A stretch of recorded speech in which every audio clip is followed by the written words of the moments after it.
control now.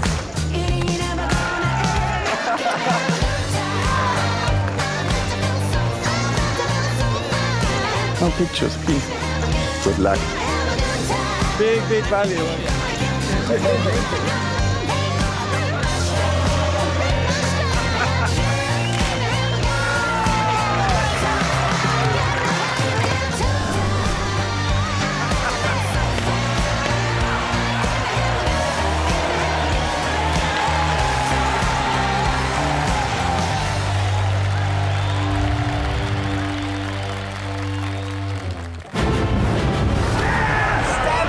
The win here in Barcelona. Jason Mercier, he went with his instinct, he made the call. There's the professional level, and there's the Ivy League. Sebastian Pauli coming to terms with what he has just achieved. Nicky Corrin has done it! 2 main event titles! Sebastian Malletz has gone from poker fanboy to poker champion. This is why people love the EPT. Hello once again, welcome to Prague and the PokerStars European Poker Tour. It's day 3 of the main event taking place at King's Casino at the Hilton, Prague. Last night the bubble burst, so now it's time for the post-bubble bust-out bonanza. It's James Hartigan alongside Joe Stapleton. Hello, my babies. And Griffin Spa Day Benja. Hello, everyone. Every time you're on break from commentary, Griffin, you tell us, I'm off to the spa. How is it? Because I haven't got to experience it yet. It's lovely. I don't worry. I experienced it for all 3 of us. So yes, day 3 of this 6-day main event. 175 players returning. Tomorrow we're going to play down to the last 2 tables. On Saturday we play down to the final table, and we play down to a champion on Sunday. Live every day at 12:30 local time. Live a little bit later on Sunday for the FT at 1 p.m. Central European time. We would like to hear from you. Live chat on Twitch, live chat on YouTube. There's a thing called X, don't bother with it. There's Facebook, there's Instagram. Check out what is happening here at EPT Prague, and of course follow the live updates on Poker News, and check out the articles written by Howard and Jack on the PokerStars blog. Of the 175 players returning today, these are the chip leaders. The biggest stacks. Artur Tiriar is the chip leader with close to 1 million chips, more than 190 big blinds. Jacob Anselem, who was on the feature table yesterday, sits inside the top 5. Blinds are going to be 2K, 5K with a 5K big blind ante. 90-minute levels, and today we are going to play 5 full levels. Right now we're paying players 9,100 euros. Once we get to the final table, we are looking at 6 figures plus. More than €250,000 euros for 5th, more than $500,000 for the runner-up, and a full milli plus 30K on top for the winner, along with the main event trophy that will be presented on Sunday. Follow the tournament all the way through to the last hand here on the PokerStars Twitch and YouTube channels. Another record-breaking EPT Prague main event, breaking the record set last year, 1,285 total entries. Now, around 14% of the field remains, and these are the players we've got on the main stage for our first feature table today. We've got the chip leader. We've got a former Prague finalist, Tuan Mulder, Spirit of the Horse. We've got the better half of the Sprags, Marley Spragg. And we have 2 Japanese players as well. Look, Japan, not normally this well represented on the EPT. We have seen a fair few Japanese players in this main event, and every single feature table we've had has featured at least 1 Japanese player. From the far reaches of Europe, Japan. So chances are we'll change the feature table at regular intervals. But we'll be watching these players for at least the first level. Might have to change this table at the first break, actually, because it's reasonably high on the breaking order, and we do expect to lose quite a few players during this first session. Quite a lot of short stacks out there, quite a lot of below average stacks in the field. We'll see about that. The last couple of times, the post-bubble bust-out bonanza hasn't been much of a bonanza. Yours was short? Oh, no. No, my English is not very good. Sorry. No, sorry, man. Oh, bless Marley, trying to make conversation. I count 300 exactly, and I don't have, but... Mine were too short, too, actually, but... What? So both Marley and Gonzalo Vega in the 2-seat are claiming that they have fewer chips today than they bagged last night. Exactly. Yeah. Me too. Mine were two chips down, too. I thought, but I assumed it was my stupid mistake, but... I guess you can assume it's your mistake till someone else says the same thing, and then maybe you get in your own head and you're like... then it's Yeah, about 10 or 15. slow things down here a bit. I just don't know how that would be But possible, the last though. hand of the night, I bet 10K in the turn, so I'm thinking maybe I just missed, I don't know. Maybe it was just... I mean, Marley conceding that she could have it wrong. Remember, the end of a long day, you're counting your stack, you might be off a little bit. Ultimately, the players bag their own chips. The bag is sealed. They then unbag it the next day. I count 300, and I have, you know, 2. How am I gonna count 300 if I It's like socks in the dryer, you know? these 2? Where do they go? You know? Right. Yeah,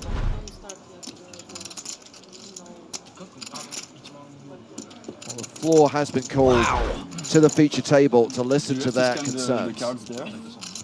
yeah. That's what we're supposed to do. Look at this guy's chip leader. Doesn't even know how to put his cards in the reader. Come on. Yeah. I had a great chat the other night with the Swedish gentleman, Frederick Anderson, I assume mine was just telling me about silly this counting error. big online cash games he used to play with the likes of Ivy and stuff. So he's been around. Yeah, so... Yeah. I count exactly 300, and I have 82. It's not the... Yeah. Yeah, I mean, the floor is basically explaining to Marley and Gonzalo what I just said. They bagged their own chips. They sealed the bag themselves. They opened the bag themselves today. No one has touched those chips overnight, so they must have miscounted at the end of the night. If I was silliest mole here with my 13 bigs, I'd be like, yeah, I'm also missing 200,000. I didn't write this on this bag.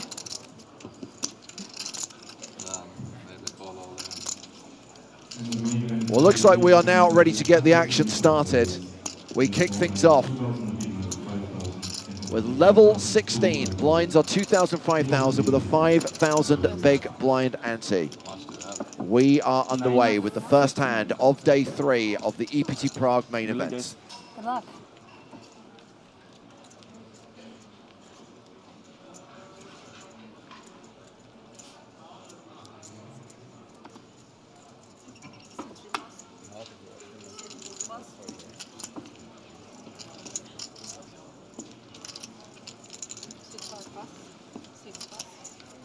They should just give chips to anyone that thinks they're missing any.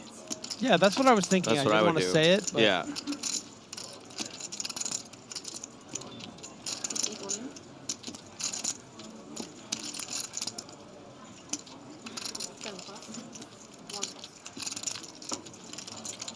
Cards are so big. Nice to get that shove through there for 10 big blinds. The king 7 off. Ugh. I'm scared about the number. Suzuki, a great Japanese name, and the most famous baseball player, Ichiro Suzuki from Japan. I'm a baseball guy. I was going to say, most people would think motorbike, but no, you think baseball. Yeah, yeah.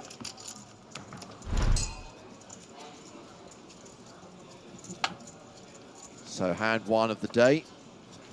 All in and 2 folds. Hand number 2. Do you remember that guy back in like the 90s, early 2000s who would do impressions of what all motorcycles sound like, and your dad really loved it? My dad really loved it? Everybody's dad loved it. Okay, okay. And he would go, Suzuki. No, I didn't know that. I like it, though. Such a dad clip. Yamaha.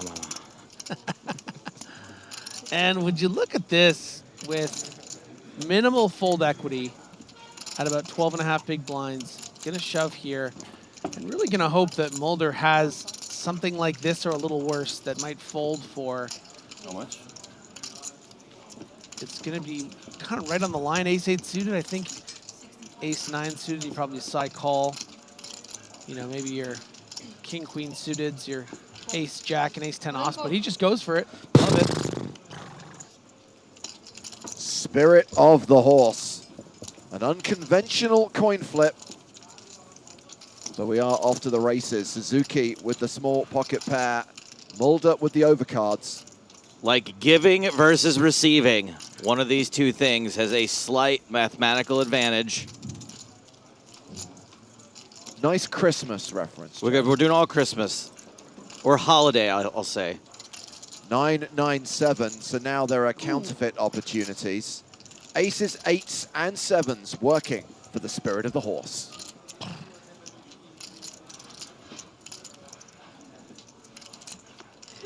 Oh, more outs, but spades now. Indeed, the flush draw for Suzuki, who's still ahead right now with deuces, but has to fade. A non-spade, ace-10, 8-7, 6 or 5 on the river. Is 15 outs too many outs? No. Not this time. And that will see Yuto Suzuki eliminated. Oh. Cashing for 9,100 euros. By the way, someone in our graphics team, I'm going to blame Hugh, has misclicked. Me? There were not 1,985 entries in this event. There was 1,285. Sadly, it will take 30 minutes for that mistake to be rectified. So try and ignore that number for the next 28 minutes if you can. Man, we are killing it here in Prague. Could he also be responsible for the missing chips? I'm just saying. Like I'm seeing the trend. Let's get as much juice out of this as we can. Almost 2,000 runners here in Prague. Yeah. Eat your heart out, Bahamas and Las Vegas. Yeah, someone take a screenshot of that. They're not going to know. 700 players bought in this morning.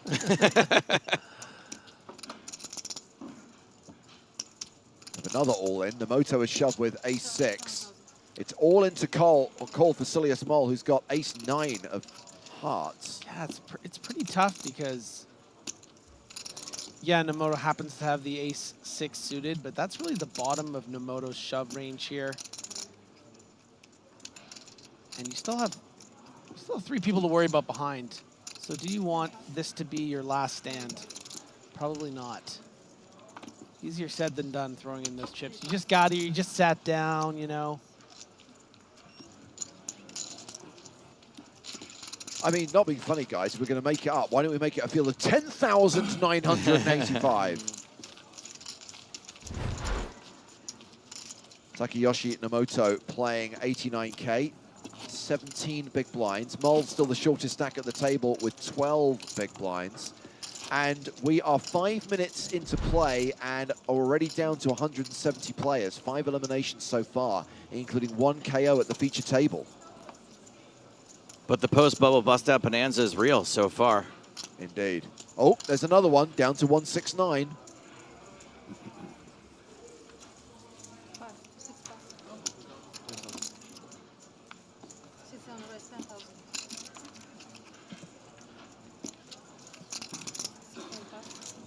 Moto, after shoving those 15 bigs in with the ace-6 suited, got some raising chips, got some blocker raises here.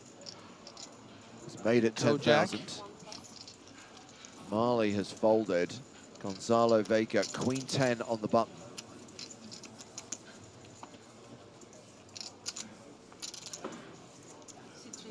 Round to the chip leader, who has ace-6, folds the small.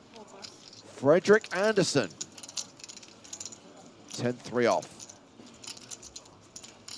It's like the 7th member of Death Clock.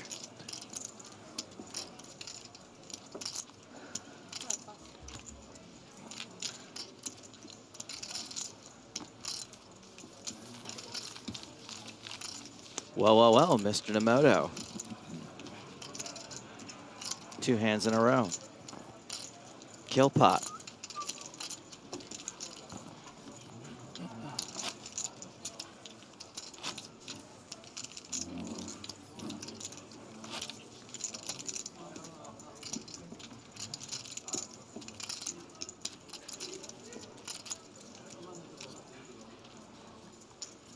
action is going to start on Nomoto. Folds this one. Short stack Mole. King 10. Down to 165 players. That's 10 eliminations. Tough spot for Mole here. I think you're probably going to have to fold this one a lot of the time. Ooh. But decides to go cheeky with a blocker open instead. Kind of like this. This is like a little tricky. You don't want to shove here because the calling range just really beats up King 10. But you hate to just open fold it. So finding this min raise off this stack is actually going to probably fold out a better hand here in the King Jack of Anderson. Yeah, don't you kind of over rep your hand a little bit by min raising? Yeah, it looks super strong. I mean, what are you supposed to do with King Jack?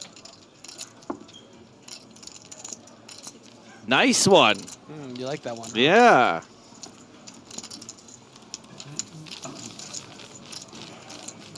Must be tough when you're named after the worst part about rounders. Just kidding. Just kidding. We love Gretchen Mall.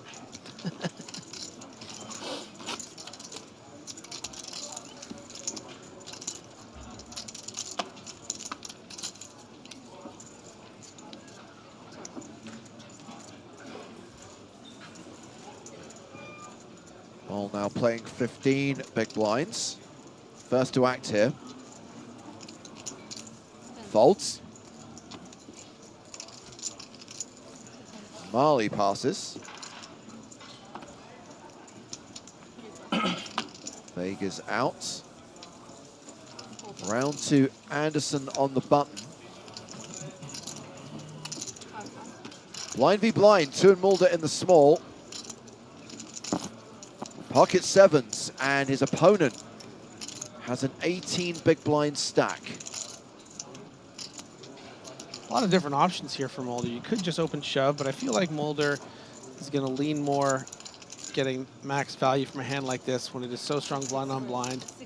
So is going to come in for just over 3x raise. Oh, and that, oh wow, and remarkably, Nomoto just going to call on a sub 20 big blind stack. This is a bit irregular. You know, you're getting a raise from an aggressive opponent blind on blind. You'd think you get a pair, you stuff it in, expect to get a fold a lot of the time, but Nomoto right on the money here, not risking his stack, and should only lose 1 street if the board doesn't get too crazy. Well, Mulder almost a 9-1 favorite, continues, and Nomoto raises with 5s. This hand's weird. Wow. Mulder shoves on Nomoto, and I thought he called there. It looked like a call, yeah. He just moved his chips forward. Okay. Ever so slightly. There we go.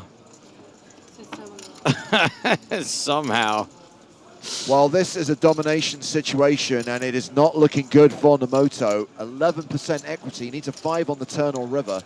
Griffin, if you watched this hand without the hold cards, would you have ever guessed that we were watching 7s versus 5s here? No. No. But I like the way that Mulder's played it. I was thinking he would probably lean just call here because, you know, you don't want to get it in against the queen, but not a lot of chips behind if you think that your opponent could have a flush draw, etc. Well, Nomoto has picked up additional equity, additional outs. An ace or a 6 for a straight, a 5 for a set, 10 outs, 10 cards he can hit to survive. That is not one of them. That's a set for 2 and Mulder. Spirit of the horse. And we lose Takeyoshi Nomoto. Another player cashing for 9,100 euros.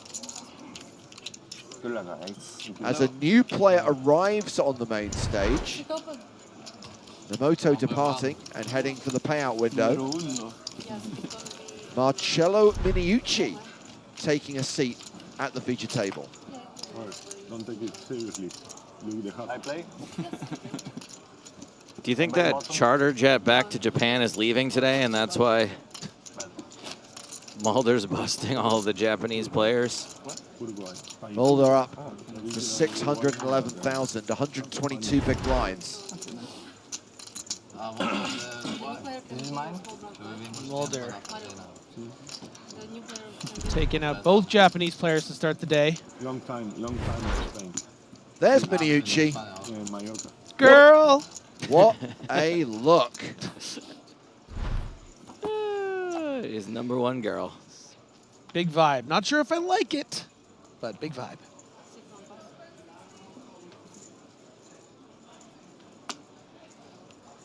It's like that Twitter account, what is it, Bad Taste, Great Execution or something like that? I don't know it, but I get all my stuff from you, Griffin. If you ever sent it to me, I haven't seen it. Yeah, and I'll send you some, there's some good ones. Well, Tiriar's open with ace-jack. Anderson has ace-queen.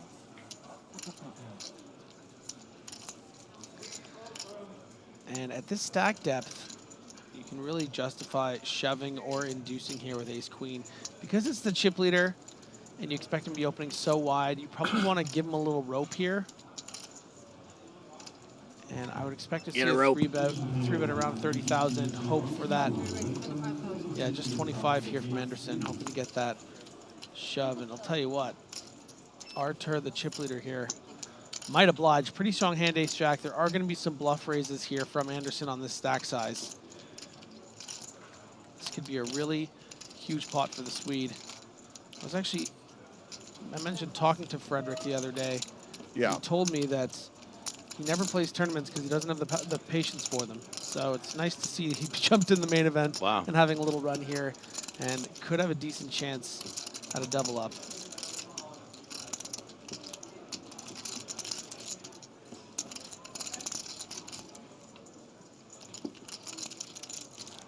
These two almost look like we're looking at a Goofus and Gallant cartoon.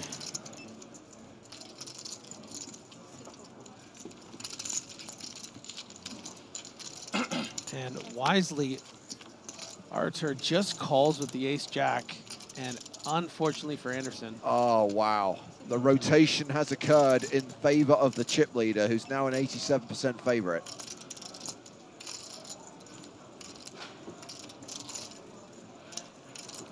Anderson not going to be thrilled with this particular board either. Jack X, you know, the jack really is in Artur's range.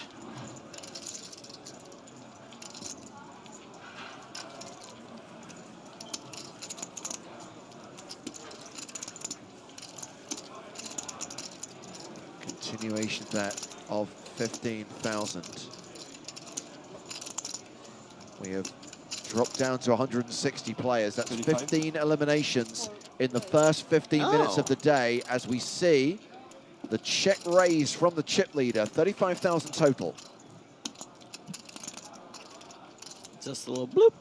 Yeah, I mean, at this stage, if you're up against aces, kings, or queens, you know you want to get the max value with your ace-jack against everything else that you're ahead of. So you may as well just make it nice and small.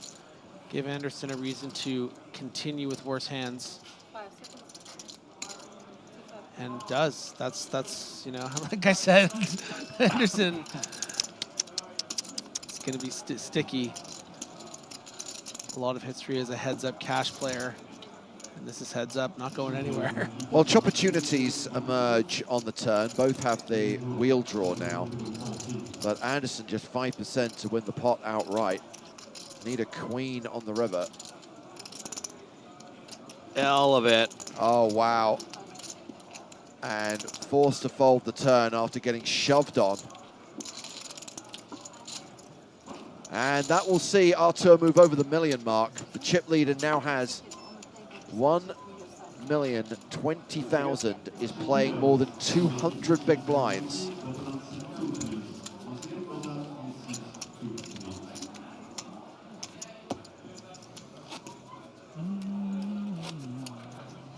Art Theory Art.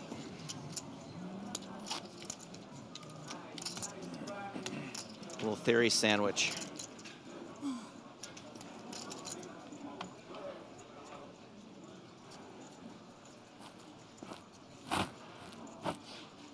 Gonzalo Vega first to act.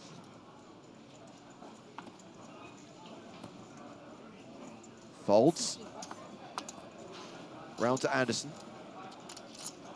Now Mulder. 5-3 of diamonds in the cutoff. Folds it. Marcello Minucci, 8-5 off. How's this camera not hitting Marley in the face?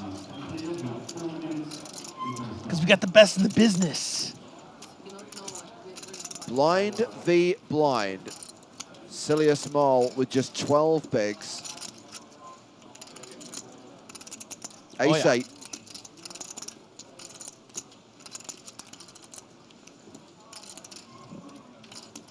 Dead Mole's hand. Announces all in. Queen 8 for Marley. She folds.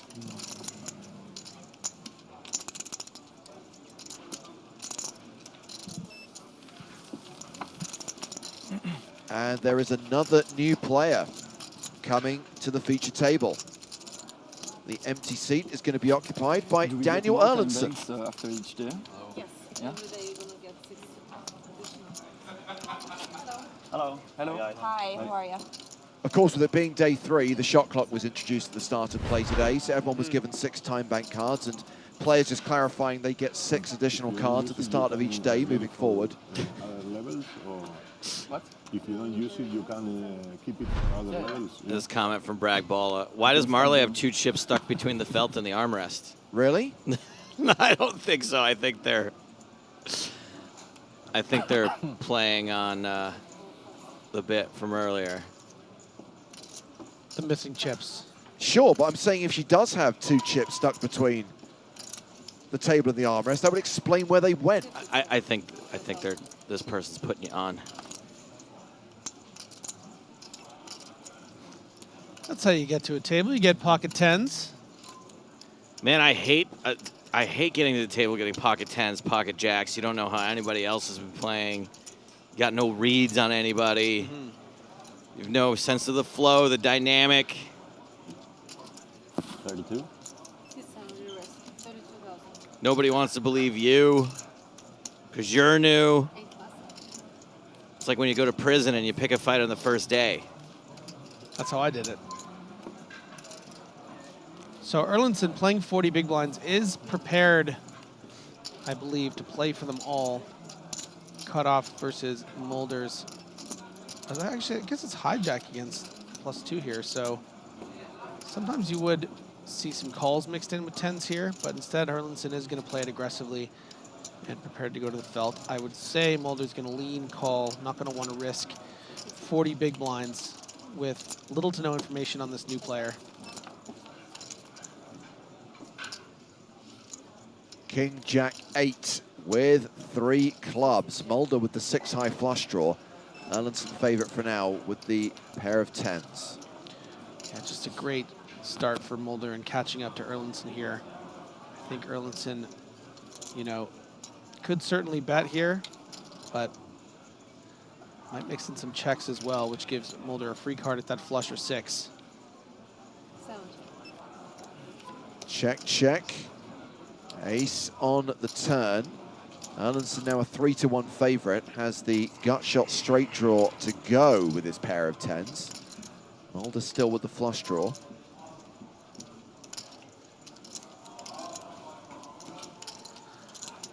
I wonder if Mulder is aiming to misbehave at all. Nope, is gonna check. Aiming to misbehave.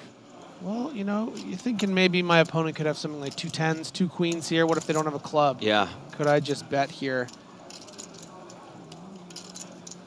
But certainly some ace-jack offs are going to be 3-betting you pre. Have now made 2 pair. Maybe even some sourdough and the like that probably won't be folding to a bet. 35,000 from Erlandson.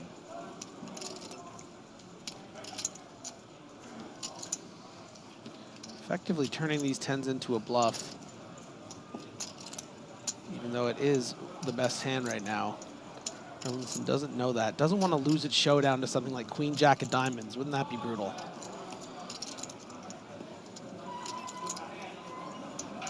Is Mulder going to misbehave now? Nope. Lets it go. Daniel Erlandson now playing a 50 big blind stack. Igual que en Argentina. Siempre en Argentina dicen yo, pollo. Hablan igual. Igual. Now you have a chip just there. There they are. See? Oh my God. It wasn't a troll. Oh my God. Yes. Artur pointing out that 2 of Marley's chips did get trapped between the felt and the I thought I was table. losing my mind. I was like, I thought I had more. hilarious. Oh my God. Yes. Act like you've been here before, Marley.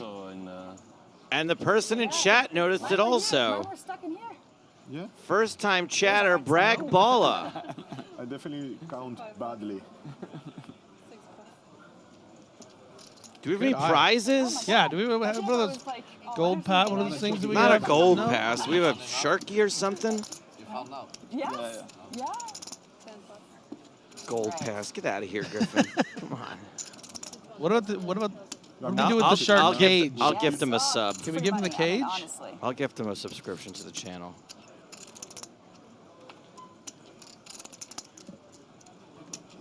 How do I do that? I only know how to ban.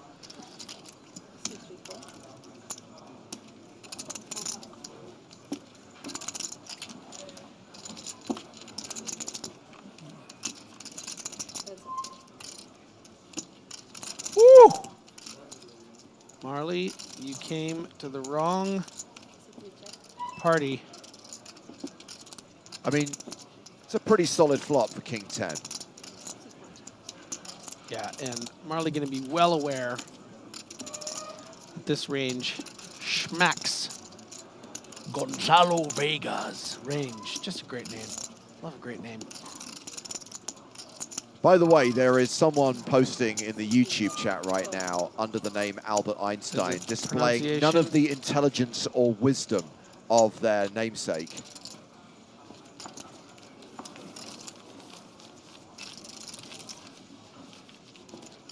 Yeah, they're getting kind of annoying. Yeah, Ed, don't bother engaging. Don't bother arguing. You know what to do.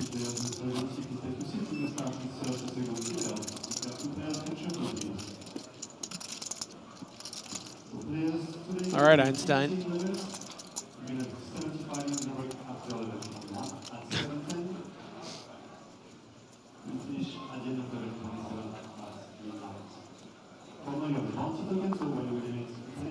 $155 players now. 20 eliminations since the start of the day, and kings for Minucci, who opens to 11,000.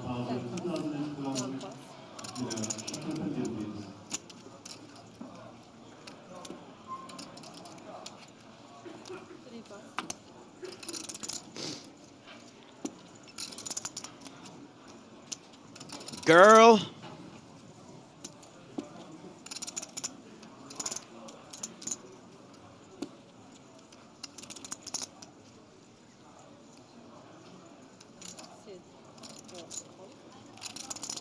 Don't get a hand, Anderson. Don't get a hand. Don't get a hand.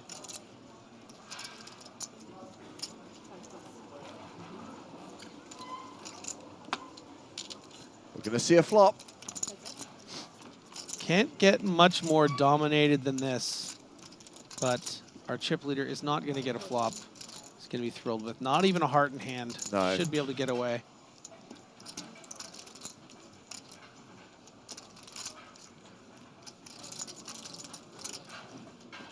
Girl. Girl, you're number one. Minucci checks it back.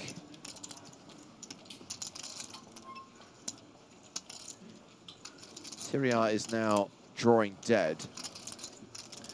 Very cheeky, irregular check back here from Minucci. But against this particular hand, it's going to work out damn near perfectly. Taking the bait. Oh, wow. Is Artur thinking, okay, my opponent's repping something like an ace, jack, high, ace, queen, not prepared to c-bet. Shouldn't have any overpairs here, shouldn't have any big hands, so I'm just going to start betting, see if I can get it done by the river. But guess what? Girl, you're getting trapped.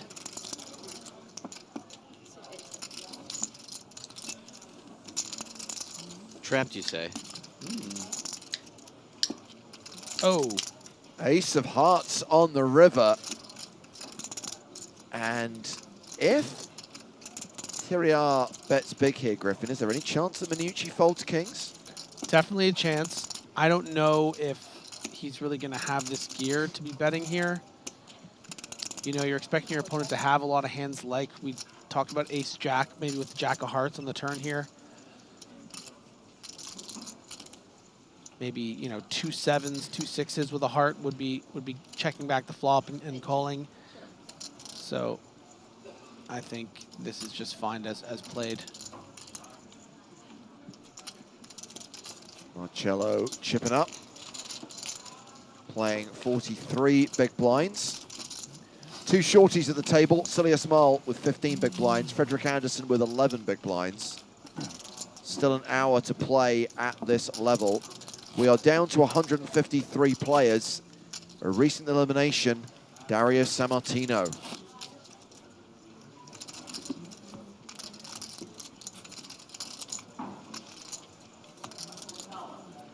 Alexander asks on YouTube, is this the 14th of December? Yes, it is. Thank you for your question.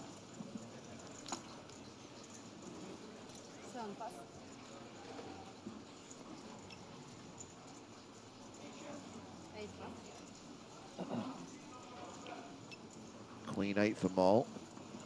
That's a fold. Marley Sprague, Jack 7 of spades. Oh yeah, raises to 11. I mean, she's just using 2 found chips, right? Yeah. Playing with house money now. There you go. It's really only raised to 1,000. Anderson in the small blind. Folds tray deuce. Tuan Mulder, 9-4 off. Folds with the spirit of the horse. We've got chip in a chair. Now we've got 2 chips and an armrest.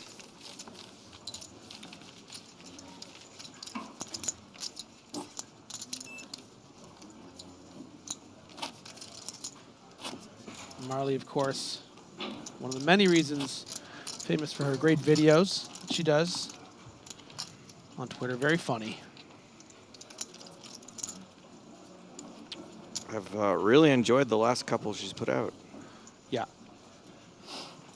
Being on the phone with your mom. I'm more of a fan of her early work, but you can relate to the. Everyone can relate to the phone conversation with her mom that she had.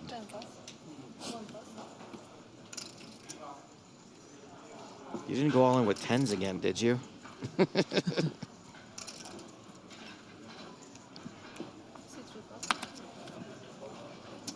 King Queen for the chip leader in the cutoff.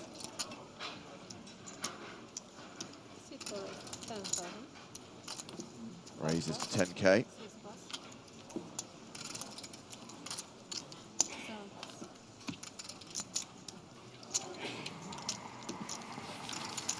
Raise and take it. nothing more fun than being a chip leader of a tournament, just raising, getting folds. Yeah. I mean, I wouldn't know. It seems fun, though. I guess the post-bubble bust-out bonanza's petered out. I was going to say 25 eliminations in 30 minutes is pretty solid. I imagine that things will start to slow down a little bit for the rest of the level.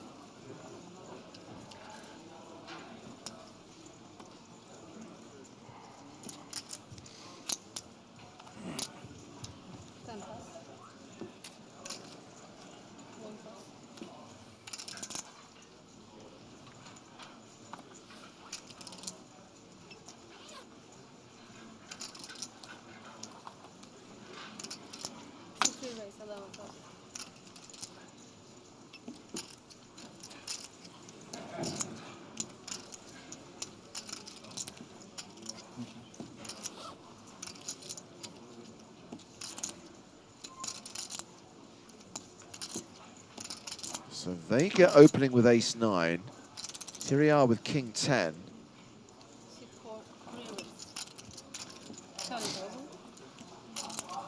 Yeah, quite a light 3-bet here. Hijack to early position, but wanting to sort of establish, I think, table dominance. His chip lead going to be able to put a lot of pressure on this sort of middling big stack here. An average stack, if you will.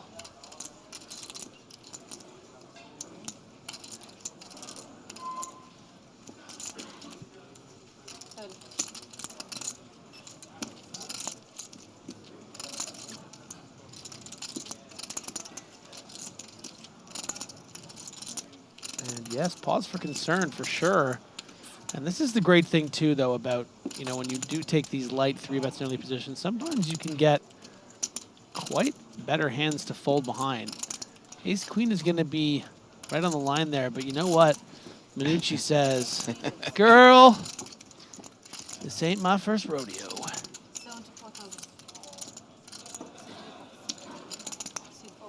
That 4-bet to 74,000 is met with Show folds. deuce. Yeah, yeah.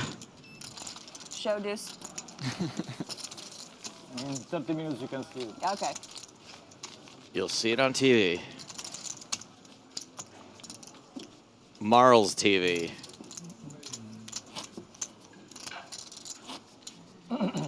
Nobody told these players that yesterday we did the show 1 game in the first level, the show 1 game in the second level, the show 2 game in the third level. Yeah.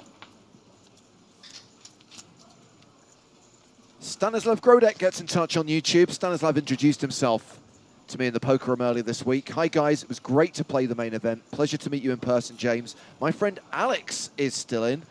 It was a pleasure to meet you, Stanislav, and I hope you enjoyed the experience of playing your first EPT main. How adorable. Gosh darn cute.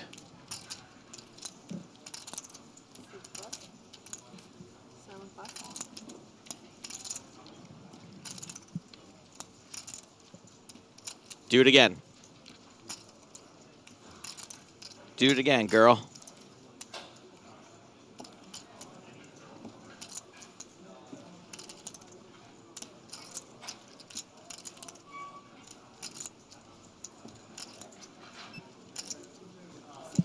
Just a call out of the small blind. Short stack Silius Marl, 8-6 of hearts in the big blind.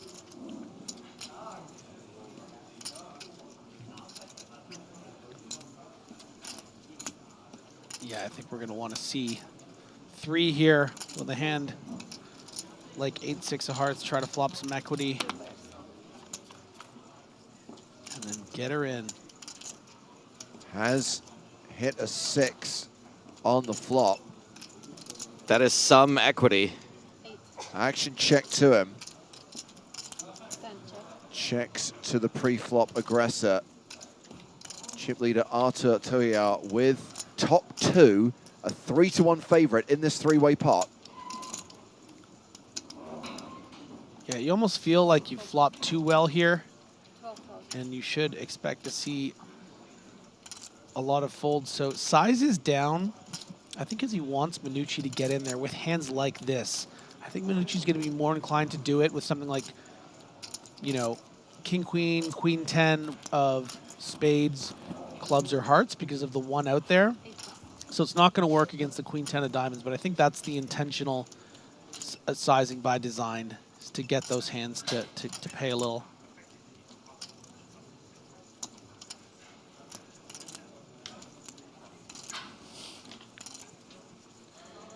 Oof. And this is a bit risky. Oh my goodness. Binks the 6 on the turn, improves to trips, and is now nearly a 9-1 favorite. Only has 49K behind, only has 9 bigs. Would expect it to all go in here. And of course, that call does seem very loose on the flop for 25% pot. But the thing is your opponent's not always going to have ace-jack. A lot of the time, your 8 is going to be live. You can turn a heart. You know, maybe you get a check. The 6 is the dream card, though. And, you know, Artur shouldn't expect Mole to have a ton of 6s. A lot more 18. ace-x. 18.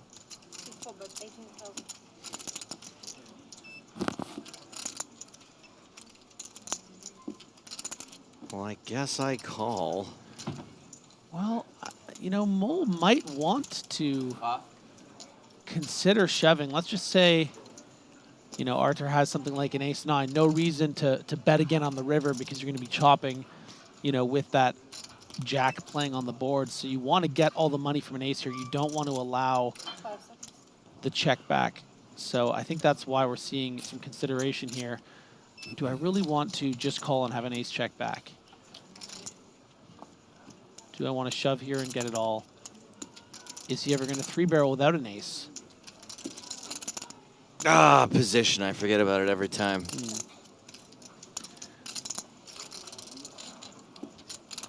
And is just going to call. 95,000 in the middle. Mole with 31K behind.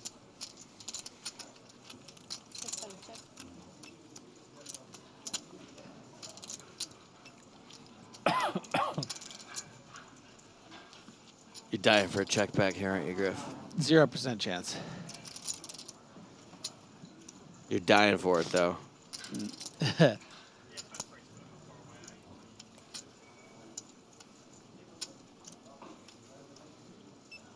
What is it? All in. You're getting called. You've been called. And that is going to be more than a double up for Silas Mole.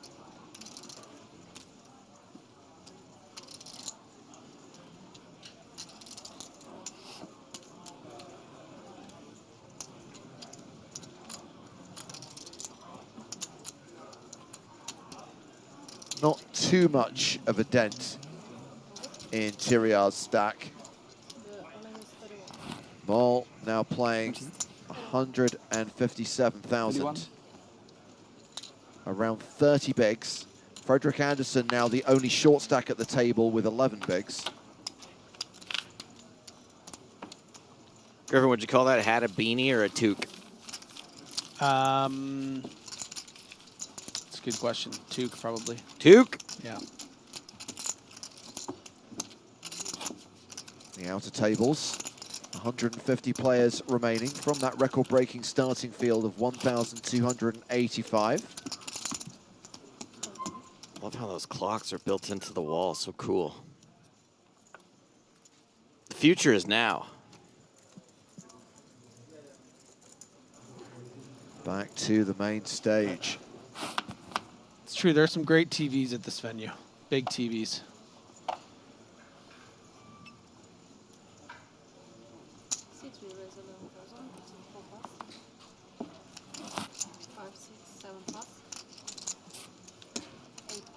This is going to be forwarded to the blinds after the open from Vega. Round to Marley, and she's folded her big blind. Next hand.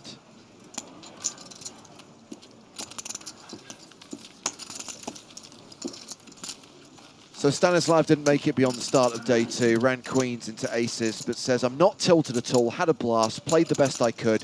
Next time, I'm taking that trophy home. Good attitude.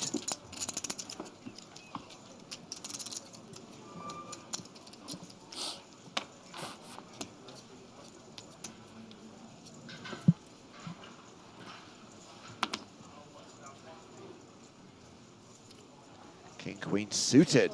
The Tyriar, that is a raise to 10,000.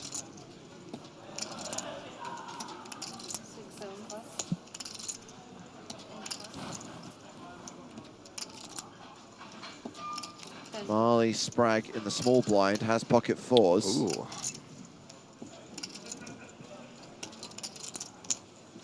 She's going mining. Gonzalo Vega, queen 8 in the big blind.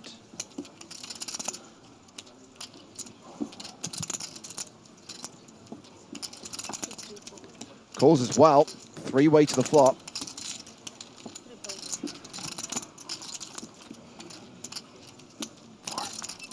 Nine, 5, We were all deuce. Just the one diamond. Yeah, no offense to Theory Art, but I am also just rooting for people to flop sets all the time. Yeah. To remind you that it happened. It's possible. Yeah.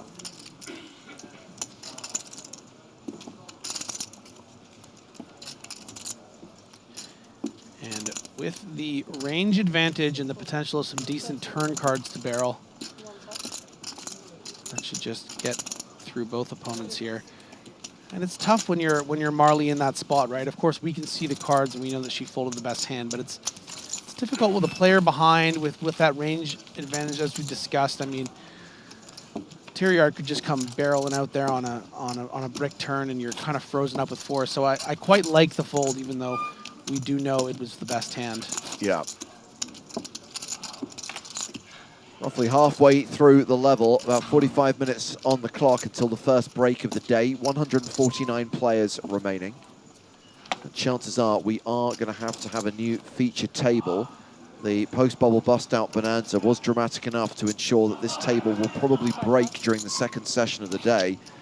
So we'll have to change that table. One last thing to add about that hand, too, is it is a good reflection of how your hand value changes when there's a third player in the pot. You know, if Vega wasn't in there for the big blind, I think Marley would continue on the 9-5 deuce flop with the 4s.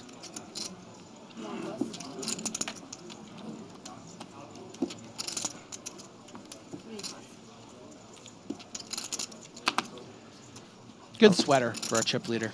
Suits him. Alexander Vanis on YouTube asks, where is this played at? At the Hilton Prague. There is a King's Casino in the basement of the hotel, which is the host for this tournament. You ever think I've never been down there? You've never actually been in the actual casino? I don't think so. Huh. I've certainly never gambled there. I know that much.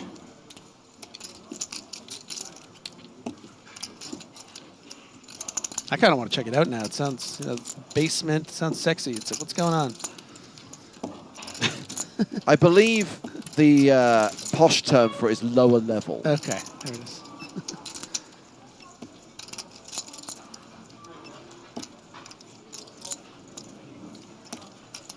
So Minucci recognizing that, you know, not only is this board not great for my hand and pretty good for the big blind, but additionally, what's so interesting is Minucci has established that he's prepared to check some dry boards with big hands, right? This is the dynamic between these two players. You know, Minucci checked the kings on the 9-4-3 earlier. Eep.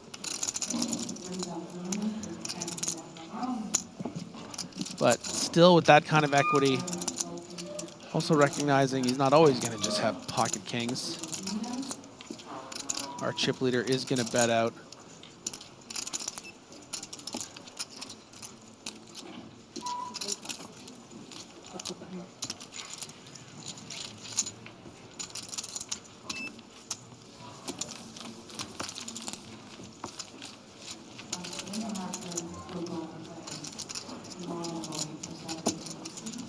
Yeah, this conference space, which acts as the main tournament room, is adjacent to the casino itself. We will be back here next year, of course. The full EPT 2024 season has been confirmed. We're going to Paris in February, Monte Carlo in the spring, Barcelona in the summer, Cyprus in the autumn, and back to Prague before Christmas next year. Check out the dates, check out the full schedule on the PokerStars Live app. But really looking forward to EPT Paris, a new, bigger venue for next year's event. And of course, the old faithful stops, Monte Carlo, Barcelona, and then our second trip to Cyprus in October. By the way, I was having dinner with a few poker players the other night, and they were raving about the PokerStars Live app. They are, like, love it. They really, I was thinking I wanted to mention that. So it is industry leading. And as long as you're not American, in which case they ignore it. Well, this is the thing. I was going to say, when we had the NAPT and we weren't able to do it through the app, oh my God, did I miss it? yeah. No, they were checking, you know, everything. Updates, seeing if friends were still in, everything. Absolutely. Schedule. I was like, wow, you guys are so much more organized than I remember you being. And it's like, it's this app, man. So that was cool to see. Anderson now considering, should I peel against the horseman, the spirit of the horse? Not this time. This time, smells like teen spirit. I don't know if it's still true or not. But about a year ago, when I was trying to get Tu and Mulder to do our podcast, and I asked Sam Graff to get a message to him. I had the best fun fact ever about Tu and Mulder. Sam said, "I'll try, but he doesn't have a phone." Sick. I mean, can you imagine the freedom that you would have in your life if you didn't have a phone? Oh.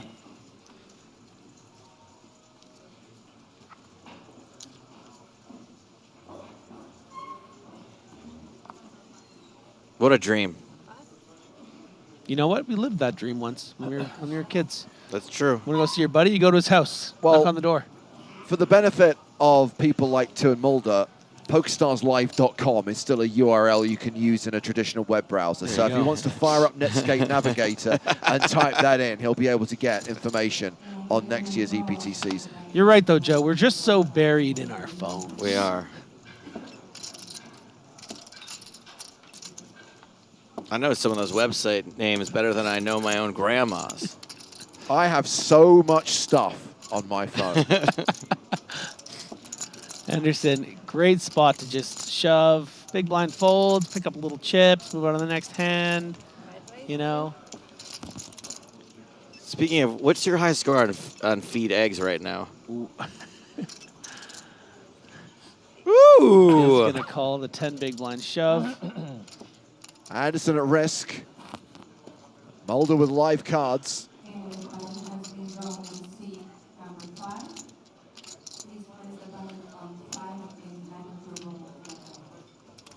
Känner du den? Ja, här ska vi vinna.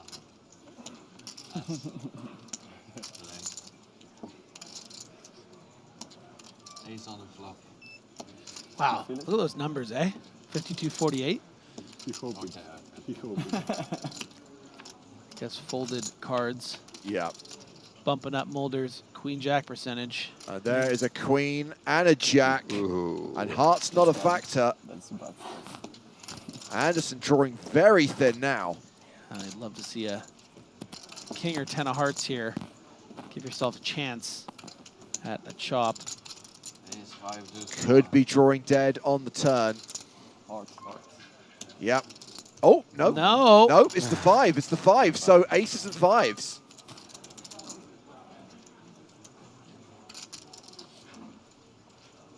Five outs. 14% is 14%.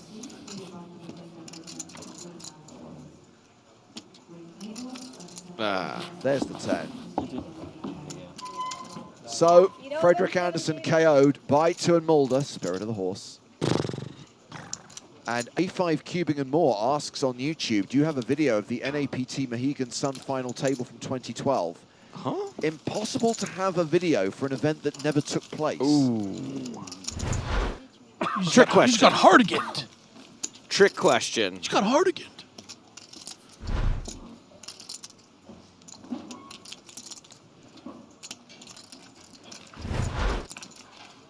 But first out.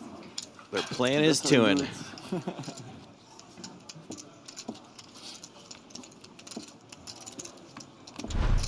All these other people reaching into their pocket, feeling that phantom buzzing. Not this guy.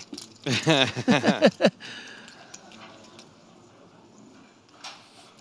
course, no electronic devices allowed at these feature tables, but Mulder's just fine with that.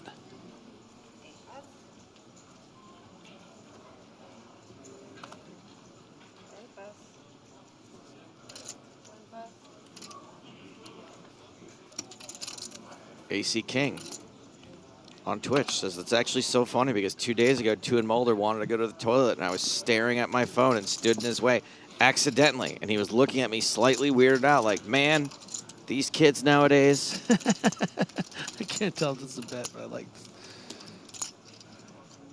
I can usually tell when it's a bit, except the guy with the what are those two chips doing on Marley's rail did.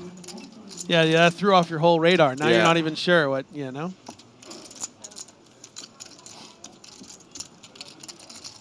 Poor guy just making an observation and writes the A thing. You're very like, oh, that's good. Very astute That's funny. observation. Yeah. Yeah. And you were just like, that's clever. Yeah, sure, pal.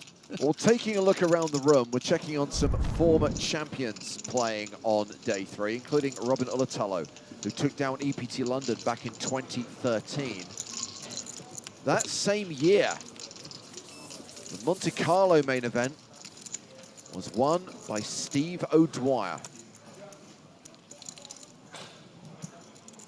Another 2013 champion in the field.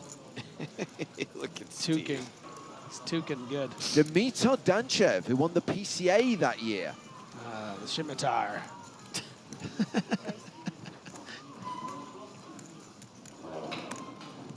Neil Farrell is an EPT winner. Won his title in Malta in 2015. Look, that dude's wearing the same cool blue jacket. Yeah, he is. Grzegorz Główny is a former Prague champion. Another good jacket.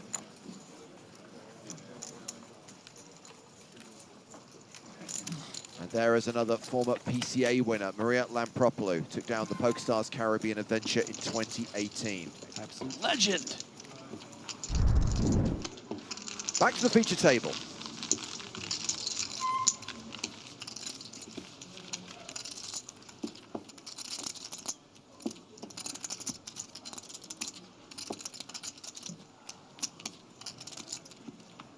$147 players remaining.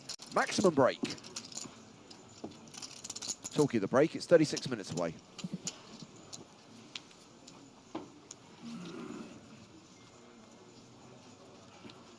Now, key question. Is Ramon still in?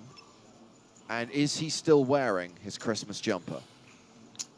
I'm going to guess that Ramon is still in. You are correct. But that he's wearing a different Christmas jumper. As long as it's a Christmas jumper, as long as he is harnessing the power of the festive season, he is still festive Ramon. Maybe he's gone mustard as a throwback to last year's Prague.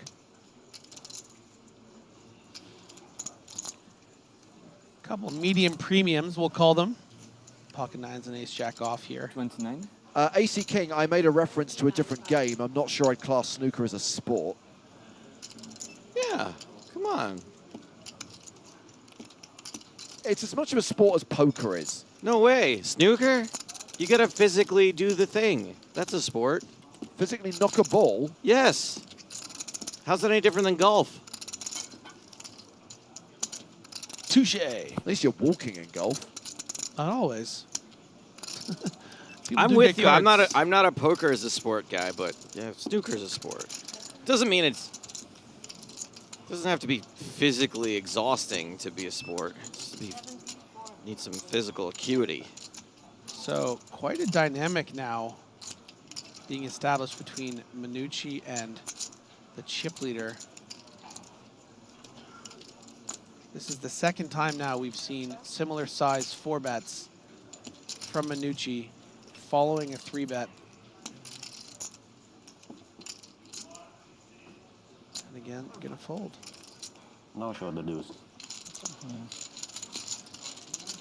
Now, I don't have a deuce when I 4-bet, okay? It's the second time you've asked. here's the question, James, though. So that I would use to rebut my own statement that I just made. If snooker is a sport, is juggling a sport? No. It's a form of entertainment.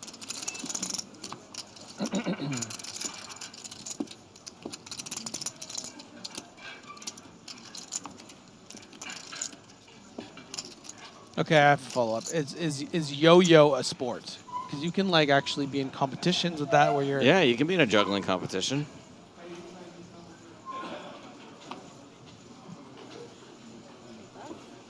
Games played in pubs, generally speaking, I don't consider to be sport. So darts isn't a sport either No. to you? No. So the game where you flick the sugar packet back and forth at each other and try to score it as a field goal is not a sport? Get out of here! For some reason, I have a feeling you're really good at that game. It depends. I'm not good at the field goal one, but I am good at the one where you flick it and try to get it to hang off the edge of the table. With the coin. No, coin? sugar packet. Sugar packet, okay.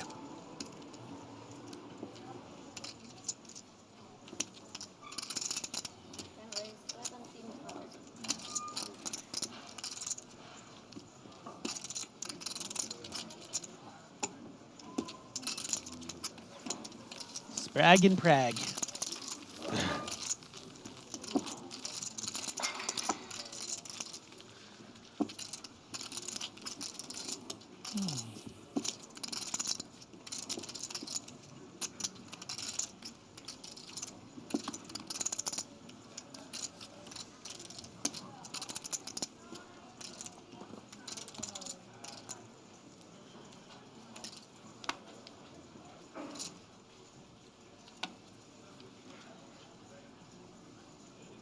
Is this a hashtag fun fact or a hashtag fake fact from Zcat? Breakdancing competitions will feature in the Olympics starting in 2024. That is a fun fact. Jesus. I mean, people still run around waving those little streamers, don't they? Rhythmic gymnastics. Is that what it is? Yeah. Synchronized swimming. Yeah, I mean.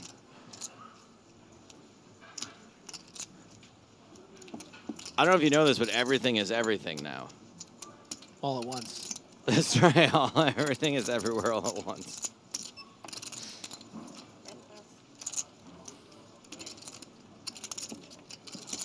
Okay, we had the raise, the call, fold from Marley. Gonzalo Vega in the big. 10-9.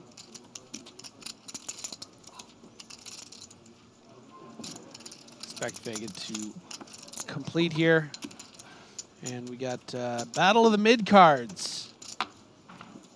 Let's get an interesting flop. Just boring. Yeah, 2 spades. That's good for Minucci, but now I always get confused. Is Louis Vega the guy who did Mambo #5 or the DJ? Vega is the Mambo #5 guy. Okay, so Louis Vega is the DJ. Louis Vega is Mambo #5. Yes, but Vega from Spain was also the character from Street Fighter. yeah, That had the claws. Beautiful man with the claws. They could jump on the fence. And speaking of Street Fighter, there's a Street Fighter crossover with Vegas Infinite. I don't know what it means yet, but I'm excited to try it out. Huh. Lou Vega is Lou the Vega, yeah. Mambo #5 guy. Right, okay.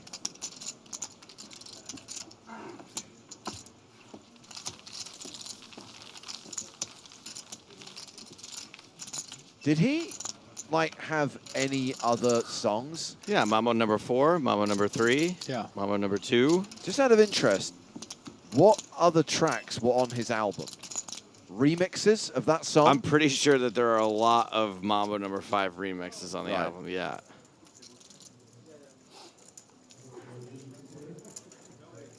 Well, a short while ago, we checked in on some former champs and showed you Dimitar Danchev. Unfortunately, I'm hearing now that the PCA 2013 champ has gone, down to 145 players.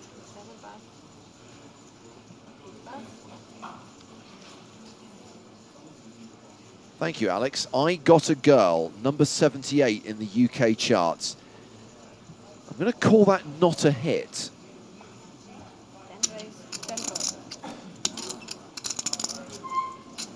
His first album contains a track called The Trumpet Part 2. He was always banging on about the trumpet, the trumpet. Oh.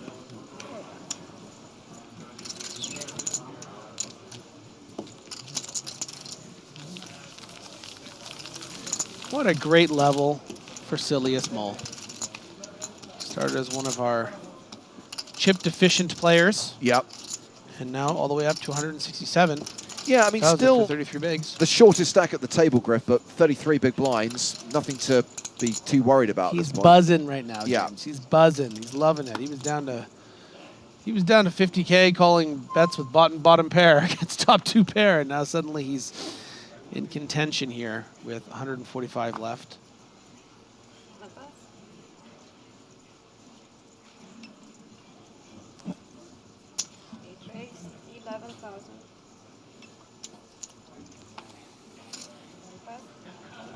Big deal, O'Neill writes in to say the Street Fighter thing is a headband, a card back, and best of all, you get to Hadouken. I'm in. Dun-dun-dun-dun.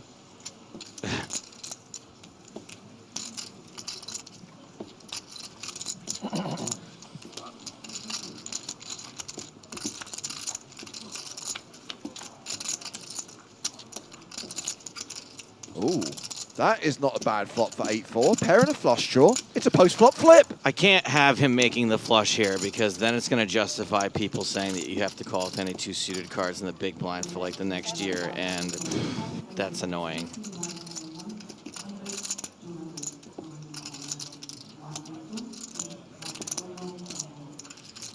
And now Mulder, considering between playing this as a call or a check raise, is going to decide to raise 3x to 20,000. And I like this. It's not just about, you know, trying to get a hand like nines to fold on the flop or the turn. It's also about clearing out equity. You know, if your opponent's just c-betting ace-jack of hearts here, it's nice to just get that out of here and not, you know, get sucked out on, which can easily happen when you just have bottom pair. And by the river, you can get a hand like nines to fold as well by playing it, taking aggressive action. You know, Minucci is a little uncomfortable in this spot. We've all been here before. You know, you're betting small, and there is the flush. Joe is so mad right now. Furious.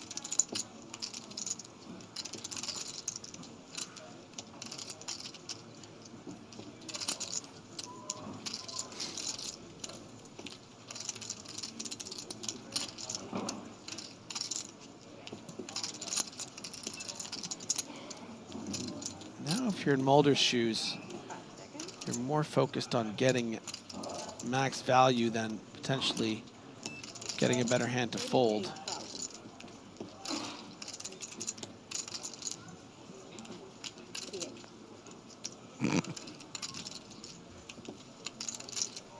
Girl.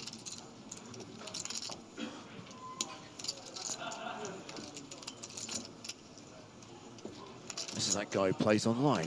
That's the horse avatar. He never has it. Nines are probably good here. I have to call this 38,000. Maybe I should raise him. Good fold.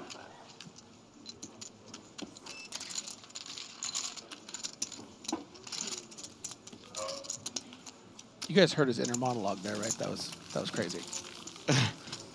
You talk about this being a good level for Moll. It's also been a good session for Tun Mulder. Up to 666,000 now. A great level for the Mulders.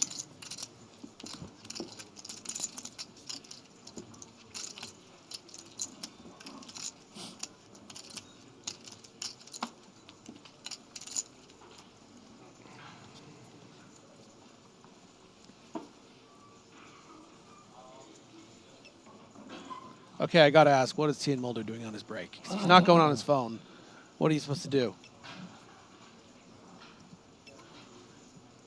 Maybe he enjoys an actual conversation with someone. Sorry, what? I was on my phone. What did you say?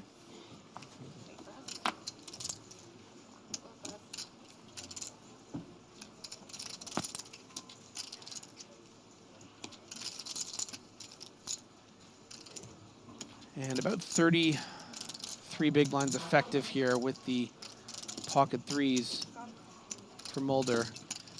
Gonna peel it off. Go crab hunting.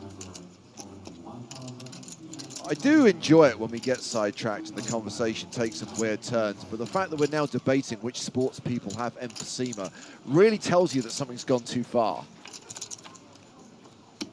I agree. Timothy took it too far. Oh! There we Sorry, go. Guys. No, that's fine. That We was can focus exciting. on the It poker was for a second. Set. We're always rooting for sets. Sets are so fun.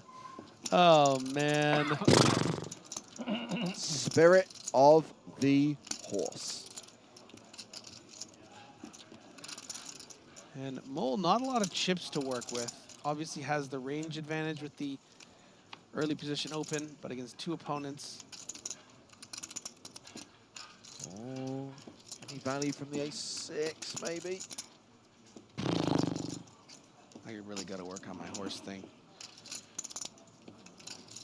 Yes, you sound more like my dad when I tell him that I ding the car. I was kind of purring at one point. When I was doing it too. I got nothing.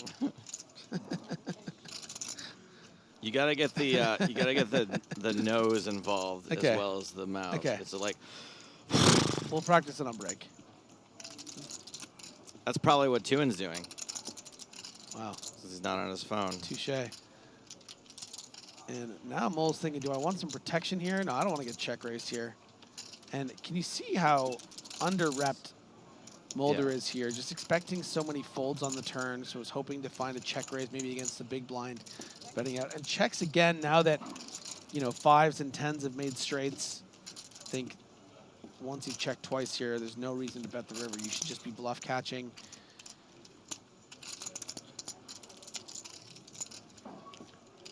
And Erlinson really considering this, and I don't blame him, right?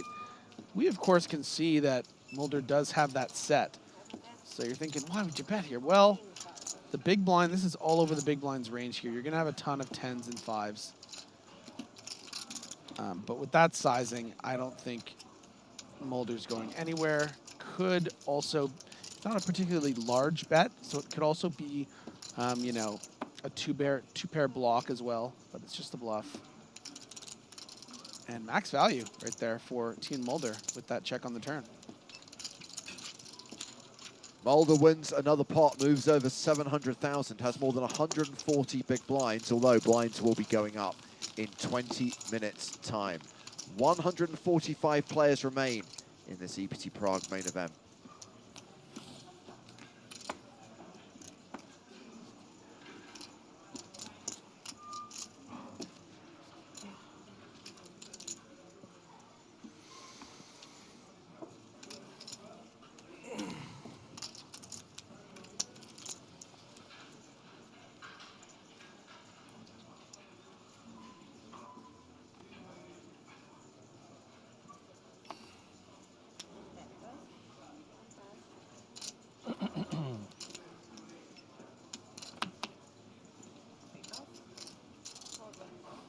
Action folded to Mulder. 10 deuce on the button. Playing the rush, Griffin. Yeah, why not? This steed is in its prime. Let it run.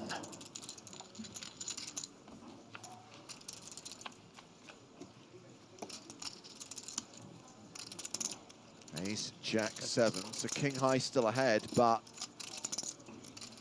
Mulder wants to continue throwing chips out there. I can't see Minucci continuing.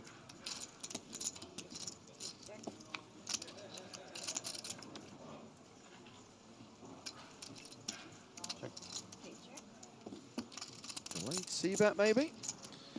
Yeah, you know, as aggressive as Mulder is, the thing that I really notice when I watch him play is that he's not just going to give away bets. He wants to, you know, it's one of those situations on a flop like this that, you know, you're probably even getting called by the King 7. So yeah. Delayed continue, I think, plays a little bit better. And it's going to be very interesting to see whether he has one more on the river, because I think against this particular hand might induce a fold.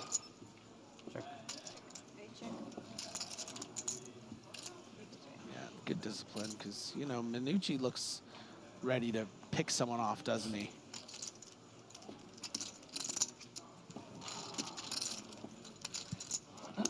He's hovering around the 60 bit blind mark right now. And there's a new player coming to the feature table. It is one of our former EPT winners. It's former Malta champion Neil Farrell who'll be taking that seat. But a reminder that we do have to change this feature table during the break, because this table is not going to last much longer. It will break soon. Yeah. Yeah, exactly. Also, Neil's relatively short. He's only got 20 bigs.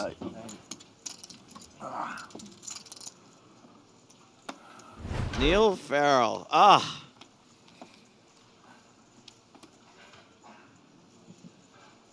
Thank goodness. It's been a long time.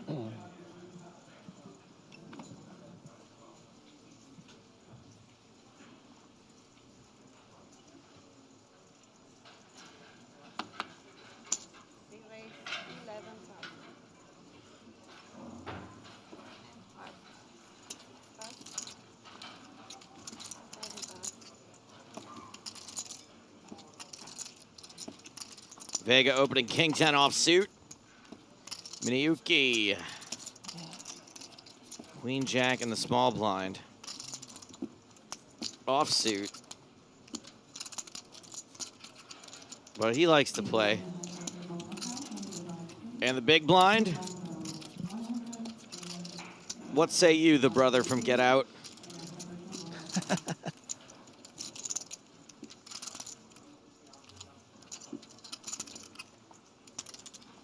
Ace in a tray.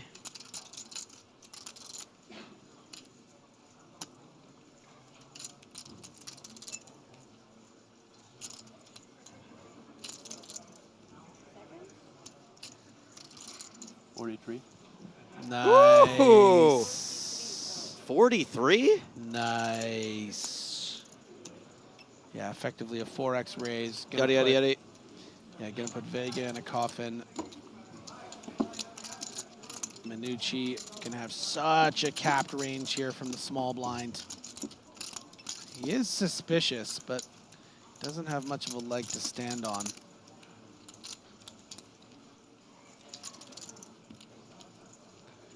The old Quan John is not the one you want to go to the felt with.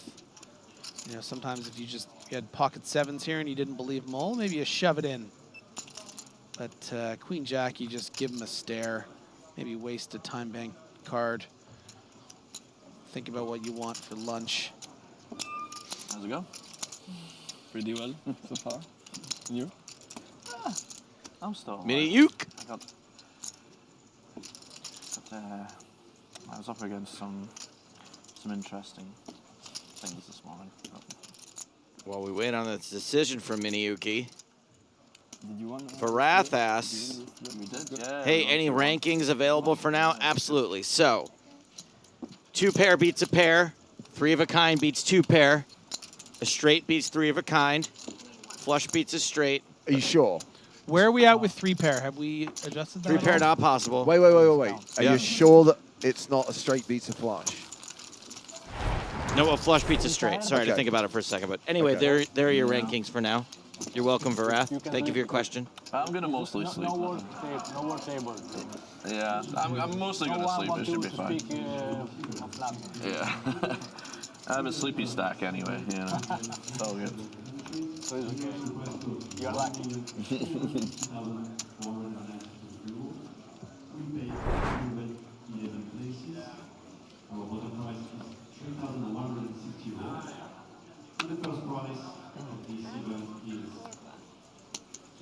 Just realized we're on a money jump. Ooh. Once we're down to 143, everyone will have locked up an additional, near enough $1.5 grand. 10,480 is the next payout.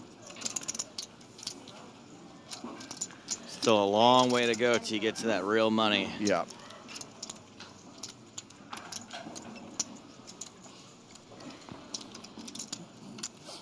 Griffin, did we have a chance to talk to you since you banked that tournament in Vegas?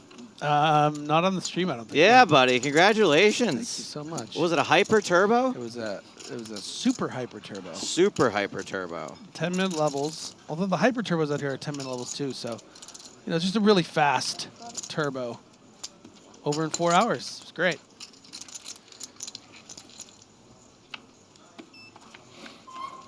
You won 17 grand? I won 17 grand. What's the shirt say, Griff? Blockers aren't real. 10-7 versus 10-7, outflopping pocket fives. Blockers aren't real.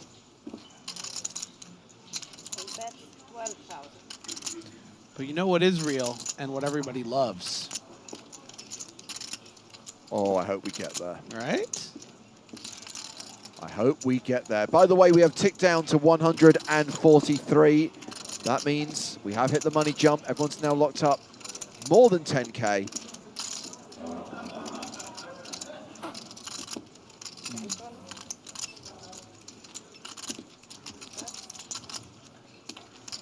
Bit loose with the fives here. The 2 overs and a player behind. And has folded out the chopportunity that we had, so quite resentful right now.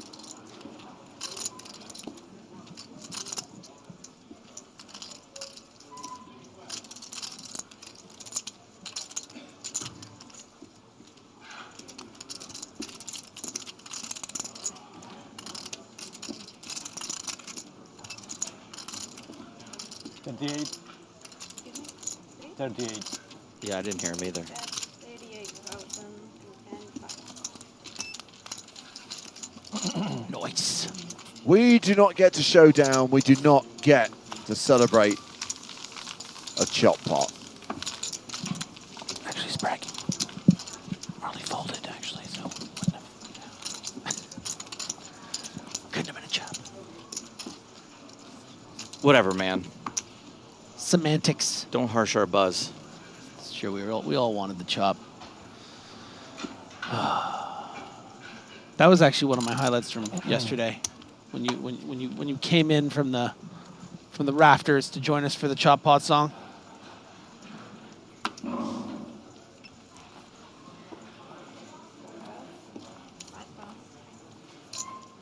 Action folded to Mulder, who's got king 10. I'm thinking he's raising. Raise 12.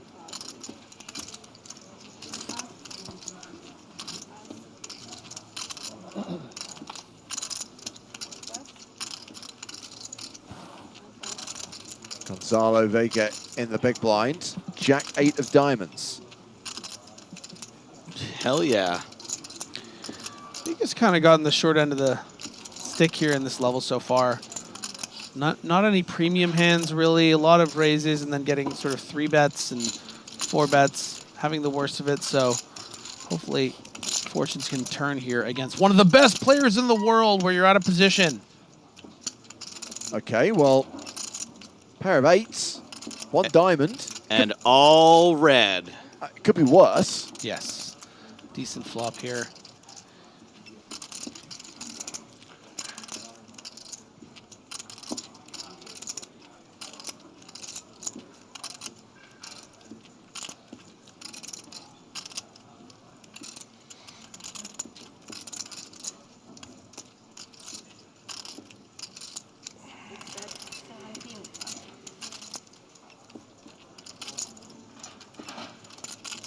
Continuation bet of 17,000 from Tuan Mulder.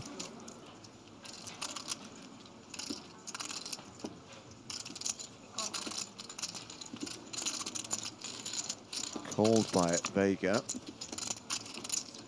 It improves to 2 pair on the turn.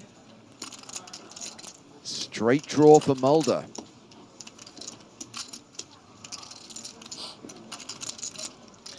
And this is the kind of card that Mulder White might want to barrel, right? I mean, if you're up against 8-7, you don't want to lose to that at showdown. So Jack is just, it's just the card you have to bet. And it's the one that significantly improves Vega's hand strength. Another question becomes, does Vega just want to call here, which would leave 1.2x pot left, or does he want to raise? I would probably say call is the move. Only going to get called by better. Keep those bluffs in. Now you do have 2 pair. 2 pair, strong hand. In the hand rankings, it's close to the bottom, but it's good Yeah. enough for a win most of the time. That's a good point. We did just go over that.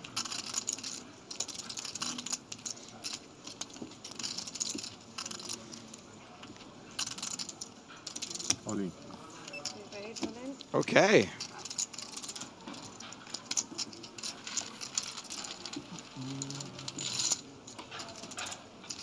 Vega playing around 70 big blinds right now. Mulder still playing more than 120 bigs.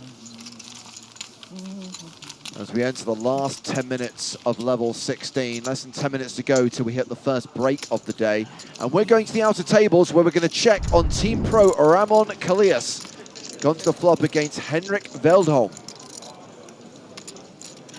9 tray deuce on the flop with 2 diamonds. Action is on Veldholm, and this is going to be a bet of 13,000. Man, Ramon looks so different with that blue hoodie on. Oh, there's a 3rd player in the hand. Oh! Lucas Rose. Rose calls the 13,000. Now the action is on Ramon.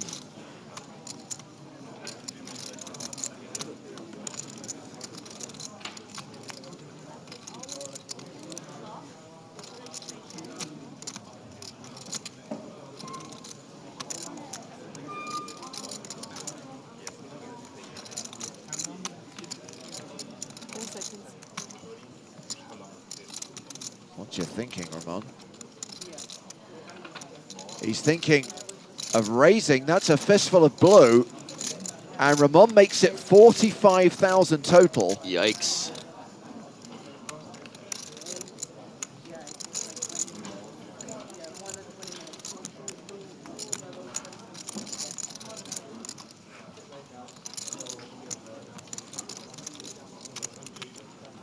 Surrenders his cards and his chips. Here you go. Fold. Another fold.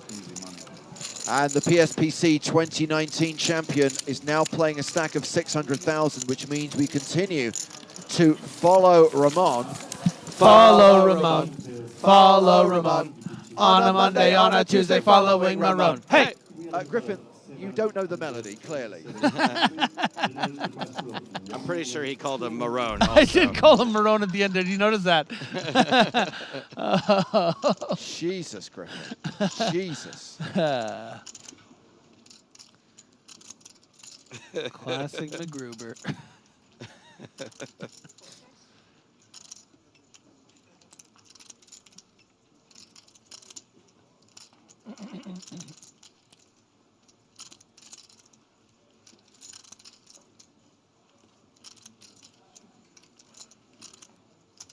No equity denial here for Farrell.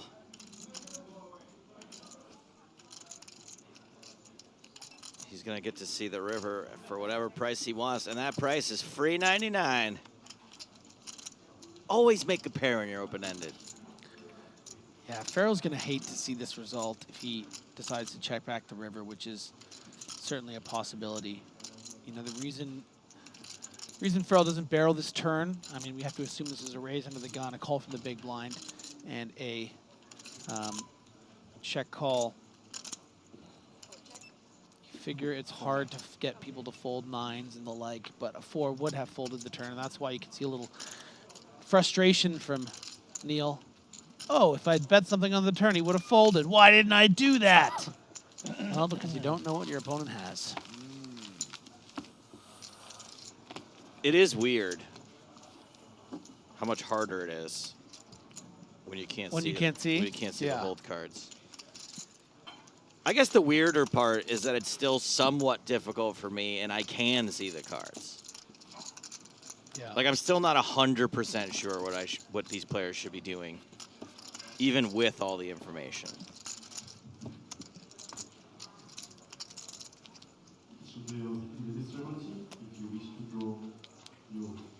Our second favorite commentator, Joe Stapleton, is back. We love you, Stapes.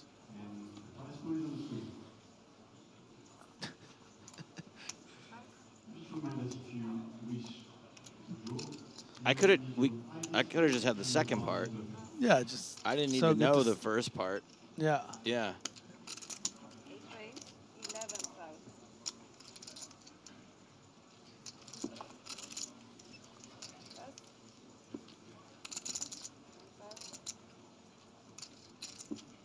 Oh, Lab Dwakin says, what's fun is when you know what your opponent has and you know they can't fold to a min raise. Lol. Can't argue with that. You cannot argue with No. that. No.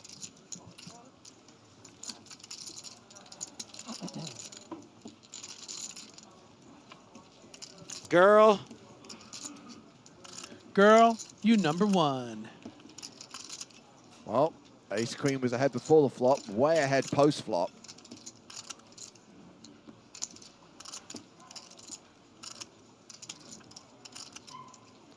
Post flop check back bonanza. Called it. A prediction.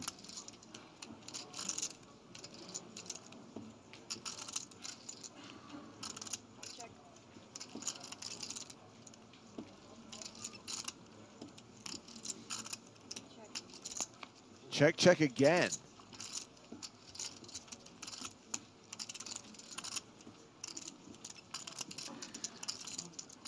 Surprised Nuki isn't going for some value there by the turn. But maybe just expecting Terrard to not really have much here. Hoping to allow him to catch up, maybe spike something like a 10 or a jack on the river, depending on what Arthur has. In this case, it would have been a 10, would have been nice. Finally does go for a little value.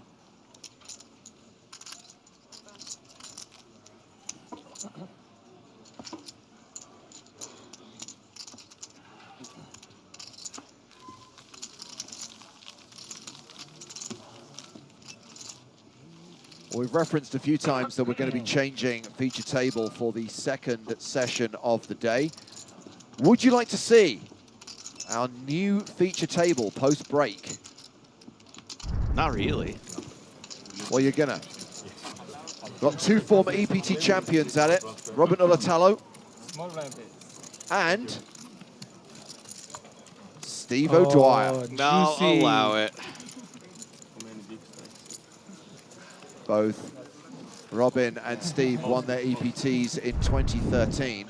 Of course, Steve has a second place finish on the European Poker Tour as well, a runner-up in London, which is the event that Robin won, albeit in a different year. Surprisingly, no other success. Those were the only tournaments he did well in. One-hit wonders. Yeah.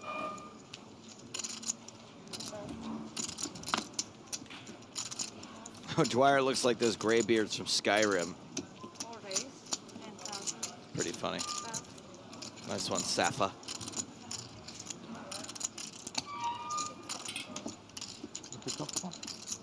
After the break? On new table. Okay. I'm on new table. Ace, high, flop, and yeah, this is going to be the last hand of the session. Suited cards, huh? And that hand has concluded. So one level down, 4 to go. 135 players heading out on break. And a new feature table when we come back from break. Checking on the stacks of the players we've been watching for the last 90 minutes. Artur Tiriar started the session as tournament chip leader. May have dropped down a few spots, but still a big stack with 150 big blinds. Tuan Mulder playing close to 100. Not a great session for Marley Sprague. She's dropped below the 50 big blind mark. Neil Farrell with 13 bigs will be in the danger zone when they come back at 3-6. Danger zone! And yes, Robin Ulatalo and Steve O'Dwyer are going to be on the main stage. Our new feature table for the second level of day 3. We're going to take an 18-minute break. Very specific. Put the kettle on. Make yourself a cuppa. Sit down with a packet of crisps. And rejoin us with more action from day 3 of the Prague main event here on the PokerStars European Poker Tour. We're back soon.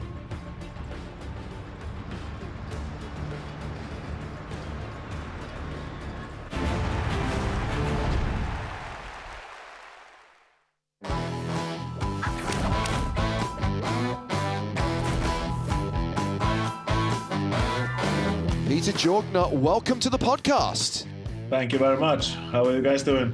We're doing well, and congratulations once again, to steal Joe's expression, for your second place finish in EPT Paris. I know at the time there was probably an element of disappointment, but considering where you were a year ago, to come to this point, you must realize this is a huge achievement. Yeah, I really do, and I'm just super grateful, to be honest. Last I saw you, you were wrestling Nick Walsh and like 3 other people in the Hyatt hotel lobby. Who won that wrestling match? I think I finally came out on top. I mean, you were definitely, he was definitely wrestling 2 people at the same time, and it was not easy. I mean, it was not close. I mean, they were getting their asses kicked. I never would have doubted it in a million years. I'm guessing then that after that final table, some beverages were potentially consumed. Maybe there was a bit of celebration? A little bit, yeah. A little bit of celebration going on. It felt weird. I was honored to be a part of that. Thank you for accepting us and letting us hang out with you. No, that was my pleasure. Likewise. It was a great evening. It seemed like you had look, we've been around a lot of winners and a lot of runners up, and it seemed like this was extra special for some reason. You were really sort of, it was not just you celebrating, but your whole team. Everyone seemed really overjoyed with it. I mean, you seem like a successful guy before this happened. Yeah. Tell us about that. The before story. The origin story. Who is Peter Jorgner and where did he come from? So I come from Stockholm, Sweden. I started my first business in 1994 and basically been self-employed ever since, and mostly in some kind of tech industry, internet, IT, and then financial technology. Married in the late 90s, got 3 beautiful daughters, and the last venture I did, we sold that company in 2018. I worked for the buyer for 2 odd years and quit in 2020. Left Stockholm for Marbella, Spain, to retire, but it wasn't that much fun for the first couple of months. But then started investing my money in different ventures, and as you know, I picked up poker like a year ago, 10 months ago. And that's been a real blast, as you might imagine. I want to go back to 1994. Like, you were what, like in your early 20s or at the oldest? I understand that you created some software, I think is what your most recent thing was, but in 94, what was going on? Yeah, so internet came. I meant to start a web agency that was going to create internet presence for companies, but that was way early. But I worked as a consultant, and eventually that morphed into an internet agency in '96, and that kept on going through the internet boom and internet crash, and I sold that company in 2007. So you were just early on, just knew that the internet was going to be a thing, and you decided that you were going to figure out how to get companies online. Yeah, exactly. It's incredible. What I'm intrigued to know, Peter, is when you say into your retirement that you discovered poker, I mean, are we literally talking about playing the game for the first time, or had it always been there in the background? No, it's been there in the background. I think I've been playing online, but it's been like, coming home from work 11 p.m. with a bottle of wine, winning for 1 hour, then losing for 3. Yeah. And then segueing into some live poker, playing home games and the local casino in Stockholm. But not a lot. It's been more of a hobby and a losing one. Right. It sounds like all Peter did in Paris is win his money back. Yeah. So when you when the passion was truly ignited, at what point did you say, I'm actually going to take this seriously? At what point did you put together Team Jorgner? Yeah, it's actually Team Hightower. That's my nickname. Okay. Wow. That's a cool nickname. It was like 2 years ago, and I went heads up against Peter Quisthammer, who was my friend at the time, still is, of course. The good-looking Peter. Yeah, the good-looking, handsome Peter. Yeah. Handsome Peter, right. Yeah. And I donked into him on the flop, and he busted me, pulled me aside and said that I was disrespecting the beautiful game of poker by not playing to my full potential.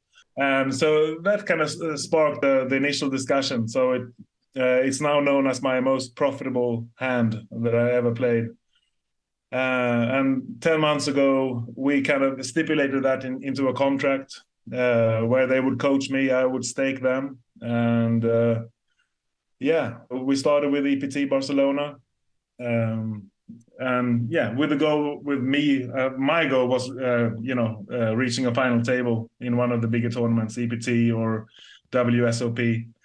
But not in a million years we had actually thought that was going to happen this quick. So you say it started in Barcelona. Which events have you played since then?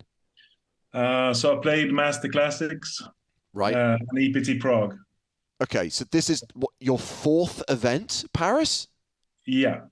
Wow. So that's incredibly quickly.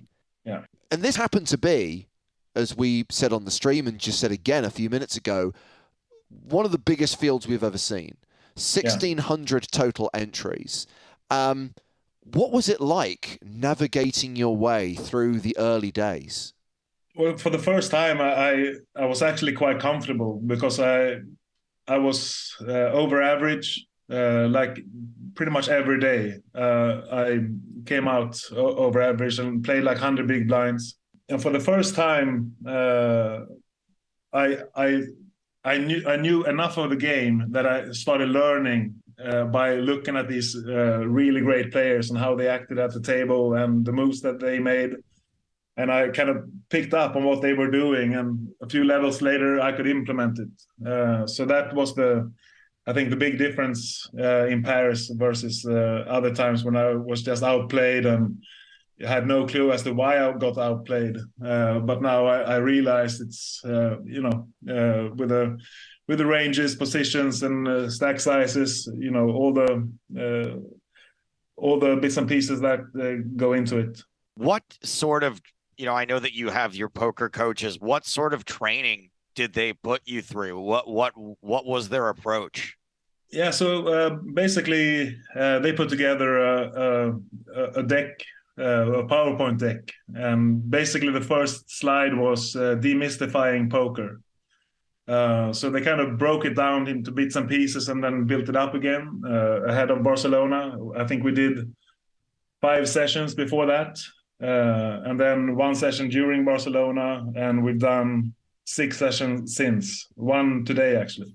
And and then they've been, during the festivals, just coaching me during the breaks, and giving me a lot of. I kind of use the analogy with, the boxing coaches. You go into the corner, you sit on your stool, one is waving the towel and the other one whispering in your ear. You got this guy on seat 1, don't do this versus that guy, do more of this, less of that. Especially now in Paris, day 4, 5, and 6, they were instrumental in doing that. And they kind of put their own poker aside just to be with me and alongside me. Well, I was going to say, because during the late stages, you spent a decent amount of time on the feature table. So I'm guessing your coaches had a lot of information to work from. And I'm guessing that the stream is useful to go back and look at key hands and key spots. Absolutely. Yeah, very much so. And also it was an opportunity, to kind of set the other players up a little bit as well. Yeah. By playing unconventional in certain spots and knowing that they will watch this in half an hour, and then the next time I get the same opportunity, I'm just going to reverse the play I did before, because I knew I couldn't beat them at their game. That's actually one of my favorite things about watching a relative amateur, a relative new person come to the game is watching the GTO wizards not know how to fight against them and sort of get a little confused by them. And that was certainly fun watching you. I guess what sort of prep went in before the final table? How late were you up the night before? Was it studying individual players or studying spots? What did you guys get into before that? Not so much the previous night, but in the morning, because I just went to the hotel, took a sleeping pill, tried to get as much sleep as possible, and then we met a couple of hours before having breakfast, and then they had crunched the numbers during the night and watched the hands and brought the data to me. So I just got a summary on each player, each position, stack size, moves that they had made before, and the profile of each player basically. And of course I had my idea as well, and we just got to a conclusion on where we were at. Now, we were just saying that the final table actually played a lot quicker than we thought it was going to.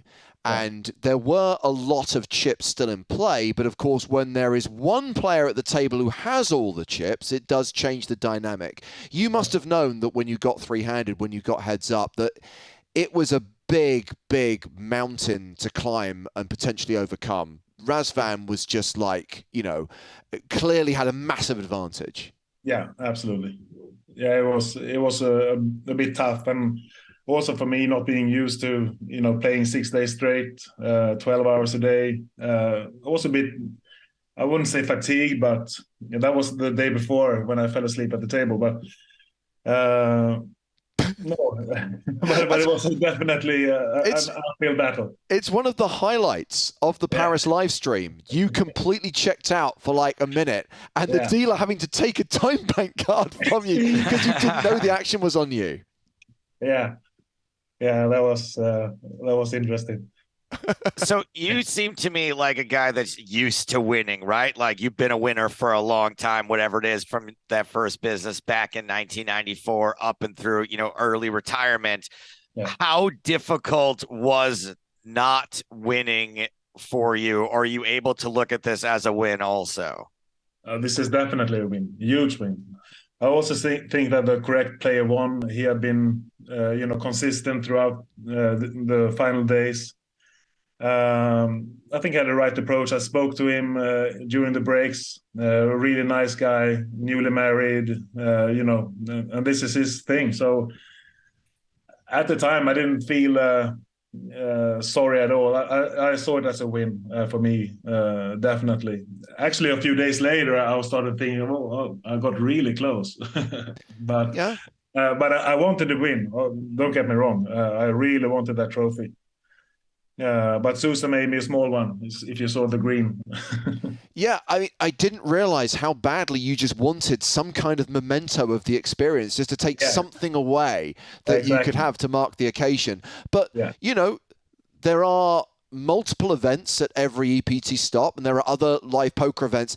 I don't think it's going to be long before you have something genuine to put on your shelf. Oh, I appreciate that. That would be really nice. And on that note, what are the plans for this year, Peter? Where are you going next? So I'm going to EPT in Madrid. Cool. I think that's a week after next. And after that, I'm planning for Cannes and Monte Carlo. Nice. And then WSOP, EPT Barcelona, EPT Cyprus, and EPT Prague. Wow. Already mapped out the year. Well, in that case, we will see you in Monte Carlo, and look forward to catching up and seeing you wear one of... How many Rolex Yachtmaster 2s do you actually own? 2. Just the 2, okay. I put this on today just for you. Oh, very nice. Very nice. Gets the James Haskins seal of approval. Peter, it was great to meet you in Paris. Congratulations once again on an amazing result, and we look forward to seeing you again in a few weeks' time. Thank you very much.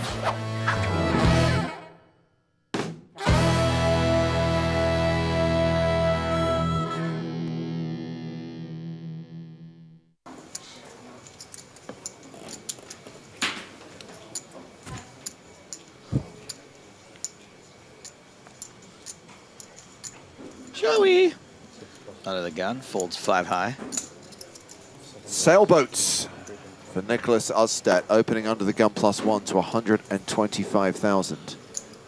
Fabrice Bigot, ace-3 in the hijack. This feels like a big no.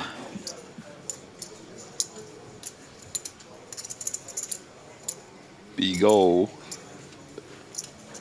folding this hand. Yeah, there's a lot of action behind. Usted raising pretty early. A nay. Jack 3 for Jorgner. And what could he possibly be thinking about? I don't know, but my guess is his life's pretty good. He could be just reflecting. I mean, if he re-raises here with Jack 3, respect. I think he's just lost in the sauce right now, honestly. This doesn't look like he's actually thinking about anything. He does know it's his turn, right? I think he's back now. I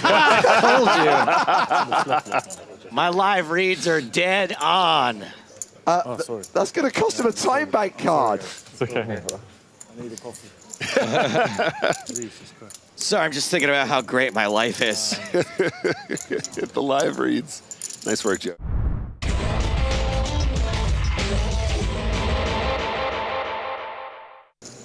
At the secondary feature table, Eugene Kachalov has moved all in with kings. Danius Ulka's re-raised in an attempt to isolate, but it's not going to work. Max Greenwood's got aces. Holy. Owen.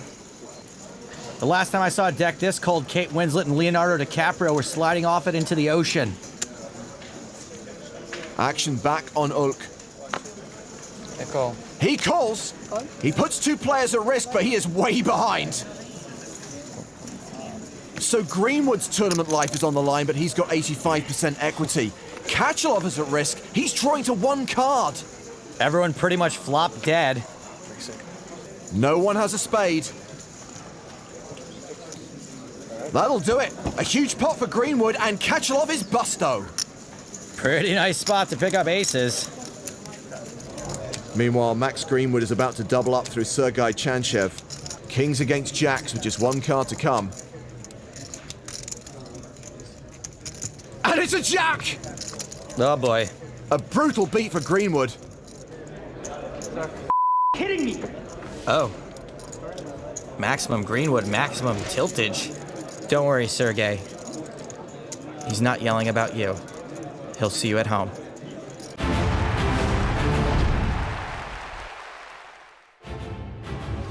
Welcome back to Prague and the 2023 season of the PokerStars European Poker Tour as day 3 of the 5K main event continues here at King's Casino at the Hilton Prague. Second session of the day about to begin. It's James Hartigan alongside Nick Walsh. Hello, hello. Thank you for having me. And a new feature table, Nick. First, we're going to check on the big stacks coming back from break. We had Artur Tiriar at our first feature table. He was the start of day chip leader. He's dropped down to 3rd place, but he's still a top 5 stack.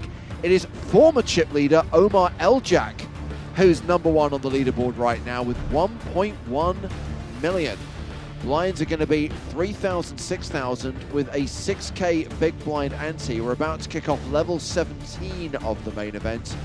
And let's see who we have on the main stage. We teased it before we went on break. 2 former EPT champions looking for their 2nd title. And of course, looking for the first prize here in Prague of €1 million. Right now, we're paying players 10,480 euros. As in every MTT, all the big money is up top with 6-figure scores for most of the players who make the FT, with a 7-figure score for the eventual champion. So the 2 big names, our new feature table, are Robin Ulatalo and Steve O'Dwyer. Both EPT champions, both pretty prolific winners on the EPT. Steve's won so many high roller and super high roller events. And of course, Robin Ulatalo had a near miss in Barcelona earlier this year, Nick. Yeah, absolutely. Pretty stacked table here. We've had a lot of really good action from the feature. Looking forward to covering this one. Just so much talent, so many new faces, lots of great poker, lots of cool action. I'm hoping for another fun session today. Firoz Mangro is the biggest stack at this table with close to 100 big blinds. Stanislav Tishkovich, the shortest stack, but not short stacked, with 31 bigs. Just to give you an idea of where things are at right now, with 132 players remaining, 132 players coming back from the break, average stack is 292,000, so just below a 50 big blind average right now. So we'll keep this table for at least 1 level, a total of 5 levels to be played today. We're 1 down with 4 to go. Not trying to hit a specific target, not trying to hit a certain number of players. Tomorrow the ambition will be to get down to 16. That might take more than 5 levels. Big field here in Prague, record-breaking field for this tournament, 1,285 total entries. Yep, and we need to play the poker. Bigger fields means more poker to hit those targets, hit the milestones, and make our way down to our final table and so forth. Robin Ulatalo is a 40 big blind stack coming into this level. They can choose, but they can put players on tables like random seat draws. Steve O'Dwyer with 64 bigs. Whatever they think is the best, they do.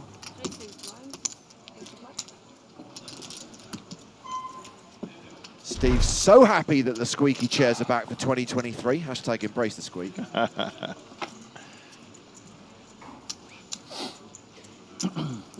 Cards are in the air, guys. Back underway. James, am I right in saying that Ilatello was on the final table in Barcelona at some points? as I referenced, a near miss in Barcelona earlier this year. Sorry. And the lettered hats have returned. The lettered hats were definitely a feature of his appearance during the Barcelona main event. A sartorial choice that influenced our very own graphical Hugh, who now wears exactly the same hats on a daily basis. I love it. Uh-oh. 477K to start the hand. Yelatello, the effective stack, though, James. Yeah, and Andras Konjevic with ace-king.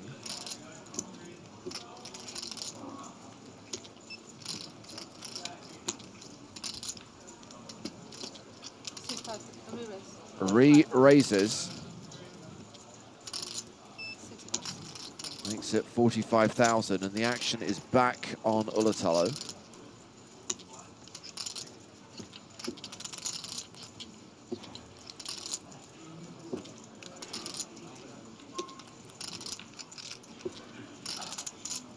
Tricky spot, small blind, probably not going to 3-bet super duper light here. Some players will have the correct frequency, but King Queen off doesn't play quite as nice as King Queen suited. King Queen suited might probably sneak in here once in a while still. I think King Queen's just the fold in. He does let it go.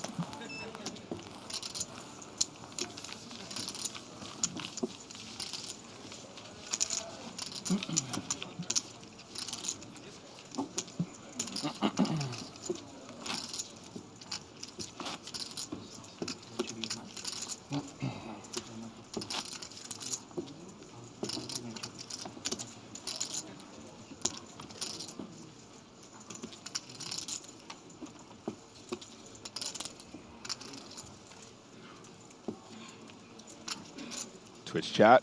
Crypto's asking, is there a website that shows who's still in the tournament? Check out the PokerStars Live app. However, be aware that the app is in real time. Correct. And will potentially spoil your experience of watching the stream, which is on a 30-minute delay, despite the fact that we're commentating in real time. If you don't already have the PokerStars app, check it out. It's very cool, very helpful. Will keep you abreast of all the action at every live event, every PokerStars live event. And also, if you travel to an event, it's actually very useful to get checked in as well. You don't have to remember your PokerStars live card anymore. You can now sign in with your app once the accounts have been connected. Very cool little feature. But for those of you trying to follow along at home, Nick's not wrong. The app is great, but is reporting in real time, as are the team at Poker News. If you're following the live updates on Poker News, that will also be in real time, and spoilers could be revealed. As we see Robin Yelatello get frisky with King 10 and Ace-King suited for Steve O'Dwyer. So O'Dwyer, 64 bigs, the shortest of all three stacks. Yelatello still, after folding the King-Queen just now, 32 big blinds. You just squeeze all day long here. It's a dream. Sorry, excuse me, 4-bet, excuse me, cold 4-bet.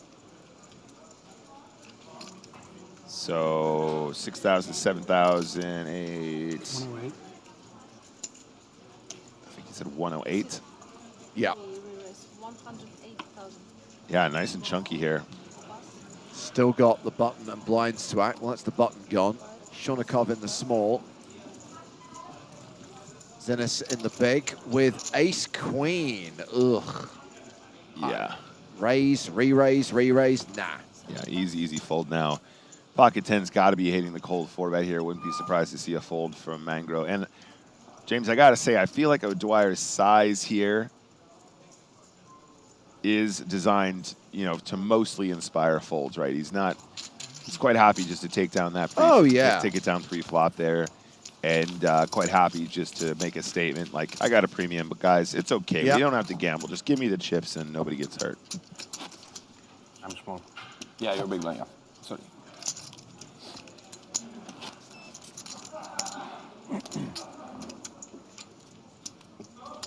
I forgot I raised. Yeah. 130 players remaining now.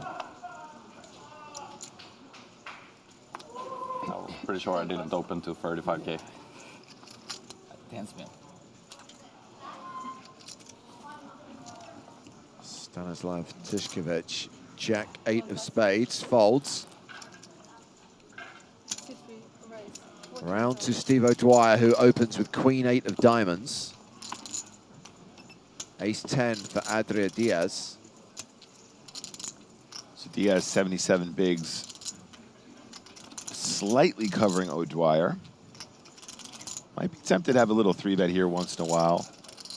Might be tempted to fold. I think really all options on the table. I think probably calling is the worst option there, generally speaking. Don't want to inspire players to call behind. So I think a fold totally reasonable as well. You're not quite as in position as you'd like to 3-bet that at a higher frequency. Round to the big blind. It's spelt Raymond Luxury Yacht.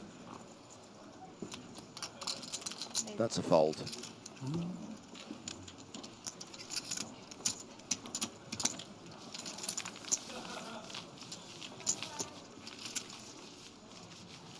Steve O'Dwyer, an above average stack. Most of the players at this table, 6 out of the 8 players at this table, significantly above average. 71 big blinds or more.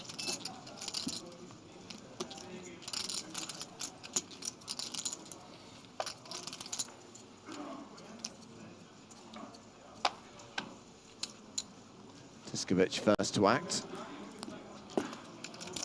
Fold to the 4-deuce. Dwyer out. 10-9 for Diaz.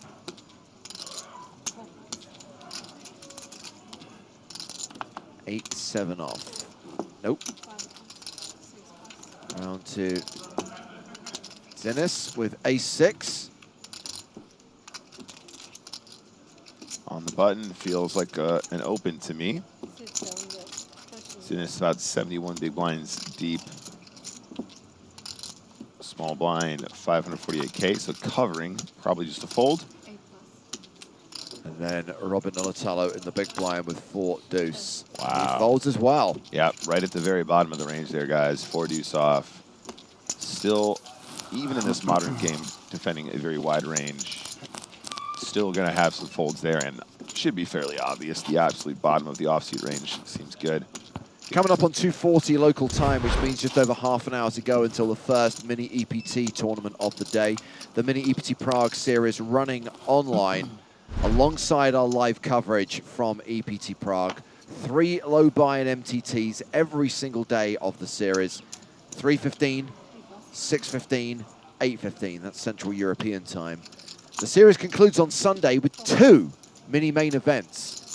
Now, while there are New Year Series tickets added to the prize pool of every single tournament, when we get to the mini main events, it's all about those power passes. Win a mini main, you get a gold power pass. If you're a runner-up, silver power pass. Yeah, guys, low buy-in but high value. Lots of added value in those.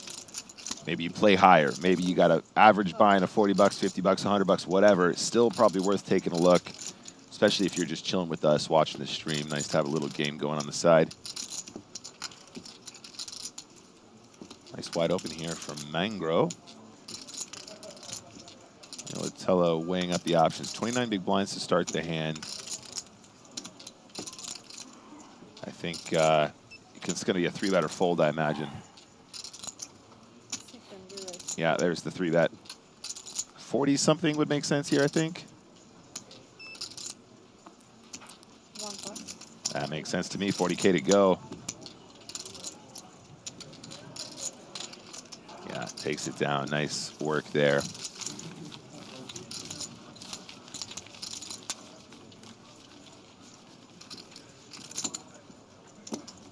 Scared I'm gonna knock out the.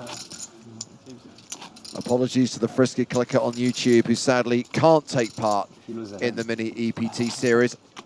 Would highlight it is not available everywhere in the world. If you fire open the PokerStars lobby, if there isn't a tab that says mini EPT Prague, I'm afraid the series is not running in your particular jurisdiction. I have sort of been following here and there today, James. How is Marley Sprague getting on?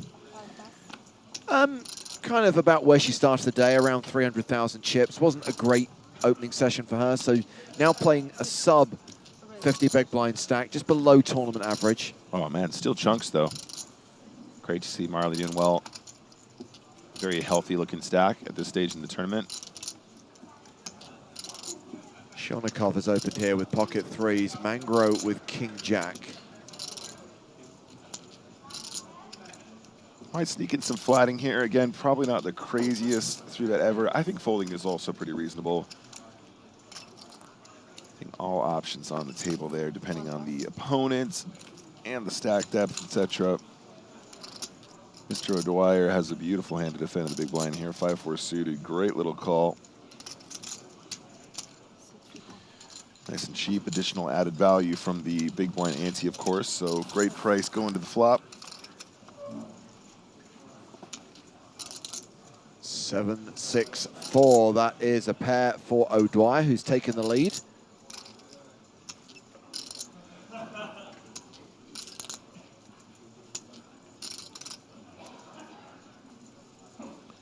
I was about to say, does Steve ever lead this board? This is one of these cool high-level tricks that people pull out once in a while, and it's just, when you do it well, it's just so difficult to play against. Is going to actually extract a little bit of value here. Ace of spades might be a slowdown for O'Dwyer, though.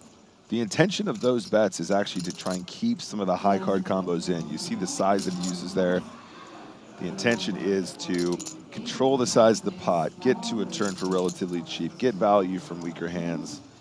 He's accomplished all those, but the ace might be a card that he wants to start pumping the brakes now, just because he doesn't want to be value timing himself against ace king, ace queen, ace jack, ace 10, all the stuff you'd expect in that +2 range.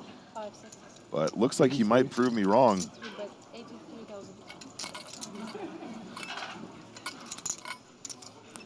And this is why he's Steve O'Dwyer, and I'm just talking about the pokers.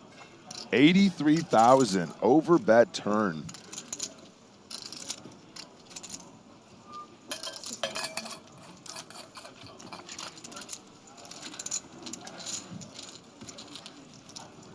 O'Dwyer now third in chips at the table. More than 80 big blinds. Excellent stuff. Steve O'Dwyer, man, such a force to be reckoned with. I would love to hear his analysis of that hand and his breakdown of the range he actually leads in those circumstances. Great to see him play. Very honored to see this kind of behind-the-scenes action, guys.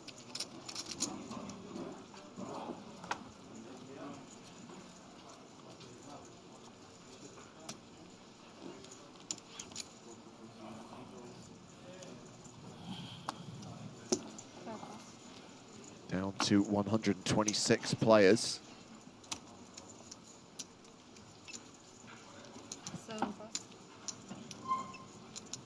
And Mangro with 9-8 off in the hijack. Both he and Ulatello have folded. Tishkovich is on the button. Now the blind, Steve O'Dwyer in the small with queens.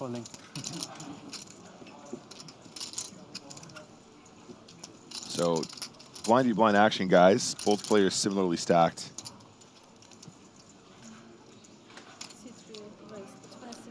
I think you're probably going to want to have lots of raise with queens here. Very little trapping here, James. Just because deeper stacked, if you don't start building the pot now, you're not going to find a way to get the rest of the chips in on a later street. Obviously, you're going to want to steal there quite frequently as a bluff as well. So I think queens probably almost pure raise there, blind v blind at this stack depth.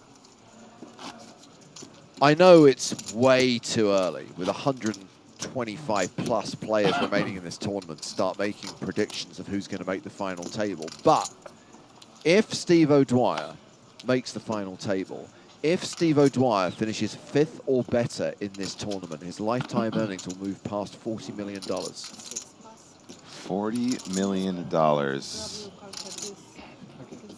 Think of all the watches you could buy with that, James. James's response, about 3. You'd be on a wait list for all of them, but...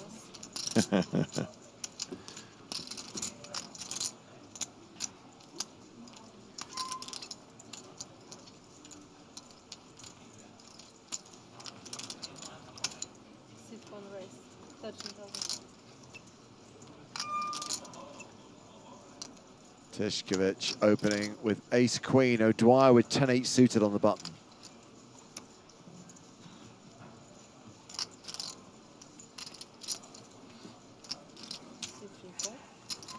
calls in position.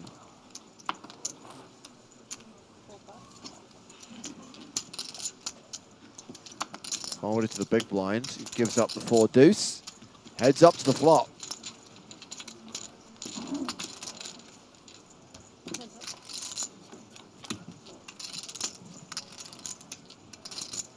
Nine, 9-3.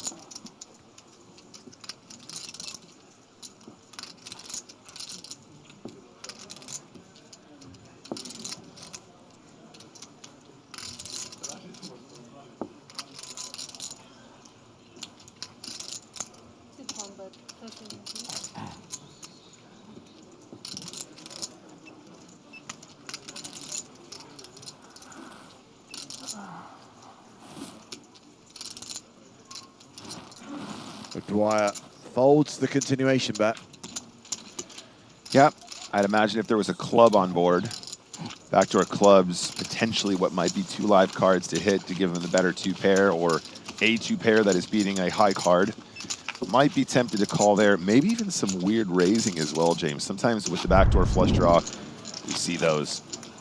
Neil Farrell all in against Tuan Mulder. Ace-Jack versus 9s. Ace on the turn, ace on the river. That is Feraldo doubling up to around 170k. So that is our previous feature table, which is going to break imminently. That's why we had to move it off the main stage. But a double up for EPT Malta 2015 winner, Neil Farrell. Absolutely love this man.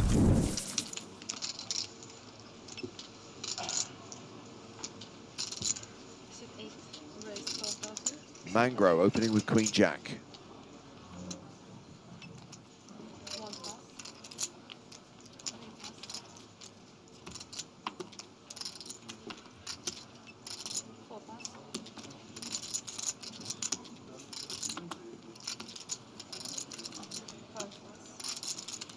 Just the big blind left to act. Maxim Shonikov folds. Raise and take it for Mangro. Not too shabby for our featured table chip leader, Feroz Mangro, now 91 big blinds. Had a couple of those now. In the modern meta, very little folding in the big blinds, but and a couple real low ones there. A couple hands in a row. So, Mr. Zazaz asks, why does the feature table need to break up? The previous feature table, that is. So there is a breaking order. So every table is numbered. We started the day, I think, with 22 tables next. They're numbered 1 through 22. Right. And the seat draw is random. And the breaking order is high to low. So as players are eliminated, you want to keep all the seats filled. We play 8-handed. So once 8 players have been eliminated, you break table 22, reassign those players. Another 8 players are eliminated, you break table 21, reassign those 8 players. And the table we started with today was table 17. So we've reached the point now where it's going to be broken soon. And what you don't want is a situation where the table that's on the main stage has to be changed. Because demiking players, remiking players, taking chip counts, getting them into the graphics system along with the names, it takes 10 to 15 minutes. So we can do it during a break, but we can't really do it during live play. We'd have to stop the clock, and that's not great for anyone.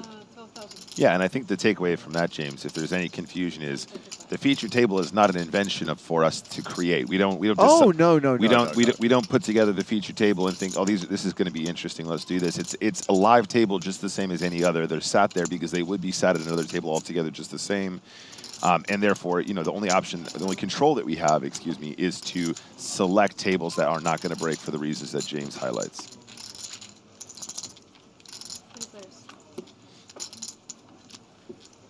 Jack 3-3 on the flop. Little big blind special here.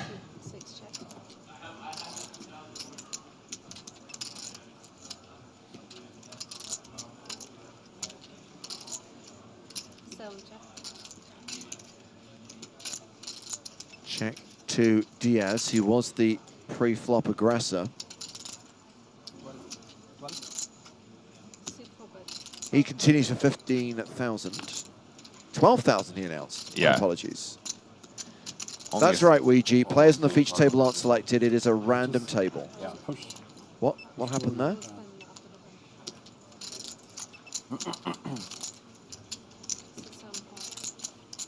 I missed what happened with Shonikov. He just folded, right? He folded, but I heard some grumblings about how he folded. Oh.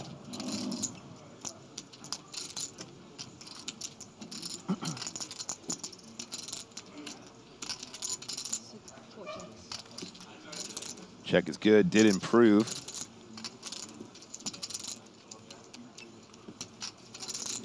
I think there might be a cute little blocker bet here, actually. You know, James, if you put in like quarter pot here, you get called by worse once in a while, and of course you slow down the action. If he does have a king or an overpair, difficult for him to raise when you can still have a 3 in your hand here.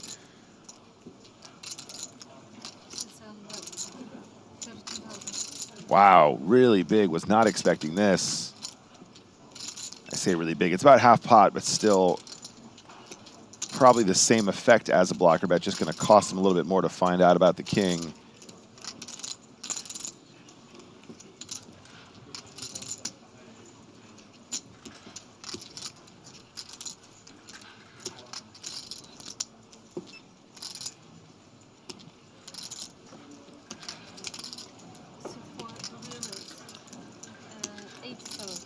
Raise from Diaz. I was not expecting this. He's found a great spot to put in a raise, but that's a brave man.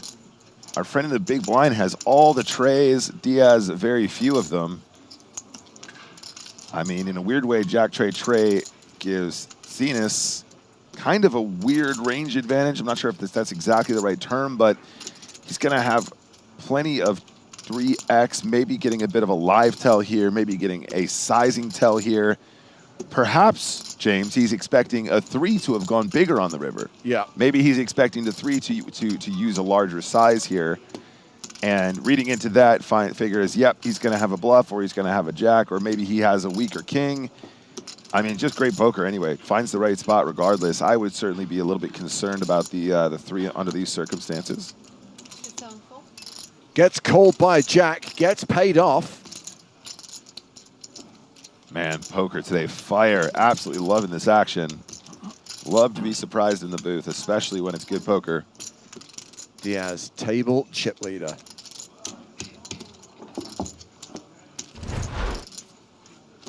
Closing in on the 100 big blind mark. Again, would love to hear his thought process there. My only guess is perhaps the bet sizing.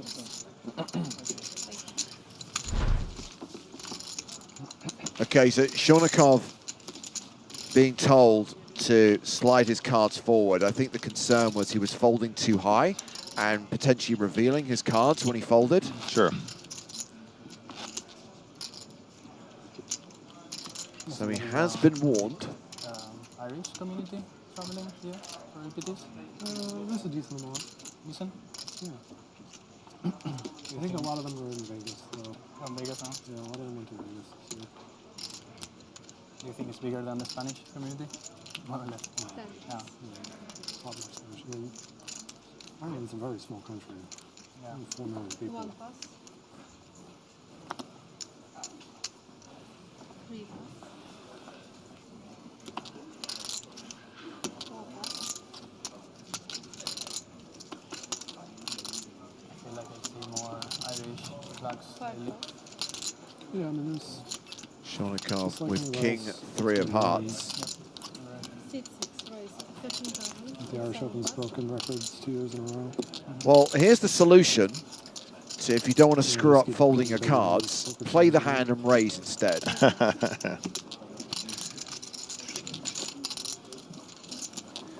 Just like it adds. I wouldn't be surprised if there's over 3,000 entries this year. I wouldn't be surprised if there's over 3,000 entries. Yeah, we always say like it's gonna go down sometime or whatever, and then it never stops growing. Good to see. Shonikov playing close to 75 bigs.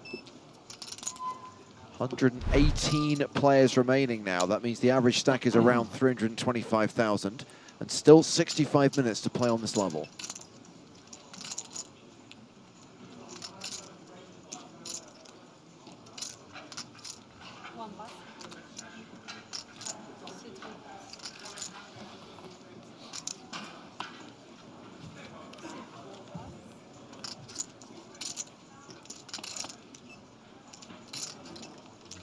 Jack-9 of hearts.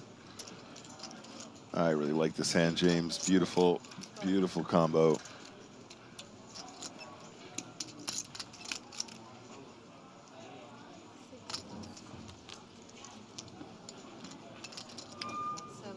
Rounds the blinds, Mangro in the small. King, queen.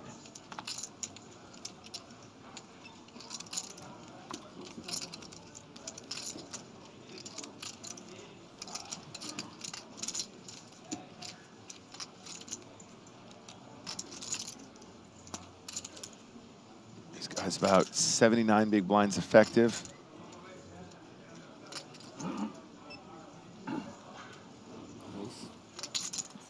That's a re-raise. Robert Nulatalo with ace-jack of diamonds.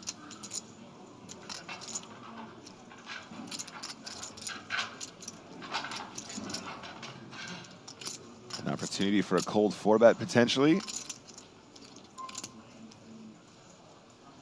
I think folding is probably not that crazy either, to be honest, but really depends on your perception of the dynamic. Small blind needs to have the capacity to bluff. Small blind needs to have a certain range. Hijack needs to be opening a decent amount as well. I think the fold is also completely fine.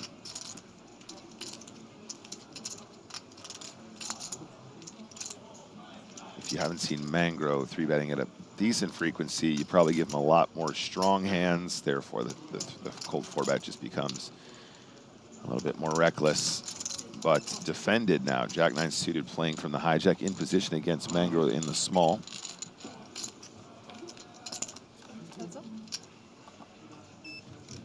Queen, queen, 10. Trips versus an open-ended straight draw. Now, I don't want to commentator curse here, James. Yeah. But a king on the turn would be ridiculously spicy for Mangro.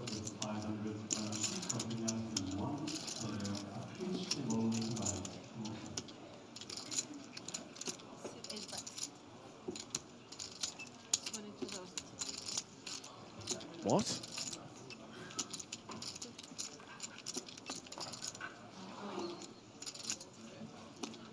Oh, good, I didn't mishear that. I mean, I did mishear it. I heard 222,000. Yeah, I heard a big number as well, and I was like, whoa. 9 would obviously also be very spicy, but just in the other direction. Ah, never mind. Well, that is the full house for Mangro.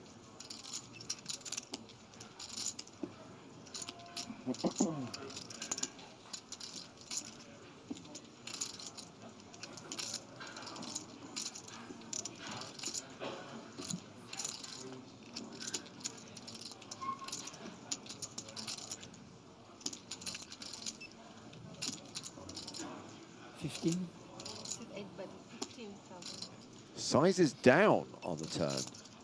Yeah. Milky Milkerson. Perhaps trying to make it look a little bit like a blocker bet of some sort. This is really interesting for sure. Love to see more from Mangro so far. We've only seen a handful during this session.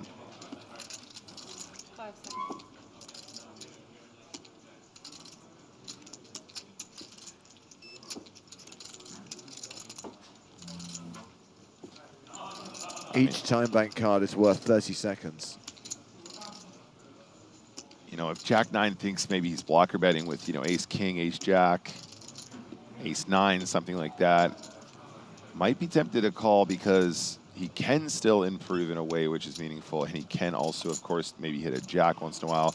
Makes a good fold. I mean, it's so cheap. You can really, really talk yourself into those ones, James, and under certain circumstances, I think that's probably not unreasonable, but makes the fold, gets away from it. I think that's also totally fine as well. And Feroz Mangro now has more than 600K, has more than 100 big blinds. As we track across the room in this EPT Prague main event, see there's 59 and a bit left to play on the clock.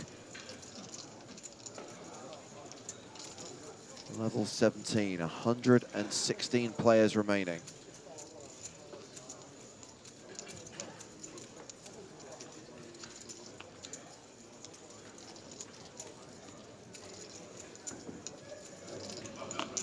And back to the feature table.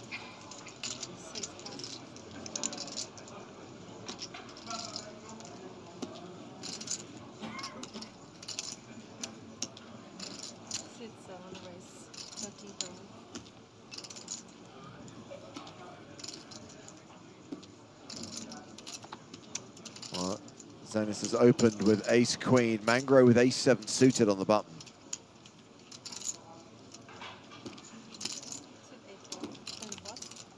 Looks like a call.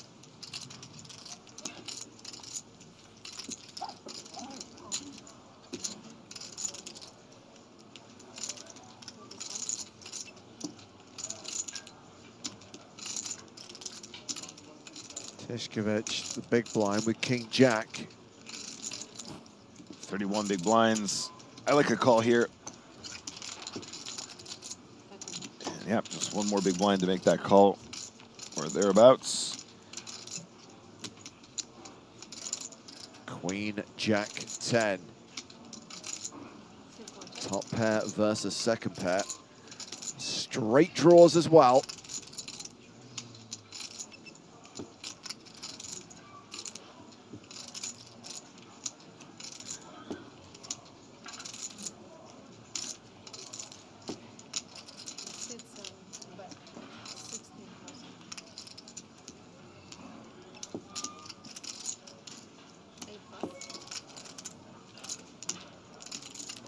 Ace-7 is out.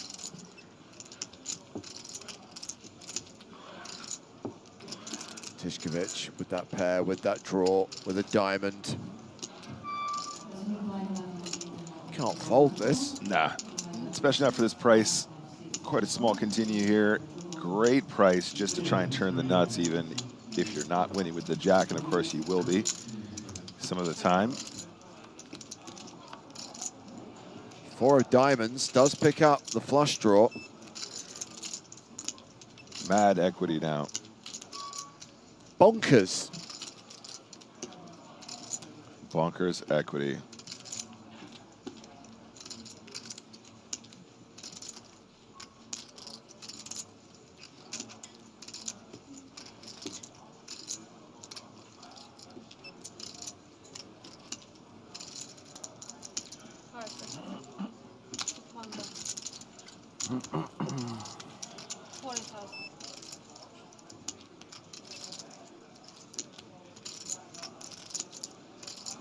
Looks like a lead on the turn, James. Interesting.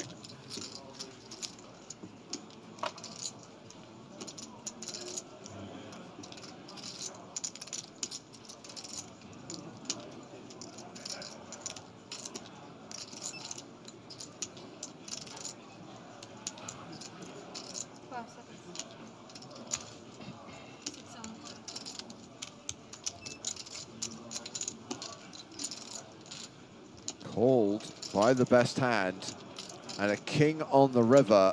Yes, it's 2 pair for Tishkovich, but it is the straight for Zenis. This is such a gross run out for the king jack. I realize ace queen was ahead the whole time, but yeah, on that turn, so many ways to improve, and it's really, really ugly to improve in a 2 pair here when the ace is such a clear rivered straight. Having led the turn, however, it is not unreasonable to continue representing a flush, for example.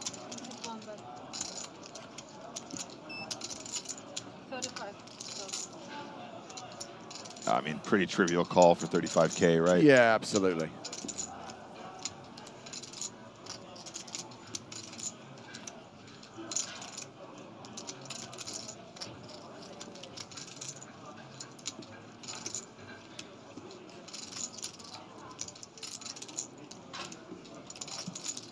What are you losing to here? Diamonds? Just the diamonds. Cycle.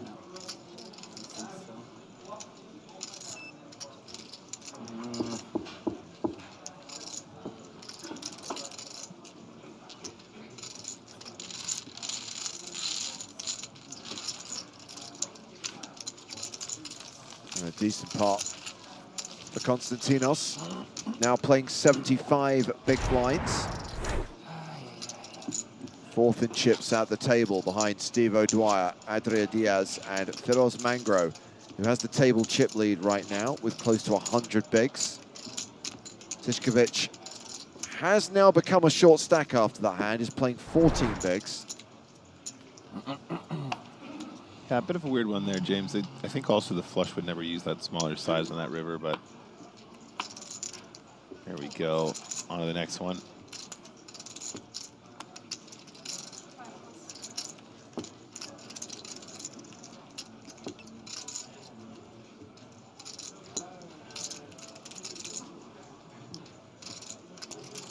Shonikov opens to 13,000 with ace-8.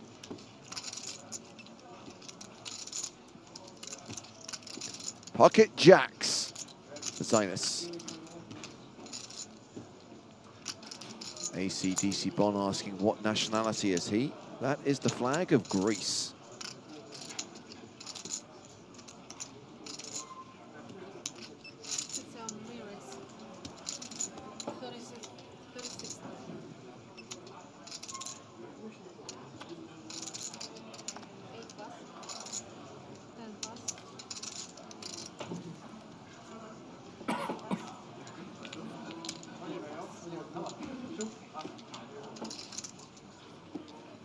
Everyone has folded, so it's back on Shonikov. I think probably regretting a slightly wider open here. Very, very, very dicey to call with ace-8 at this stage. I think the open is probably fine, but definitely on the wider side. We're still playing 1, 2, 3, 4, 5, 6, 7, 8-handed, of course. Need to be aware of that, kind of know where the line is, know your ranges, and understand when you want to adjust. I think the wider open there, no problem at all. Shonikov about 72 big blinds, so probably a hand you can raise liberally, however, also a hand that has the potential to cost you a lot. Pretty bad implied odds, James, pretty bad implied value. If you hit a top pair against a better kicker, you got a lot more big blinds to lose than if you're shorter stacked and you're more willing to just go broke.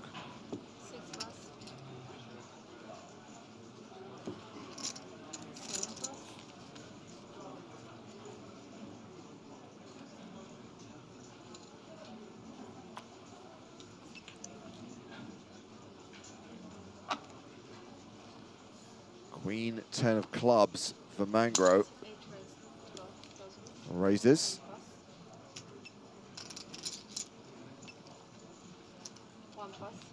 Steve O'Dwyer in the small blind. It's folded. Diaz with trade deuce in the big blind also folds.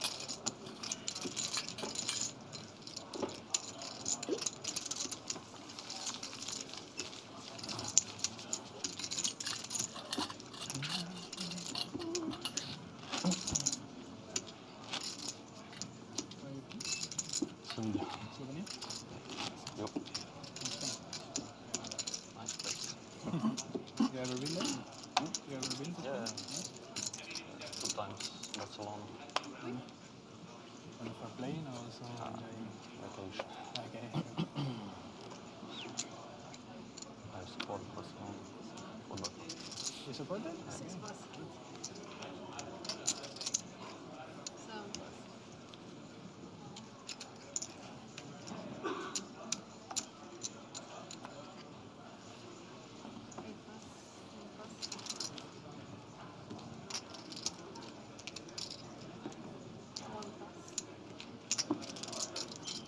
O'Dwyer's button raising with 9-8.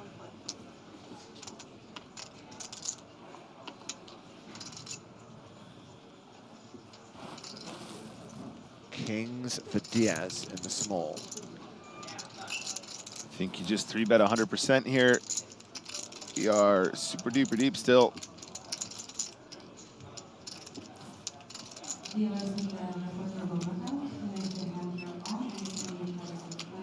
Generally speaking, when we're deeper, we play faster, right? That's the whole point. It's harder to get chips in the middle when you're deeper, for entire stacks, so therefore we need to increase the size of the pot as fast as possible with our good stuff. That doesn't mean we don't have bluffs here as well, of course, but that's all just a part of balancing up that 3-betting range.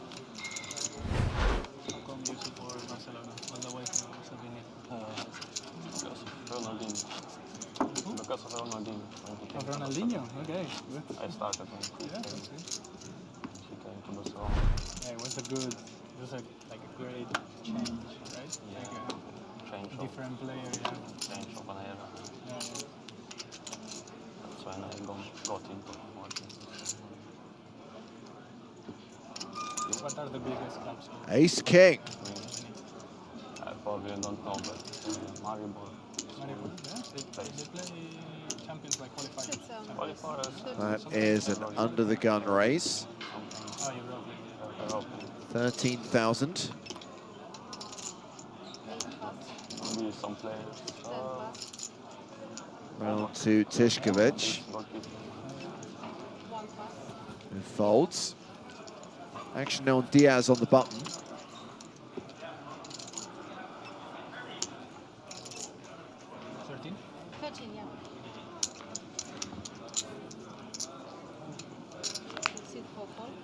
That's a call with ace-8 of hearts. Small blind out. Shornikov in the big blind is calling. 7-5 off. King 5-3. So top for the pre-flop aggressor.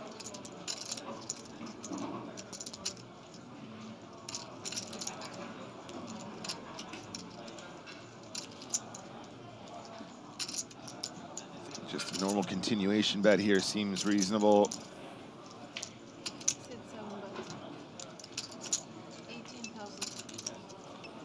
Just the 1 heart on the flop. Diaz facing a bet of 18,000.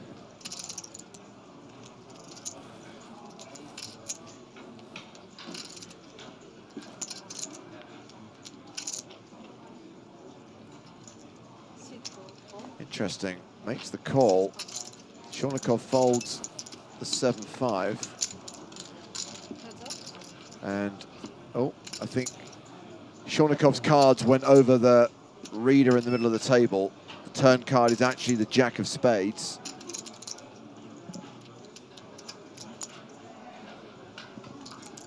I think having the ace of spades here is particularly important, James, just because as we see Diaz flatting in position here with plenty of suited aces, and having the ace of spades kind of immediately in terms of sort of a blocker effect means that your opponent isn't going to have that as many flushes as you might imagine, right? He's opened under the gun, he's called on the button, might still have a hand like Queen 10 of spades, sure. He still might have 9 10 of spades sometimes, might have King X of spades.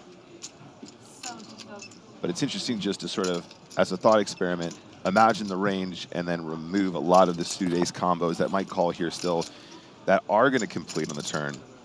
So he slows it down. Diaz decides he's going to fire. Yeah, that's not a small bet. 70 into 84. I mean, the flat with the ace-8 on the flop is already quite interesting here. A float perhaps to try and bluff a later street, and that's what we're seeing now.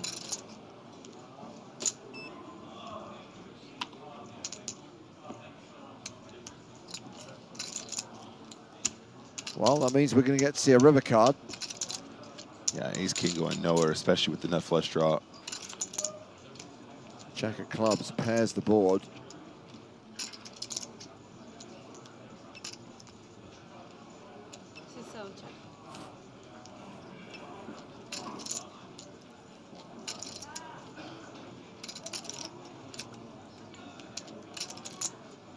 Freddie, you're correct. Jack of spades on the board, of course. Confused myself, but you get my point.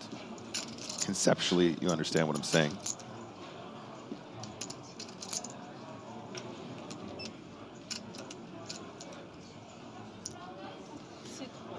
Checking a check. Nice hand for ace-king.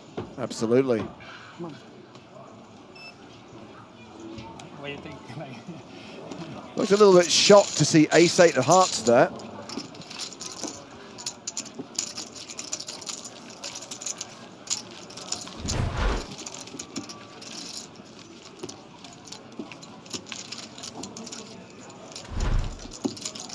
Nice little pickup.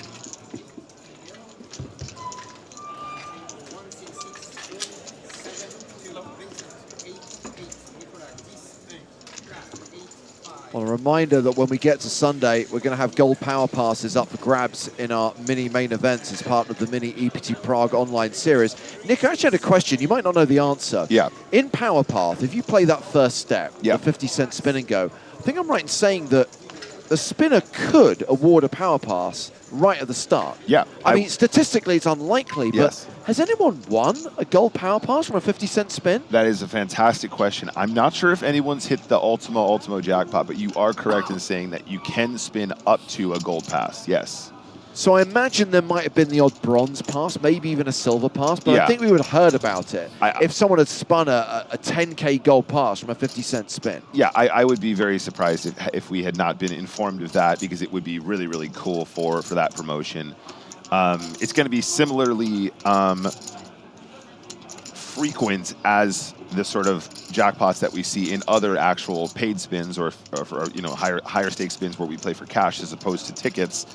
Yeah, great promotion that. And don't forget, guys, you should, depending on your location, be taking advantage of that as much as possible. So, for example, guys, if you are in the correct locale and you play any amount of real money poker, you can play one hand of cash. You will be given a 50-cent step 1 ticket to play that spin every single day. You have to opt in some cases if it's not in your client, not available, but still lots of fun. That is Broadway for Zinus. Shonikov with nada. And isn't it amazing to be betting with 0% equity? Yeah, you gotta love it. Just a footnote on what Nick was saying there. Of course, Power Path coming very soon to PokerStars in France and Spain. And when you consider that we have got EPT Paris in February, EPT Monte Carlo in the spring, and EPT Barcelona in the summer, great news for players in those countries to have the opportunity to win gold power passes that they could redeem for main event packages for those EPTs. Awesome. I really love that promotion. Ask any of the other ambassadors. We're not just saying this because it's a PokerStars promotion. It really is high value. It is great for players. PokerStars has invested a ton of cash into making this a reality.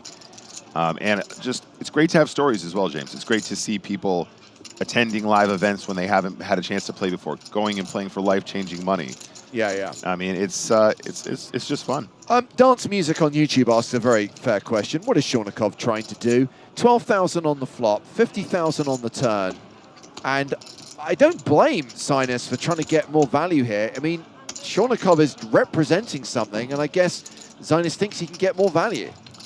Yeah, I think it looks silly when he's smashing it in against the flop straight, of course, but what if his opponent had a 10? What if his opponent had a queen? What if his opponent had a gut shot? Then he'd look like a genius and you'd be applauding. You know, it's just one of those spots, easy to play when you can see the cards, but I think 2 streets there is not the craziest thing I've ever seen. 6-4 might not be the best combo to do it, though, granted.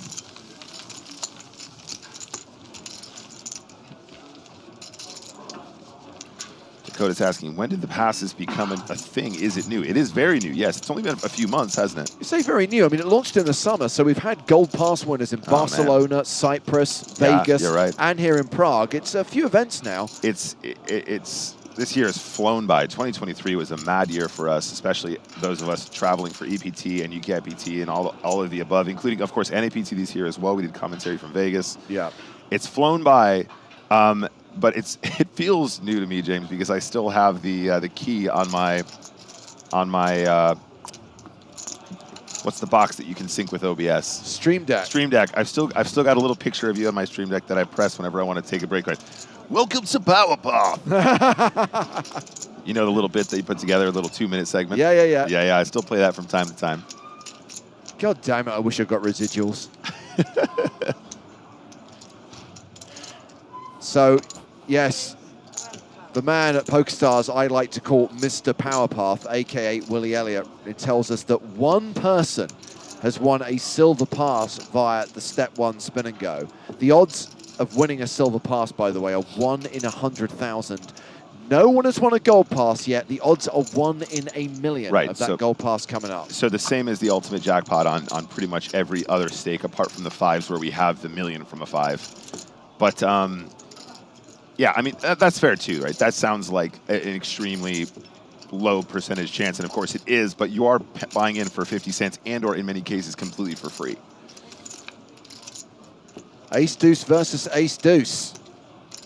Is this going to get to showdown? Oh, we're going to have our first chop pot of the day.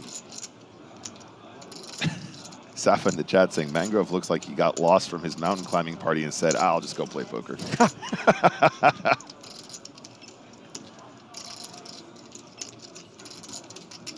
AC King, you're quite right. They have adjusted that, but that does mean that we get more frequent lower multipliers, which I actually prefer. I need to update myself on the exact payouts, though. You're quite right. Stars did recently revamp their frequency distribution, but in my opinion, to the favor of the players. No chop.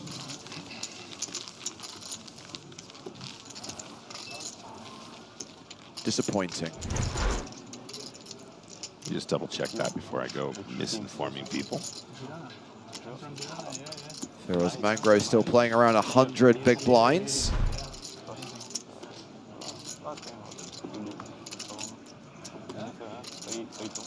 With 37 minutes left on the level and 109 players remaining.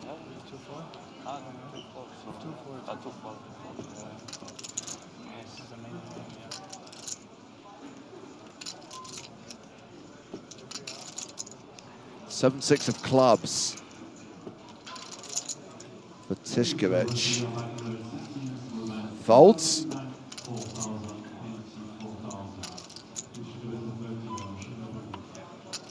Steve O'Dwyer in action, raising with Queen 8 of spades. Well, here's a fair question from nduncan95, and there is no correct answer to this. It's very much your choice. You have the power to choose how you spend your power pass. Nduncan's got that $109 ticket, that bronze power pass already. So, do you use it to play step 4, or do you redeem it for a Sunday Million ticket? Up to you. You have the power. Just like Snap. They give you the tools to be your own boss. O'Dwyer very comfortably playing 80 bigs at the moment. That's a good part, you know, and that's something that needs to be appreciated, you know. It's great. When you play these expensive, tickets to go watch, and then you watch someone just kick the ball or wasting time. You know. It's a lot better if they're winning. No.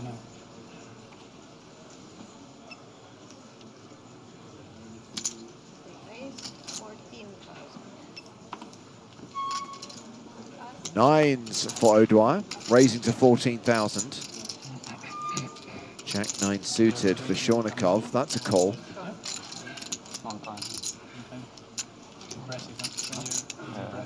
10-8 suited for Konstantinos Ginis.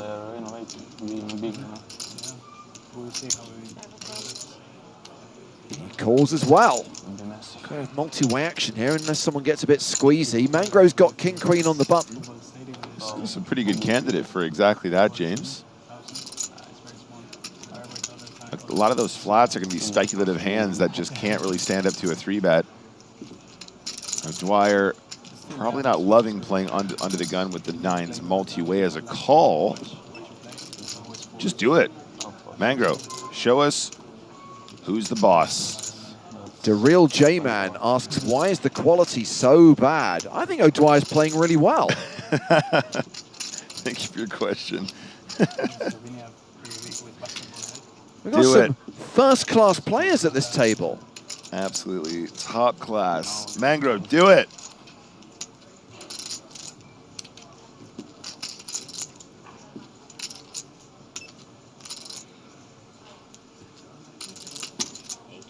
My hero. What a beautiful situation for King Queen.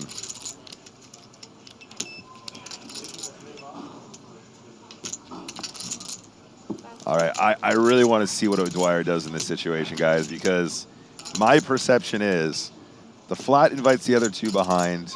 The chance of you winning the pot decreased significantly. Is this ever a 4-bet? Is that a crazy thing to even throw out there? I don't know. That feels weird. I don't think that can be right. I just end up folding this a bunch, I think, but whatever O'Dwyer does is probably the right thing. Okay, is going to play it. I'm kind of forgetting as well that, of course, we are quite deep here, James. So even just the pure set mine has significantly higher value than if we were, you know, say 20 big blinds effective. So flatting clearly on the table, not a problem at all.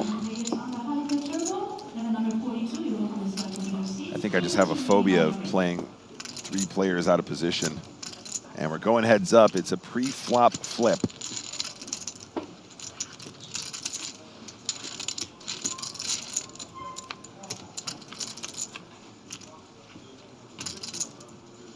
Eight, 7, 5, 9, still good.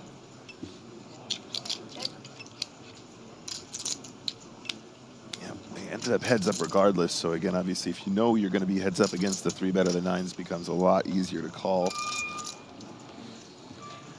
And King Queen probably needs to continue here. I think probably you're going to see that this one like probably maximum 50%. Probably you want to go a lot smaller than most of the time, maybe like a quarter pot. 35K into 167. So even smaller than that.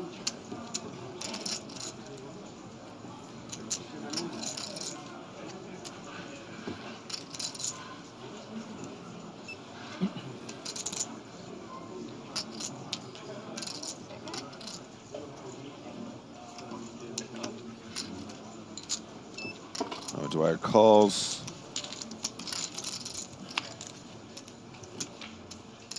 Turn a beautiful 6. 5, 6, 7, 8, 9. That's a straight for Mr. O'Dwyer.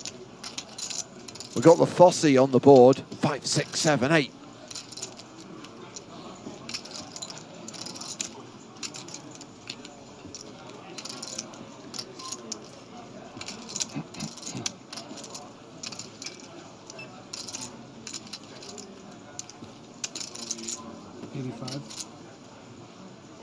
O'Dwyer finds a lead.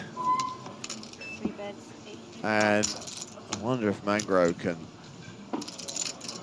legitimately continue in this hand. Yeah, I mean, look, so people might see this and they might go, you just turned a straight. You know, you're definitely going to win the pot. You basically have the nuts, more or less. Why are you leading? It looks so strong. You're never going to get paid here. But it's just important to remember that if you check, your opponent is probably going to very confidently check back with a hand even as strong as aces, maybe even a set. Not to say that a set would be played like this. Probably 5, 6, 7, 8s don't squeeze here too often, but that's not the point. If you don't lead here, you're giving up a street of value. And as I said, the deeper we are, the faster you want to play your hands, generally speaking. If you think your opponent is going to blast off, and you can try and trap more frequently, but that's a turn that is frequently checked, even by value that will still call a lead. Steve O'Dwyer moves over the 100 big blind mark.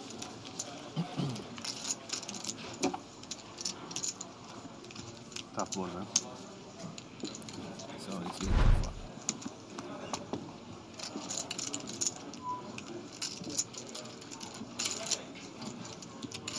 Half an hour left on this level. 108 players remaining.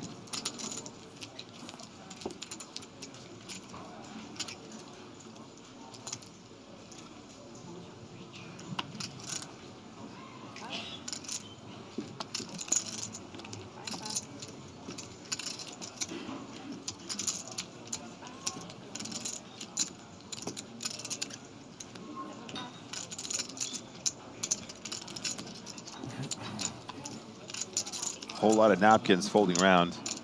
Can we get some action from the final 3 players? Dealer, small blind, big blind. There you go. That's playable.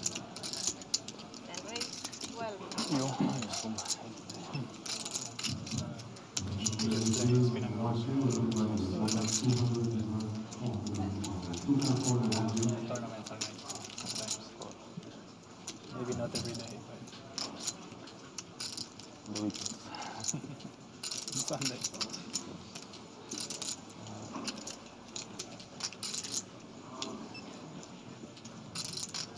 All in. One raise, all in.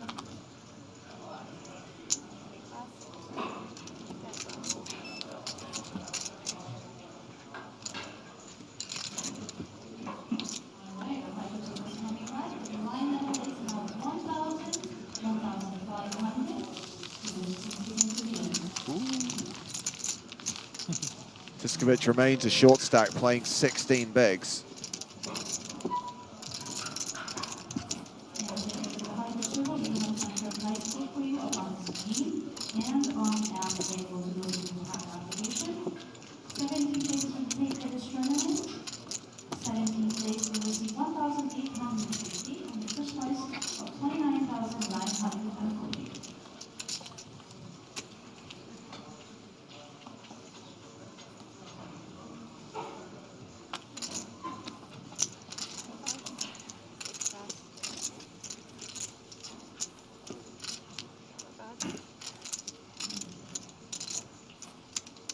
Action folded to Mangro.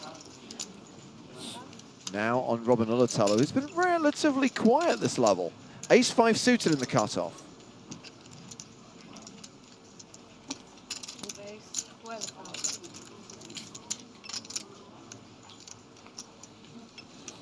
However, he's picked a bad time to quit folding.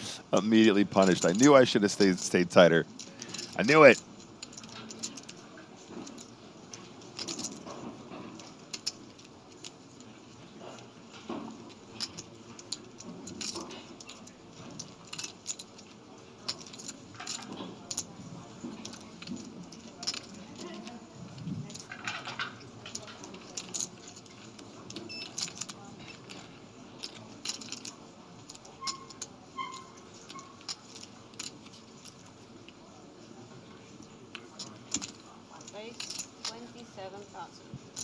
Raises to 27,000, and this looks strong. Any 3-bet with that stack that's not an all-in looks super strong, and I wonder if Diaz will get the hit. Yeah, I mean, really tough spot with 8s here, just because, you know, so frequently 8s are just going to be good enough to go. The action, though, as James points out here, a little bit weird. You would be expecting a 16 big blind stack to shove with so much of their range. Yeah. Good fold by Diaz. Yeah, exactly, James. If you're not paying attention there, definitely missing the subtlety, but so important in this game to understand stack dynamics, how that individual is going to be 3-betting and shoving at what threshold. Although, James, let's not forget, this is sourdough suited. Robin. Artisanal sourdough. This ain't 2020 anymore. Oh, yeah, he sniffed it out too. Very nice stuff. Now, if we were deeper stacked, we might see the 4-bet jam there, or the 4-bet not all in, but yeah, I think the 3-bet quite strong. And, you know, just a little thought experiment for you at home, right? You got queens, you got 16 big blinds in the button, cutoff opens, right? Try and imagine what hands you're 3-bet bluffing there at that stack depth, and it gets real thin. Stanislav Tiskovic now playing 20 bigs, and Robin Ulatalo has dropped down to 25 bigs. Two shortish players at this feature table.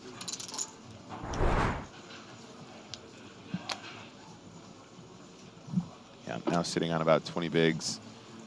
Didn't get any value, but did pick up a few big blinds, and that works too. 2 ways to win in Texas Hold'em.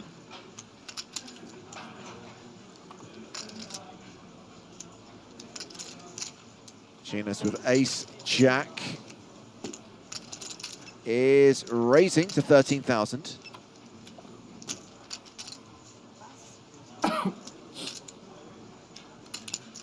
Coach Ruffy says 1285. What a monster field. Yeah, it's a record for the EPT Prague main event.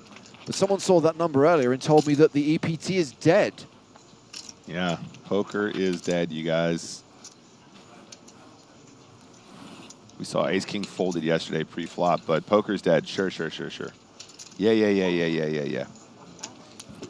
Speaking of monster fields, I cannot wait to see what we can do in Paris this year, James. I have a sneaking suspicion we're going to get some Barcelona rivalry with the numbers. No.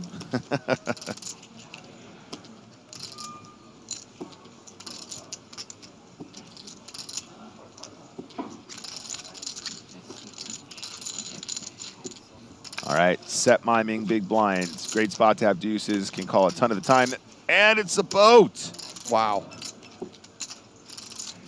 There aren't many boards when you've got deuces that you like that don't have a deuce on them. That one you'll take.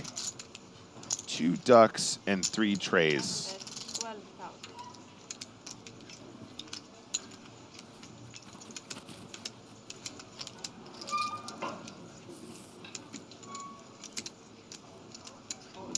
Two ducks between 3 trees. 2 ducks in the forest. That's what I'm calling this setup.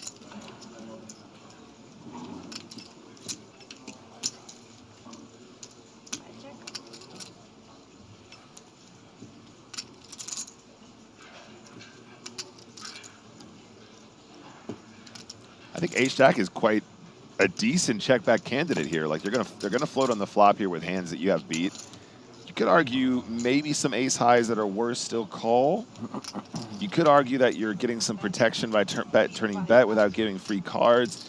I don't think betting turn is ever going to be bad here. However, I think Ace-Jack suited probably not the most ridiculous check on the turn either, just trying to get to showdown with the best of it. Deuces are not feeling good about this, though, for sure, right? You're not. Your opponent's open UTG +1, going to have 3s, 4s, 5s, 6s. Not 3s, of course, on this board, but he's going to have overpairs, is my point. Yeah. And the second barrel does get it done. Excellent stuff from there from the Ace-Jack of Hearts. I mean, obviously some value in getting deuces to fold as well, which worked in his favor on this occasion. Best hand folds. It happens. Are you left-handed?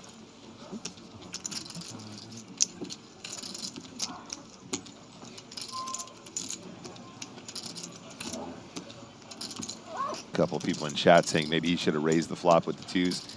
Yeah, I don't think so. I think if you get check raised on tray with Ace-Jack of Hearts, you probably end up calling a ton. And then they slow it down, and then, yeah, I don't know. I think that if you're playing weaker games, sure. I still probably wouldn't do it anyway just because the UTG +1 range will still have lots of pairs you're not going to want to see. But I think at this level, the check raise on the flop probably gets called and can become tricky to play out of position.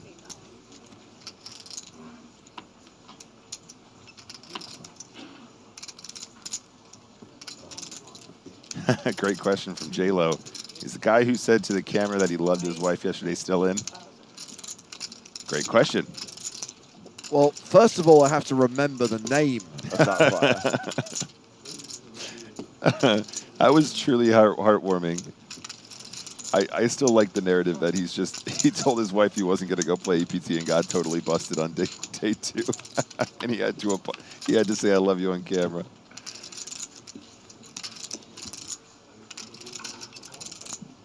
Down to 105 players in the Prague main event. 20 minutes on the clock. Let's have a bet, Ace-4. What's the size, guys? What's the size? Third pot? What do you guys reckon? Get your bets in now. Okay, checking also still fine with the ace-high. Mixing it up a little bit. I was about to say, I'm pretty sure Sharnikow, from what we've seen so far, not afraid to take aggressive lines, and he will start leading a turn. If you're checking Ace-4 on this flop, you must call turn, minimum call. If you're going to mix in some high card checks on flops, you need to call the turn lead basically every single time, especially when it's sized like this. And the Ocho will give Sharnikow the best of it. Shonikov getting there on the river. I would go again, James. I would go for some more value. No. Don't do it to yourself. Ace-4 just checks on this river most of the time. Showdown with the ace. Seems reasonable.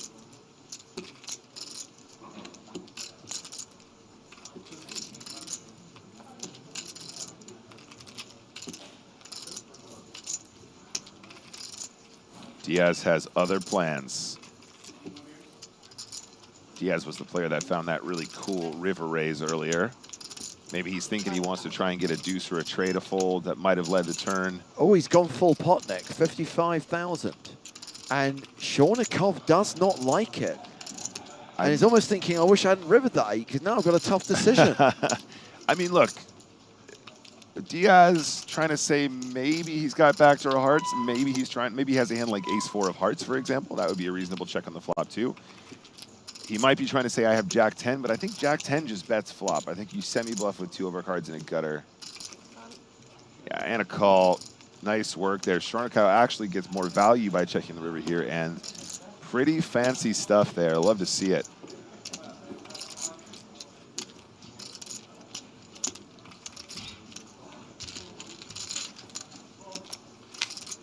Shonikov and Diaz have very similar stacks now, around 400,000 each.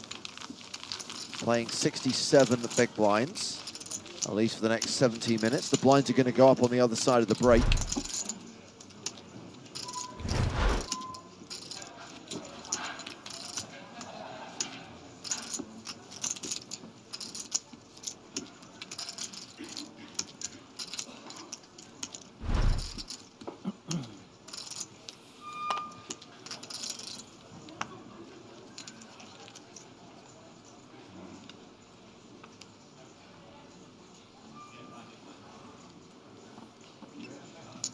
Action is going to start here with Mangro.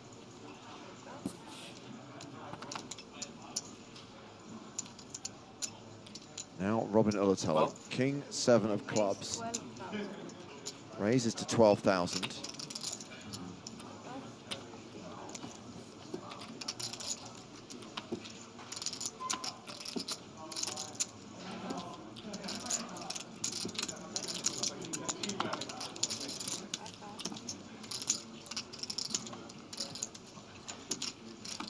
Shonikov folds the small blind. Ace-6 in the big.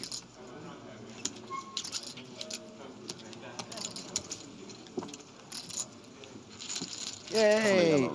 Robin Ulatello won a pot. It's been a while. Yeah.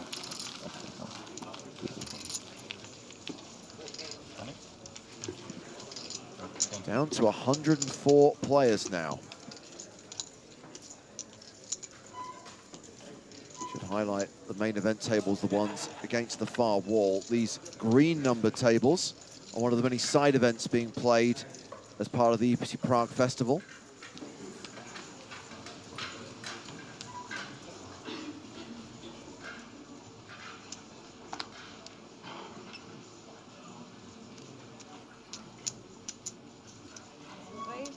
Ulatello in action again. He's got the snowmans. Num num.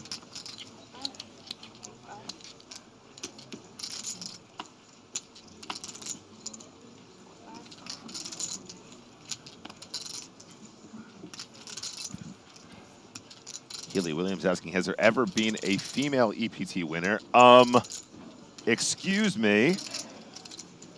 Poker royalty Victoria Corin 1-2 back-to-back.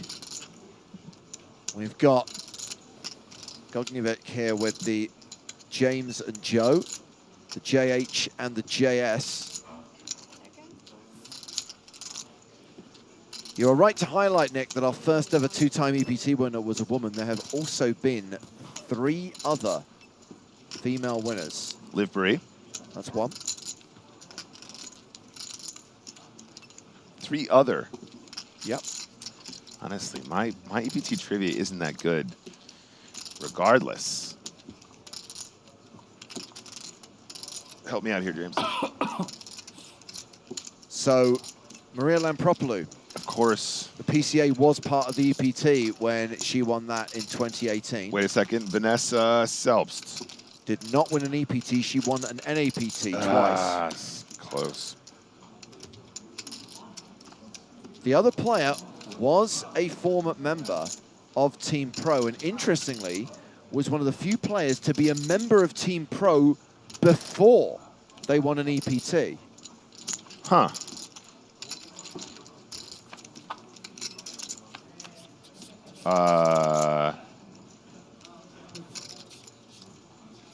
Jack still ahead, post flop.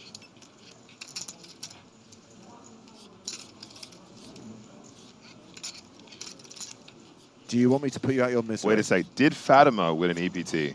No, Fatima did not win an EPT. Well, I was going to say, I feel like I would have known that if that had happened. Okay, put me out of my misery. Sandra Neuox. Oh, I never would have got that. German Team Pro. Won Dortmund in 2009. No, Duncan, not the Dutch lassie. How are things back in 1976? The Dutch lassie.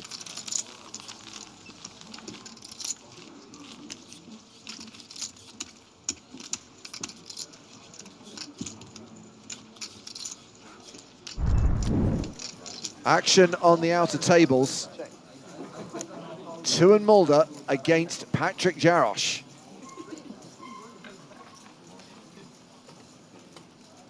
Mulder has checked. We saw the board briefly. Ace of hearts, queen of hearts, jack of hearts, three of hearts. A four flush board. Ace, queen, jack, three. Jarosz betting 22K.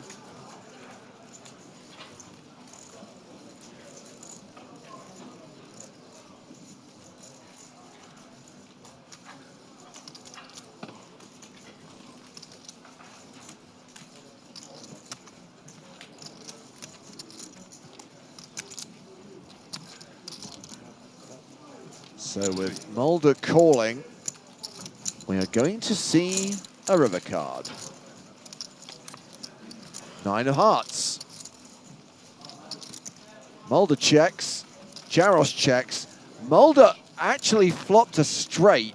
Jarosz with just 6-5, but because there are 5 hearts on board, it's a chop pot. You know what they say, Nick? Everyone loves a chop pot! And I think everyone is going to love seeing these guys play on the main stage. When we go on break in 10 minutes time, we're changing feature table again. You're going to get Mulder, Feraldo, Jarosz at our new feature table, up on the main stage on the other side of the next break.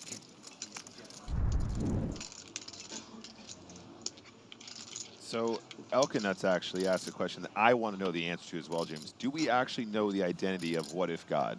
Yes. We do. Is it in the public domain? It is not. Okay. That was, I've tried to look this up several times, and I always feel silly because I can never quite figure it out. But if that's the case, then we shall keep it as such, as is our policy. What I am going to say is that What If God also won a W-Coup about 10 years ago. And back then, W-Coup bracelets were presented to the winners here at EPT Prague. And there is a photograph of Swedish player What If God being presented with their W-Coup bracelet. That photograph exists on the PokerStars blog. So if you want to do some detective work and go, oh, I recognize that player, that's... So you're saying I could ask ChatGPT to find it for me? If that's what it does. All right, it's worth a go.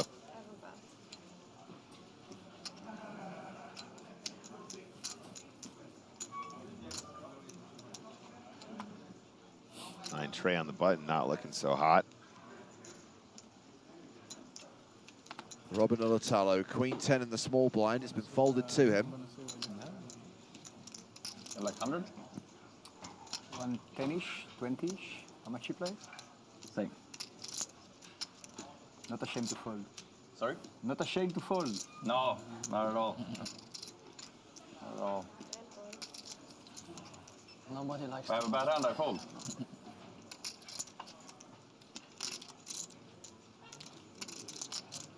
Donatello has called. Tishkovic, queen 7.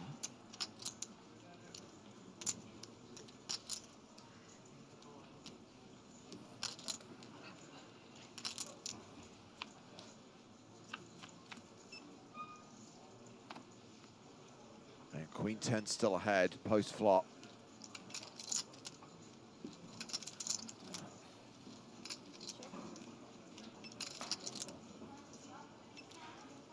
What complex question are you asking this thing?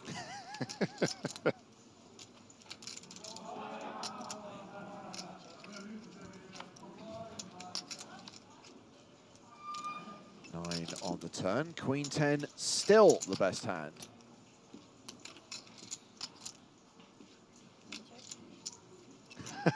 There you go. ChatGPT has the same policy that we do, James. Privacy and confidentiality are important in the world of online gaming, and the true identities of many players are not publicly disclosed. That's not wrong. They're not wrong. Another victory for ChatGPT. What you need to do, Nick, is find that PokerStars blog article covering the winner of EPT Online and see if you recognize the player in that photograph. Okay. And trust me, finding archive articles on the PokerStars blog requires a lot of detective power. I'll see if I can figure it out before tomorrow, guys. Surrender. Check, check. Donatello wins it.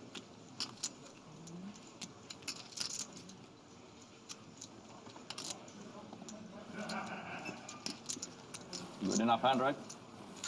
3,000? Yes, good one. Yeah. Good one. If you fold preflop if I shove. If you shove, yes. Yes, yes.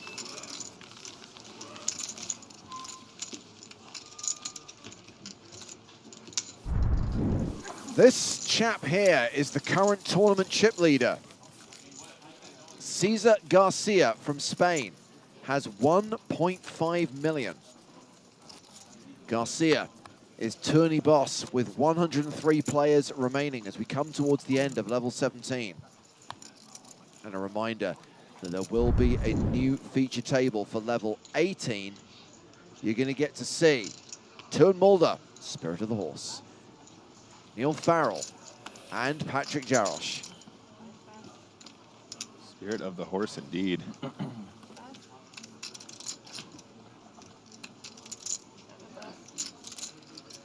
Black Elf says, $1.5 million is a lot of money. Yeesh, I would cash it out. Such a troll. Keep it to yourself, Joseph. Robin Donatello with aces. Sorry, did the Black Elf fail to win a gold power pass at this event? What a loser. Black Elf is actually murdering the qualifying scene. Has now qualified to an EPT. Has qualified to a PSPC. Has won a gold pass, silver pass, and bronze pass at some point. Am I missing anything here, Joseph?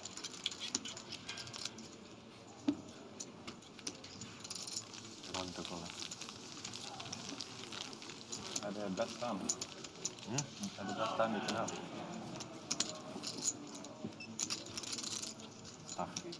Yeah. Apparently multiple silver passes. Meanwhile, Croaks can't even win one single high multiplier in kickoff. It's just, the world isn't fair. There's no justice.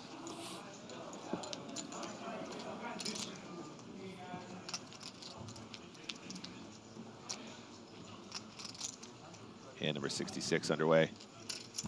Only about 5 minutes left until the next break. And are we changing tables, James? I've now mentioned it 3 times, Nick. Yes. Mulder, Feraldo, Jarosz.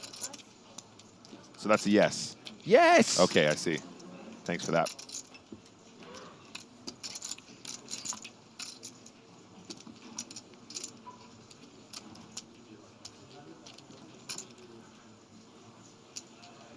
Snowman's.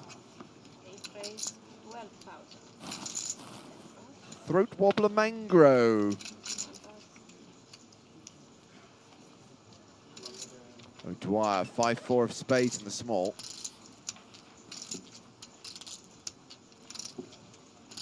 Czech Republic known for any mountainous region? No. No? That, you know, Monroe may have failed to ascent and decided to come play EPT instead? Mangro, excuse me.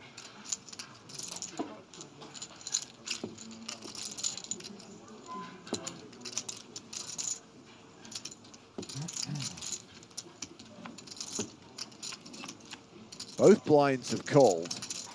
Jack, Jack 6 on the flop. 8 still good.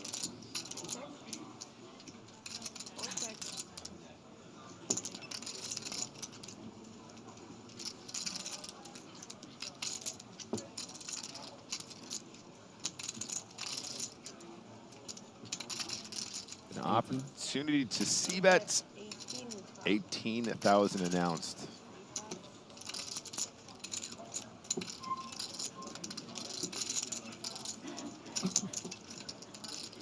The Real Oak, I'm not offended by your comment. I am offended by the fact that you can't spell either the words passive or aggressive. So because of that, you're banned.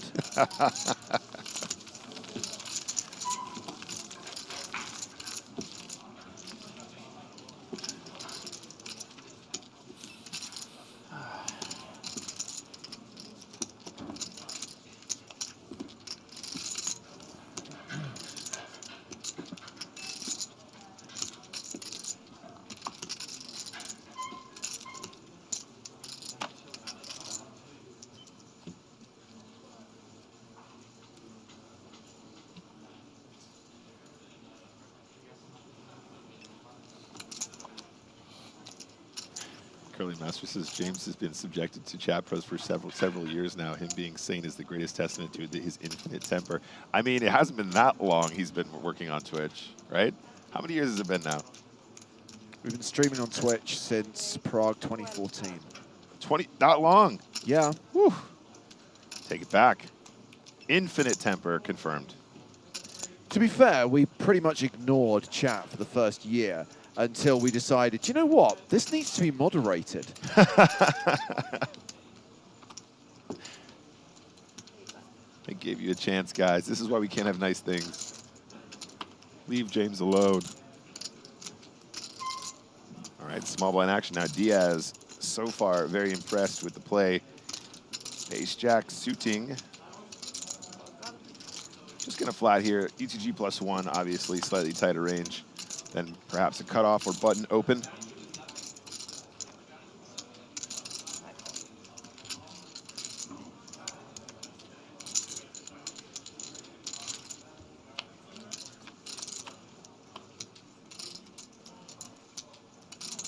All hearts. Oh, oh, oh, we have got the nut flush versus a street flash draw. Oh man, this is disgusting. No, this is fun. This isn't disgusting at all. This is amazing. I'm talking from the perspective of our 7-5 of hearts, although, of course, still a reversal possible. Still 9 of hearts or 4 of hearts for the street flash.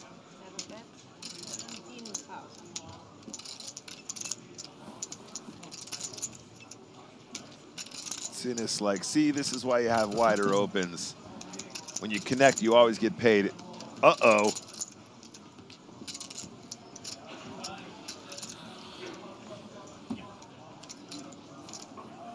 You never see this stuff live, though, James. I'll tell you that right now. Coolers like this, only on PokerStars. I'd love it if Queen 5 came along for the ride as well. Oh, 3% equity. 17,000? Yes. Ace-Jack of Hearts loving this action so far. Still loving it. 97% favorite. Queen 5 officially drawing dead.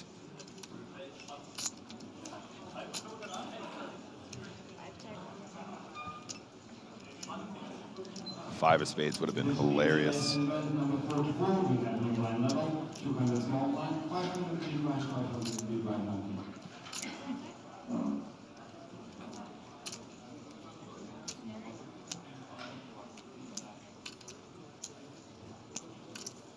Well, as you can probably tell, this will be the last hand of the level.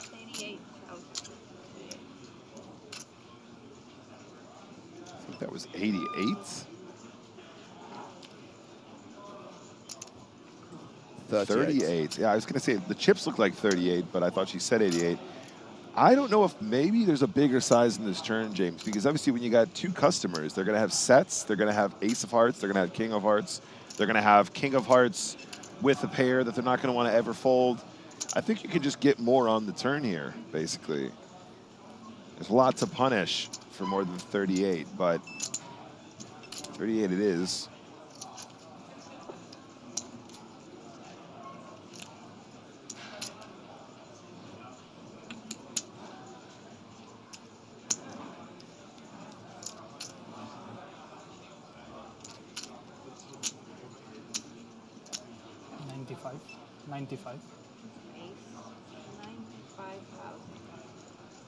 Yeah, queen 5 no good, buddy. You're good. You're safe. Let it go.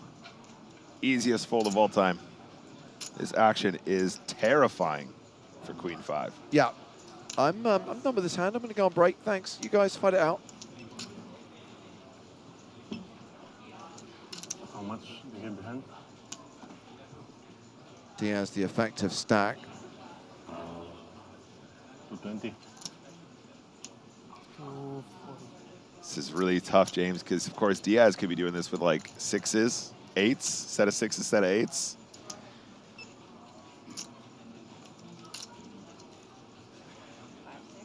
I'm not sure if he's ever bluffing, but there are some things that he might be doing this for perceived value or protection. I'm not sure if Diaz would ever check raise his turn with a set necessarily, but tough one indeed, and need to go into the consideration.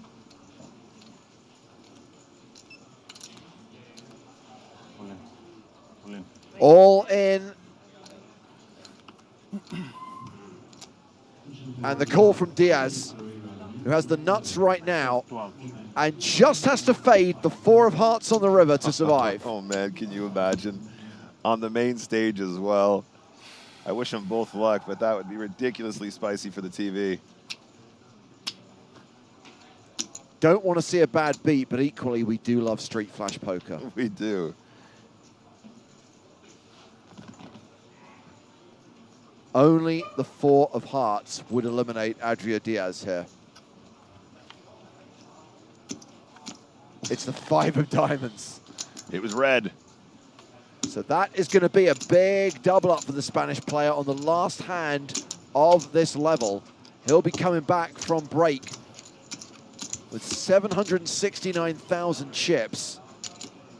At the new blind level, that's going to be almost 100 bigs, because we are going to be going to 4,000, 8,000 when we come back.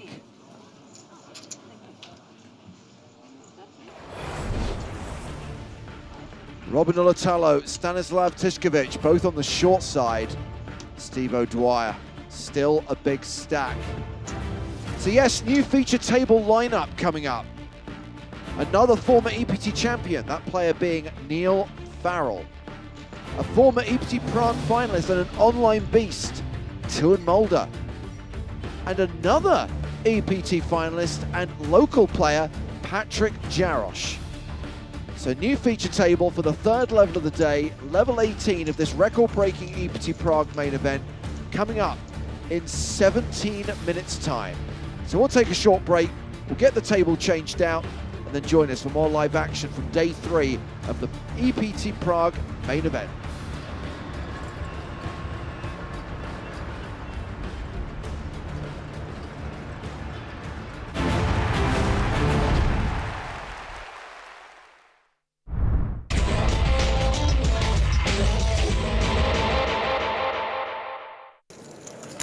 Back to the feature table.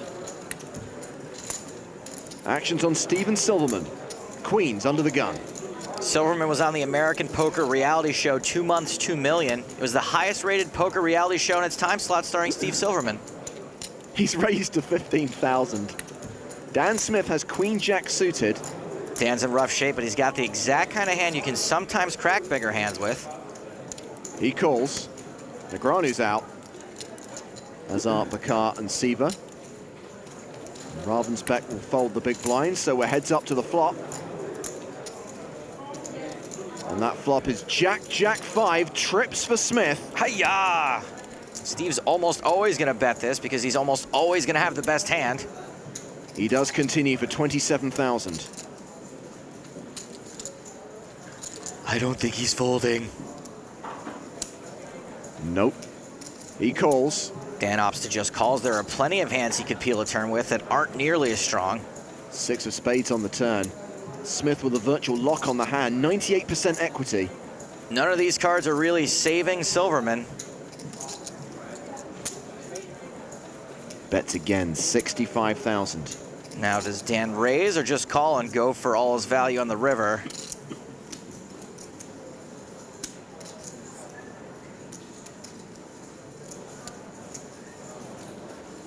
He calls. River it is. 230,000 in the middle, Silverman with not much more than that behind. The case jack on the river, quads for Dan Smith. This is just a horrific card for Silverman. He's now got a full house, and in his mind, he's only losing the aces or kings, which probably would have gotten him 3-bet pre-flop. Silverman shoves. Oy. Call. Dan Smith calls. Quick check of the quads. Good in. No kidding. That is just brutal. Steven Silverman eliminated. Good luck, guys. Appreciate that. He would need a luck recharge after a hand like that. See this right here? This is a great exit. Just fly down that ramp. Don't make a big production out of it. Dan Smith now sitting on 958,000. He is second in chips. Timothy Adams has taken the vacant seat at our feature table. He folds. Eric Seidel opens from under the gun +1 with ace-queen to 16,000. Dan Smith has kings. Almost always going to see a 3-bet with kings. Not this time. He just calls. Interesting. Dan's not wanting to look too strong, so he just calls. Calling reps a much wider range, and there's always a chance someone gets cute behind you. Heads up to the flop. Quack, quack, quack. Eric will probably continue with what he presumes will be the best hand a big percentage of the time. Dan, of course, flops a full house. Seidel does continue for 18,000. Let's see if Dan continues to play this deceptively by just calling. I think raising here would be a real mistake.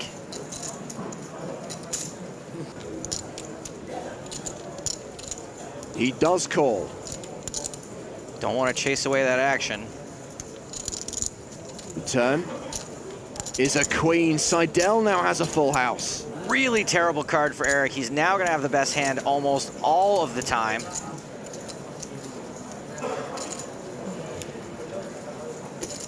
Fires again, 25,000. We know Eric is more likely to call a raise here than I am to call an ex-girlfriend after 2 a.m., but does Dan know that?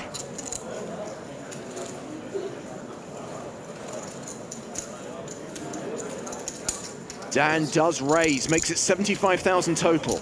Dan claims to keep his cool in these spots. What do you people think? Is he giving anything away? Let us know on Twitter, hashtag at EPT Barcelona.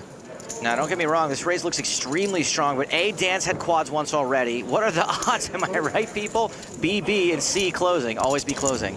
A? I remember now. Even though that raise looks super strong, there are, in Eric's mind, only 2 hands that are beating him, kings and aces. And what are the odds Dan flatted with those pre-flop? On this occasion, he did. Seidel now checks the river, having called Smith's raise on the turn.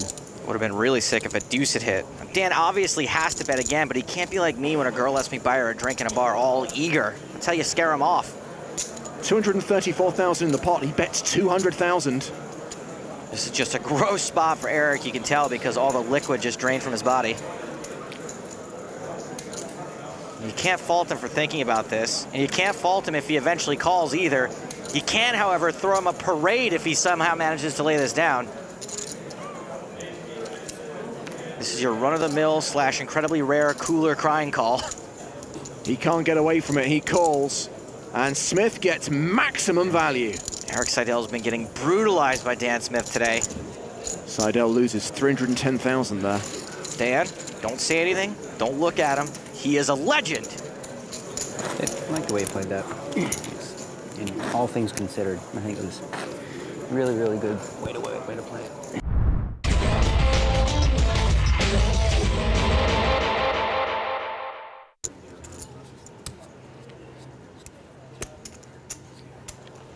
crazy. Eugene Kachelov with Queen Jack under the gun. Raises to 16,000. Granu folds. King Queen for Reinkemeyer.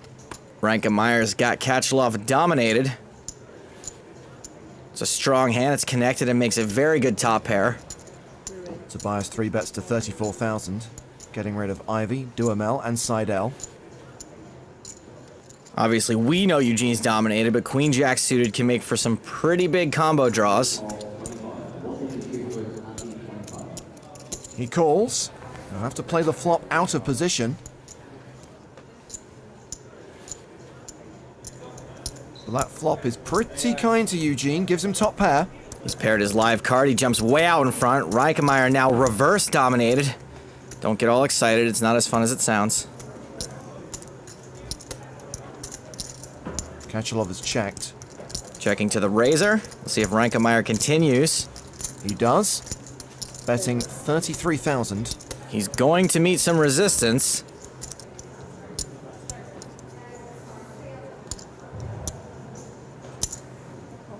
Kachelov calls. We'll have to see if Reinkemeyer shuts down after this with only king high. 6 of diamonds on the turn. Eugene checks a second time. Still in check call mode.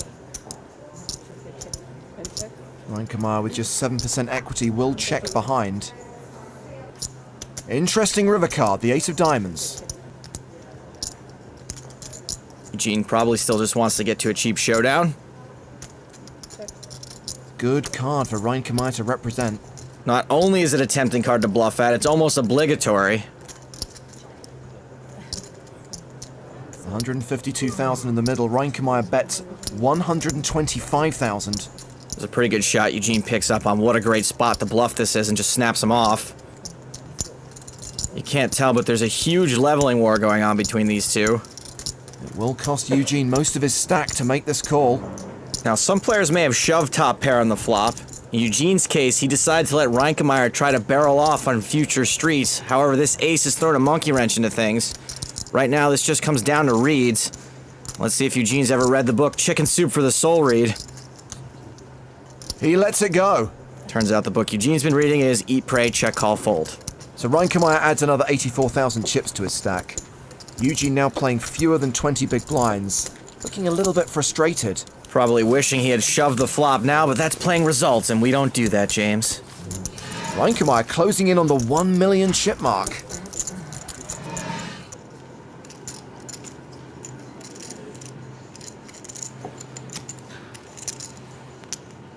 Action folded around to Tobias Reinkemeyer at the featured table. He raises from the cutoff to 20,000 with pocket queens.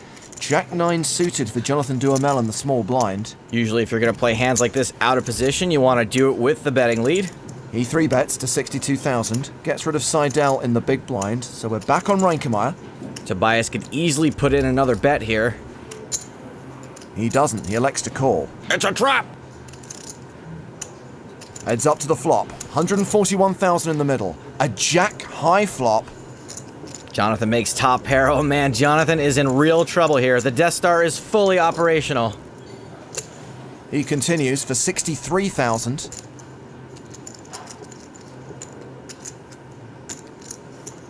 Tobias obviously not going anywhere. He calls. You might wonder why he just called. These guys are super deep, and if you get raised in this flop, you probably puke up the $75 club sandwich you just had for lunch. 6 of spades on the turn. Some straight draws and flush draws just came in. Jonathan slows down. His hand and draw's not as good anymore. He checks, and Reinkemeyer now bets 160,000. Unfortunately for Jonathan, he's still got to like his hand most of the time, especially given the action so far.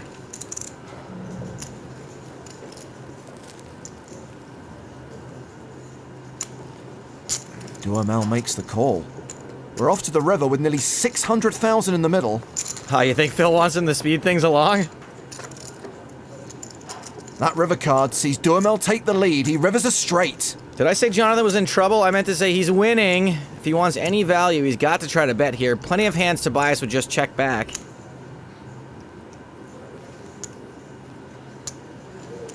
Duhamel counting out a bet of 187,000. I don't think Jonathan's doing this very often as a bluff, and my guess is that Tobias probably knows this too. At this point, his hand is pretty much pants. If he's reaching for chips, raising here would be a really sick play, and make no mistake, it would not be with the assumption that his overpair is the best hand. Those red chips are worth 25,000 each. The blues are worth 5,000. Reinkemeyer raises to 500k. Most players wouldn't even consider raising as an option here, but Tobias is repping a flush, which is a huge part of his range with the line he's taken on this hand. When you call this straight here and lose to a flush, you feel like a complete dodo head. Looks like Jonathan doesn't buy it. Well, he's certainly got to think about it.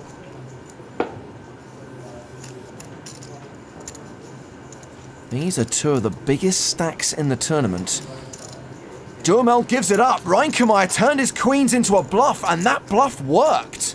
Really sick play by Reinkemeyer.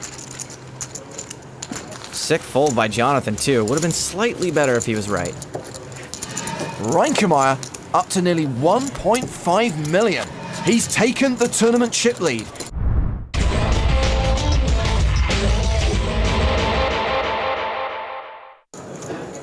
Action will be on JC Alvarado. He folds. Michael Watson, 6-5 suited. Raises, makes it 22k. Eric Seidel has pocket sixes. Likely to see a call. Sure enough, Eric does call. Dan Smith on the button has ace-king. Dan's almost certainly going to 3-bet here, in position with all that action behind him. And don't forget those massive chips. He re-raises to 63,000. Sam Chartier's just joined the feature table. He folds. Simon Ravensbeck also has ace-king. Another ace-king out there. This is going to make things pretty crazy. Ravensbeck 4-bets to 134,000. Watson and Seidel both fold. Now this is a little less exciting now since these two are destined to chop. Smith 5-bets. I'm all in. Ravensbeck goes all in, and Smith calls. This guy Ravensbeck must have some rep considering none of these guys ever appear to be afraid to get it in with him. 96% chance of a chop. No reason to hide that gorge face now. The flop has two spades on it, and Smith holds the ace of spades. Backdoor sweat. And there's a spade on the turn. Oh, come on. That would be too gross, right? To anyone else holding spades, I don't want to know. Trust me, neither does Ravensbeck. And the river brings another spade. Wow. Oof. That was less cool than talking about a guy's bachelor party in front of his wife. That was grotesque. Dan, it's okay if you want to laugh. Ravensbeck gets 4 flush, and a big stack is taken out by the chip leader, who now has close to 2.8 million, a phenomenal number of chips. Can we please lose another player soon? That average makes me uncomfortable.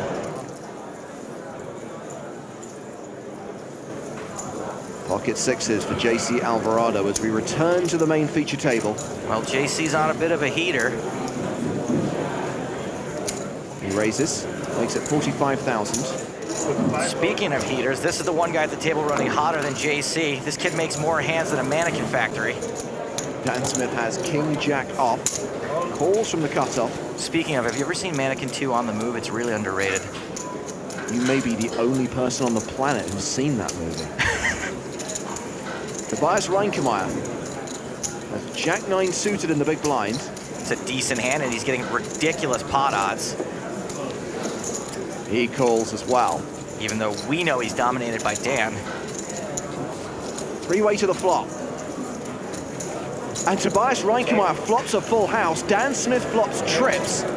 Nothing for Alvarado, the original raiser. Action's been checked to Smith. He bets 85k.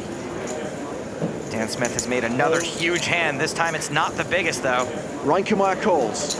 After betting a call, not much shot JC sticks around here. He folds. Heads up to the turn. Which is a 6. JC's so lucky he folded on the flop. Reinkemeyer checks again. Smith bets again. 181,000. Sick cooler developing here. Reinkemeyer calls. Both players are playing this like they absolutely know they have the best hand, and most of the time they'd both be right. As for right now, Dan is in deep doo-doo. The river's a king. Smith now has a better full house. OMG. This kid spikes more than a lie detector on Capitol Hill. Reinkemeyer checks, hoping to induce some kind of bluff from Smith. This is not a bluff. This is a value bet. 384,000, and it's bound to get paid off. It may even get raised. This is a slam dunk value raise situation. There are only two hands on the planet that are beating you, kings and king jack. King jack is the more believable of the two if it weren't for the fact that it would have to be the case jack. Hold on. Reinkemeyer shoves. The double check. Call. Dan Smith calls, and we lose the German from the tournament. Like the refrigerators at the Center for Disease Control, this is just a sick cooler. Good hand. No kidding. Tobias, it's okay if you want to scream. All right, good luck. Yeah.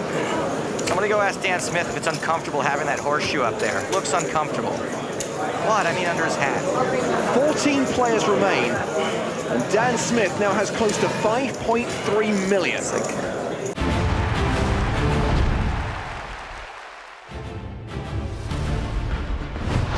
Hello, my babies, and welcome back to the EPT, the European Poker Tour, live from Prague, from King's Casino, down here at the Hilton, right by the river. Day 3 continues from the record-breaking 2023 Prague main event. Your chip leaders on screen now.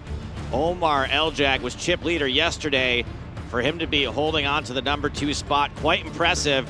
Your friend and mine, Marley Sprague, at 1,000,000 chips. She was at her feature table earlier today, as was #4 in chips, Tuan Mulder, who is now leading this feature table. Just behind Marley overall, #1 here at this table. Some other names we recognize here include Patrick Yarosh, Barcelona final tableist from a couple of years back. Preben Stocken, aka Stockenblocken, #5 at this feature table. And everybody's favorite ginger, Neil Farrell. Welcome to the table. Joe Stapleton and Griffin Benger on the comms. Hello, everyone. And cards are in the air. We are in the money. Obviously, that happened late last night. 100 players remain. Nice to see Marley get up to 1,000,000. A lot can change in one level. Finished the last one with 300K, so things clearly went a lot better for her on the outer tables than at the feature. I'm sure we'll see her back again on the feature if she continues her great run. 3rd in chips now with just 100 left. And we've got Tuan Mulder, Spirit of the Horse, opening things up under the gun. Ace, Queen offsuit. Neil Farrell with the suited Ace-10. If you want to get in touch, you can message us on Twitch using the chat function or YouTube using the chat function. Best way to do it. You can also tag me on Twitter if extremely necessary. Rantala, Queen Deuce suited in the big blind. Juhani Rantala. Yeah, already 2 big blinds in the pot, considering the big blind ante. Starting the hand with 7 bigs. Gonna just try to flop some sort of equity here. Looking for some hearts or some queens. Of course, queen wouldn't be great here with what Mulder's packing. Rantala misses entirely, checks it over to Mulder.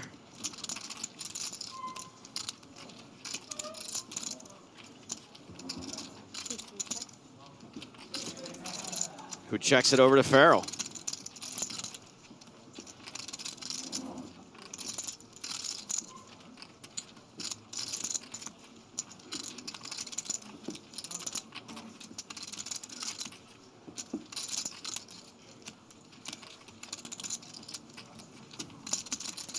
And Farrell's going to take a stab.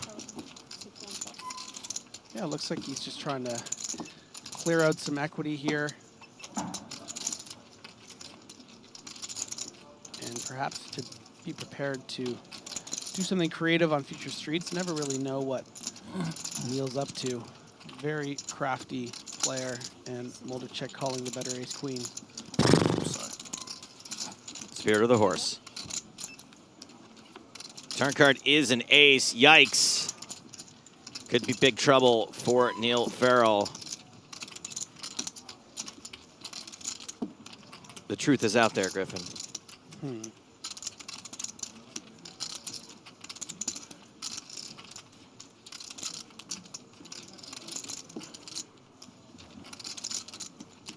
Mulder now firing 15,000. Not a lot of chips. Not a lot of chips into 106,000.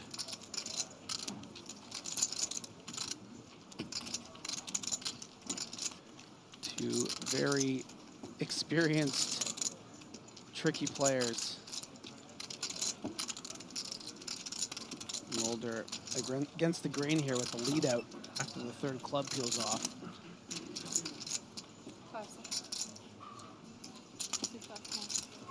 Farrell makes the call. 136,000 in the middle. River card is the 4 of clubs. It's a 4-club board now. Straighty and flushy. So you wouldn't expect too many straights given these positions.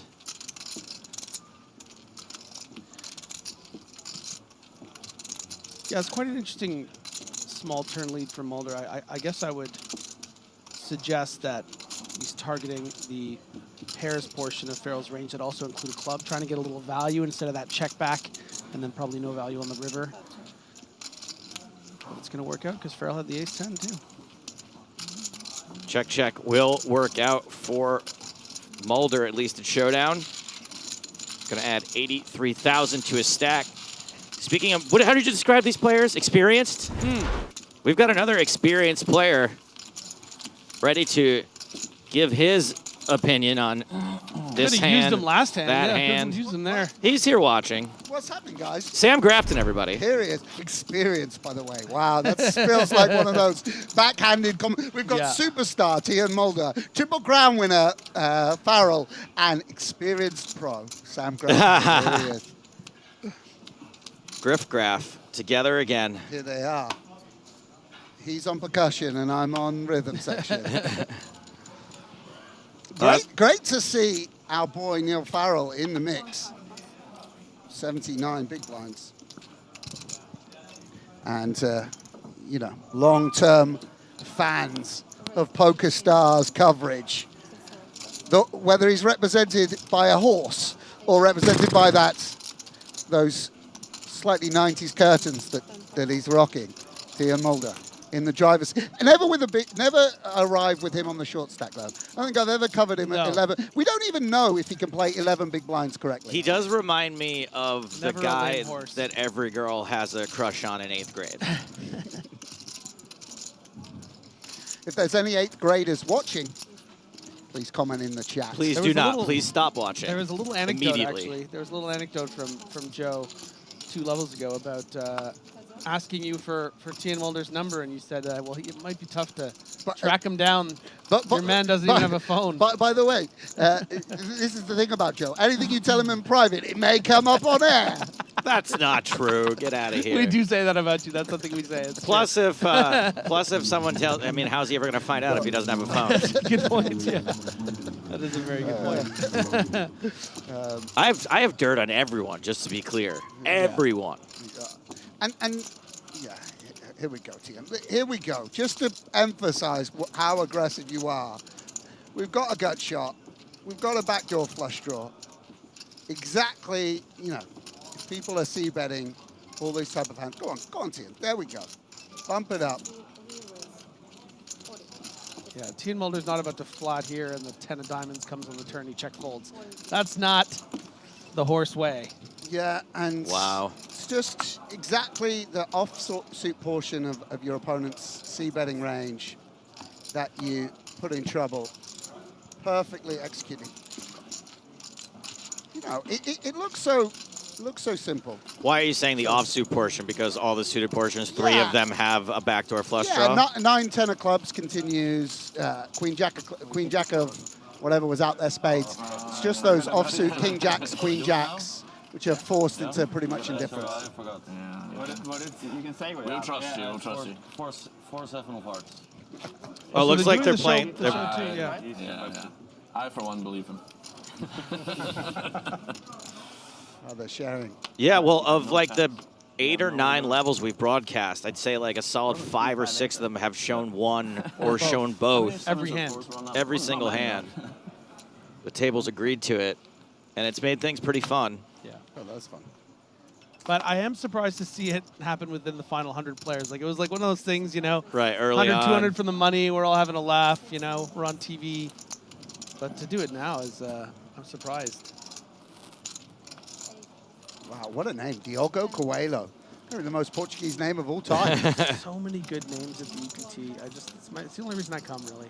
Preben Stocken as well. Stocken blocking. Stocken. Yeah. He's got the Stocken. Yeah, and don't sleep on Umberto Rigeri. Like, come on. Yeah, even Ferdinando D'Alessio. I mean, it's all pretty solid Giovanni here. Rantiala. Patrick Jarosz. Yeah.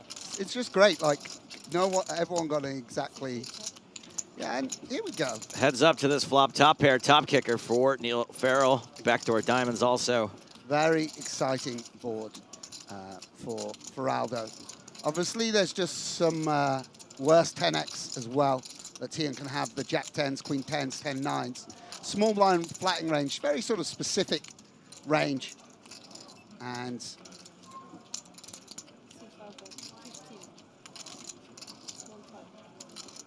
yeah, and Tian can't go anywhere right now. Obviously, that diamond. Yeah, just still a strong hand. Pocket 8s. Going to put in 15K and go from there. Turn card is the ace of spades, 2 pair now for Farrell. Good card for Tian Mulder here to get away on the turn. Yeah, for Aldo, gonna hope he's up against an ace-5. Sometimes we check raise, ace-X of clubs and the like. Ace-Jack would continue on the flop as well. There's some hands he can get value from. But the pair portion, especially the ones that aren't near the wheel, are definitely going to be from 15,000 to 50,000. Yeah, these pots get big quick. See, Tian is a little bit suspicious, but forced to. Yeah. So low morale when you have to show. Forced to show the 2 pair unit. There he is. How long's he been grinding this tour? Neil Farrell? It's just, you got to see him. when you say EPT regular, you're thinking of someone exactly like this. Maybe actually someone in a scarf a bit more. But, you know, Neil, you know, played PokerStars events for a long, long time. I remember, I think I met him at UK IPT Coventry or something like that for the first time. You know, and he was a cocky, blonde-haired. Ever since I played with Neil Farrell, I remember telling myself he's just one big suck out away from winning an EPT. Yeah. And he got it. Raised the Wait. button with 9, 10 of hearts, or suited, whatever. Small blind 3-bet ace queen, big blind 4-bet queens, and he stuffed in the 9, 10 suited and got there. Remember that? I remember and then it that was the EPT one. And Malta. Yeah, you put in like 10-9 for, it must have been 60 to 80 bigs. And sometimes you get there, and that's how you win a tournament. That is how you win a tournament. And that's why you don't fold the Grafton. Oh my God, it's his hand. Pocket queens for Ferdinando D'Alessio. Yeah, and 4's not a super exciting open. Stocken blocking. Yeah. Yeah, 40 big blinds under the gun, +1, 8-handed. You're going for a slightly smaller. Oh no, it's a little under 3x. Go on, Rantala.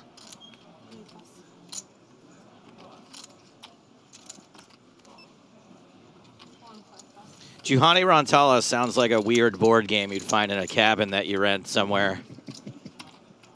You spend all weekend trying to figure out how it works. Yeah. No, I mean, it's the Finnish version of Jumanji. It's Jumanji with Mancala. Yeah, and obviously for those that don't know, Preb's one of the strongest tournament players in the world. Very, very strong poker player, and feels like he doesn't want to go asset mining. Tight table today. Everyone has good hands. Yeah, just not even tempted in by the price. A bit of an adjustment to sort of the late stages of the tournament that we're in. Just set miming has gone out with actual miming. Yes, yeah. Set mining.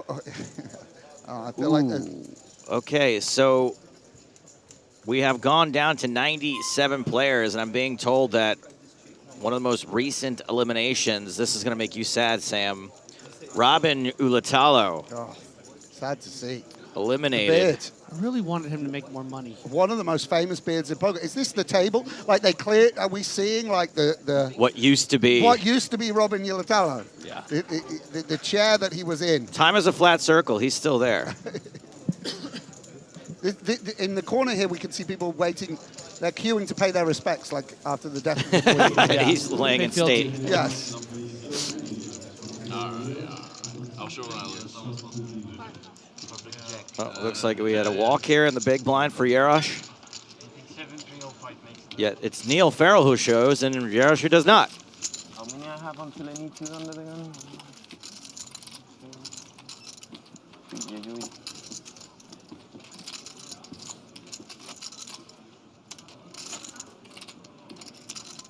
I mean, I'm sure I would be a good sport about it and agree to play the show both. But yeah. If I'm not one of the better players at the table, I just feel like the more information that's around, it's going to benefit. Even with the 30 minutes going to be seen anyway? Yeah, for sure. I think so. I mean, we can't access it every 30 minutes. Well, I know that I let Sam Grafton see my hold cards the other day, and I only played 2 streets, and apparently I butchered both of them. Yeah. That's why we call you the butcher. We call him the butcher, but it's not for a good reason like you think.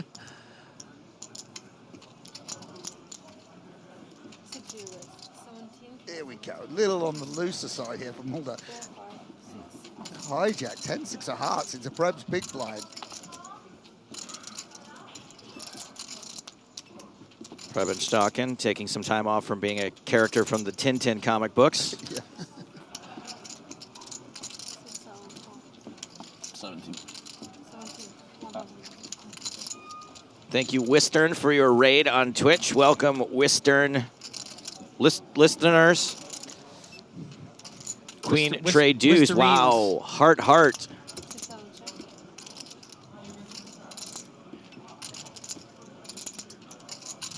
Advantage, Spirit of the Horse.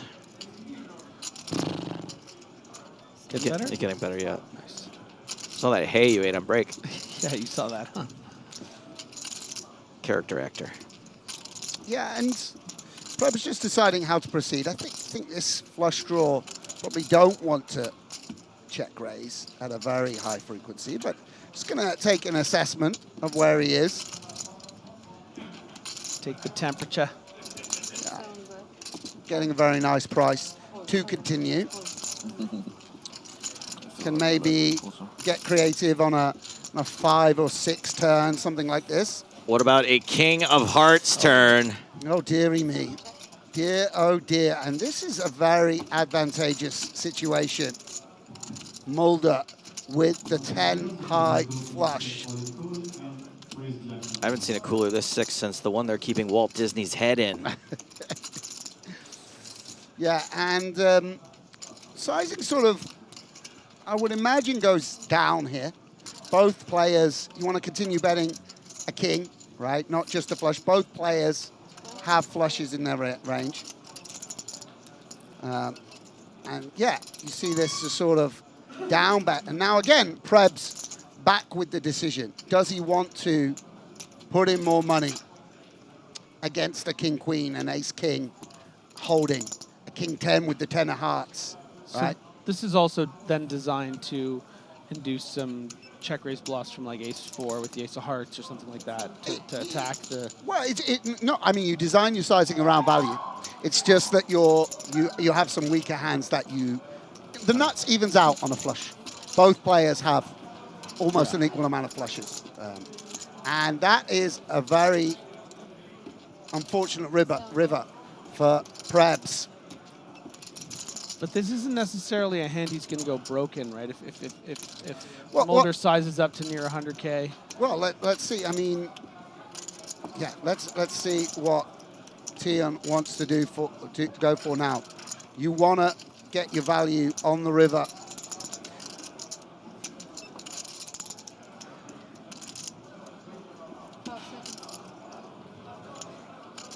And reaching for, are they 25K chips?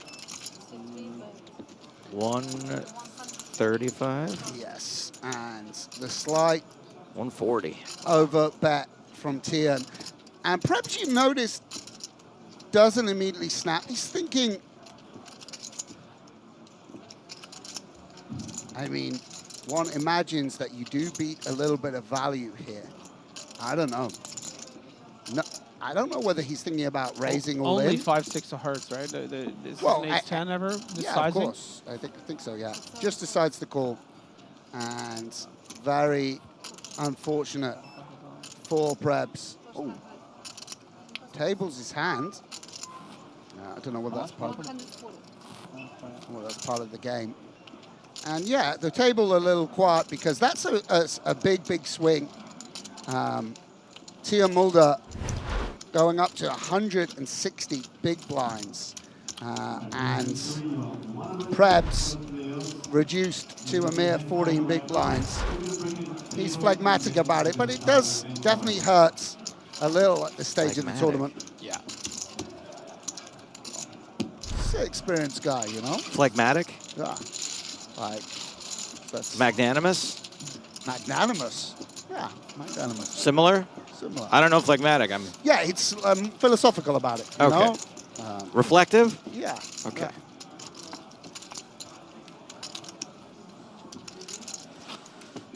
Yeah, time for a deep breath. Unemotional and calm. Yeah. Phlegmatic, yeah. I wonder what's going on the inside. Probably the same thing. Yeah, I mean, he knows it's a caller that's gone in the direction of Tian. You know, it's just he's sort of also very much under-repped his hand there by the river. You know, he's going to be left on the river with a lot of one pair plus flush draw blocker, or you know, one pair plus straight draw blocker, or even two pairs. It's got a very strong bluff catcher there. You know, even as I say, I think does beat some value. Ace-10 with a heart and such like. What do you think of this comment from Trondy on YouTube? It says he would have lost more if he went all in there with his baby flush. Indeed, he would have. Yeah, correct. Yeah. I think he would have lost it all even because the raise wouldn't have... Definitely, raise definitely more, for sure. Yeah. Yeah. So, come on, well spotted, Trondy. Neil Farrell with the sourdough, ace-5. Sure. He's on TV. Oh, it's just flats. Flats. Ooh. Are we now at the point where ace-5 is so strong that we're deceptively flatting with it? Yes. Okay. Trapping, basically. Yeah, trap with ace-5 suited, fine. Yeah, I mean, these guys very deep against each other, right? 80 big blinds. Just wants to play in position. Probably won't get squeezed behind too much. And Coelho deciding whether to continue or not. It might be that we just want to fold the ace-7 off here. It's definitely close. We'll flick it in.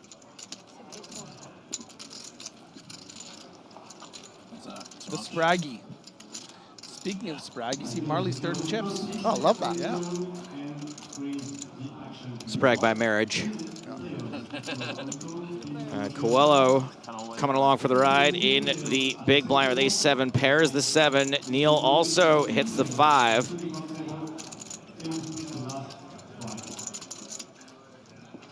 Maybe blockers are real. Just kidding. Check, check over to Farrell. Yeah, and it's sort of half a hand for Neil in position. No back doors. Can definitely go either way here. Just checks it back. And the ace-7 and ace-5 get a little stronger on this turn. That turn being another 10. Coelho checks again. Yeah, I mean, Mulder, we blocked the king 10 suited, queen 10 suited, but just a bit too strong / too weak to bet. And I wonder if Neil now does take a stab.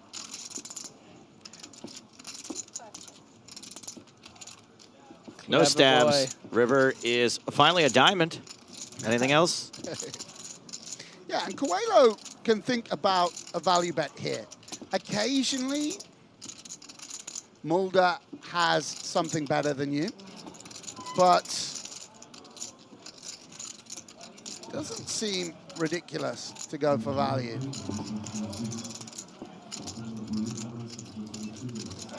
What size? Maybe just taking an assessment.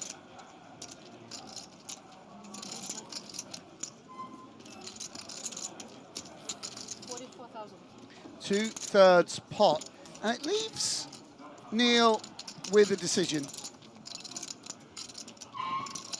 Certainly does beat all bluffs.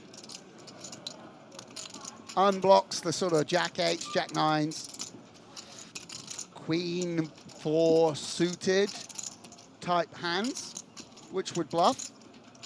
You know, it is nice to have an ace here when no bluffs come from that. But like, there's just a lot of value, 8-0, yeah, does feel like he wants to pay it off.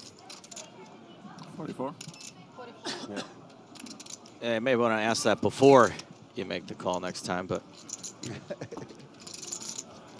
Pay the piper, there he is. The Alchemist. Indeed. Indeed.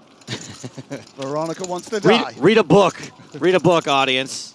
Come on, guys. They've all read The Alchemist. It sold 8 billion copies. That's the one novel poker players have read. What was the one that was right after that one? That one was like insanely sold like another 8 million copies, right? Wasn't it? There's like one like 6 days or something like that. The Four Agreements. Yeah, but that's not Paulo Coelho. It's not Coelho? No. What am I thinking of? It must have been the Alchemist is the only one I'm thinking. The Pilgrimage? I only got through two of them. Two of the agreements. That's weird because the third one is follow things through. Oh. That explains it.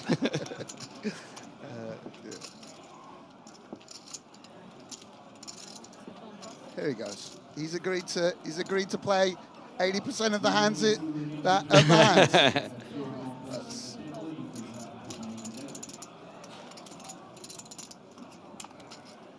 What can I say? This horse likes to run. Good stock. Yeah, and this is a little bit loose. We've actually got like, yeah, a little bit loose from out of my tastes. And thank you. Feraldo now with the option of bumping it up. Again, there's some sort of live elements here. I think we wouldn't be calling here ever online, but might feel in these fields that he wants to. But yeah, does call. Somebody gonna put the squeeze on, maybe the Snowmen's. Go on, Stock. And this is a delightful spot. And this is sort of why you can't afford these kind of pile-up situations. Just beautiful spot. 71K in the middle. Prebz has 117K.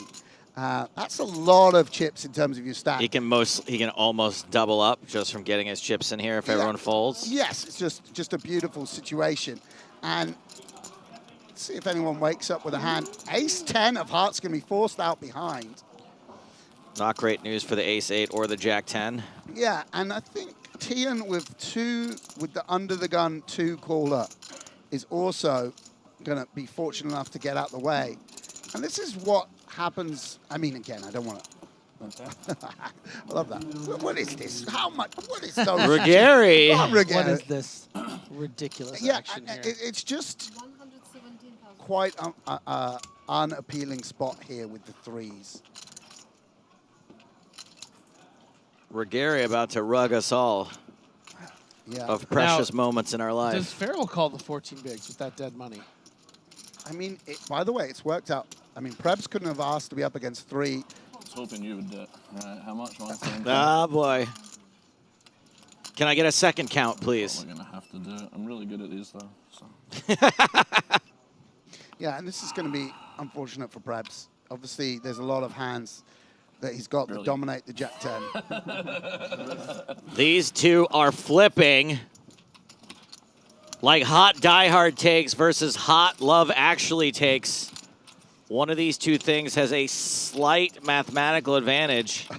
I saw a real spicy love actually take on TikTok the other day. Did you? Oh, yeah. Can you squeeze it in before Good the flop? Don't think so. Okay, we'll get back to that. Curious. Stocken all in for his tournament life. Queen, 6, deuce, 2 hearts. Pretty clean for the jack-10. I'm going to root for Prebz here. I think he's got himself in a nice spot. Ran a little bit bad with that flush. Over flush. All right, the ace does give Farrell more outs. Will the 8s hold? 1 card to come. That card is a 3-ball. Double up for Stockenblocken. Yeah, double up plus, basically, with all that, those extra blinds in there. And a little wry smile.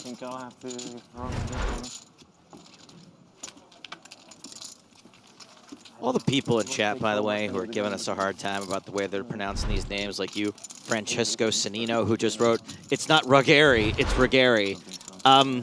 Love to hear you pronounce my name. When you go, Joseph, and I go, no, it's Joseph. And you go, Joseph, and I go, no, it's Joseph. It's not about the name, Ruggieri. It's about respect.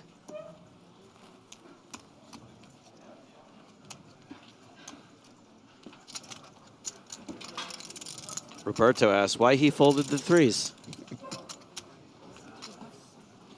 Did he hit a 3?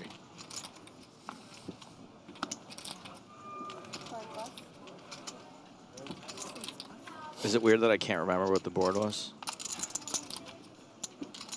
Was That's Queen about trust. That's line. Team America line.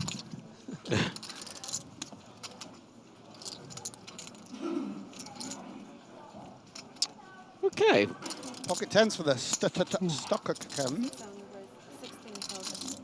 Posthuman says, watching Neil Farrell at the EPT Prague is like seeing a master chef in a gourmet kitchen, always cooking up something spicy, and you never know when he's going to serve the nuts. We'll allow it. I haven't looked. Committed Finn. Not off the... Oh, All right, Rantala. Run it, Rantala. Rantala Bala. Seeing as we rooted for Prebz before, let's hope Rantala hits a queen and stays alive. Sam wants this tournament to never end. It seems like a sweet. Look at it. This looks like a boy, young lad that deserves a queen. Run it. 7-7-4, 2 spades. Not quite enough. Despite flopping 2 pair. Oh yeah, look at that, a pair. More outs. 1. More out. Intense on the TV table. No, it's just like 90 seconds to the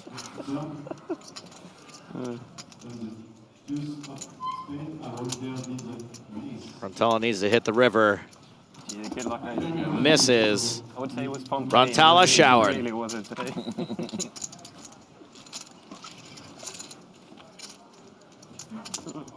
Exiting for 13,840 euro. Eliminated.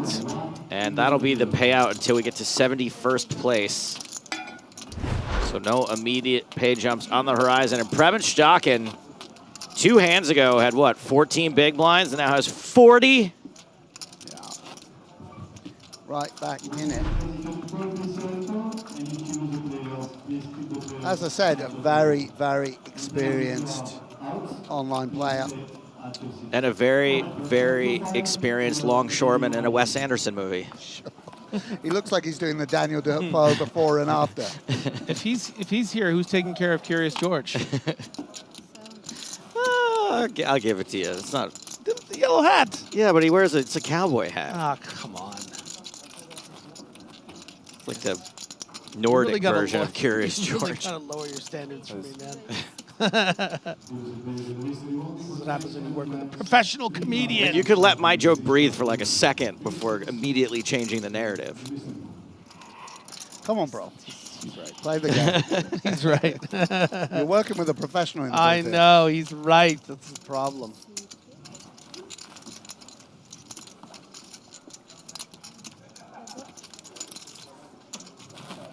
Mulder v. Coelho heads up to this flop. Mulder flops a gut shot. Coelho's queen high is the best hand for the moment. Yeah, but Mulder's just going to check raise again. Yeah, I mean, a little bit different here with no backdoor flush. I wouldn't put it past Tian. Maybe we'll just decide to call. Getting laid 5-1. Definitely used to getting laid. Jeepers. That's not... How do you know that? No, I don't think so. It's a clean living Dutch boy. Spends his time reading self-development books. I just meant he was pretty. And Coelho with the queen and 9, unblocking hearts. Yeah, let's just put some more money out there, I think. It's the way I would approach this. You should see. Just can put a lot of pressure on 6x and 4x. 56. Hey, wow. Nice. Yeah, and it's just how the game is played these days. Let's see them. Oh, yeah. The game continues. Well, they're not going to worry too much about it. I definitely wouldn't have shown that either unless someone asked me to. Oh, wait, are we still doing that?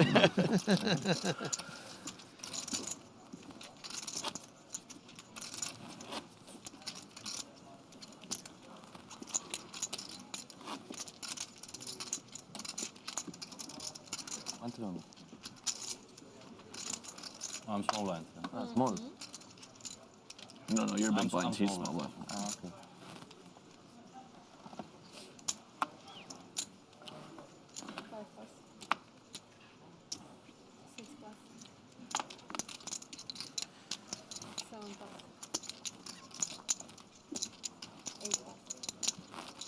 Action.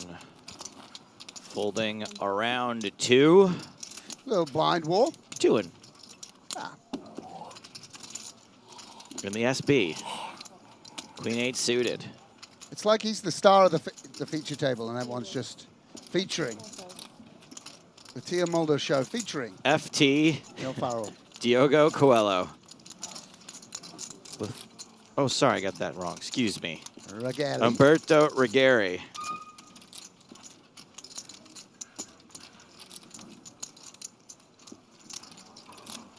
Having a little think about whether to elevate. I assume we don't do it too often with the sort of connecting properties, but it seems like he's going to go for it. It's kind of like the hand you watched me play, Sam, where you thought I should have raised in the big blind with 6-4 off. Exactly. I think like 6-4 and 7-4 is just a little bit better than. Oh, he 3-bet. Yeah, it's a 3-bet. Oh, Isn't that what you meant by elevate? Oh, I thought elevate. Extra elevated. This is kind of wild hand to choose. Wow. Oh, I'm excited now. I'm excited. Wow. You're excited. Look at Griff's nipples. No, I mean, it's cold in here. They've been like that. I mean, they've been like that ever since Sam walked in. Jack, Trey, Deuce. So an up and down draw for Regari. What a dreamy flop. Yeah, that's not bad, right? If you're gonna muck about, this is where you want to be. This is just a little bit contentious now. You know, a lot of money in the middle, 134K. And he goes for 37K, which is just like trying to put third pot out there, is he? And Mulder with the backdoor flush draw, just a little bit wrapped around the jack. And could be check raise time. I mean, all options are open here for those are big chips. Boy, Tian. Those are 25K chips. Yeah, just sometimes you want to take these hands that aren't exciting calls and go on the front foot. And yeah, Regari not going anywhere. So this is just out of nowhere, a seemingly innocuous blind on blind spot, turning into a very big pot now. My goodness. And a spade, a 10, a spade. I mean, a spade would be spicy. I mean, let's see. That might be enough for Mulder. Of course, turned a gut shot with the Queen 8, but also a card which, you know, not only does 10s get there, but Ace King and Ace Queen also pick up a gut shot.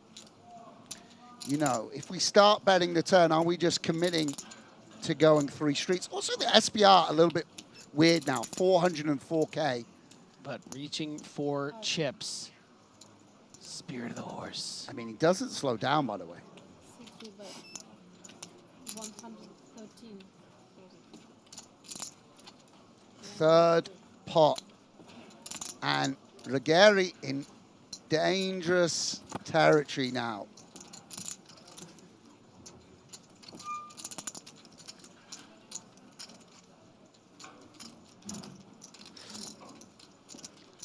Yeah, you are in the deep waters with one of the best in the world right now. Finding yourself with just 5 going to the river. Oh, what? An SPR of about 60%. A huge pot. This pot is bigger than almost everyone's chip stacks at the table, and Regari drills the straight on the river.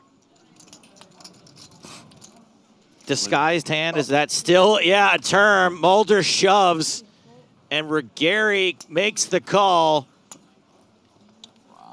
Is gonna show the straight and is gonna get a full double through to and Mulder. 1.1 million chip pot. Mulder goes from having over 100 big blinds to having fewer than 80, and Regari now on 143 bigs. Yeah, and this was a bit of a car crash of a hand. I mean, just remarkable hand to go down so deep in the tournament. Mulder's aggressive instincts, you know, realizing there's still some ace king, ace queen, ace x of hearts that he can get folds from on the river, goes for it. Can't imagine that that 6 could have helped his opponent. Seemed like such a brick river. Yeah, important not to be results. I mean, if that river was a brick 7, Mulder does the same thing. Yep. Gets away with it, and everyone's Gonna give me 100 freaking out about how amazing a hand it was. Never get it. What did he say? Neil saying couldn't have guessed the hands. I mean, yeah, just the out-of-line 3-bet paying huge dividends for the Italians. Quite small, the sizing, too. Like, it wasn't exactly, you know, giving him a reason to fold pre-flop. I mean, by the way, people react to Mulder at the table. right? They see the 10-6 of hearts. You saw him flat the 3s under the gun. He wants to sort of slow him down a little bit. We can't know, they don't necessarily see the ace-8 of diamonds. It was a perfectly legit open there that he raised folded. I just might be more inclined to make it 76K than 63 and get some folds pre. If you've got 5-4 off, you want to get some folds. Yeah, that's all I mean. Mulder still would have called, I think, but. Yeah, I mean, even the raise is kind of optional, by the way, with Queen 8 suited from Tia. If he'd limped, it could have just gone limp check. Now, is this a standard call here against the 28 effective of Jaros under the gun? Probably a bit loose, right? A little bit loose, yes. Maybe Queen 10 tray, all diamonds. 2 notches too low kind of thing. Kind of Queen 10 off, you'd fold? Yeah, maybe he's a little bit in the mood to play. And, he thinks he has an edge. He thinks he has an edge. Yeah, would love.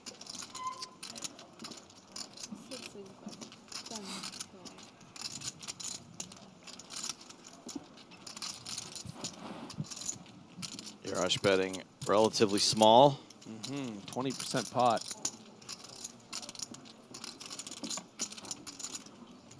It's more like 1/5. Mulder makes the call and turns a second pair. Yeah. So Yarosh now up and down and has a flush draw. I think look at these percentages. I think we would have wanted to check the flop very high frequency, but now we have. I don't mind continuing to bet small spot. I mean, look at this, 50-50 on the turn, 2 pair versus. Come on. It's quite rare that you see this. And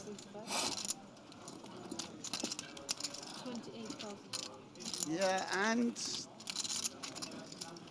slight size up.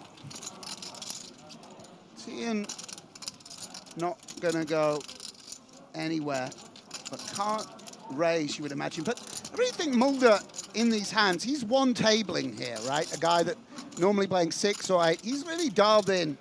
So what does this sizing mean? Who is my opponent? And Jaros can't know it, but he needs help. Doesn't get it. Yeah, bricks off. And having bet twice, Jaros is a little bit all at sea. Sure, we can bet again and get called by worse. We've strengthened our opponent quite a lot. Do we want to just go 3rd pot on the river and get called by? He checks, and by the way, this is just... I mean, Tia Mulder is a strong player, and he's going to feel like a better hand doesn't check here. Yeah, and at the same time though, it's hard to fault Jaros for recognizing. I mean, look, you block King Queen, right, pretty hard, so less likely your opponent has something like King Queen. So a lot of the combos are 2 pair here. Yeah, and also there's not 2. They need to turn 6 of diamonds into a bluff, 7 diamonds into a bluff.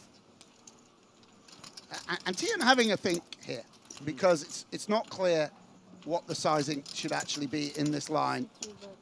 We'll go 2/3 pot, and you look at Jaros, not exciting, not exciting. Look at it.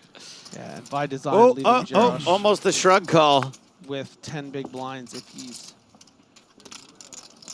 wrong here. He's just trying to think: is there ace queen? Would 7s need to bluff, or would 7s just check and show down? Yeah. The eventual shrug call gets shown the bad news. Mulder gets a little bit back from that last hand. Yeah, and works out for Mulder, who he's in the mix. I mean, that's got to be something that is heartening, a word I hate. For someone like Tuan Mulder, though, you lose a big pot like that, and you can just get those chips back. Well, I mean, I think one of the things that we just see is how tough it is to be at someone's table who's V-pipping. I mean, as much as it didn't work out, you don't want someone who's going to check raise the backdoor flush draw and treble off and turn pot. Yeah, and turn everything and force you to make the straight. You've got to make this straight, otherwise you hit a 5 on the river, you're not going to call, right? So you've got to make your straight, otherwise you don't get to win that hand. Here with kings, that you could just raise, go up against the big blind. He's in position. He's capable of bluffing. By the way, it had to be the 6-2. He doesn't always bluff the ace on the river, Yes. you know? It's just the other version of the straight. Yes. So it's and like the card. He doesn't bluff the 6 of hearts. Yeah, yeah. It was quite a miracle, yeah. Yeah. So, you know, and yeah, it's exciting to see. You guys ever see that video clip of the old horror movie? It's like the worst werewolf transformation of all time. No, I don't think so. Yarosh looks like the third shot in that video. I'm gonna plop it up here real quick for you guys. Ambitious, no, but Joe's allowed to do. You see, I couldn't make that observation, but as one hirsute man I to make another, ones like that all the time. No, he's allowed to, you know, he's allowed to comment on people's facial hair. Yeah. I thought you were going to say he just looks like a yassified you, by the way, Joe. Yeah, well, that too. Can't believe you guys haven't seen this. And again.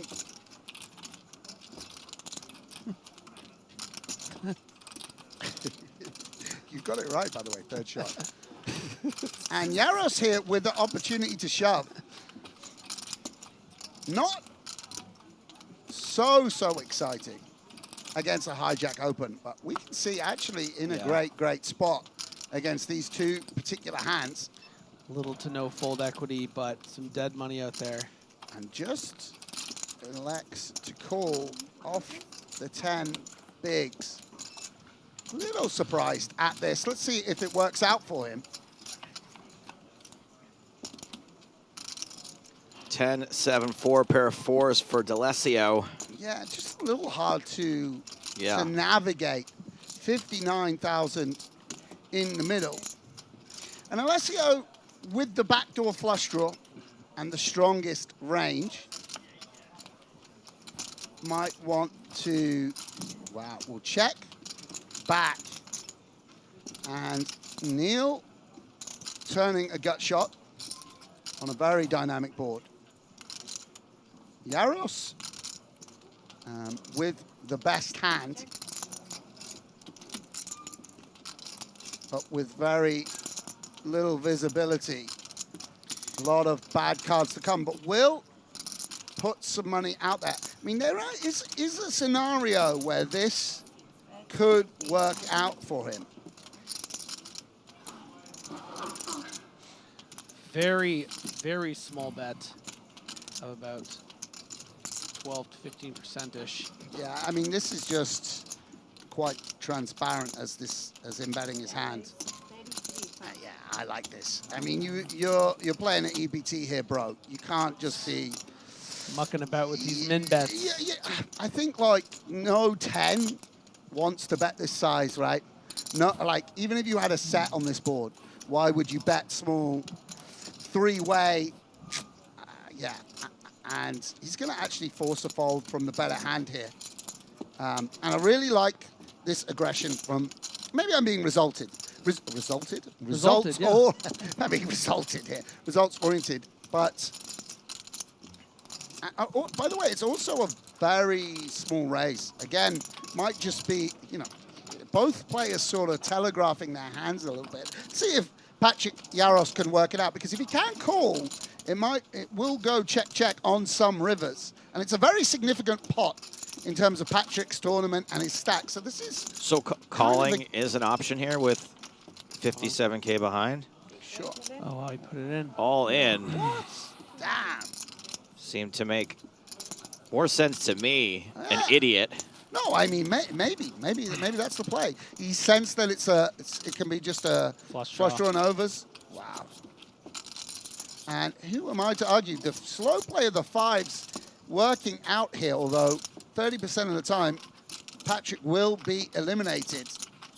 Well, I mean, you know, you really start breaking down the streets in this hand. Would Alessio check back the flop with a set of sevens, set of tens, ace 10, jacks through aces? Doesn't really check out much, right? These are all hands you want to start charging those flush draws, straight draws, the top pairs. River is the 8. It's well earned for Yarosh. Doubles up. Yeah, he worked through the problem, like you say, Griff, and maybe it was transparent that fives are, or you know, that fives are good. They're often enough. Put in the money, and gets the double up. None of these Goonies will say die at this table. All the short stacks keep dodging silver bullets to stay in this tournament. For Gary on top, courtesy of that massive pot played against 2 and Mulder. I just realized that Fernando D'Alessio is someone we've done commentary a lot before, but he looks wildly different with the facial hair. Very young-looking fellow before. I mean, granted, it's probably been, you know, we've all aged quite a bit in the last 5 years, too. Yeah. But with the hat and the beard, I did not recognize him at first. He's in disguise. He's undercover. Yeah. Being chased for alimony payments and needs to keep a low profile. I know that's why I have my beard. He's wanted by the Ontario police, but who knows? Can you believe it was actually my Here we go, Coelho under the gun. Ace-3 suited. Ace-3 suited under the gun. There he is. I am only not. Suited aces, all the rage. King-Jack suited for D'Alessio.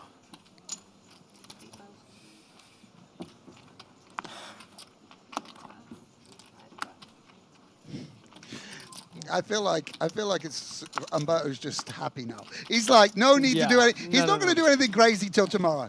You know, he'll lose a pot tomorrow and then maybe lift off again. But right now he's just. You better believe that's what I would be doing if I had somehow won that pot against 2 and Mulder. I'd be like, I'll see you guys tomorrow. He might have just mucked Queen Jack of clubs then. Like it comes out to him, he's like, it's like Ace Queen. I don't need to play this now. He caught a massive shark, like it was an epic moment. Where you take the day off. Exactly. The live well is full. Yeah.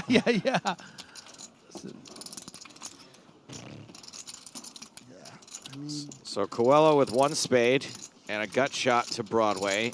Yeah, and it's kind of interesting reopening the action here for a small sizing, just targeting the pairs. Really? 20%, no continue.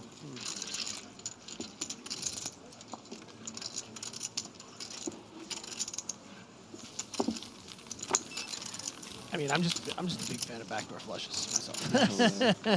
King Jack suited. Welcome. Oh.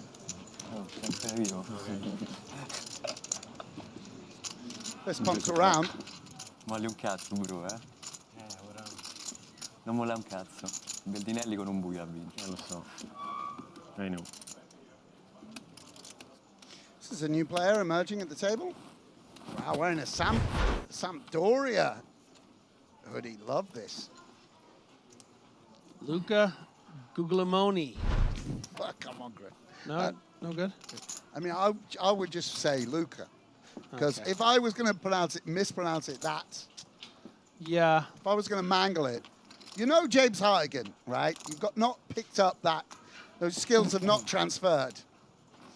I was afraid to say the chip leader's name all of the first level today. I couldn't figure it out. Artur, beautiful name too. Ferrari. Let's see. Wow. Guglielmoni.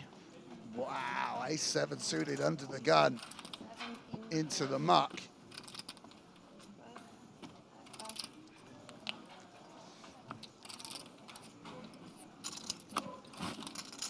Neil and Patrick got these T-shirts 2 for 1 from H&M on the dinner break.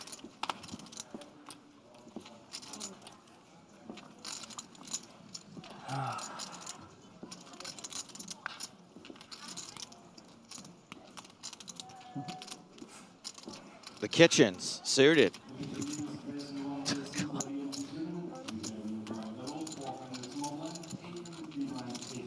Thank you, Mark, on YouTube. It says it's Guglielmoni, not Guglielmoni. 6-4-4, flopping boats.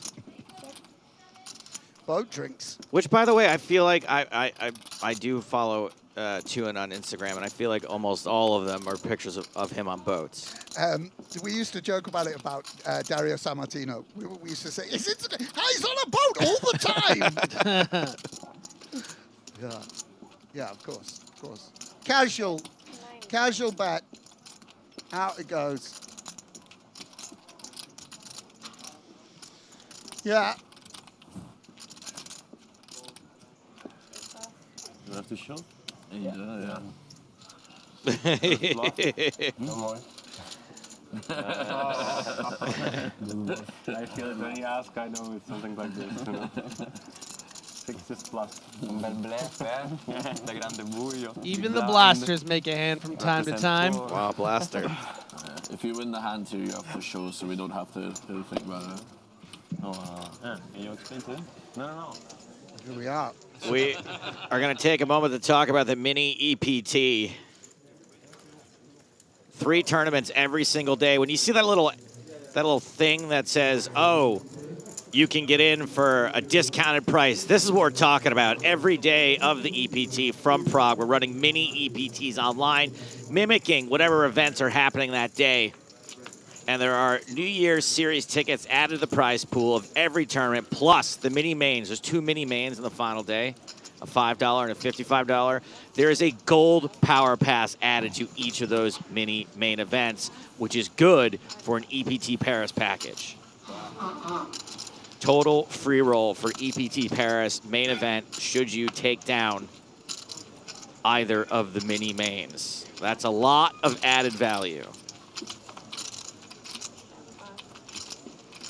Stocken blocken. Reduce suited.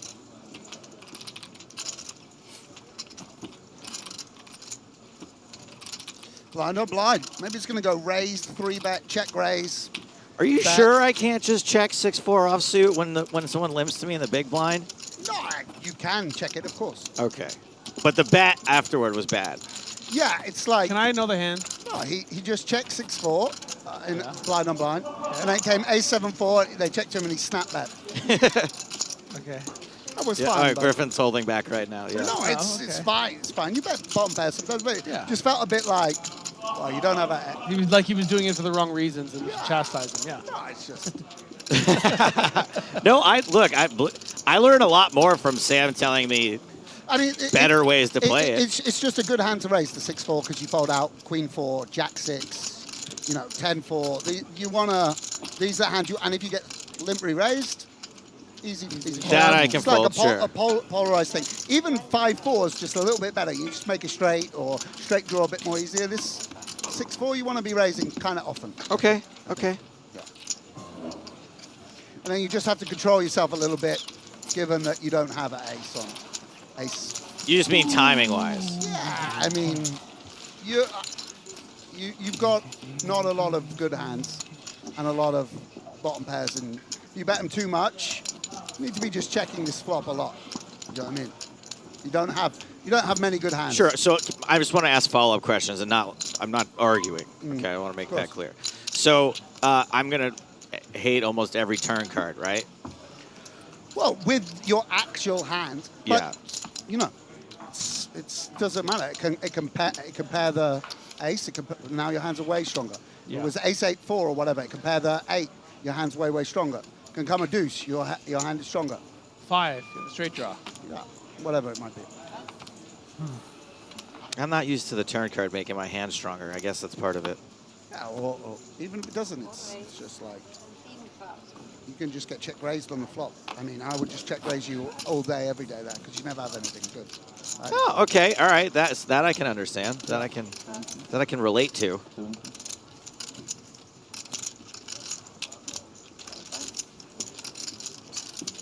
I mean, I would have preferred just to fold 6-4, but I couldn't. Forced to play inadequate hands. Yeah. That's the real trick. Forced to learn something. Ace-king suited for Rigeri. He's back. Balance range. 5-6 off and ace-king suited. 5-4 off. Guglielmone. Yeah, really hoping not to get a king-high flop here. Just playing 15 big blinds. Oh, instead of a king-high flop, it is a queen-high flop. Gut shot for Guglielmone. Yeah, and spades. Yeah, exactly. You nailed it. I mean, this is just a very good board for the pre-flop raiser with the 2 Broadway. But we do have a spade and a club.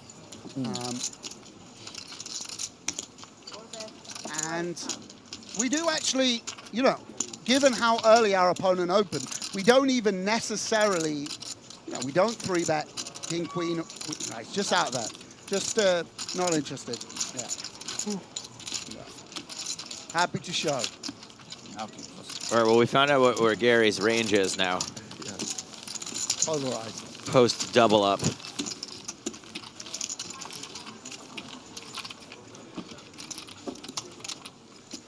It's okay for them to drop. Left. It's king, it's okay. Which means we're 7 away from another pay jump. Imagine if Marley Sprague just won an EPT. That'd be awesome, yeah. It'd be absolutely delightful.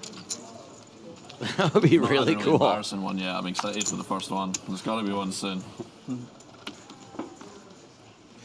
Imagine if Feraldo wanted to buy another street of houses in Dumfries. Maybe they let him trade in the 4 he already owns for a hotel. Ah, he needs a monocle for that. Yes. I'd like to see him at EPT Paris wearing a top hat. I think the monocle is a Mandela effect thing, though, right? The Monopoly guy doesn't have a monocle. Yeah. Why is it called Mandela effect? Because people thought Nelson Mandela died in prison. That's how it started. There's a group of people that thinks he died in 1999 in prison. That like they'd heard it or not canon in their brain. I was one of those people. I always think. Really? I always think I'm online a lot, but you guys are just so much. No, it's like a famous like conspiracy theory now. So it's like things like that. You don't know about the Mandela effect? Yeah, it's very interesting. That in and of itself is a Mandela effect. Yeah. So like, what's another? So an example is he doesn't have a monocle. Everyone's always thought that like, oh, the Berenstain Bears is the big one. Nelson Mandela didn't wear a monocle. I distinctly remember him having a monocle. They didn't let it. It's quite strict on Robben Island. He wore it when he was a lawyer, but once he was arrested. Okay, pocket aces. I think it's time for some. But Steve Biko did die, right? From the talk show?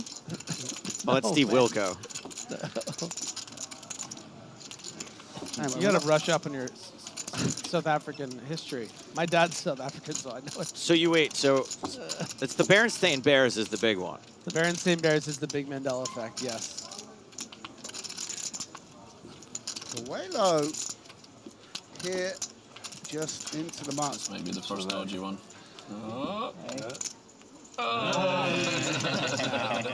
What have we learned about set mining deep in an EPT? Someone's gonna squeeze. Wow, those. It just shows you how much people love aces. That even just someone just turning them over, I was like, oh. Yeah, everyone has a deep connection. Well, it's everyone's favorite hand, really. Where are You know? all these hands getting So it's from? kind of like aces, queens, queen 8 suited, 4-5-0. I bust 3 tournaments yesterday. We've got one fun one. The rest are just Hardcore setup every hand, you know. And it did occur to me, wow, I didn't get aces, kings, or... You know what I mean? I had the So you still think about that? Yeah, I thought okay, to good. myself, like, wow, I didn't really... I was like beating myself up a bit, and I was like, I didn't actually get dealt any... big hands. Any good hand, Yeah. basically. You know? And when you're playing against Kaihan and Pro Beers, it's like you need something to go to... Yeah, you go need a leg to stand on. Yeah. James and I just did some commentary from last year's PCA main event, and there's some very entertaining moments between you and Pro Beers. Yeah? Yeah. That's nice.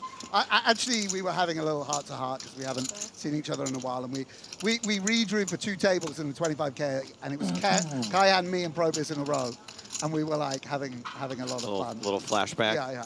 The dealers were getting kind of annoyed with us because we were doing things which weren't sort of allowed, you know. Like they were like, you know what? Like it's quite funny. They're allowed to give us a little bit of leeway, but then obviously, you know, Sam Graft, the master of brinkmanship. They eventually got to be like, bop, bop, bop. Come on, guys. Yeah. Don't get me in trouble. Yeah, exactly. It's like the cool RA. By the way, it's like, all right, if you're quiet with the beers in the room, fine. But I mean, just don't start a fire. Yeah, and Jaros opening here under the gun, pretty loose open.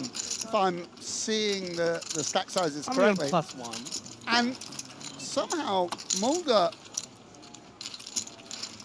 in here with a hand that's actually very much dominated.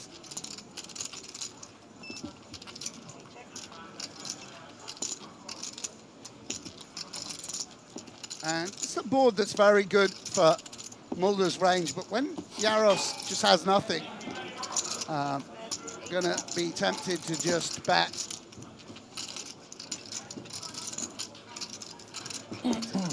Never an immediate release. Never an immediate release. Once again, Jarosz betting just 8,000 into quite a sizable pot. Yeah, so. and Tian's like, no, I don't know if this is a thing. Maybe I could just make it 24 here. And, you know, you bet small to see if I've got anything. And I'm going to yeah. By the way, this is, again, what I was sort of talking around. You've got to be, I mean, let's see if Jaros gives it up now. But you've got to be consistent in your timings, in your sizings. You know, there's a reason this horse won some races. Yeah, there you go. Second blast. There's a reason he's wearing a Dior scarf and you're not, buddy. No, I just don't mean to mock out our favourite werewolf, but yeah, Mulder, he's not confined by any of your so-called rules. Which is why I'm always perplexed when people try anyway. Yeah, but you know what? Like, just to make I don't want to overdo it. It's like every person that's gone into that cave has never come back out again. But I'm going to go in. I'm going to be fine. Yes. I mean, yeah, I don't want to overdo it because, of course, it could be a bit results-oriented. When a so-called successful player does something silly, we're like, well, look how great he is. Whereas if an amateur had done that, I'd be like, oh, my goodness, he can't be using clubs. So, but I would say that with some of these guys, some of these really, really top players, you know, they both have absorbed the theory. We had that period where people were trying to play more to, you know, use the slang, the sort of GTO style, learning about combinatorics, learning about balancing ranges. And then a lot of them have sort of absorbed that and feel kind of free to go past it, where it's like, yes, I know the rules, but if you give off something, if you are doing something a little out of line, I can find the spots to take advantage of regardless of my cards. And it's, you know, that's what really is what you really need to do to be elite. What's the combo word again? Combinatorics? Combinatorics, yeah. I would really love, in an alternate universe, to have played that Queen Eight of Spades hand the exact same way that Tuin played it, and then see how the commentary went. So people being like, well, this is what we call button clicking. Like calling a 3-bet out of position with Queen 8. Very amateur. Really falling into the trap of this small bet on the flop. Once you see it continue here. No, but if you'd like me to say something a little bit more critical, I mean, this is Tion's aggressive instincts getting him in trouble. He didn't need to raise. I think that if that's Tim Adams, he limps Queen 8 suited very often. But he feels like, hey, you're not going to 3-bet me enough. I'm going to just run it up. Yeah. Then he gets 3-bet. So now he's continuing with a medium shove hand. And, you know, did he randomize the flop? Or, you know, he's just, okay, I'm going for it. I'm going to run it. I can see what the folds are going to be. Sure. I don't think it's wrong to give good players the benefit of the doubt. And by the way, there are some guys that come and play the mains and navigate in a slightly different way, which is to avoid high variance spots. Say, listen, I'm picking off everyone. I can see everyone's sizings. I can raise and take it as often as I want. I can open 10-6 suited on low jack. I don't need to take the spot where I'm running it. Not that you're going to run into 5-4 for the straight, but just that you run into aces sometimes. You run into a set of jacks sometimes, you know? Yeah. As it was, as Griff says, I think if an ace comes off, he probably doesn't go broke. And, you know, it's really only the 6 where he gets himself in real trouble. I mean, he might check fold on a heart as well. You know, there's things that happen. Oh, I do not like this. Let's go. No, come on. The deuce, the ace. Look at the sizing, too. Wow. And here he is. Finally, everyone's favorite Scotsman.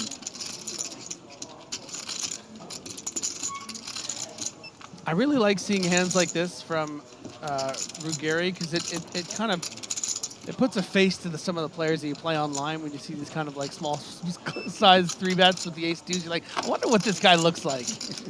There he is. It's this guy. Yeah, and obviously,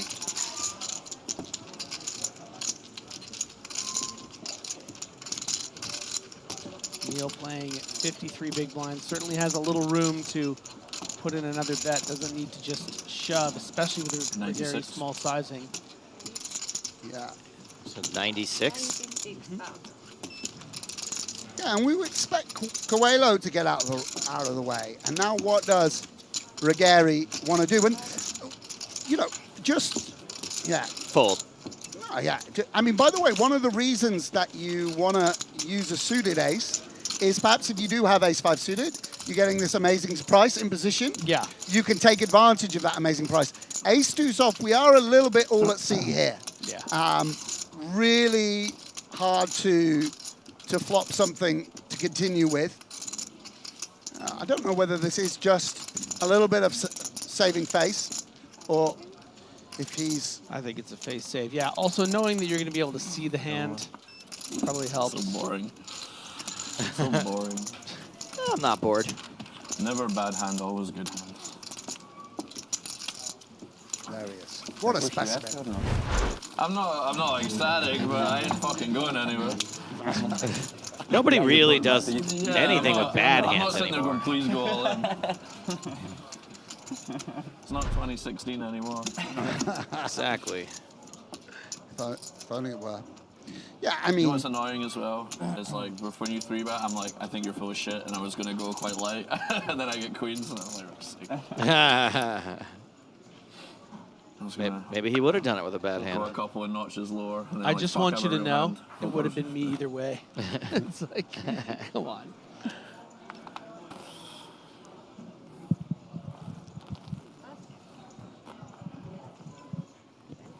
Good point from Strag. And in 2016, people were saying it's not 2009 anymore.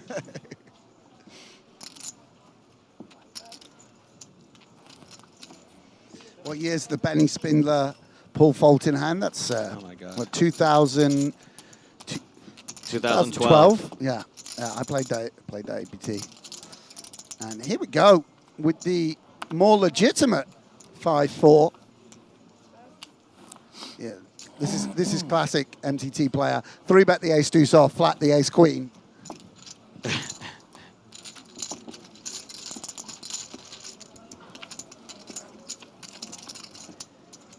Heads up to the flop, which is 9-8-4, 2 spades, bottom pair for Mulder.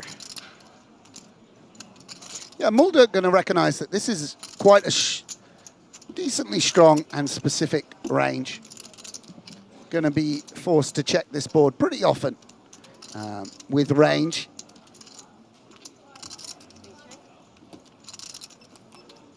Mulder checks. And Gary checks behind, free turn. King of hearts. Yeah, Mulder going to feel a lot better about his 4 after that quick check. But the king now, another card that hits Ruggeri, if we imagine the king jacks, king queens of the world.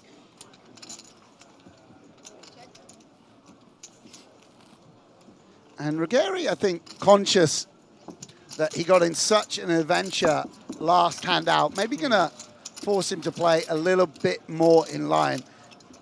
I wonder if Mulder can go for a blocking bet here. Sense that this is just ace-jack. Did you say 16? Yeah. Yeah. I was wrong. It was the right number of chips, though. 3 blues and a green would have been 16. 3 greens and a blue is what he put out there. Or Yeah. 4 greens. And, you know, Tian just knowing exactly where he is at on that river.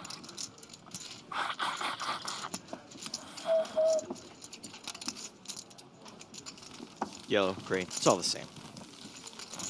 Not really, though. So Tuan Mulder back up over 110 big blinds. Despite being felted and down to under 80 mere minutes Perfectly ago. Average man. 508. Yeah, and it's worth pointing out that you know, obviously we don't like to continually hype this stuff up, but 76 left. It seems like a lot of players, but $1 million up top. Actually, I mean, if you were gonna, you know, pull my name out of the hat and 1 in 76 times I was gonna win $1 million, or, you know, 9 out of 76 times I'm going to win over 150,000. It's very, very exciting. We're practically already there. Yeah, you know, of course you're in the groove. You've been playing poker for 3 days, and you're not always, especially experienced players like all of these guys, not always, you know, not getting too far ahead of yourself. But there is a certain amount on the line here for. How many players in this field who are left now do you think are less than 1 in 76 to win? How many? Oh, wow, that's I guess just like a solvable maths problem, right? Like if I'm here now, I'm not going to win 1 out of every 76 times. Yeah, I mean, despite being 1 of 76. And obviously, you have to take chip, stack size right now into consideration. I would say 45 of them. 45 or below. 50 of them. 50. And the rest are more than 1 in 76. 55 of them maybe. You know, it might be of the names in the hat. 3 of them are two and you know what I mean? Or, right. Yeah. Exactly. I mean, let alone by chip distribution, of course. That plays into it as well. So. Ooh, nut flush on the turn for Stocken. No percentages on screen because we don't know what Regari's other card is. But we do know that Stocken has the winner. Yeah, and Coelho, you know, a board that is very good for the big blinds. Yeah, this is, I don't know whether ill discipline is exactly the word. Regari here might have, if he were to have Jack-9 of clubs, that would be a double gut shot. 9-10 of clubs would be an open-ended straight draw. Ace-9 into the muck. And Prebz deciding whether to call or raise now. Does his opponent have a strong hand? Does his opponent have something that could call? And having the absolute nuts, a hand that can always check raise the river, elects to just check call. And what will Coelho do now? Stocken checks.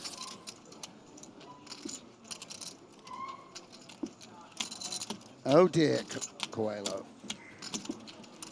And on this ace, it's quite frustrating because now if you were, yeah, he's, ooh, is he going to surrender? If you were to bet, you're really representing a sort of 2 pair. You don't bet a 7 on the river, right?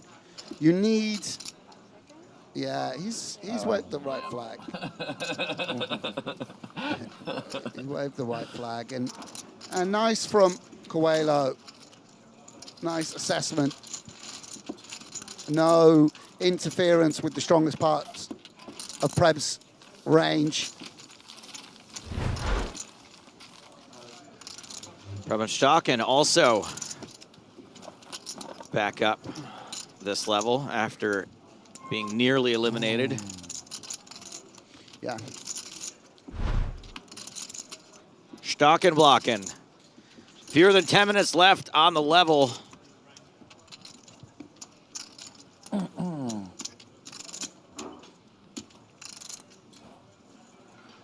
In the biggest ever EPT Prague. That's correct. And we are approaching another pay jump. 71 players will make an additional around 2,000 euros.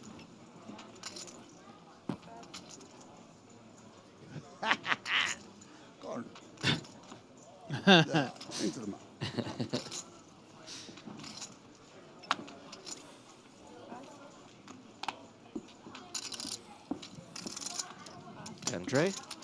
Ten tray. 5 deuce.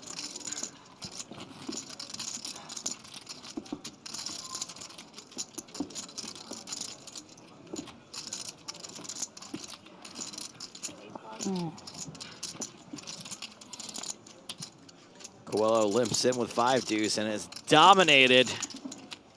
D'Alessio domination. Yeah, and one of those candidates I think Grafton mentioned earlier, similar to the 6-4 Sometimes you just want to pump it up, see if you can get a fold. Very small sizing, though. Just 10,000 more. It is probably going to work against this particular combo, but definitely irregular, Sam. Yeah, a little irregular. Well, he has to show it, too. Like a bag of irregular Oreos. I don't see what's wrong with this one. Oh. Like, that's just so much information, you know? That you just ISO'd like 2.3x with 6 deuce off. Like, that's not something that I need T and Mulder to know about when I'm playing blind on blind. Sorry, like, it's just a bad idea to play this game. But we love it. It's not like we're down to the final 75 in the biggest EPT Prague field You're of all playing time. for $1 million. No, I raise you. Crazy. I love it. They're all nuts in the best way. Scotland, that hand. He made his debut for Celtic and we beat Rangers 6-2. But your pride wouldn't let you be like, No, that's what I guys, do you said. think we could? You guys think we could maybe not do this? I've actually surprised myself sometimes in like situations with peer pressure with like deals and stuff. I'm just like, no, I want to play. Like, but I feel like for this, I got a really embarrassing story about that from when I was a kid that I'll tell you later, unless you guys really want to hear it now. Sure. Yeah. When I was about 12 years old, we were doing like a birthday party for a friend, and it was like we're all going to the movies, a movie birthday party, and we were all going to see Cool World. Remember Cool World? Brad Pitt and Kim Basinger? Yeah, we're like this, like a cartoon that wants to have sex, I think, is really what it boils down to. And we're on our way to the movies, and I was like, guys, I don't think that my parents would let me see this movie. And everyone ended up having to see Honey, I Blew Up the Kid instead. Oh. And my friends all really hated me. Oh, no. Because I wouldn't just go along with seeing Cool World. You were a little mummy's boy who wanted to do the right thing. Exactly. And you didn't get to see Kim Basinger as a hot cartoon. Nope. I got to see Rick Moranis chase around a giant baby in downtown Las Vegas. Oh, my God. How much you get? 507. And I was no longer invited to any birthday parties. I remember my first movie birthday party with my friends. It was Jean-Claude Van Damme's The Quest. Yep. Oh, wait, that might have been PG-13. I might have been allowed to see that one. This is pretty interesting because Alessio, for some reason, is sensing that Geraldo is out of line here. We wouldn't normally want to take sixes and go to war here. Doesn't really have blocking properties. I would be kind of shocked if he did something here. Doesn't go for it in the end. And it's as you were with Umberto, with a very reasonable hand to continue. They are quite deep, not like the eights never gets the showdown if you don't make a set. So it's sort of a situation where you're not purely set mining.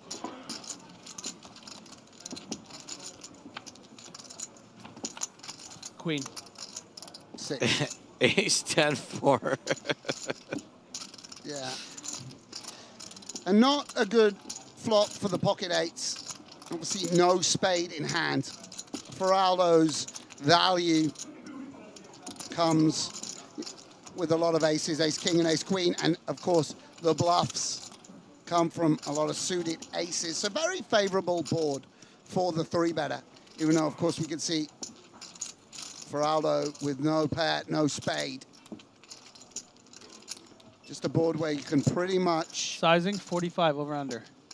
Yeah, you can just bet third with range, yeah. This is just, I think, going to be pretty effective strategy.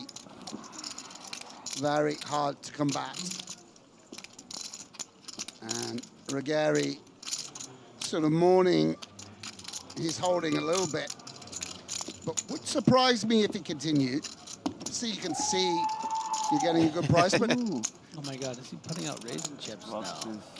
It's just counting. I mean, by the way, this is an exciting player to have at the table because I really don't know. Yeah, it's the mark. No.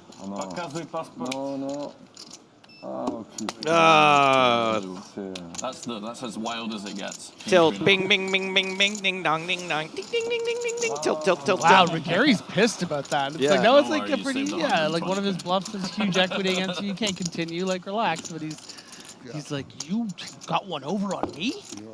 You're a Rangers fan? Celtic fan. Celtic. Yeah. Just 3 minutes remaining on this level. Is your team? This season, right? So, we're not as good as we were last year. We're still top of the league, and so, but we're not quite as good as we were last year, which is sad. You always want to be getting better, you know? Yeah. What about you? Who's your team? Feyenoord? Ajax. Even worse. You guys are on a horrid season. Yeah. Celtics haven't been the same since Auerbach left. Are you angry with Rangers about selling you Calvin, taking 20 million for Calvin Bassey? It's a basketball reference, right? I got you. Pocket 8s for Coelho this time. Maybe in the Premier League he would do all right, but like playing with Ajax, how they want to play. Yeah. He's just big, strong, and fast, isn't it? Yeah. I figured you might have got it because of the TV show, Winning Time. Thought you might have watched that. That got canceled, didn't it? It did get canceled. Underdogs a lot, yeah, but not teams that want to control. Yeah, and Coelho going for it here. Going to work out depending on the hand. It's quite... let's see. We still got it's quite Guglielmone in the hand, who's got a 7. Yes, and it's quite an exciting shove, I imagine, versus +2, with so many uncapped players around, but will work out. This game.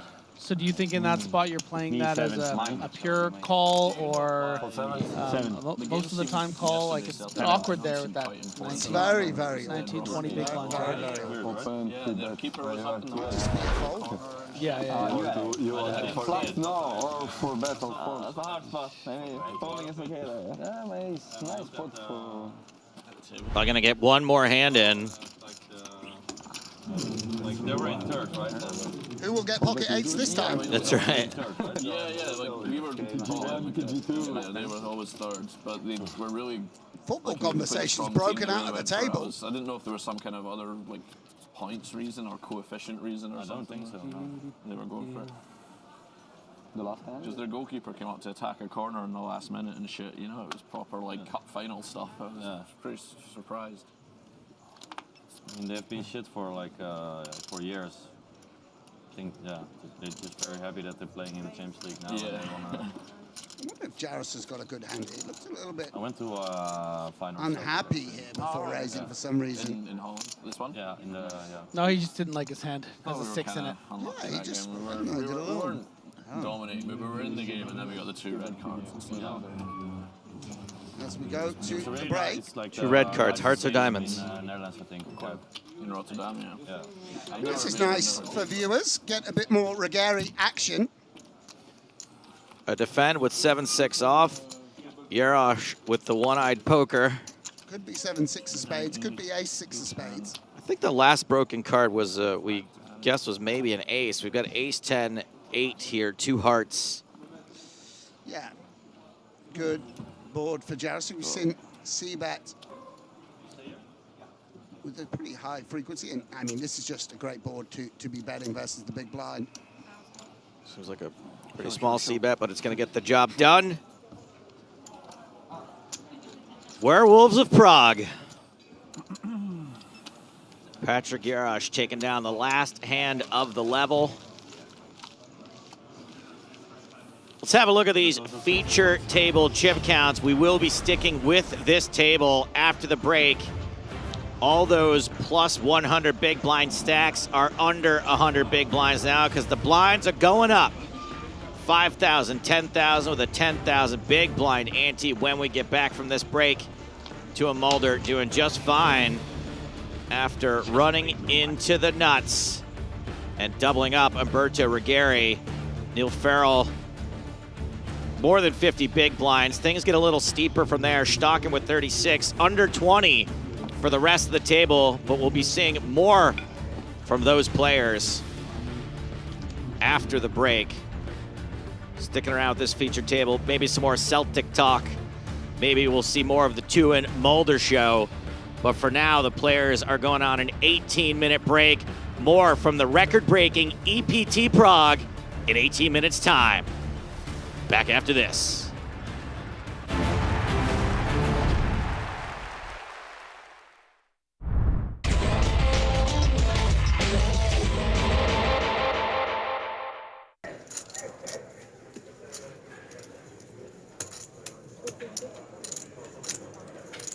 Looks like Suzor's coming in for the steal. 250,000 on the button.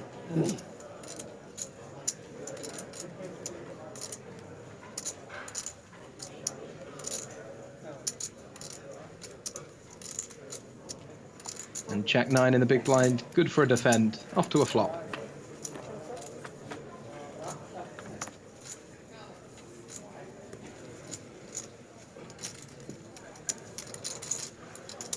And a little bit of something for both of our players. We got the flush draw from Suksor, Liu with the gut shot straight draw.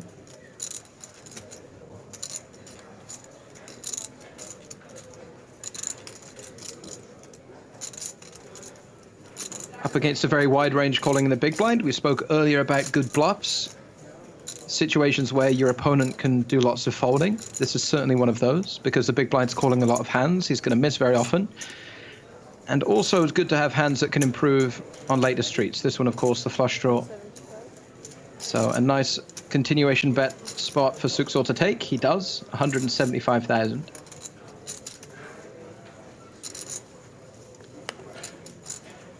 Having defended Jack 9, when Liu sees a board where he does connect fairly well, has a chance to improve, I think he'll be doing something other than just folding his hand. 680. That's something other than folding. He's coming in for a check raise, 680,000 announced. Applying pressure to what is perceived to be a wide continuation bet from Suksor on the button. Let's imagine Suksor c-bets here with something like King 9 of clubs. He's going to get a very quick fold, which means that Liu's bluff is going to be immediately profitable. We can see that Suksor has a hand that's likely to continue, Queen Deuce of Hearts. This could get very interesting indeed. Suksor calls the check raise, this hand going to the turn. And 2 million chips already in this pot. There are some very fun turn cards indeed. Queen is one of them because Liu actually now turns open-ended, and if he wants to put pressure on a hand like Ace-3 of clubs, then betting on this turn, he can certainly represent that occasionally he's made a straight himself. But from Suzor's perspective, Spraggy still has the flush draw, now has a pair to go with it. Yep, even more outs. If he was up against an ace, he can now hit a deuce or a queen to get there, to go along with his hearts. Liu not slowing down, 800,000. And that's the weird thing, from Suzor's perspective, he may be thinking about what cards he needs. The irony being, he's actually got the best hand. Yep. And we may even see a situation where he realizes he has the best hand, right? If he's confident enough to say Liu is bluffing with 8-9 or Jack-9 or even a smaller flush draw, we may even see him hero all the way down. I think for the 800,000 chip price, given he also just picked up a pair, he won't be going anywhere. That is indeed a call, and this is a monstrous pot. 3.6 million chips, and we're off to an all-important river card. Neither player has pot behind. Suzor the effective stack with 1.81 million, and he rivers the flush. And it could be a situation where Liu attempts to represent that he has a flush. Some of his bluffs on the flop are going to be flush draws. And if Suksor gets here with Ace-3 of clubs, it would make a hand like that a very difficult call. So Liu may fancy his chances of getting a fold by shoving this river. 1.8 million effective behind, about half pot.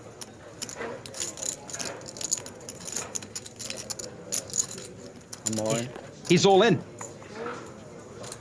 Shoves on Suzor, Hard. who calls check. all in with the best hand and will get a huge double up through Liu. What the hell? You just walked into it, buddy. You just represented the hand your opponent has. And now Martin Suzor is up over 60 bigs, 7.25 million. Queen Jack suited, under the gun +1. 7 raise, 450. And that's a raise to 450,000. 450, yeah. 8 off. Falcone folds. Sousa with 10-7. Also passes. 7-7 for Torre. Out. 9-6 for Brandstrom in the small.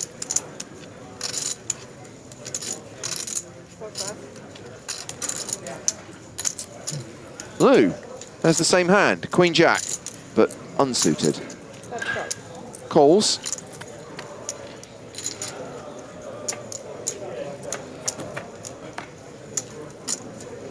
And the flop is Jack, Jack 5. Thank you. Gotta warm up my vocal cords. We're gonna nail this one, Vincent. Now remember, it's 3, 2, 1, then you go. I will pause longer. When you hear it, we won't be in sync, but what the audience hears might be in sync, so don't stop, stick with it. I'm sweating so much.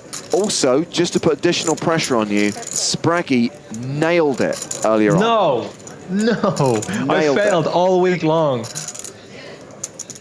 Oh, look at this. It might not be a chop. How great for Martin to be free rolling here.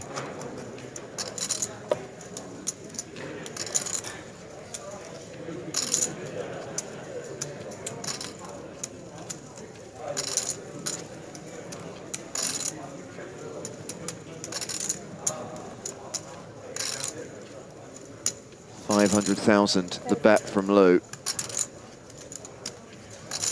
Just a call.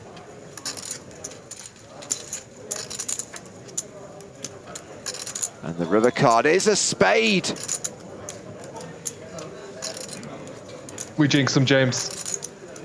Don't lie, Finton. You are so happy that this is not a chop. We jinxed him.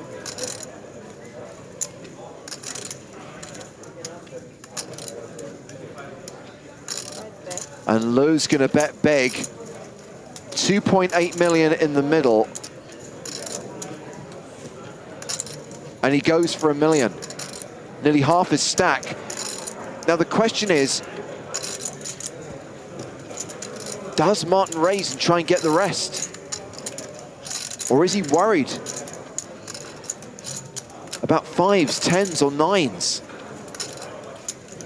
I would feel if Lou had a better hand than a queen high flush here, he most likely would have used an all-in sizing. The issue for Martin is going to be with the jack in his hand, what is the opponent going to call with if he shoves? But I think versus size, you just got to go all in. Give Lou the opportunity to make the hero call.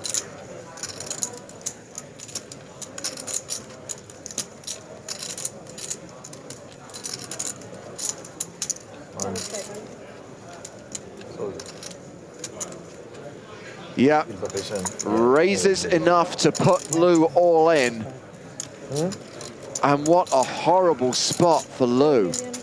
Sat there with trip jacks on a straighty, flushy, paired board. And knowing that if he calls and is wrong, he is out.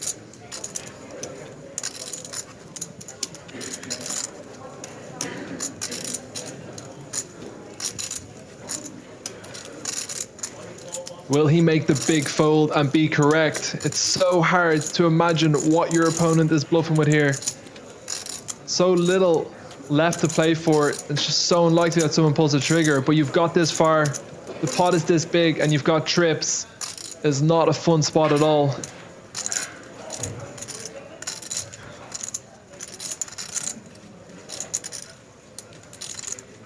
And yes, he's committed a lot of chips already.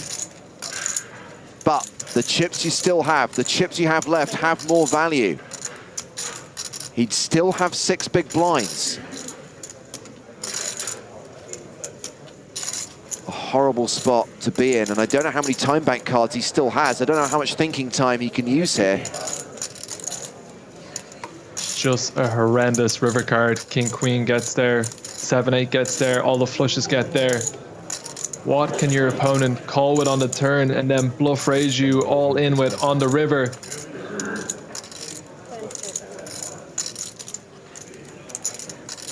He folds it.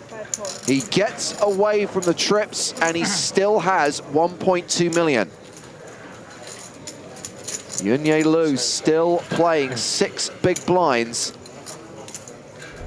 So this is hand number 8.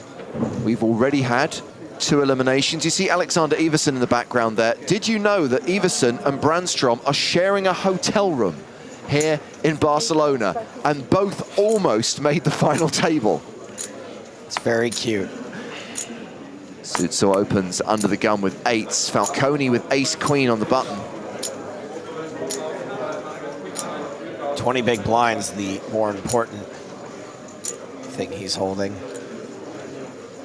Yeah, I think we always see the all-in here with the ace-queen.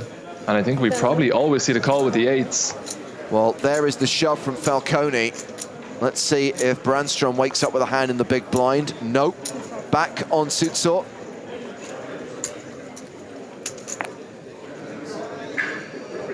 And he calls, and we are off to the races. Now, this is where Falcone has been a specialist in the last 2 days. 8 is king, I have 8. He seems incapable of losing a race. He always spikes an ace. He is invincible. Ice, spade ice. Huge, huge spot. Worth hundreds of thousands in real money equity. The flop has a queen on it. Falcone now set for the double up. 89% favorite, just has to fade an 8. I guess you were right, James. He is invincible. Oh, 8 on the turn! Oh, man. We found the kryptonite. Turns out he is quite invincible. Diego Falcone eliminated in 4th place.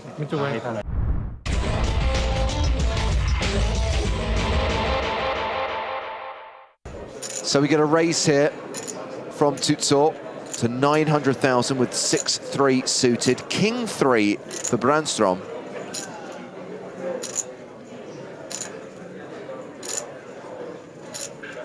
Worth a defend, Finton, with king high? Yeah, there's absolutely no chance that we're going to see him fold here. It'll be interesting to see if occasionally he wants to mix in a re-raise.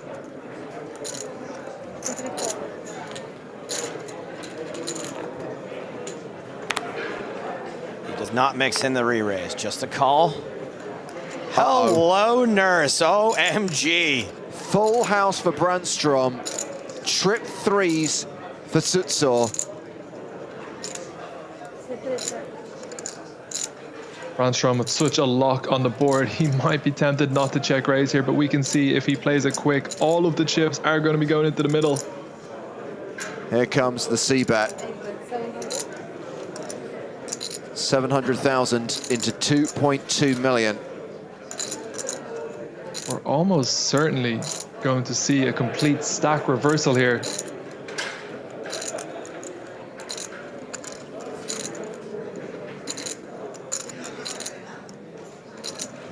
You can only play this slow, right? You've just got so much of this, and it's so unlikely that your opponent does. What can you do? Oh, come on. on. Jeez. It's now house over house. The poker gods are bored today.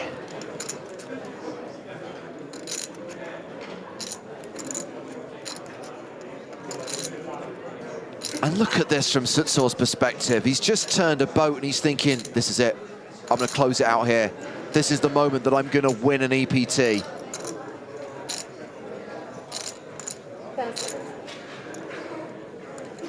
Does Brandstrom want to now start getting all the chips in on the turn? He might be tempted to continue to just call. It's going to look incredibly strong if he does check raise his turn, and we can see he has such a lock on the board. It's so hard for him to imagine that his opponent has a strong hand right now, except for maybe some flushes. 1.7 million into 3.6 million. 10 seconds. You gotta just call again and go for value on the river, and you are gonna get it. Just put the 6 on the river too. We are going to see the check raise all in, and we are going to see the snap call. Martin's going to think he's about to take the title, and he is going to get the news that he's being coolered. So you think he checks here, Finton? Doesn't lead for value, but yes, he does check. Wow. Yeah, the 10 of hearts on the river just doesn't change enough about the board. Brandstrom just has to go for the check raise, and this way he can hope, if he has coolered his opponent with another full house, or more likely with a flush, the check raise on the river means he'll get to play for all of the chips.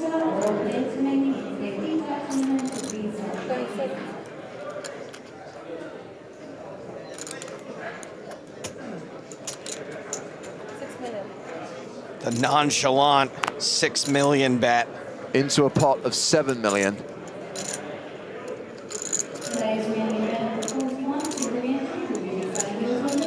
Such a sick hand to go down heads up. Brandstrom's got 18 mil, give or take, behind.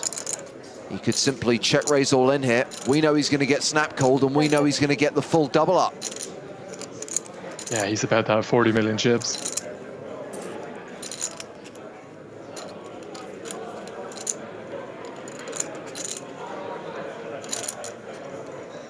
From Suitsor's point of view, maybe occasionally he feels his opponent check shove all in with a flush. It's heads up. There's just no way he's ever going to be able to fold this 6-3. All in. There's the shove. Checks his hand. Snap calls, thinks it's all over, but it is not. Too excited. No. House over house. Ridiculously sick cooler. So sick. And that is the big switcheroo. Simon Brandstrom is now the guy in control. He's got more than 100 big blinds. Unlucky. 43 million chips. Martin Suitsor, 16 million, about 40 bigs. The Brandstrom Sandstorm doo-doo-doo-doo double up. Raises to 900,000. Pocket sixes for Brandstrom. It's been a while since we've seen a flip. Is this likely to go in pre-flop, Fenton? Yeah, you think so? I mean, the sixes are most certainly going to want to shove here, and I don't think you're going to get the full king-queen at this stack depth heads up. There's the all-in. And the call from Suitsor, and we are flipping. A race for the EPT title. Like the money versus the title. One of these two hands has a slight mathematical advantage. Sixes ahead for now, and if sixes hold, we have a winner.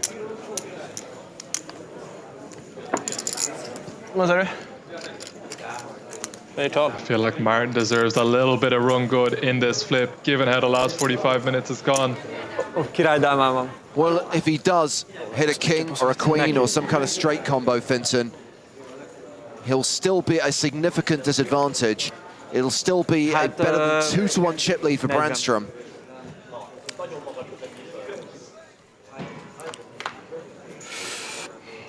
The flop is 9-7 deuce. No king, no queen. Suitsor has 6 outs.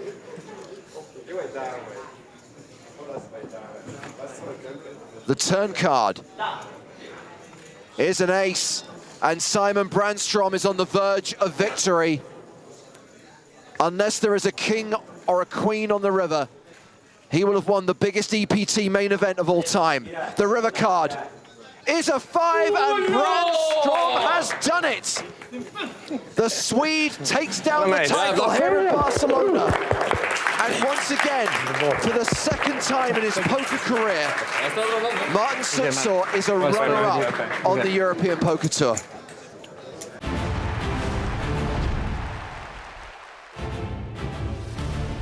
Fast forward to 2023 and the PokerStars European Poker Tour is in Prague for the last event of this season. It's day 3 of the main event here at King's Casino at the Hilton Prague. We have got 2 more levels to play today. About to kick off level 19 with the blinds at 5K, 10K with a 10K big blind ante. 72 players returning for break. The chip leaders right now, Cesar Garcia is the biggest stack by some margin. We have got both Steve O'Dwyer and Marley Spragg in the top 5 right now. We'll check in on those players later on this evening. We have got the same lineup on the main stage at the feature table for this level. It's James Hartigan, rejoined by Sam Grafton. Doubly Den. And Nick Walsh is back in the mix. Hello, hello. Thank you for having me. Neil Farrell is a former EPT champion. Tuan Mulder, Spirit of the Horse, is an EPT finalist and online beast. And Patrick Jarosz also made an FT on the European Poker Tour in Barcelona last year. We used to swap in every tournament for years. And Sam, you were just saying the atmosphere at the final table in 2019, very different from what we saw 3 years later when Jarosz was at that final. Yeah, I think it's just watching back that old footage, it's amazing how quickly I've got used to this sort of stunning set that we have. With the moving, you know, I'm never sure whether I'm microdosing acid or if that set is actually moving slightly in the background. The 2 are not mutually exclusive. Sure. But yeah, it's quite a sight to behold, and we've got used to it pretty quickly. Jarosz opening under the gun with Ace King, raises to 20,000. Raise and take it. Yeah, for those just tuning in, these guys are showing each other their hands as we go along. Yesterday we had the show 1 game. This is the show 2 game. Look at this, international cast, 2 Italians. Yep. But, you know, the home fans can cheer for Patrick Jarosz as well. And very much a United Nations. Farrell, of course, I don't know whether he accepts that flag. Scottish by name and Scottish by nature. For the time being, Scotland remains part of the Yes, United Kingdom. we won't litigate it now, but yes. When you think of Farrell, you think of Scotland. That's more what I'm getting at. I would agree with that statement. Yeah.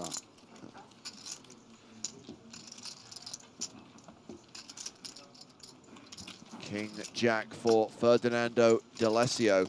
You referenced a couple of Italians at the table, Sam. Of course, there were more Italians in the field of this record-breaking Prague main event than any other nation. That's remarkable. It was close, 79 Italians, 78 French players. Wow. Yes, that's pretty interesting.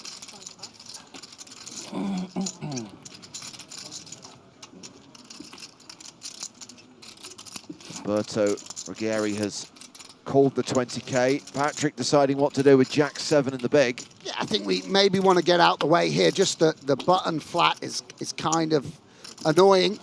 I mean, decides to get involved, getting laid that excellent price, of course. Are you defending Jack 7 here? 4-4. Sorry, James. Are you defending this here? No, I would fold it personally, but I think it's, you know, it's whatever. It's losing a tiny bit, maybe, right. You know, with ICM, in my opinion, but whatever. You know, we're not torching. It's just not my style. As the Alessio comes out betting on King 4-4. Yeah, it just doesn't really play too well multi-way, in my opinion, and obviously some adjustment for ICM. Yeah. It's like if we just imagine we want to fold our weakest hands that we would defend normally. This is, yeah. Again, it's just like 7-5 off is better than Jack 7 off. Yeah. Right. Anyway, I don't want to Poor old Patrick, flicking in one big blind, getting 28 million to 1. The analysis needs to be done. And 3 of us are on him. Rooftop Inquiry on Twitch has... What? By the way, hold the phone. What a great Rooftop Inquiry. Well, interestingly, Rooftop Inquiry has an inquiry. From what country are the most entries usually in these EPTs? France. They love us. Correct. They love PokerStars in France. Correct. So it does vary location to location, but during the first half of this year, Paris, Monte Carlo, Barcelona, more players from France than any other country. There's, you know, we put in a bid. We're negotiating with the Parisian council to turn the Arc de Triomphe into a giant spade shape to commemorate the great love the French people have for this amazing organization. Will it get through? These NIMBYs with their heritage demands are not letting us get it through at the moment, you know, but we'll maybe change the top of the Eiffel Tower to a red spade. Something. Like just something simple. Yeah, exactly. Demolish the Sacré-Cœur and install an event for an FPS. I don't know. You know, having FPS Paris in Notre Dame on the opening, like the day it reopens. I'm getting overexcited here. I'm not getting overexcited. Anyway, we're big in France, is all I'm saying. James Hartigan, he gets mobbed on the street. Mulder raising from the hijack. Stocken defending his big blind, and ace high is still ahead. Yeah, and you know, we've said it before. Two of the best players in the world. I think it's fair to say very elite players. As Tian contemplates c-betting for the 8 millionth time in his career. And perhaps just with a little decision here. Ace-8 can be the best hand, is the best hand as we see. Getting a good price. Can we realize our equity out of position here on this board? Can we navigate it to showdown ever? And yeah, look at this. He knows, he knows. But you know. You're almost sad to get the fold with that one. Yeah, and of course the 3 straight, the 3 flush, a lot of potential. I like to see him play in that game, though. Keeps it friendly at the feature. A little something to talk about. A little giggle after each hand. Yeah, for sure. Is this the official Prebz, by the way? Yes. Yes. So Lobster667 has some feedback on your marketing ideas for the French capital, Sam. The microdosing is doing some magic. Yes, indeed. Secret to Sam's success, clearly. and EPT Prague said, apparently. We're going to demolish the glass pyramid outside the Louvre and build a glass spade.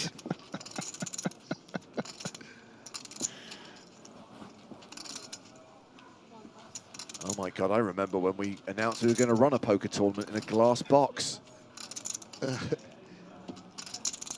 People in glass houses shouldn't throw chips. And here we go. You know, I don't know how close you guys were following, but Regeri been quite out of line thus far. Someone picks up a hand, he might get some action here. Won a huge pot against Mulder, 3-betting the 5-6 offsuit. The 4-5 offsuit, I should say, as Coelho picks up the 5-6 off and will defend. Out of the 17 big blind stack. That flop is Jack 10-8, all hearts. Coelho does have the 5 of hearts in his hand.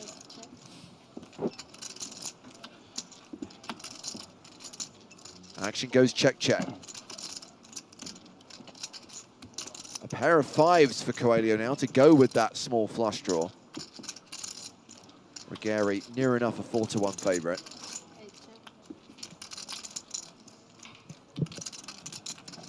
Time has come. Got to start firing at some stage. A little bit of protection, a little bit of value.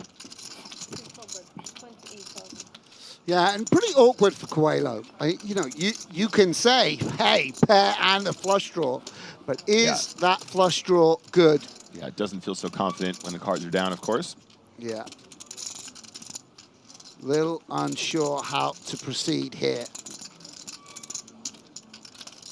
What does it mean that his opponent didn't see bet? Can he ever show down? And folds the 5-6 and Regale tables the kings. How you feeling about the check on the flop, Sam? I mean, yeah, Jack 10 high boards. You just can bet that range. It's just so good for you as the pre-flop opener.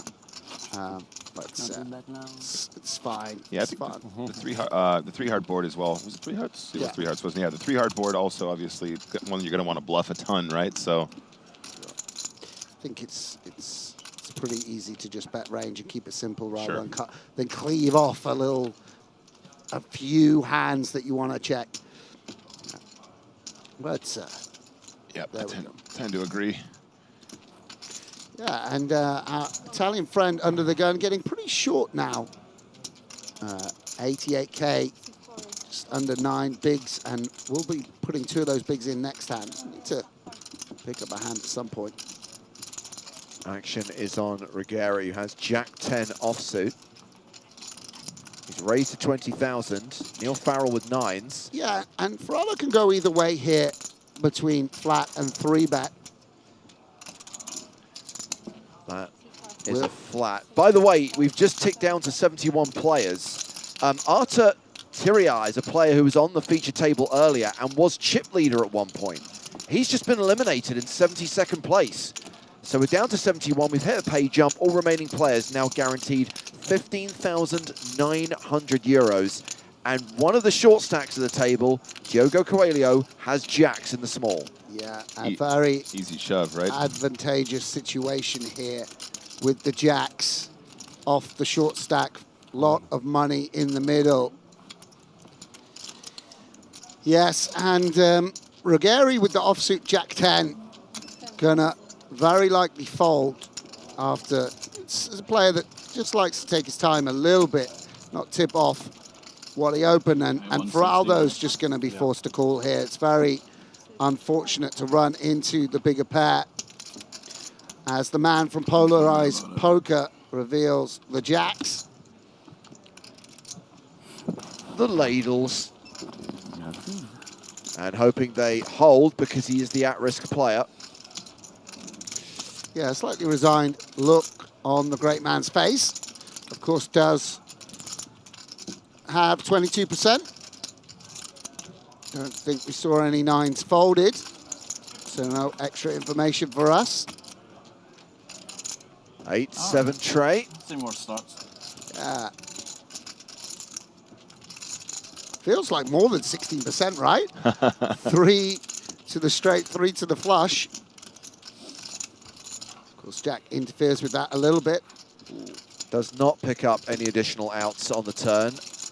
So Coelho just has to fade a 9 on the river to double up and survive. That river is a 7. Coelho gets the double up through Feraldo.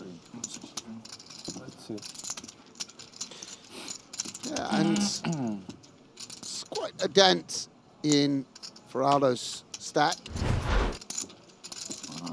60. You got 3 there. Not a lot the guy can do, though. Seems pretty standard. Sure.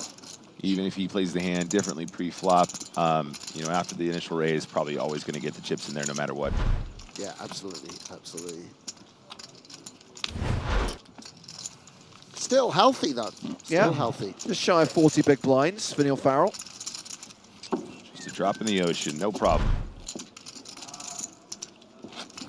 Must be, what, 7 years since he won his EPT? 8.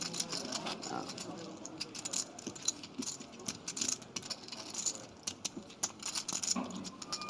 Just win one every 8 years, no problem. Sure. I mean, I'll take that. That's all right.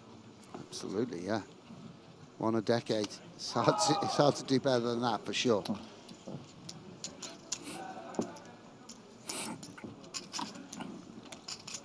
Turn Mulder with 7s under the gun. Raises.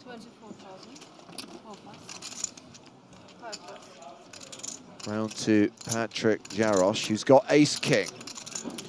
Yeah, and Fewer than 15 big, Sam. It seems fairly obvious where this is going. Yeah, absolutely. Ace-king, no need to muck around. Just going to balance for when he has slightly tougher decisions. Yeah, and there we go.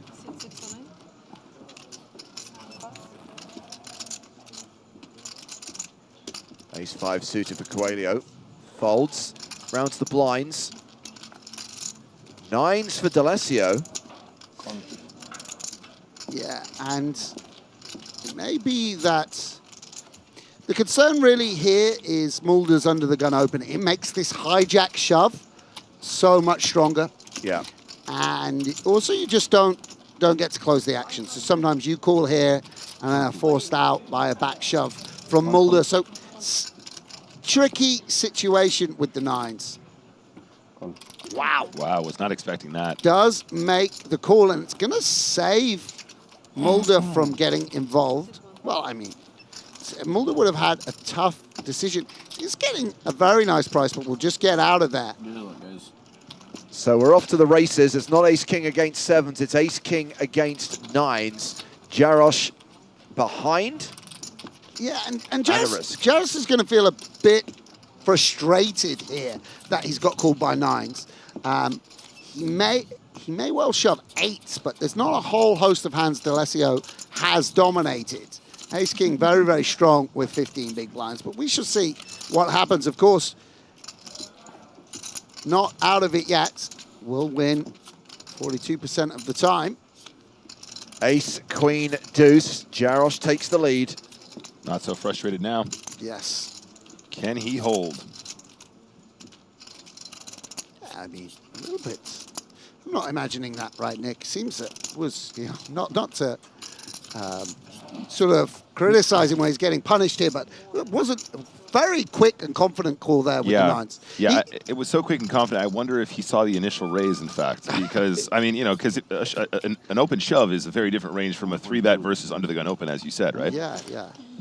Or, you know, or if he wanted to, okay, if I'm going to call, I need to give off some confidence here and scare Mulder out. Yeah. He actually did have a spot earlier where Feraldo 3-bets in mid-position. He contemplated cold 4-ing sixes.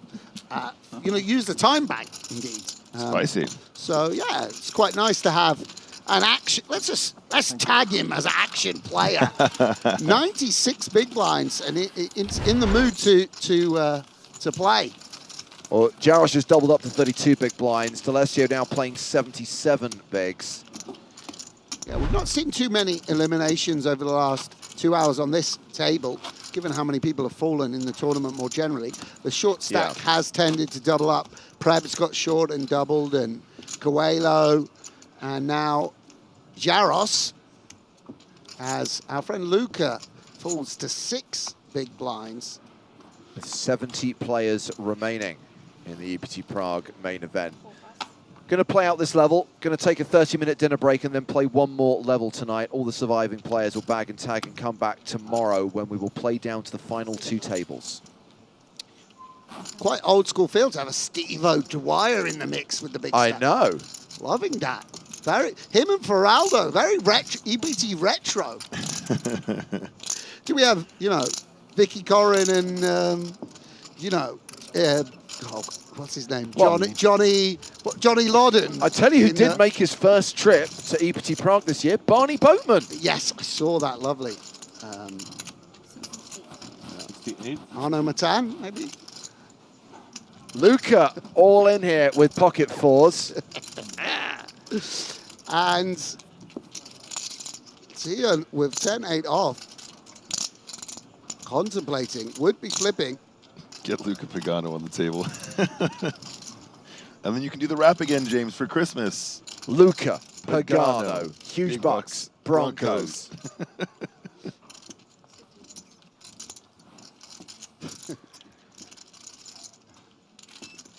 Is that Brinkenny under there? Is he snuck in? Coming in disguise. He's like, yeah, like hiding out in Italy. I think that should be some content, Sam. We should like get some prosthetics on you and just send you into the wild, like in like a 5-pound rebuy somewhere, and just see how it goes. Sure, yeah. like a likeness that's not too far, so people go, I think that's Sam Grafton with a huge nose. I don't care how good a disguise you put on him. As soon as he opens his mouth, there's going to be no question of who he is. Of course, and unfortunately, the way they do that is like, you know, sports commercials where they dress up a young basketball player as an old man. But with us, it would be just dressing a pretty old man as a more old man. Doesn't really have the same, you know, flair to it. We'll dress you up as a young man. We'll get you some fresh drip, mate. That's very sad, isn't it? Oh, dear. A street version of Sam Grafton. Oh, dear. Oh, D'Alessio with jacks. Coelho has opened with ace-10.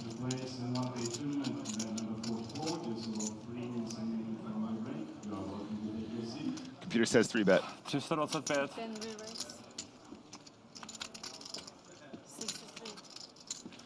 I'm just... It's pretty interesting. He did a under 3x 3-bet earlier, and Mulder here with a called for opportunity. Oh. I think he'll be observing slightly larger sizing as well. But this is that inverted comma bluff hand. Maybe king queen suited and ace queen suited. I mean, he just lets it go. Unbelievable. Very, very good instincts, perhaps. Or just a sense he wants to go lower variance, or he's suited properties. I don't know, but gets away from the ace queen.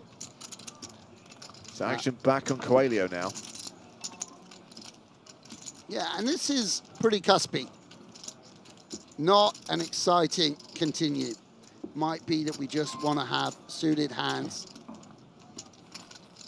Don't want to be doing that much calling out of position when there's ICM effects. And we'll let it go. So Sam, actually, we saw the initial ace-10 have another glance at the cards there before making a decision. What are your thoughts on the sort of tells surrounding glancing twice, looking again, or is it all a bit of a false tell nightmare? Yeah. 9. Well, we're just going to go to the outer tables because there's a hand in progress between Steve O'Dwyer and Daniel Erlandson.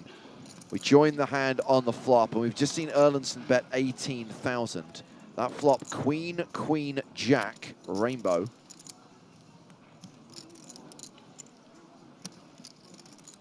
That's Steve's happy face. Steve's happy place. Calls the 18K. Absolute towers. 7 of spades on the turn.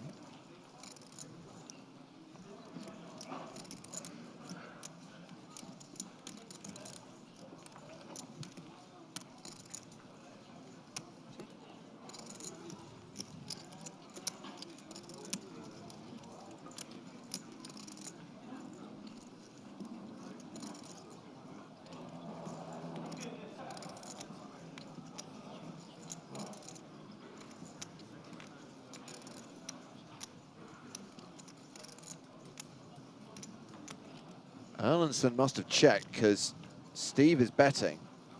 That is 46,000.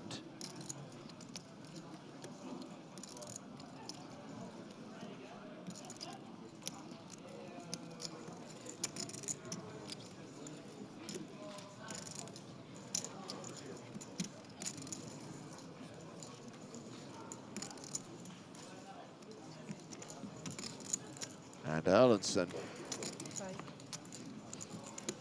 faults. Pot goes to Steve O'Dwyer, who's playing around 1.5 million chips right now. Steve, a top 5 stack, potentially second in chips right now, with 70 players remaining. He told me he's the most winning player in EPT history. Is this confirmed by That is James correct. Statman Hartigan? If you look at all events, not just main events, he is. He's made more money on the EPT than any other player.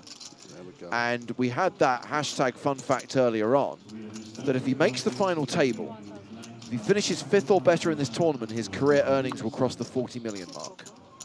At EPTs or? No, just overall. Oh, overall, okay, yeah. Wow.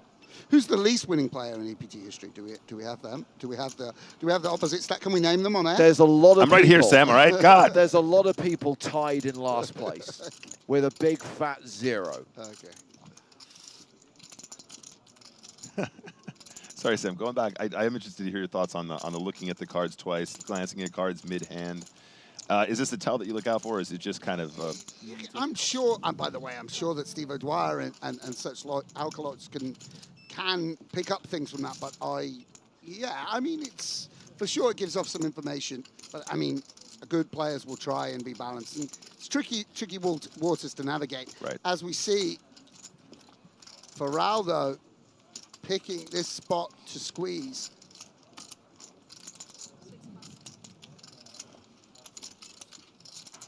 Go on, Tia, in his proverbial eye. This loose open again, by the way, from Tian. Not sure I love it, but there's is that big old sizes? No, what is it? 4.5. I guess it makes sense. No, he won't do it. And Gary out as well. Right back in the mix. Not. He showed it as well. Not at all worried to get back in the mix after taking that hit 9s versus jacks. Yeah, and you know, this is suspicious small blind. just recognizing that Tian is playing a loose strategy, open 10-6 suited from the cutoff earlier, and also maybe Regari not going to have the requisite back jams, etc., etc. Yeah. You know, got some suited qualities if he gets called, and yeah, gets it through. Down to 68 players now, and a question from Julia on YouTube. Elias Gutierrez, is he still alive? Yes, he's still alive. He's no longer in the EPT main event, but he is still alive. Talking about... Thank you for your question. Old school EPT players, Sam, still in this tournament. Govert Matal. Oh, love that. God, what was his online name? I used to play with him all the time. It was something, maybe, yeah. Yeah, wow. That's Was it What If God? No, he's Swedish. Legend. I met KZHH in the corridor. Give him a little... Oh. Yeah, that was nice. And commentated on him many times. As Coelho raise and take. 3, 7, 2, 8, 3. All this.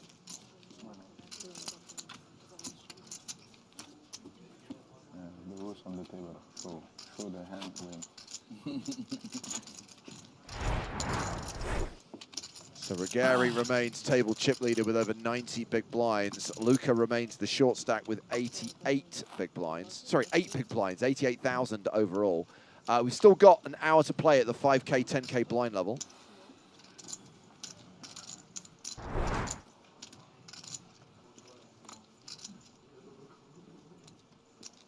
A lot of people, both on Twitch and YouTube, Sam, saying Monte Carlo 13 was Govert's online handle. Right, yes. Well, there we go. Thanks, Twitch chat. Loving that. So crowdsourcing the info. Doesn't always that effective at times. That was impressive. Hello, ace jack suited for Mulder.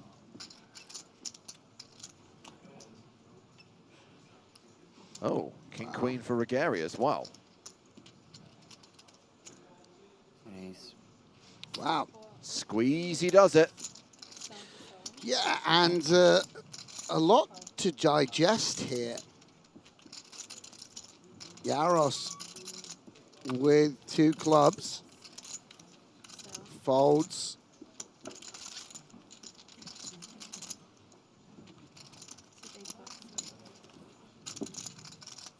And all 3 of these players, 80 plus big blinds deep. Not a common tournament scenario. Certainly not when you're deep and in the money. So not, you know, and we're talking under the gun +2 and hijack. Very rare scenario. Obviously people got very, very strong pre-flop understandings these days, but this is a, I don't want to say unique situation, but a hard situation to navigate.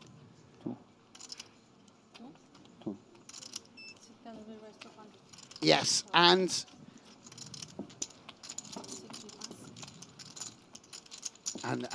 going for the 4-bet, not something we see that much, but Fernand, who is this? Ferdinando. Yeah, D'Alessio. Yeah, going for the 4-bet, putting it back on Ruggeri, both with the same hand. Amazing to see. And what does Ruggeri want to do now? 5-bet, obviously.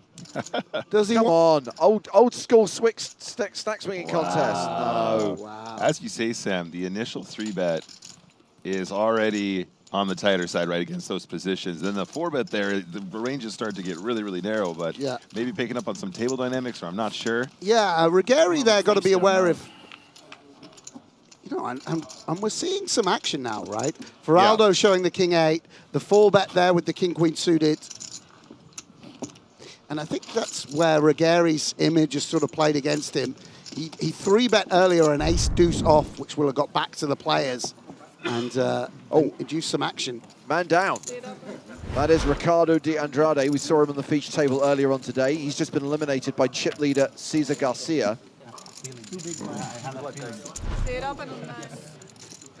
We are down to 66 now.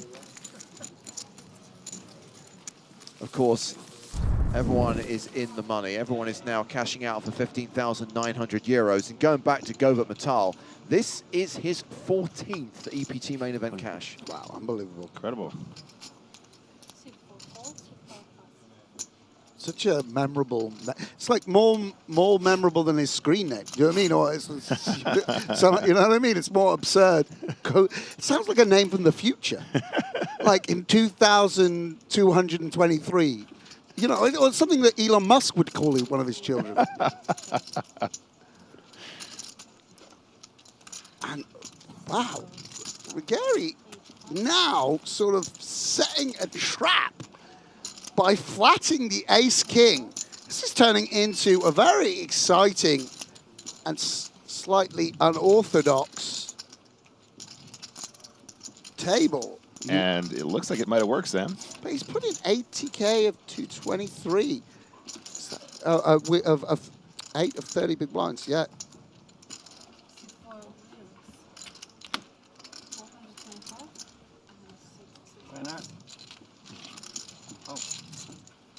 Yeah, and the 4-bet gets through. So Sam, mate, got a question for you. When are you going to give the people what they want? when is Grafting with Grafton, the most successful poker masterclass of all time, going to be released, buddy? No. I'm not going to in me to make the videos anymore. Did it for a long time. Maybe, like you say, it's got to. We've got the marketing strategy. The title's good, right? Yes, indeed. Grafting with Grafton. Indeed. And maybe one day. I mean, we could probably just type it up if you prefer, and we get the AI to do it for you these days. When GPT will do it for me. Can you please write me a 10-page masterclass by Sam Grafton in the tone of as loud as Sam Grafton as well, if you would? Thank you very much. Yeah, I mean, it's definitely an exciting dynamics emerging at this table. Winter thinks he should just give us a calendar of you holding puppies. 12 months of Grafton and puppies. Let's do it. I have news from out in the field about Adamski. Will we live or will we die? The answer is die, because Adamski's just been eliminated. That means we're down to 63 players. By the way, Tamas Adamski won the super high roller this week, the event that Tuan Mulder came third in.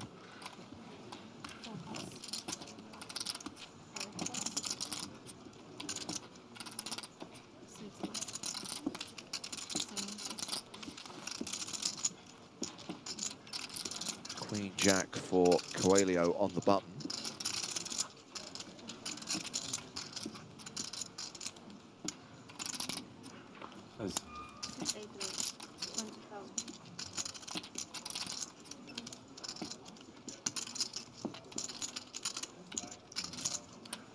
D'Alessio deciding what to do in the small blind with ace-8. Yeah, this is definitely a 3-bet candidate.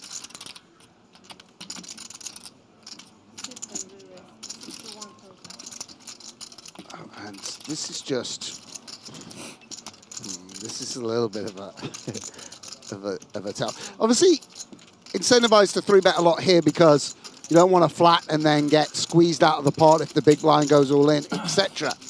And I wonder if Coelho can pick up on it. Queen Jack, a bit of a weird hand to be playing. Don't think we want a 4-bet bluff. Getting a good price and position, just decides to call. And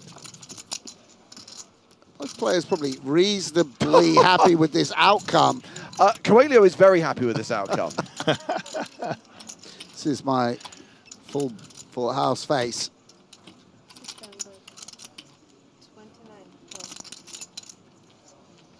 Have a little tank. 29,000 chips into the abyss. What shall I do? Gonna need to get the full Busquet run out here to have any chance of winning, as D'Alessio will continue through a call.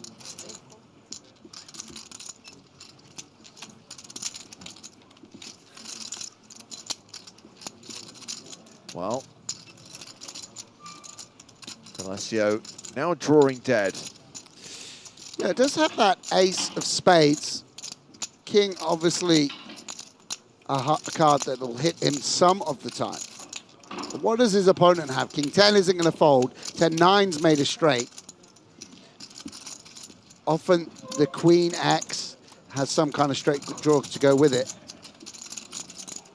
And Coelho will check back. I know what you're about to say, Sam. I mean, spades coming in. Flush is not so relevant. But can he pressurize? Queen X decides not to. Bit of discipline from D'Alessio.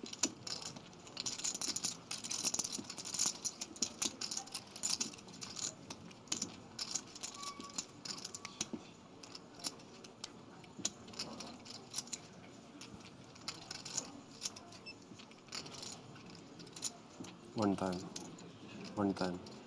110,000.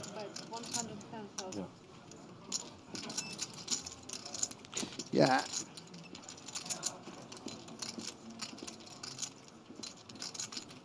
And D'Alessio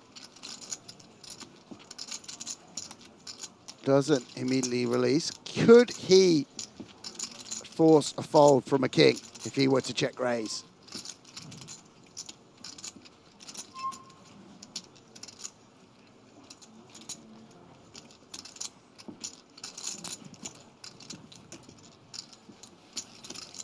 Is there any, I mean, what would be the bluff? 10-8? 9-8? I mean, you have an 8, right? Don't they just bet the turn?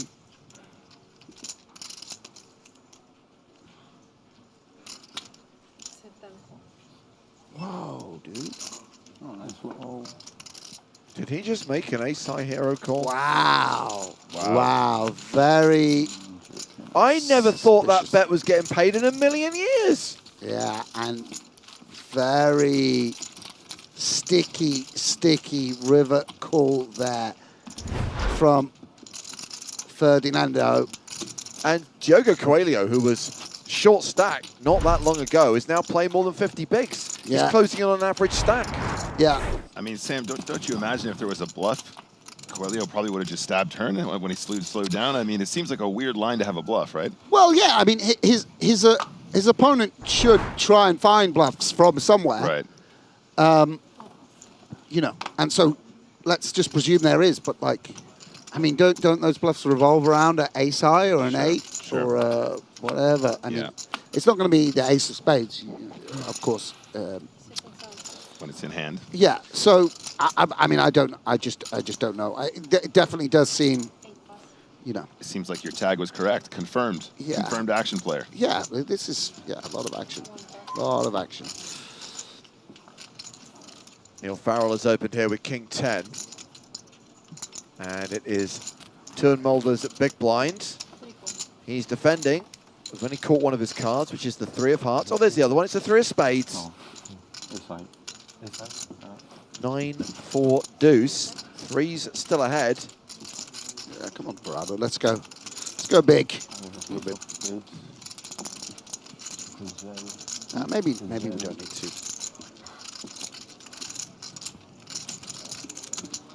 9-4 deuce.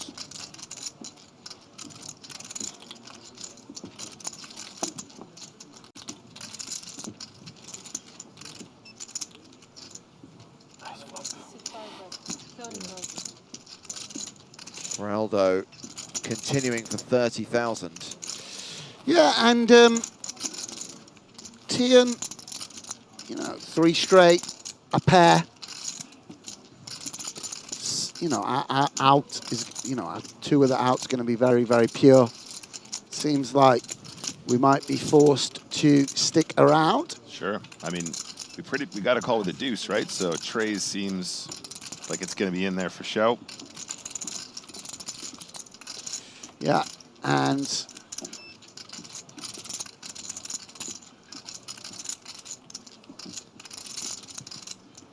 I'm just considering whether to lead. I don't think that we get to lead versus the under the gun, but might simplify the matter for him. Yeah, this is and leads for the 10%. Do you think he does the 10% here when he has 3-5 as well? Keeps it balanced like that? Sure, but I think, to be honest, we just check raise 3-5 pretty often here. On the flop? Yeah. Yeah. So, but look how difficult it makes things for the King 10. Do want to just raise and clean things up. Can we ever fold? Not really for this price.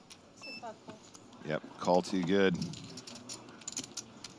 Neil throws in 17K, and we go to the river, which is the Jack of Hearts. 3 still good.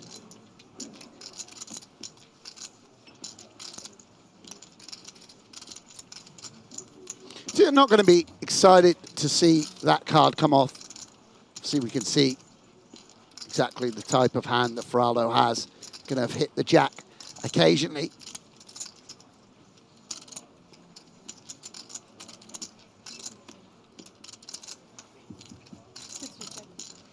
And Feraldo, by the way, very low in his range.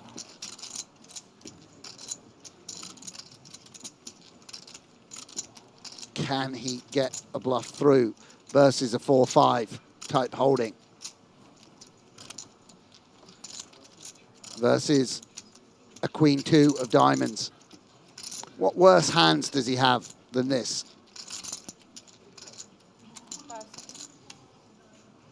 $100.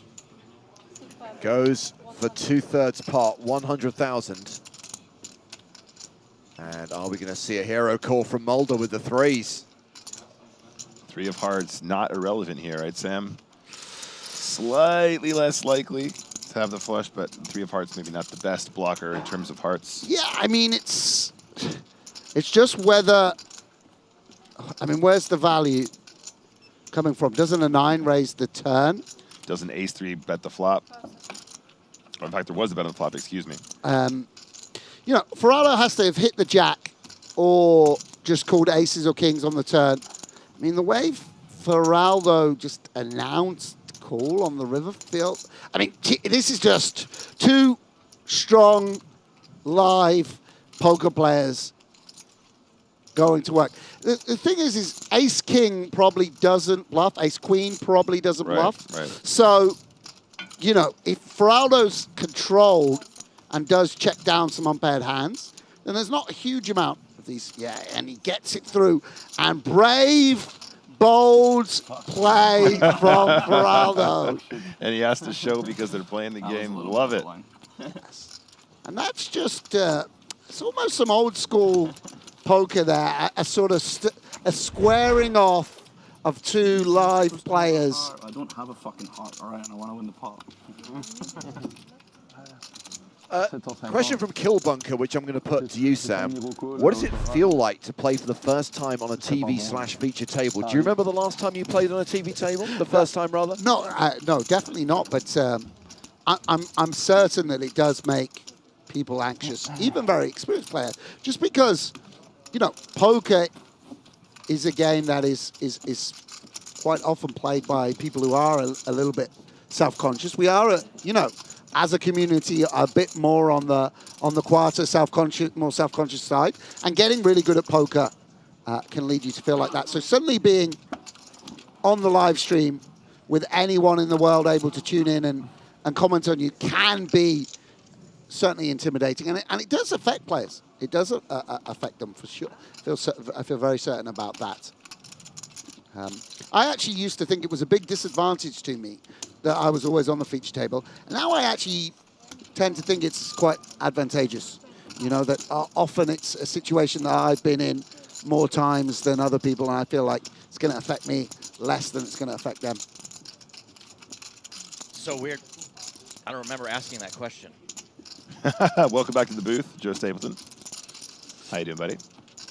It's like James Hartigan disappears into a telephone booth, spins around 3 times, and emerges as Joe Stapleton. It is just like him to ask a question and then leave the room. Not interested. Question in Twitch chat. Did the commentators say something about showing the cards? Yes, so they've all agreed on the feature to keep it fun, keep it light. They're going to show if the other player folds, you know, at not a showdown. So showing the bluff there, mandatory for Aldo. Did make the move, did show that the trays were the best hand. Yeah, and Jaros facing a very small 3-bet. Going to be forced to continue here pretty often. See if he has jacks, you would imagine he would shove. If it's... Oh, boy. Yeah, so this is going to be King Jack suited, Ace Jack, or Jacks, I would imagine.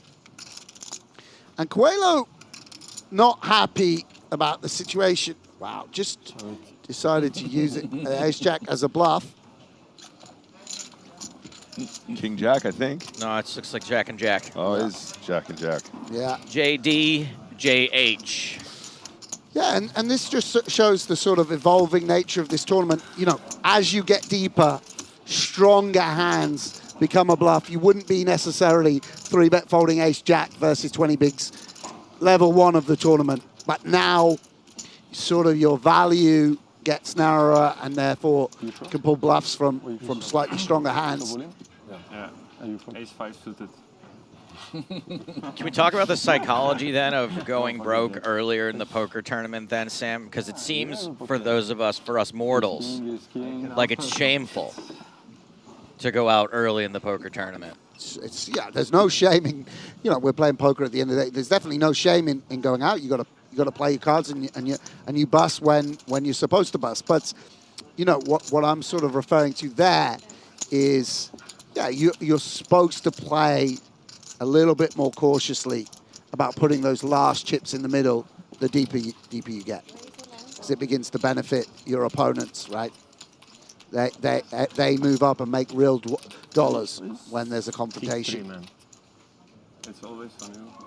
Guglielmone all in with King 9. Not a whole lot of big blinds to call this.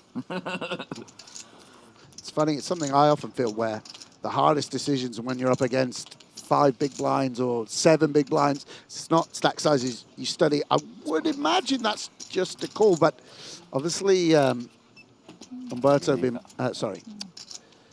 Luca been playing very tight thus far. We're in a contest. Yeah. Well, now he's got 8 big blinds, so even more fold equity. No excuse for not knowing that one. Just laziness.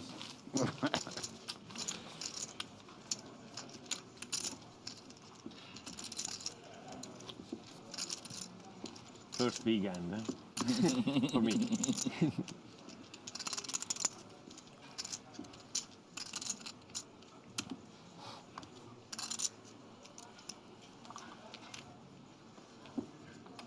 Gary still the chip leader. Nearly 100 big blinds. D'Alessio next. Followed by Mulder, Coelho, Farrell, Stockin, Yarosh, and of course Luca. The last hand Oh, shower. Stockin, Yarosh, and Luca.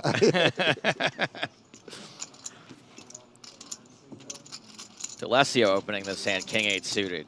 King 8 of spades. D'Alessio.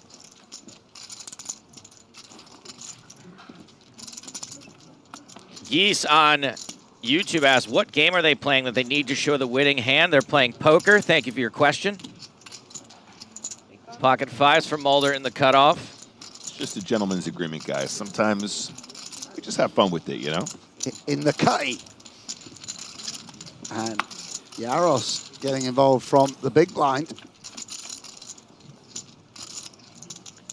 And our flop three-way is Jack 8-4. 2 clubs. D'Alessio's 8, the best hand for now.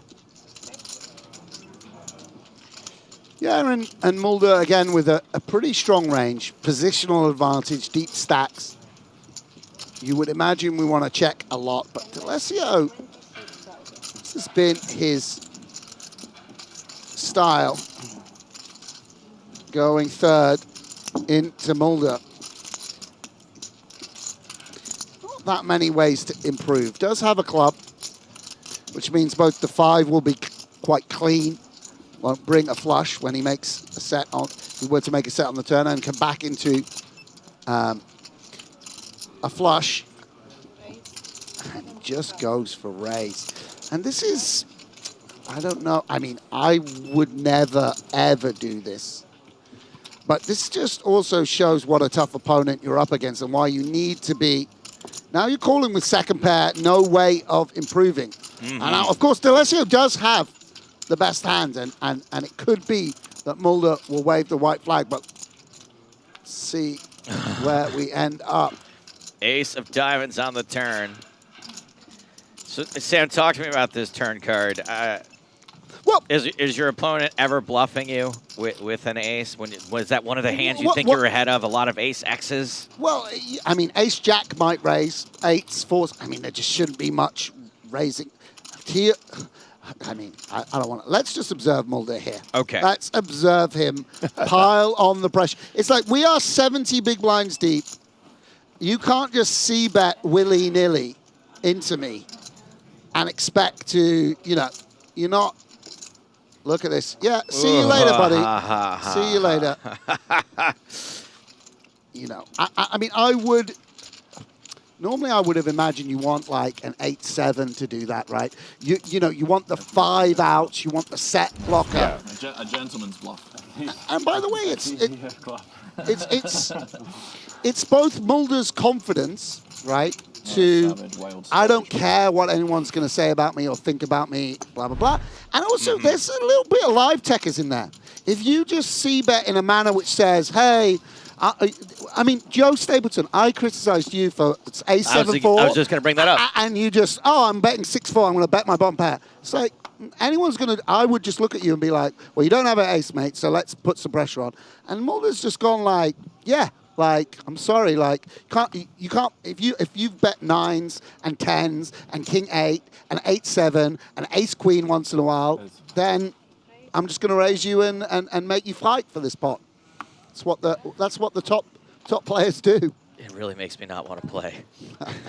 It's actually funny you say that, Sam. I once asked Henrik Hecklin about what's the secret to, like, you know, playing these like super nosebleed stakes. He was a bit drunk at the time. Turns to me, he's like, "You just gotta do whatever you want and don't listen to anyone."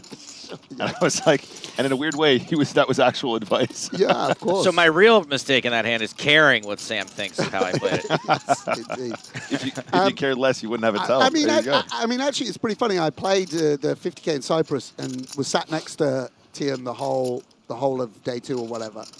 And then we played 4-handed. It was Vice and Fish, Tian, me, and Juan Pardo.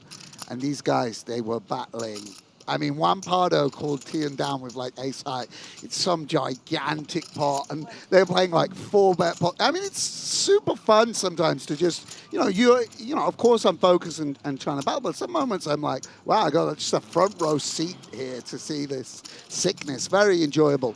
Very, very enjoyable. Clash of the Titans just right in front of you. Yeah, and speaking of sickos, Preb's here with the ace of hearts in hand. Going to decide how he wants to put this card to work. He's going to put it to the turn, which is another 7. Oh, bingo bango. We just happened to block 8-7 of diamonds. Ace-8 suited, ace-7 suited. And could definitely consider, you know, leading. Do we do a small lead with range? And decides to check it over to Coelho. It's very interesting. Check, check, river card, queen of clubs. Yeah, and he... Where are we in our range? Do we check raise the 10-8s, 10-9s, 9-8s? Do we have lots of those to bluff? We don't really want ace of hearts. Pretty interesting hit from Stocken.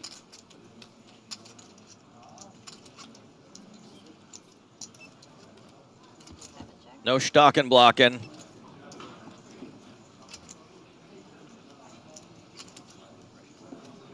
Coelho takes the showdown. Yeah, and very disciplined play from Prebz. Deciding not to go after the pot. Felt like nothing better than ace-8 would fold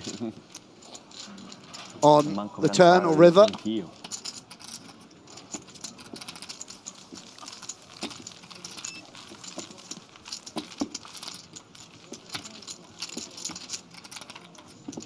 It's kind of interesting. I mean, again, I don't want to read too much into a small sample, but I do play with Prebz and Tian a lot, and we've seen quite a lot of 10% leads from Tian and like going after things with small bet.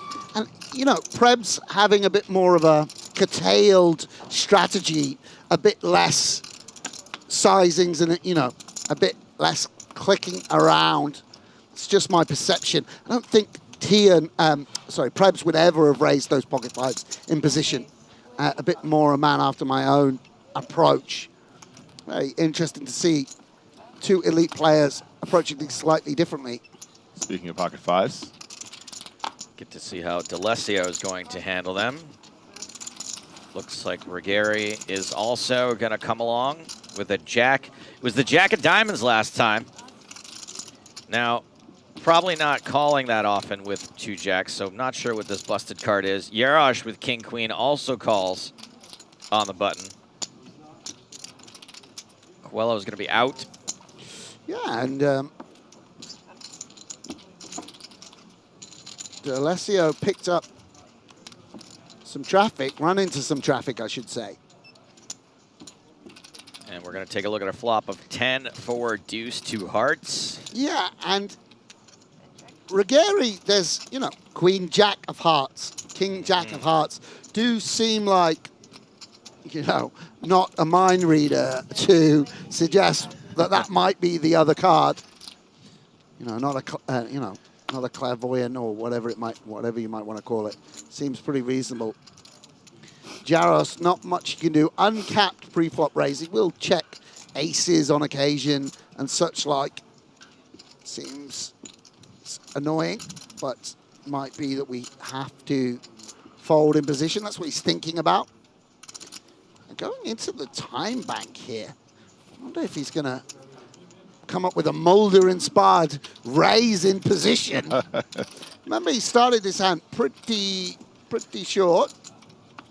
Yeah, he's out of there, and I think that is reasonable. And the Alessio, who very likely has the best actual hand, you know, could be, he's definitely up against some equity in some form or another.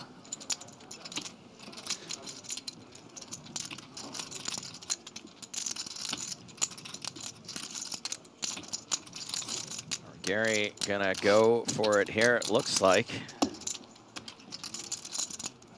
Second bar.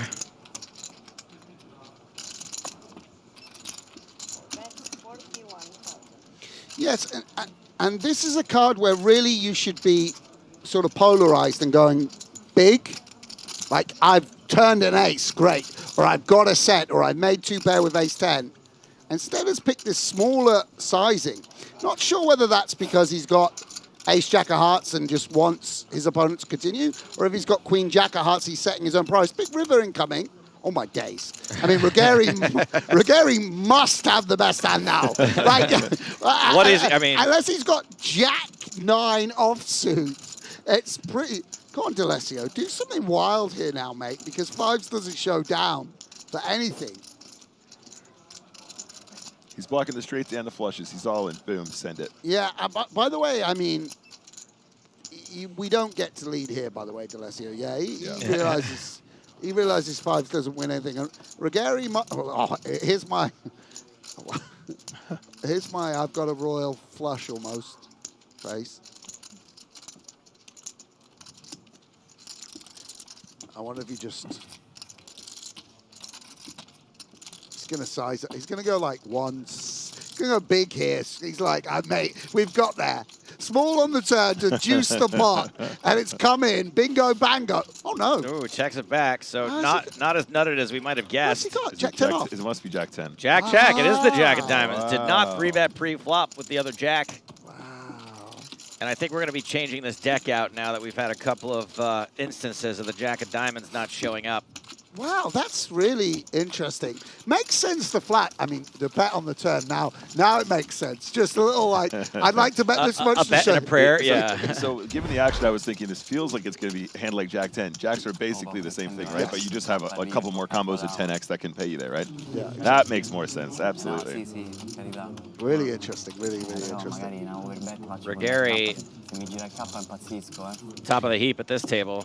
Yeah, and it's interesting that hand when we don't see the card and we can sort of sense in the bet sizing ourselves weakness, and that's what I'm talking about. Is the tough thing when you play an EPT 5K rather than playing the cup is you're up against guys who, if you start tipping off your hand a little too much, they will pounce on it. So Ruggeri got to be careful as perhaps, potentially a slightly less experienced player. I mean, you can't really be more experienced than Feraldo. So, it's no disrespect to say that you're up against players that have a lot of experience at these stakes and under the lights. And it's something you're going to have to,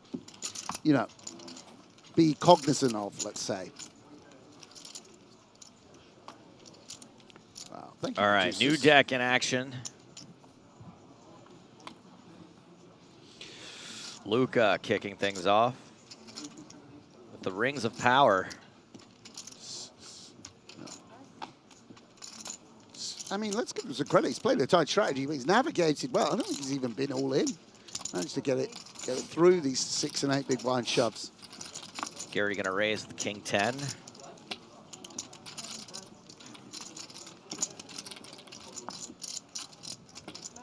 to get through to D'Alessio in the big blind. 65. Defend. D'Alessio wants to play action player back in the mix. Queen 9-8. Gut shots abound, but much better board for Ruggeri than for D'Alessio. Ruggeri's got it surrounded, and there we go. Finally connects.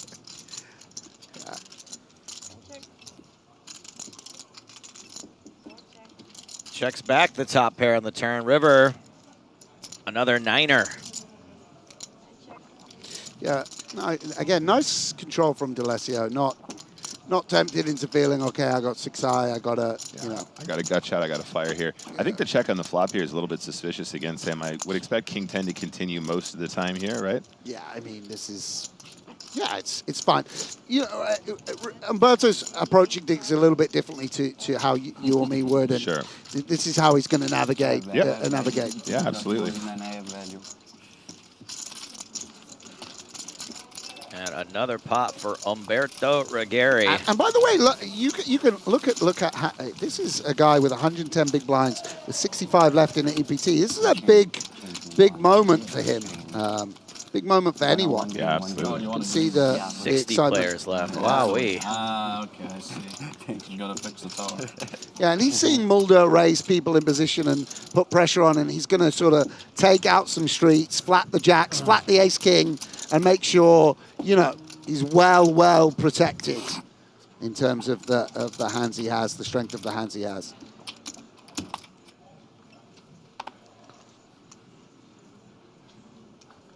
Mulder out. For Gary folds. Some muck for Feraldo. Do you see what I'm saying about yassified Joe Stapleton? I mean, this is true, right? Come on. This is you with a Snapchat filter. It's me if I had had a little bit more protein growing up. Mate, I mean, there's stuff in the water now. You know, when we were growing up, it was... We'd fend for ourselves, exactly, yeah. you know, we're... Wonder Bread. That's where we got all our vitamins. Dear. This, love this. Delesio with the 4-3.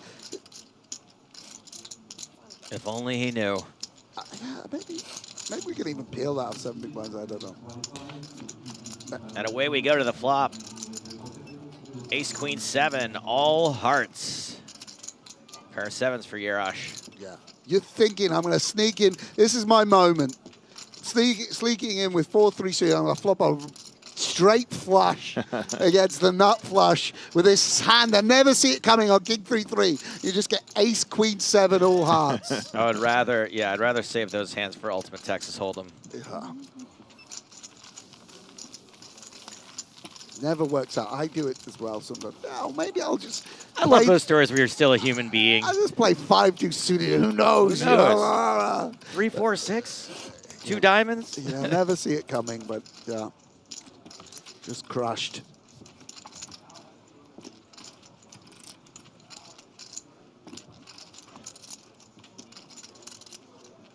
As we pan into a wide shot.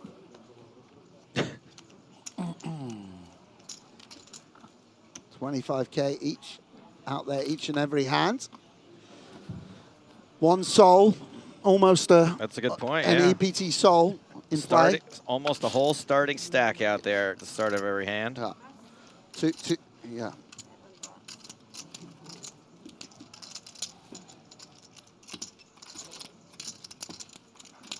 Actions folded around to Diogo Coelho. Ace-9 offsuit. Diogo, go.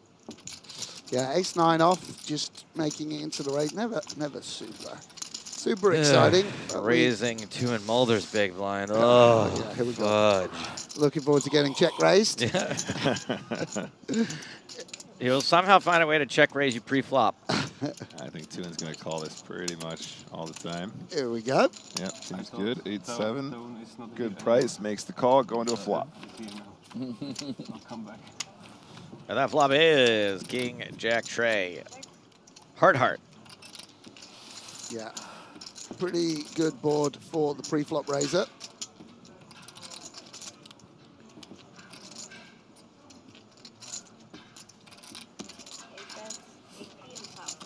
Just let him off easy. One time. Oh, wow. What a gift. Honestly, I would pack What my a bags. gift. I pack up my bags right then and there. Happy man. I beat him in a pot. That's it. Off I go. Tian's thinking, the one time I don't do it, would have got through. Just do it every time. I was going to say, he's probably... Just do it every time. Do you think one day he was just sitting at home watching the stream? Wait a second. We got outer table Outer action. table for sure. This is Lars Garp. The world according to Lars Garp. Calling a bet from Marley Sprague. That was a bet of 40K. King of Hearts on that turn. There's another king on the board. King of clubs, 10 of diamonds, 5 of clubs, king of hearts. Marley, in her sophomore year at Brandeis, won a Hall's home game. It's come over. She's got completing a degree in gender studies. So Marley checks.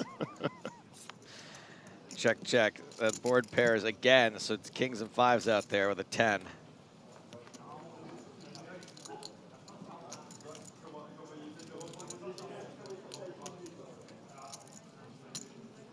She probably would have gotten assigned the world according to Garp. One of those courses at Brandeis. Here comes a bet from Garp.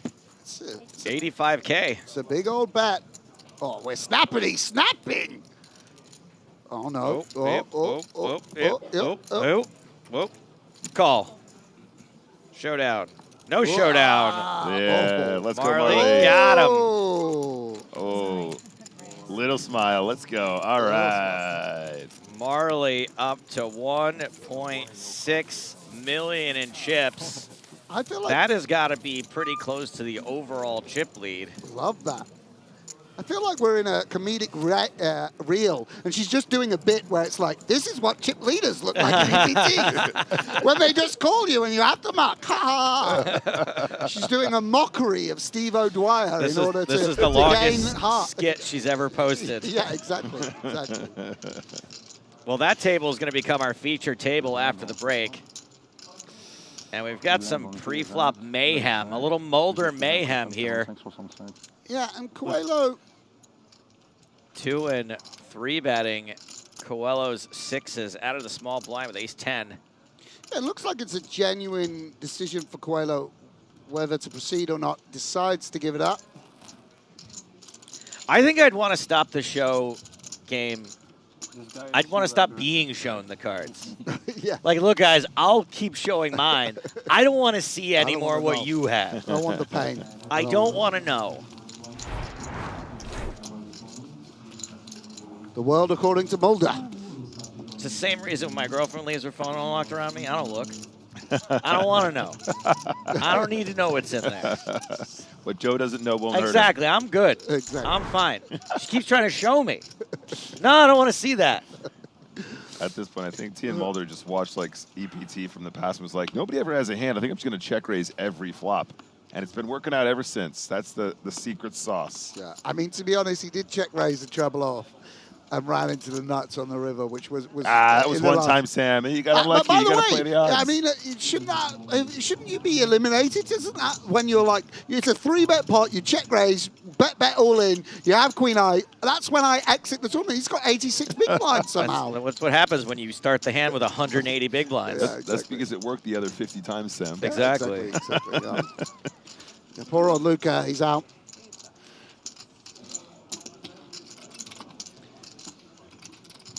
Ace-king for D'Alessio gets all the way through to Neil Farrell into the big blind, who's got a dominated, very strong hand. Yeah. Yes, indeed. Hello, Maria Ho, watching on YouTube. Ace high. Hey, Maria, how's it going? Yes, I got to agree with Ed. Congrats on having a pretty cool last couple of weeks. Yeah, She might end up being a big name in poker.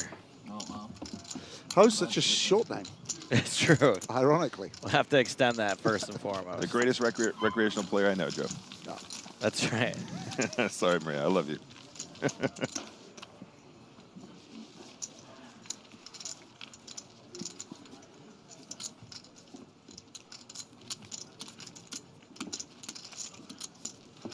Maria Ho, who we allowed to trail it, who I battled with in, are we calling it the big game, Joe? Is that what we're calling it? Yeah, the big game, sure. Yeah, the big game on tour, if you want to be more specific. Exactly. Me and her were in a big game on tour, playing against each other. It was a lot of fun. Going to be coming to a screen or site near you. Hopefully television, yeah. Some point in the future. Hopefully television. Not until I want to say Q2 of next year, probably. Q2. But love that bit of industry chat. Maybe late Q1. But I'm very excited for people to see those shows. I'll say this: the big game magic was back. I mean, it was big. It was big. It's big, for sure. All right, fun one shaping up here between Mulder and Ruggieri. Yeah, and Ruggieri calling deceptively, and I hope for Raul though. He took the spot with King 8 suited earlier, and it's almost like a little bit of leveling. Is this going to get him more credence? Do we want, I feel like we don't want a 10 in our hand, really. Want the folds. This, yeah, wow, he's gone for it again. And this is quite strong from Aldo. And what does Mulder want to do with the ace-jack? And Neil spent all this time telling anybody if he was 3-betting, he's got it. What a little liar. It's quite wild because can't really 4-bet fold the ace-jack. Do we want a flat? Keep in some hands we dominate? Does flat, and I wonder if Ruggeri can just back jam here. Mulder will have aces sometimes, so that's a big problem. Do we want to just call with the... What's he doing? It looks like not a back jam, but counting out not a call either. Wow. See you later. Yeah, and Mulder's fuming, by the way, that Feraldo cost him 90K there. And Ruggeri's slow playing won him a sizable pot there. And Feraldo's aggressive instincts counting against him just in that particular moment. A lot of bluffs you're going to have there if you start using offsuit Broadway. Going for it again. King 8. Look at this. Ruggeri's a little bit giddy with the 128 big blinds. Reasonable. I had one that does that a good amount. Oh, Feraldo, I don't know if that's true. Change the subject. Forever Endeavor asks, when will the next NAPT be? It will be in 2024. Thank you for your question. Sure.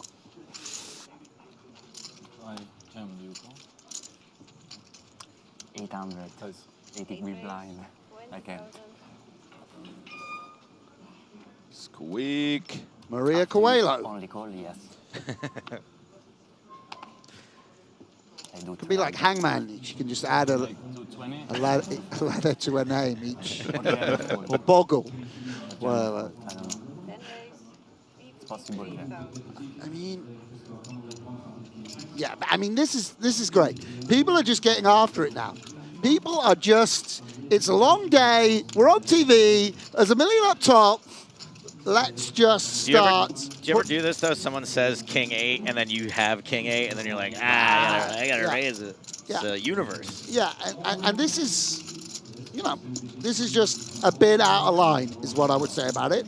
He's picked, it's interesting as well, because he went 3x with Jack. I mean, I guess it's positions or whatever, maybe you can adjust, but like, yeah, okay.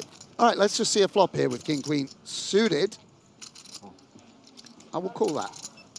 I'd like to call that obvious bluff, he says. Sure. I'd like to call it and keep in the hands that I dominate. Yeah, D'Alessio, definitely not afraid to get in some pots. Spicy baby. Flop. D'Alessio flopping the nut flush draw. Coelho with what we'll call a royal flush draw. An optimistic royal. I think I'd like a quarter pot here, Sam. What are you thinking? Yeah, that seems reasonable, for sure. I mean, everyone has ace-jack, everyone has ace-x. Both players have jacks, I guess. Goes real small here, 32K into a pot of 131. Yeah.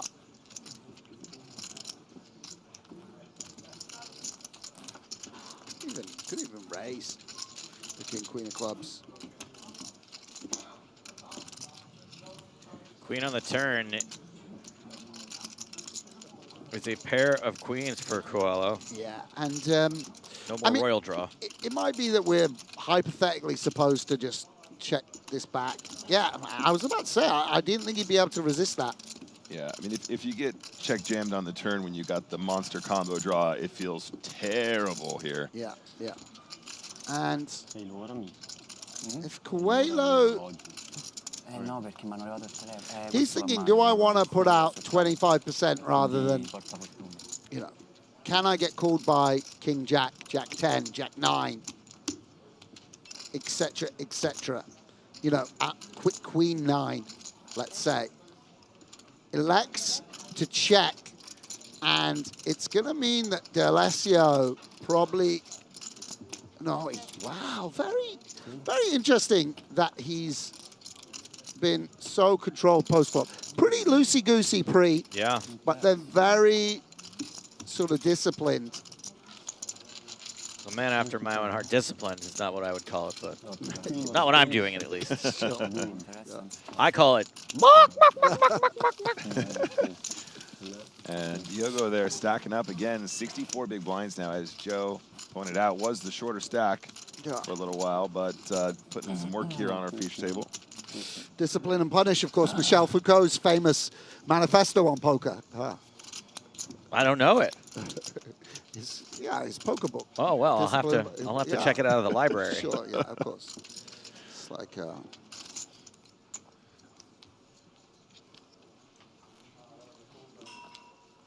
can find that I've been waiting years for someone to return a Super System. You can find that one on Vegas Intimate, Joe, on the old VR headset. Okay. Very good. Vegas Intimate, yeah.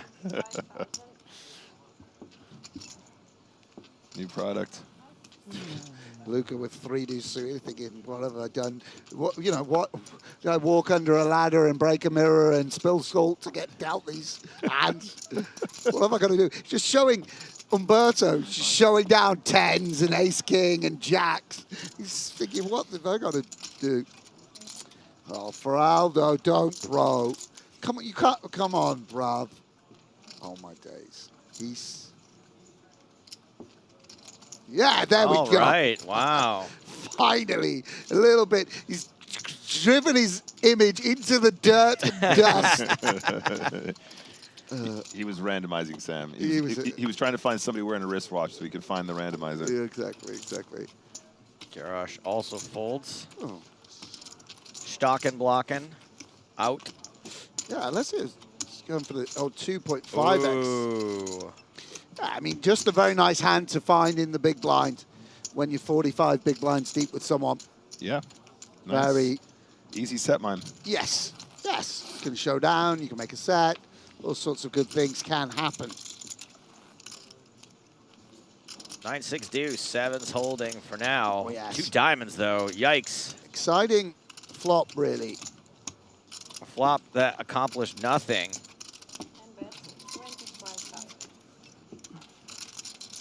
Yeah, quick bet from D'Alessio with an incredibly strong hand. Obviously, in actuality, the equity's running very close. Sorry, I saw a comment on YouTube that made me lose it. This table boring, no power play. Wow. Oh, good Lord. Very. You think if I did a GoFundMe for a new laptop, I could break this one in half? Yeah, and there in she blows. Yeah, I mean, what does he want? They got to pull out electric guitars or what? This is crazy.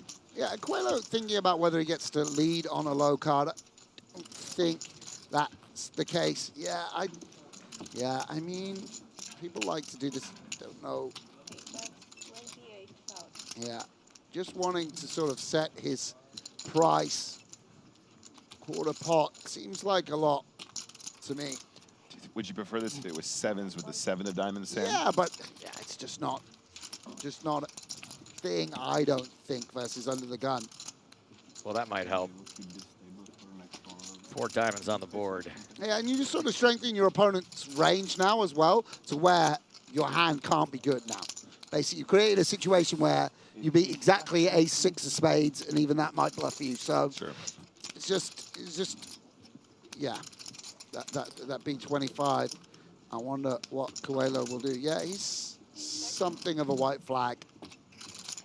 And D'Alessio.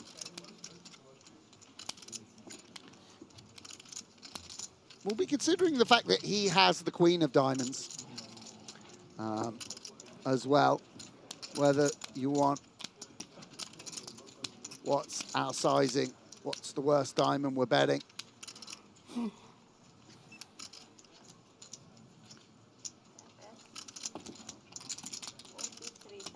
Cool.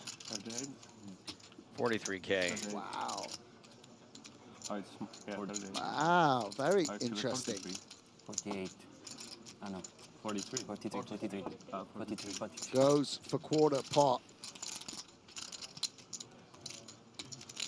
Have to see the bluffs. Maybe hoping to induce some kind of bluff raise. I'm not. I find it very surprising sizing, but it's obviously giving Coelho pause for thought. Getting laid an insanely good price now. But what could he be? Pocket fives with no pocket fives without a diamond? Is there a world in which Ace King called the turn? Ace King of clubs called the turn. It's kind of like those ads you see on Instagram. This might be a little too good of a price. You know what I mean? Yes, yes. It's not the thing in the picture that's showing up on your doorstep.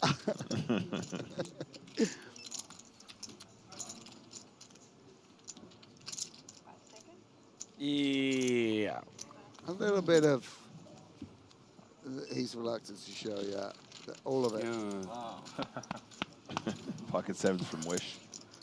Yeah, exactly. We are getting a new feature table after the break. Slightly longer break coming up in 5 minutes. 30-minute dinner-ish break. But before we do that, we're going to take a look at that feature table again. We once again join a hand in progress. Marley Sprague this time against Alexandru Lepuliak. He's an absolute Lepuliak, this guy. He's a complete Lepuliak. And we've got a 4-club board out there. Oh, it's like an intense shoulder cam here. 4 of clubs, wow, jack of clubs, 10 of clubs, queen of clubs, and the 3 of spades out there. And that is a bet of 110,000. Go on, Marley, snap it off. Marley. She married an Englishman. She's a known gambler. Marley with 1.6 million behind. She's a known gambler and has low self-esteem. Go on, Marley. Stare into just raise. Marley's all in. And gets called. Marley has the ace of clubs for the nut flush. I heard an oh my God. Yeah, she's up against a straight flush. Yeah. Oh, no. Wow. No, no, no. Marley is going to double up Lepuliak for 317,000. Marley still has over 1 million chips. 17. Oh, 317,000, the all-in. Let's zoom in on what's he typing. Look at this. We can see the man's phone. He's typing known gambler on her notes. Overplays nut flush. Disregards possibility of straight flush. Gambling it up with the nut flush and absolutely punished. Reckless. I mean, look. I mean, if you've ever played 6-card Omaha, the straight flush is always out there. I'm sorry to see Marl's taking that beat, or I say beat, not quite a beat, but, you know, sick cooler. Yeah, however, still a million. So, it all applies. Yeah, Marley still has over 1 million after that. But man, oh man, that would have been a nice one to take down. Yeah, would have covered her fees for a doctorate in 19th century American history. But Brown.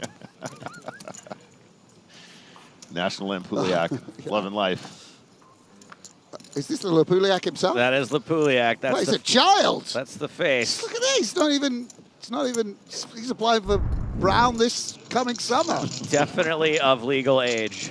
Yes. Sorry. If anyone's watching from the Gaming Commission, he is indeed of age. He's a youthful countenance. Yeah. Anyone under 35 looks young to me now.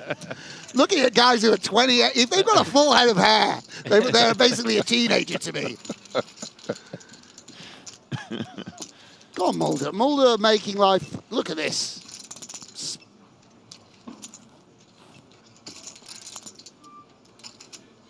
This has gone raise call, check, check, and Mulder cannot help himself.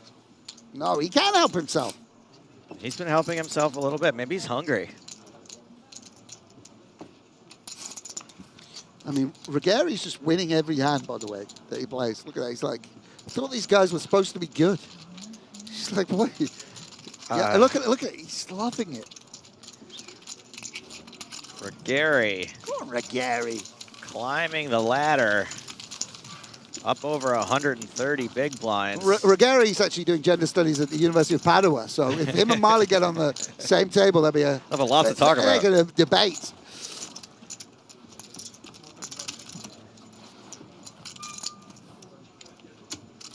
Just a couple more minutes before the end of this level and a break. See if we can sneak in some more action, guys.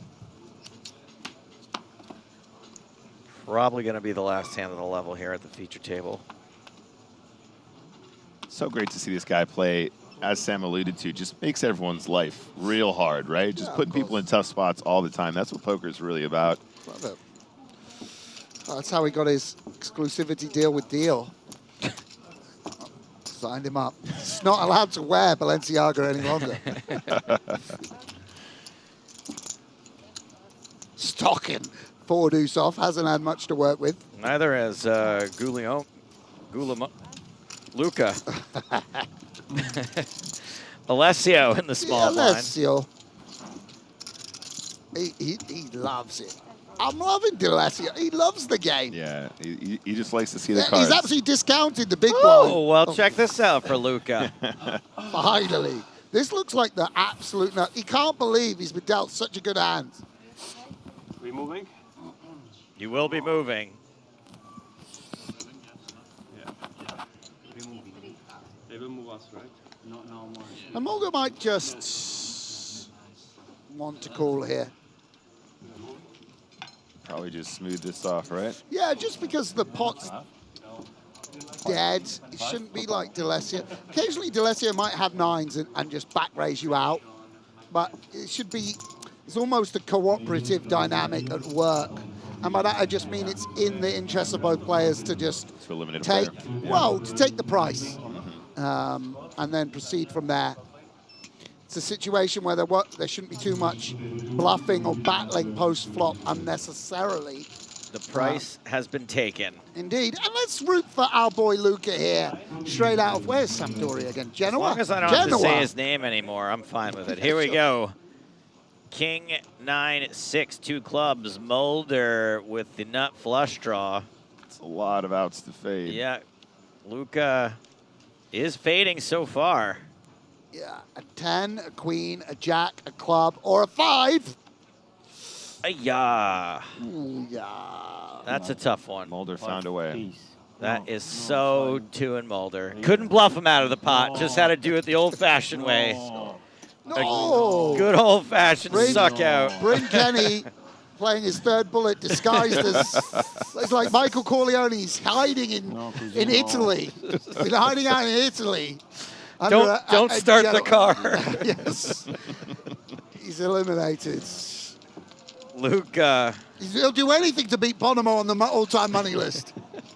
Couldn't resist. And what a fitting ending to this featured table with 2 in Mulder. The spirit of the horse. Taking down the last pot. As we hear him gallop off into the distance. Trotting off into the field with a 70 big blind stack. Blinds at 6,000, 12,000 when we get back. Umberto Regari, very impressive. Held his own against some pretty stiff competition here. Of course, we did lose Luca, which leaves Previn Stocken as the shortest stack at the table. Patrick Jarosh and Neil Farrell not exactly super healthy at this point. These players are taking a 30-minute extended dinner break. When we get back, we're gonna have a new feature table. That table includes Marley Sprague. But for now, we're all gonna get something to eat. More from EPT Prague in just under 30 minutes time. Catch you then.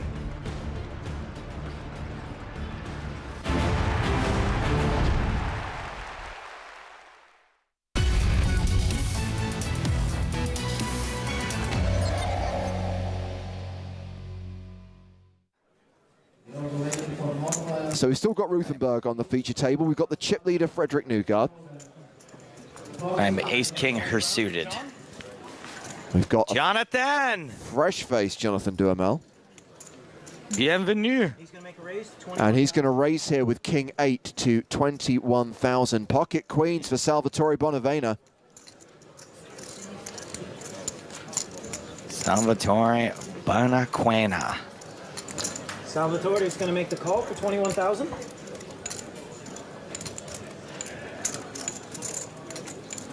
Uh-oh, that doesn't look good. Ace King for Domenico Iannone.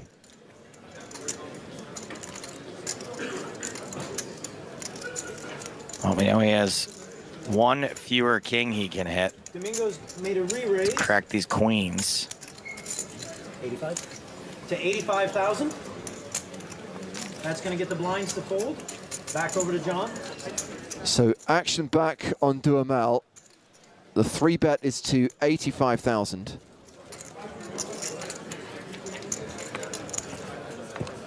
I'm all in. Bonavena shoves.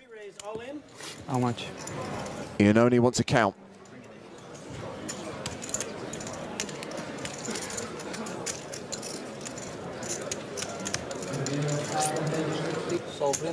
Well, Iannone can't go broke.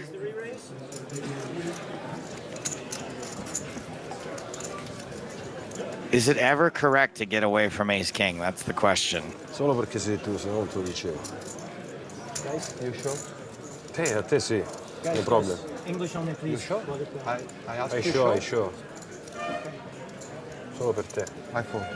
Domingo says he folds. Wow, he folded the ace-king.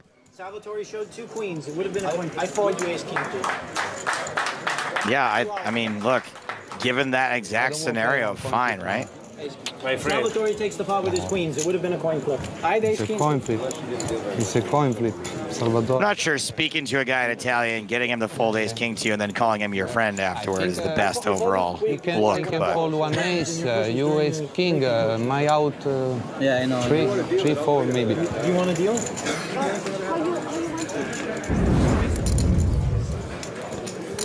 Oh. So we pick up the action here with Nasser El Nasser all in with jacks. Decision on Frederick Nugard.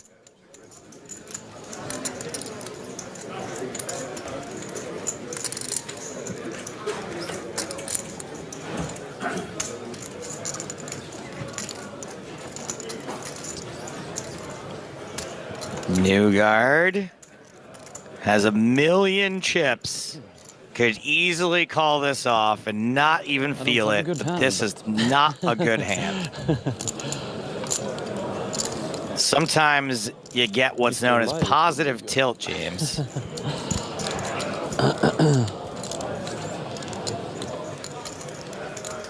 And you start making calls like this and giving people courtesy double-ups. Yeah. This hand is never out in front.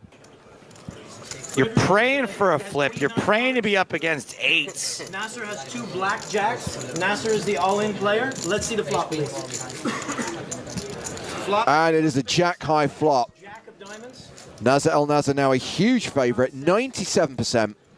Let's see the turn card, please. Turn Quads. Jack, that's going to be a little difficult to beat. Nasser's going to double up. Well done, sir, for turning quads. You are excellent at poker.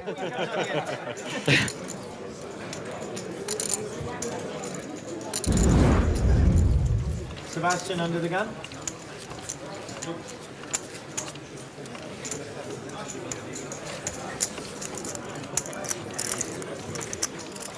Fold over to Nasser.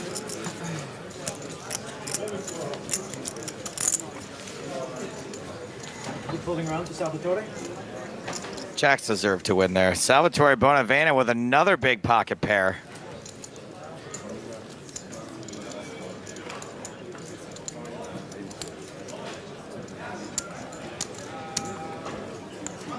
Salvatore is going to raise to 28,000.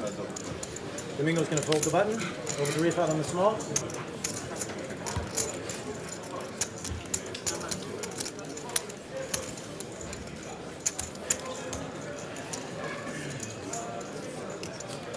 He's going to pass. Now just one in the big blind. So Bonavena has raised with kings, 28,000. And decision on Juan Maceras, and he's going to defend his big blind with 10-4. I gotta play you one time. Oh, he hasn't called yet. What? I mean, people defend pretty wide these days. Oh, this is not a defend. You raise 50,000 more. No, it is a 3-bet. He's re-raised to 78,000. First time in 2 days I'm raising your hand. What can I have? I don't think he's laying down kings, Juan. I hate to tell you, buddy. I don't care how tight your image is.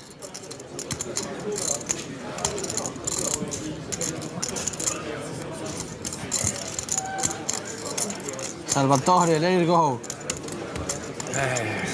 Let it go. Just one hand. There's no more than that.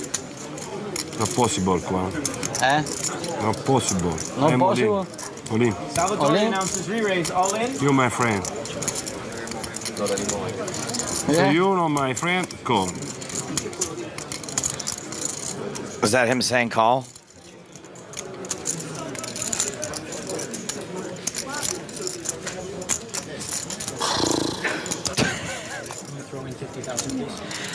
Part of me wants to say move it along, but I like watching this. I hate this hand. So bad. Any pair is good. How can I call 200,000, 300,000? Everything is good. One's going to let it go, and Salvatore's going to take the pot. Shockingly, he lets the 10-4 go. He seems a little tilted. I think that maybe, just maybe, he should be blaming himself. Okay, guys. I want you to listen. I want you to listen this. I only bluff once a year. I'm done for this year. Okay? You all got it? You all got it, right? Once a year. I only One promises to bluff successfully once a year. Once a year. A year. Once a year? Once a year. No bluff. Once a year? Once a year.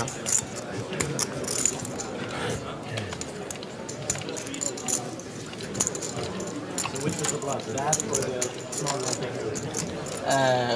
Well, that was a bluff. This one was a bluff. Salvatore's going to fold under the gun. Solo Domingo. Best hand they got was him and him. And they folded my two best hands today. Two best hands. Pocket tens and ace king. Ace king for Pavlovich. No, because they were all in.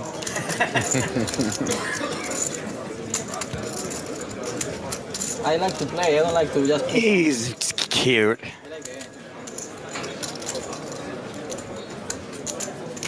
I wonder what he's thinking about. See, now he's actually thinking about what to do. Up until that point, I don't know what he was thinking about. Wow. Refut's going to raise to 49,000. Wait, no way to raise your hand. Going to fold around Frederick on the button. Ace 6 of diamonds for Frederick Newgard. After you show 10-4, you can't bluff 3-bet somebody for a long time. No. Back to the blinds. El Nazar has queens in the small blind. Stand by for the sickest and classicest of all races. How much do you have left?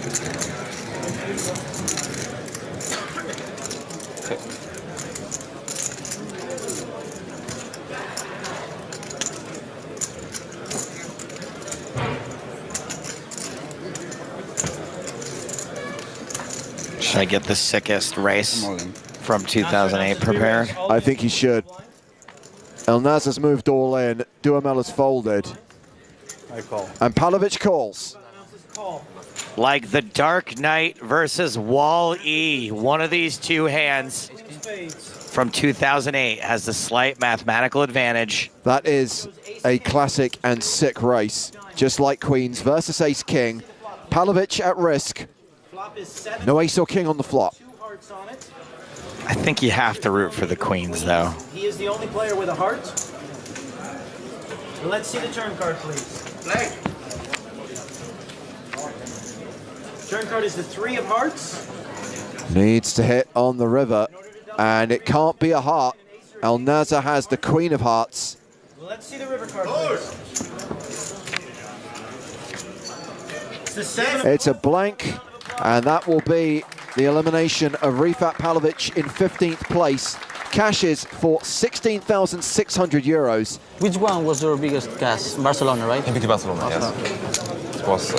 World Series, how much was? 300 and... It was in 7 cards too, or something? Yeah. High-low 7 cards stuff. I love this game, it's really nice. Yes. Oh my god. Me too. It's I played. my favorite game. I played 7 cards too, the 1500, but it was the first time ever I played that game. Yeah. And I played it, the band. First time ever. I don't care. I played. I want to learn the game.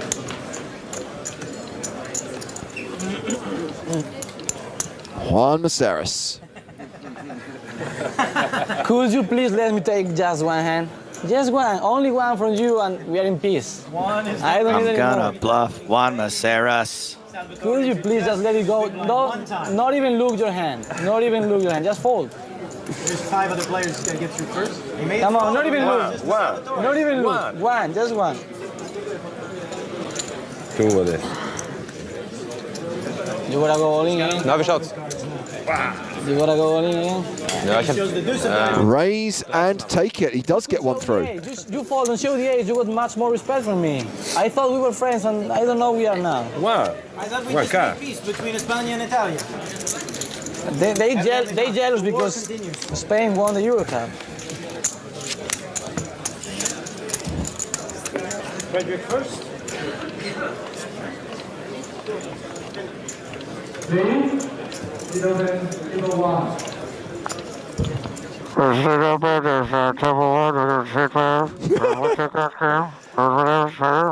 Yeah, for all of my whining about the PA system at the Vic, at least you can make out what the guy was saying.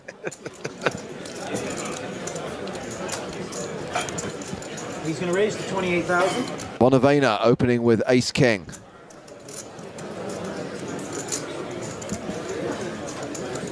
Mingle will fold the button over to Juan in the small blind. King-jack for Maceras. He's going to make the call. Just call. Oh. Just a call. Queen-jack for Ruthenberg. Domination, nation, nation.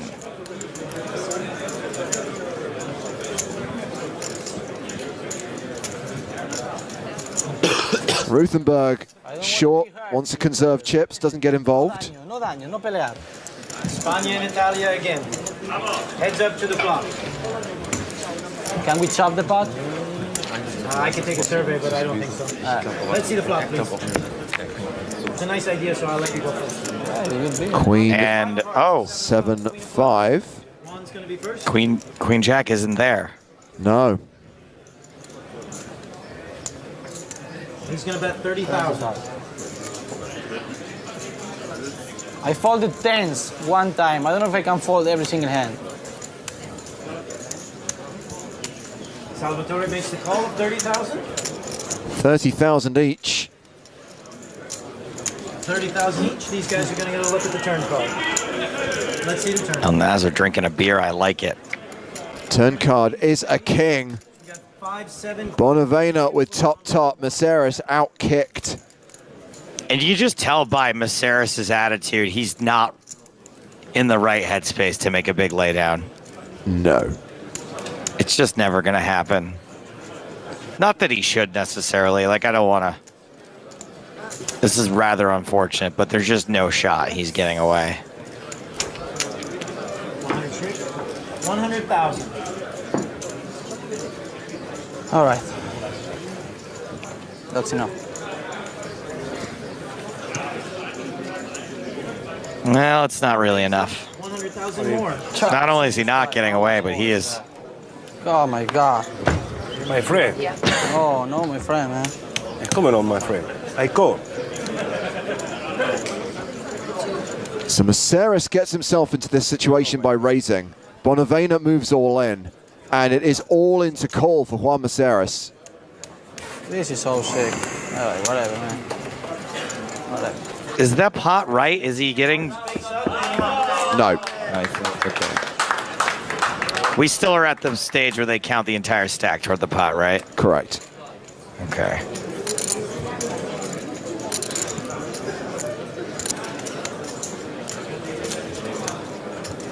Eight-6 of spades for Maceras. He's going to raise to 32,000. Sebastian will fold over to Frederick.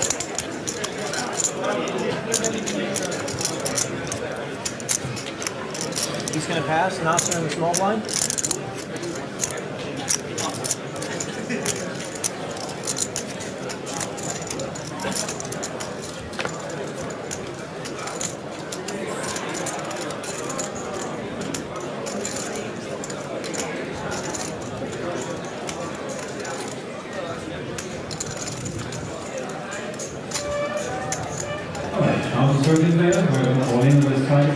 Nazar Al Nazar with ace queen in the small blind.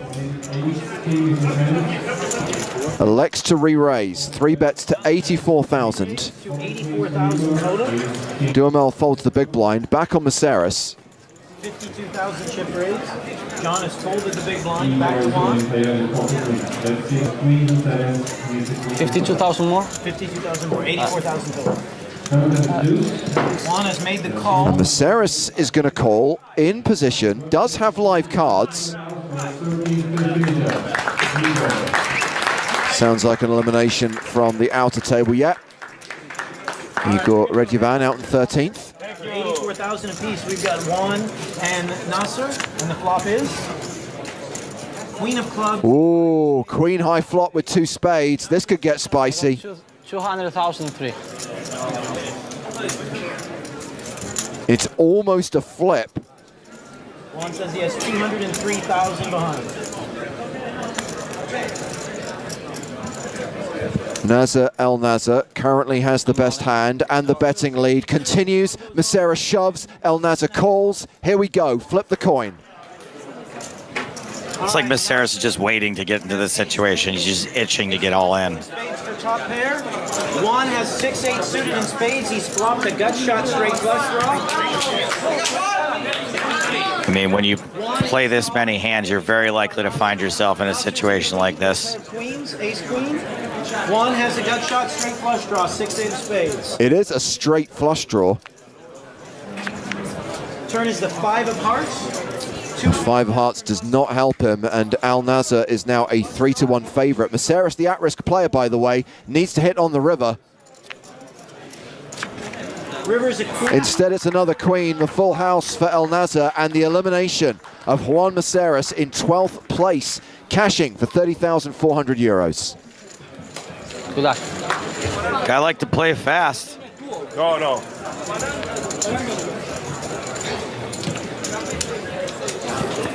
Finally ran into a bigger hand. Blinds 6-12.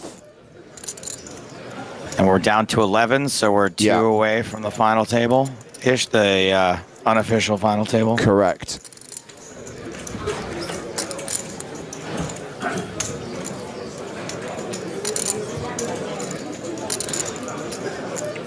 Raised to 32,000. Oh. Hello, bullets.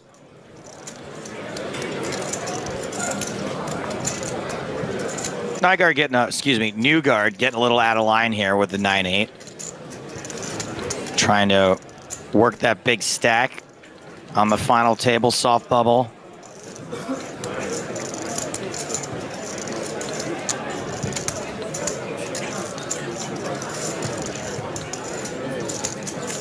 Nasser's going to re-raise. 70. There's the 3-bet. A re-raise to 77,000. Round 2, Salvatore Bonavena. John pulls the button over to Salvatore in the small. He's in the small blind, and he's got kings. Oh, my goodness.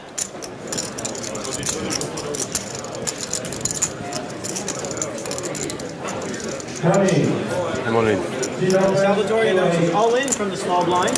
Bonavena shoves for 681,000. El Nazar snap calls.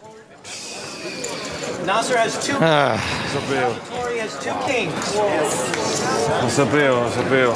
Bonavena, the at-risk player, and way behind. El Nazar cannot believe how many chips he's going to end up with at the end of this hand. But Nasser does have Salvatore covered. Salvatore is the all-in player with the king of diamonds and the king of spades. Nasser has the ace of hearts and the ace of diamonds. This is going to put him at 1.4 million if aces hold. That'll be good for the chip lead. Absolutely. King high flop. Oh. Five of spades, queen of spades, queen of clubs. Oh my goodness. Salvatore is in the lead. What a time for your aces to be cracked. Turn is the seven of hearts. People complain when it happens in a free roll. Imagine being in this spot. And he's going to double through. This is just devastating. It's the double up for Salvatore Bonavena.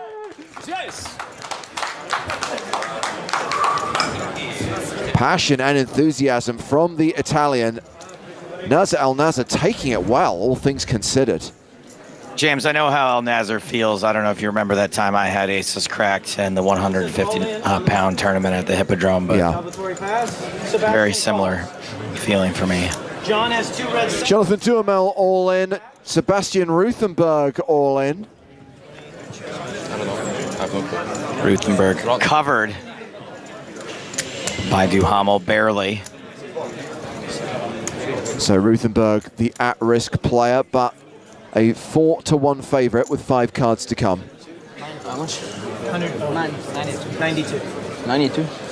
Sebastian is the all-in player. He's covered by John. Sebastian has two jacks, jack of spades, jack of hearts. John has two red sevens. Let's deal the board and decide his fate. The flop is King 7 deuce, a set for Duhamel. Middle set. Two of spades, king of spades, seven of clubs. All right, no more. That's it. John is now in the lead with the 3 sevens. No more brutal suckouts. Turn card is the 8. Well, that gives Ruthenberg a little bit of hope. A spade on the river would give him a flush. Or any spade that isn't the 7. I'm rooting for Ruthenberg. In order to double through.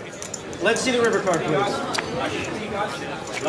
It's a queen of spades. It is a spade. Ruthenberg gets there the hard way. Did get it in with the best hand. Deserved the double up. He's a nice boy. And Jonathan Duhamel is now a short stack. It was pretty short before. Yeah, he's got to be on crumbs right now.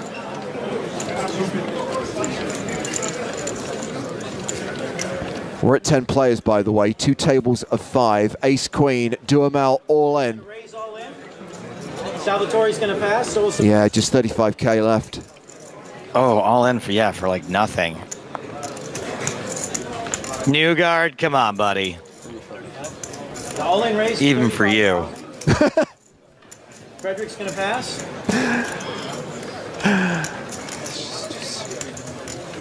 El Nazar can't do it. He definitely does not want to go broke before Duhamel. I think he has to, though. He's priced in from the big blind. It's next to nothing to call. He's in the big blind. John has ace, queen, ace of clubs, queen of diamonds. You're live, man. Nasser has... My bad, yo. Absolutely. And that's why Newgard was thinking for so long, because he already had chips invested in the small blind. For El Nazar, it's kind of a compulsory call, and he's got live cards. Yeah, at least he's live. And he's paired his jack on the flop. Nasser has taken the lead with a pair of jacks. John's going to be looking for an ace or a queen. If I could just go back in time and tell Jonathan, don't worry about it, buddy. You're going to be fine.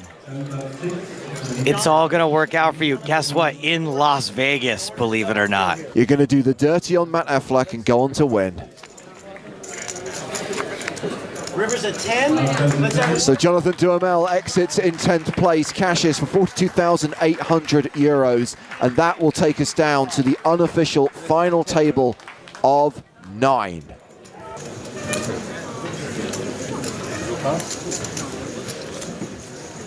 Hashtag embrace the squeak.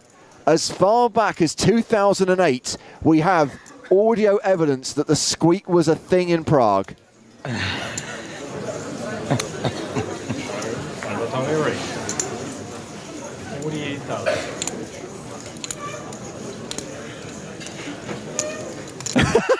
Now I can't not hear it.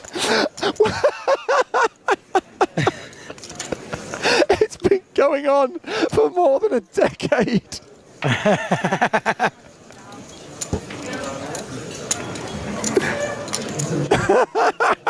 Were we just not in tune to it? Now that I heard the first one, it's just ever present. I think it's because the room's become quieter, so you're really hearing it amplified now.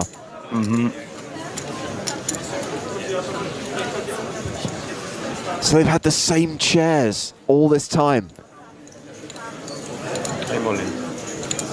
Meanwhile, we have got action here. Bonavena shoves on Ruthenberg. Man, oh man, this would be one hell of a flip. Button versus small blind. I don't see how you get away from this.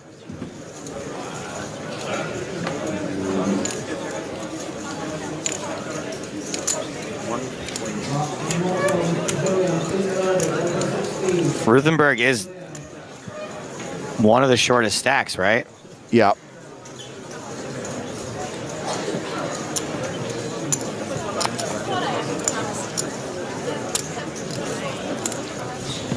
Nice floor. Nice floor. Oh, shows the deuces like a boss. Nice floor. Är det ready down? Måste gå.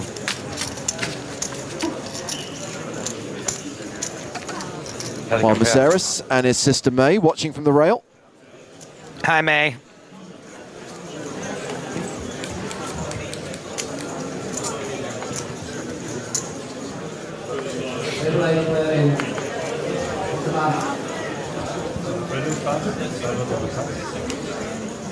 King Queen for Ruthenberg. Oh no, now he's got to get it in with a worse hand. All in for his last 145,000. So we're going to see a few players who've been on the outer tables all this time.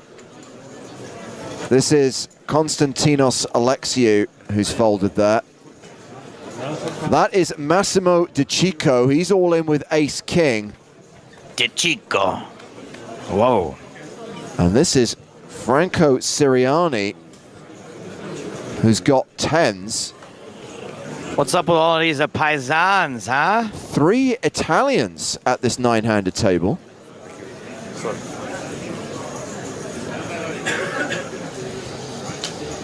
Fold. Good fold. And looks like everyone else has folded, so Ruthenberg gets it in and he is dominated. And if Ace King holds here, we'll have the official final table of 8. Frustrating fold there with tens, but you really don't need to put yourself at risk when Ruthenberg is about to bubble the final table. 8 of diamonds, 2 of clubs, 4 of hearts. We'll have to Sebastian. Sebastian needs a queen. Ace King is holding. Sirianni's really cheering for an ace here. Is it check? One more card to come. Sebastian needs. Ruthenberg can only survive if a queen hits the river. No queen.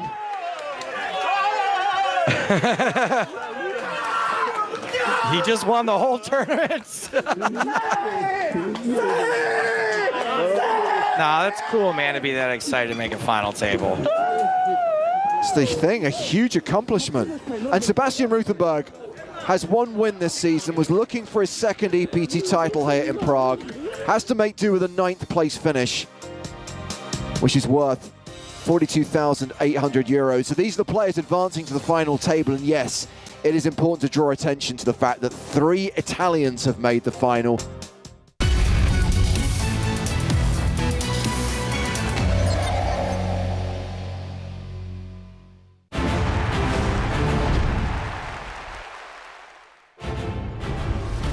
And 15 years on from that tournament, we are back in Prague with the PokerStars European Poker Tour, the final event of EPT 2023. And this is day 3 of the main event here at King's Casino inside the Hilton Prague. 54 players returning from the dinner break.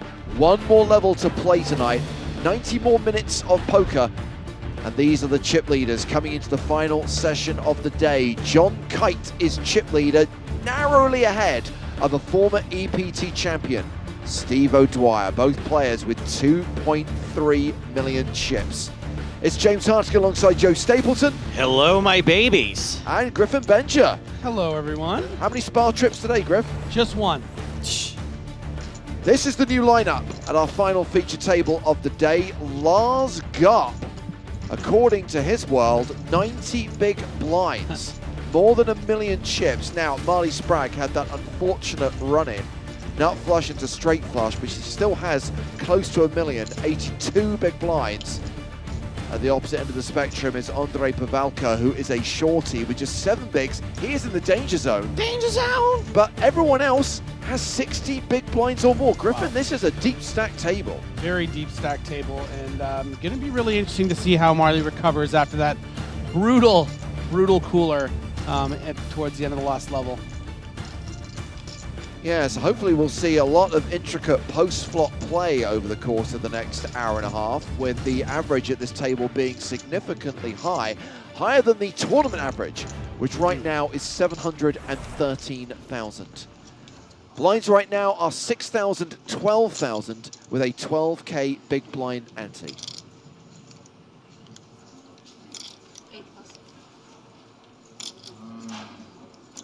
First hand of the new level, we see Marley fold under the gun. Vlado Banicevic raises with the 7 of diamonds and another card. That's all Banicevic needs.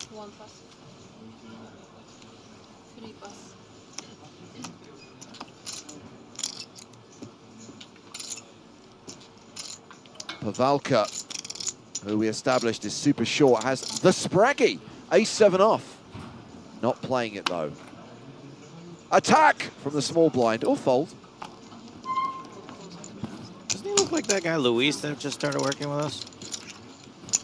And Garp folds as well.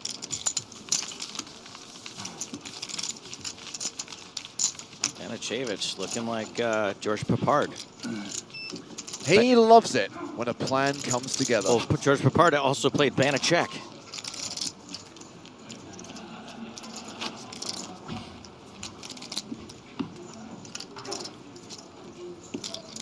To answer your question, Sinistar, Marley was a known quantity in the poker world when she met Spraggy. Was already playing in some high-stakes cash games. I don't think played too many tournaments at that point. Now, here is a hashtag fun fact, guys. Alexandru, the Romanian player at the table, is the friend of Stanislav, the guy I ran into in the poker room the other day. Cool. Stanislav, playing in his first ever EPT main event, got his seat via a 1K satellite, was very excited to be playing on the EPT, had a lot of nice things to say about us, Joe, and how we brought him into the game of poker. Well, his friend Alex, still in the tournament, at the feature table right now. And it's the year of Romania. That is an indisputable hashtag fun fact. Attack! Raising with 25,000 chips. And Marley defending her big blind with King Jack. And it is a king high flop. Attack is cat spelled backwards.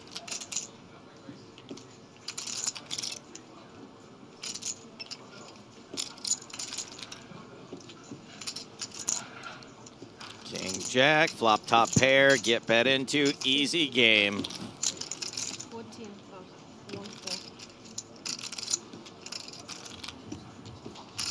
Continuation bet of 14,000.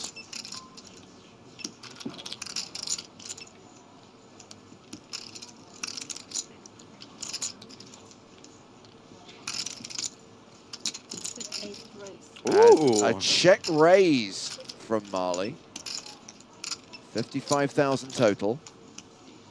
You better get that out of your system now. They're not allowed in France, right? That's deals, Joe. Pretty sure they have rules against check raising there, too. I also heard that.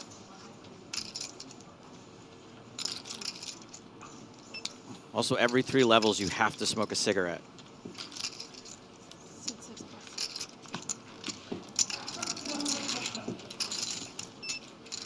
So Marley back up over the million mark, playing more than 85 big blinds.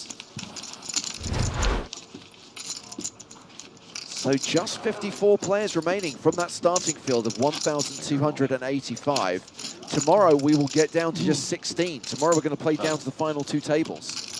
We're gonna put both of them. The sweet So 16.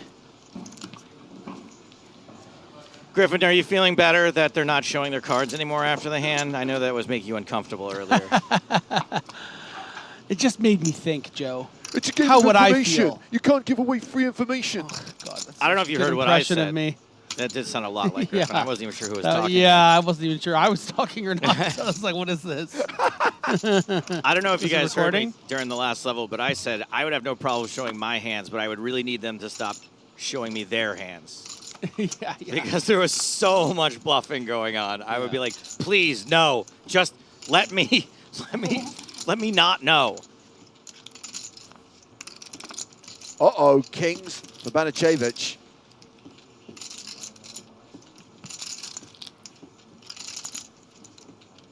What flag is that country? Is that country from? What country is that flag from? I meant to say, because it looks like something from Bionic Commando.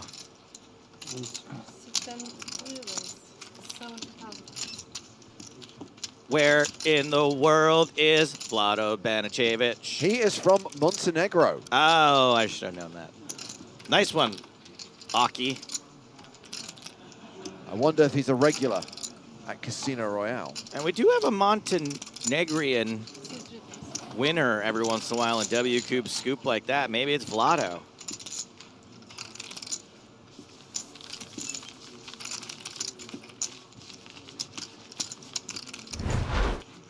Very cool vampy name. One of the vampier names we get. Vlado. It's like Banicevic. Vlad's too serious. He's Vlado. Yeah. Yeah. Gives me what we do in the shadow vibes.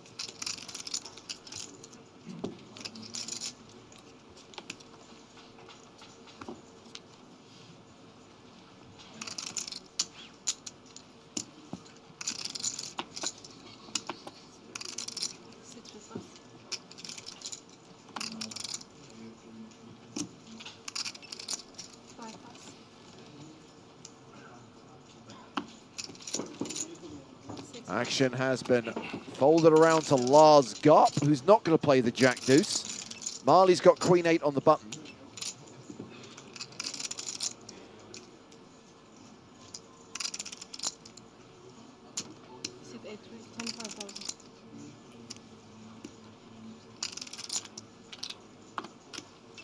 Deuces for Banicevic.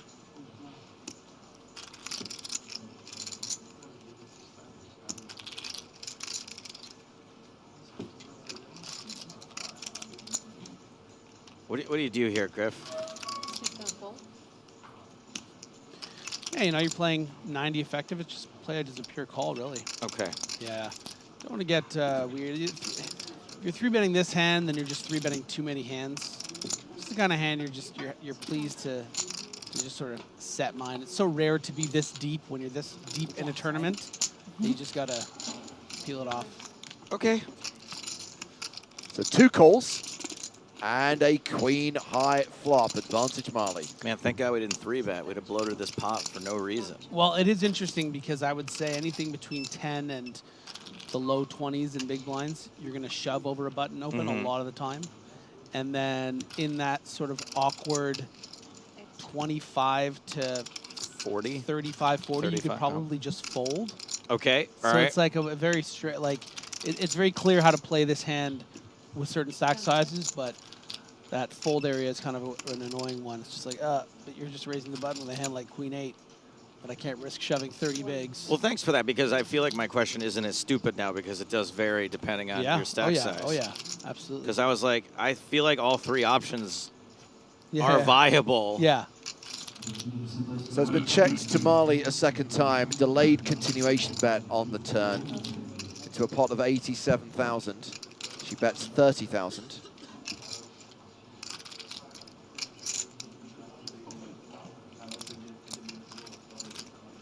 Felix on YouTube asks, can you root for anyone other than Sprague? You can.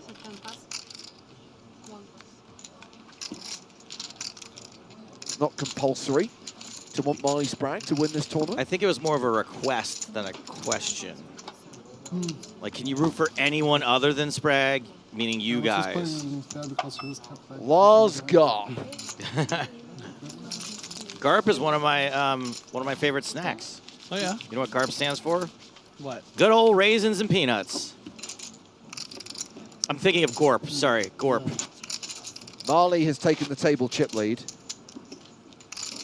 91 big blinds right now.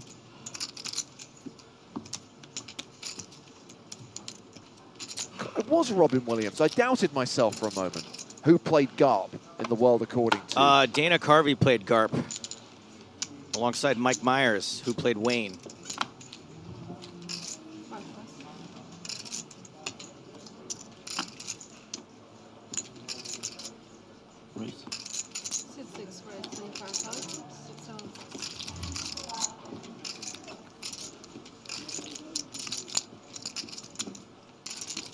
Sam did have a pretty good bit last level, saying that Marley's entire thing right now is one long skit.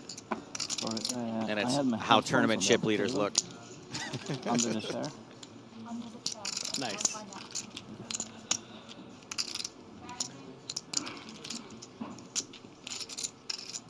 So when we were talking about the different outcomes to expect from this 60 to 90 big blind poker, yeah, you're just sort of in that area where you can start doing some set mining, and we're seeing a lot of it here with these pocket pairs.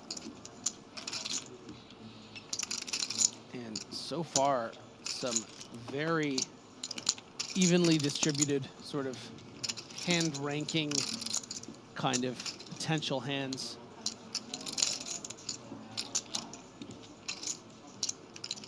Finally some overlap here with this ace-5 of hearts. Wow. Attacks ace-6. What an absolute dream spot to wake up with sourdough. We knew this was coming. The compulsory re-raise with ace-5 suited, and a great spot for Schulze to squeeze. Give that loaf a little pinch. Schulze adds nearly 100K to his stack there. Thank you. So sick.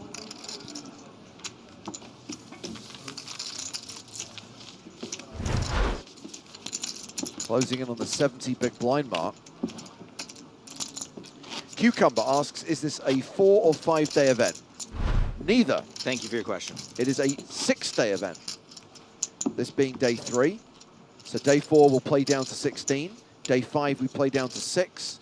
And then on day 6 we play down to a winner.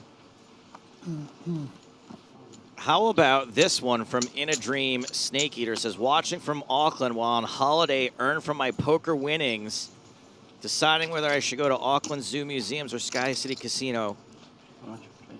Go outside. Stop. I'm going to ban you. You banned. Go be on vacation. Don't watch poker on your vacation.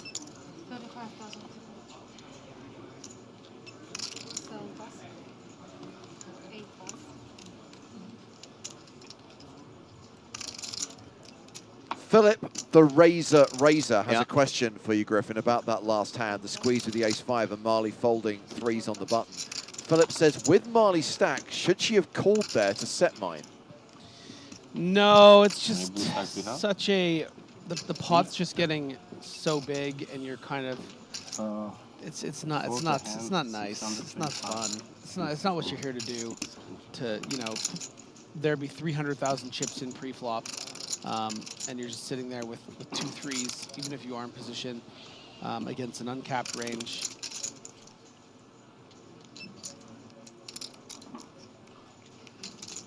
I think it's really important when we're watching to remember that we can see the cards. It really changes things, you know. You're in flow in that moment, and it's just like, yeah. Sometimes he has ace-5 suited. Sometimes he has 2 kings. Sometimes he has ace-king off, ace-queen off. It's just he's gonna have a hand that plays pretty well to be doing that into 3 people. It's not just taking, you know. Yeah. And sometimes king 5 off or whatever. Sometimes you'll flop a set, and so will they. That's something I don't think about too much, but I know it's your deep fear. I know it keeps you up sometimes at night. I shouldn't tell people about your deep fear. Sorry, that's out of line. Three's Don't tell them about the folding spiders. to the 3-bet. And we're going to step away from the feature table and go to one of the outer tables, which coincidentally was our previous feature table. Checking in on Tuan Mulder and Patrick Jarosz on a 9-5-4 flop. Actions on Mulder. Bet 16,000.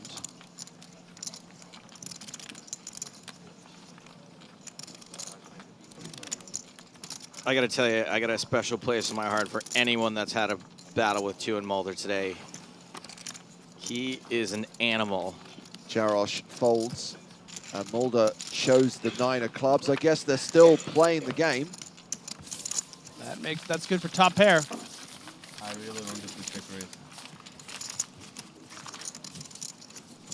raise. Neil Farrell very invested in his phone. That's actually hilarious.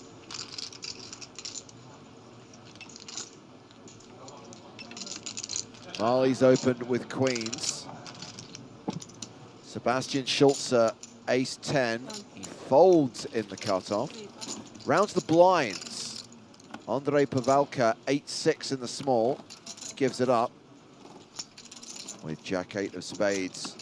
Will Salah be on the attack?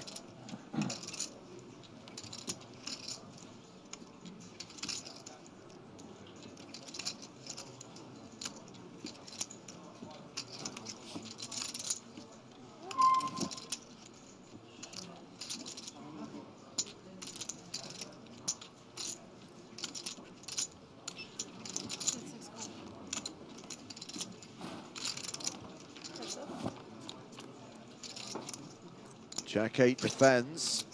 Oof. Just the 1 spade, and crucially, Marley has flopped top set.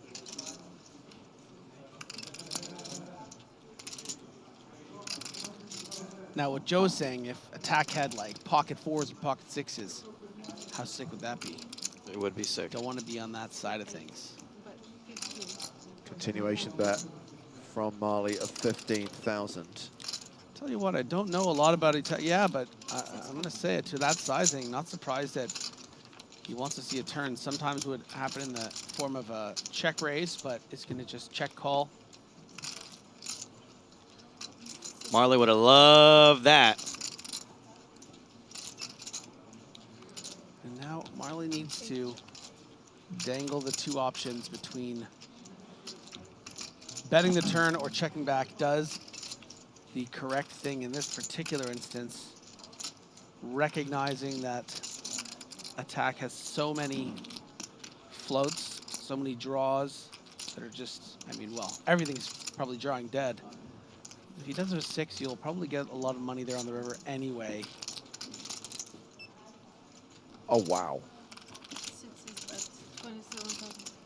The river lead, 27,000. I don't know, this might work. Imagine she calls because she's still shell-shocked from the straight flush. Nut flush. You can't ignore those 11-star hands. Quads.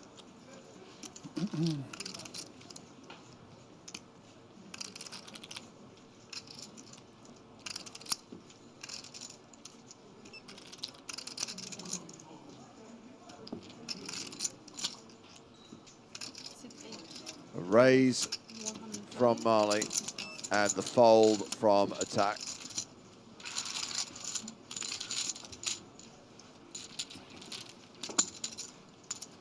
That's how you do it.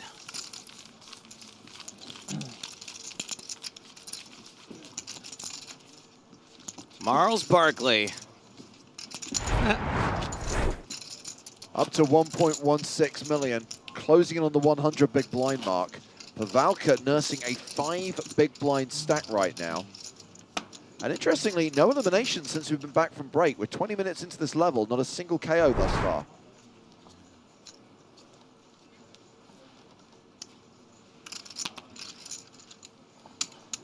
Yes, the deep stacked prophecy set into motion.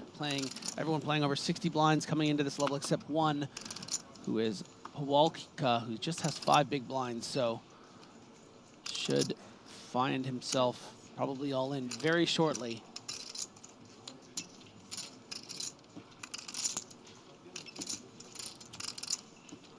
A good question from Pie Face Poker.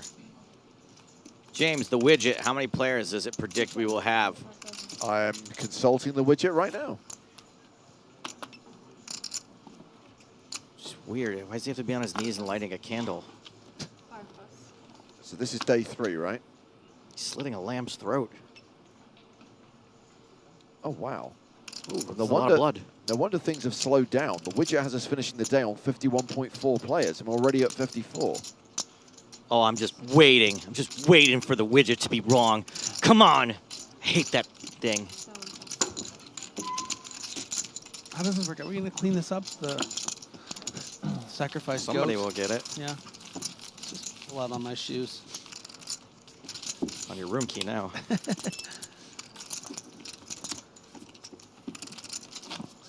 Widget rituals. The widjuals. Cascap with a bad lookalike. Puliak and Ron Livingston. I mean, that's a really obscure bad lookalike. That's bad. I like it. I think if anything, he looks more like the other guy from Swingers.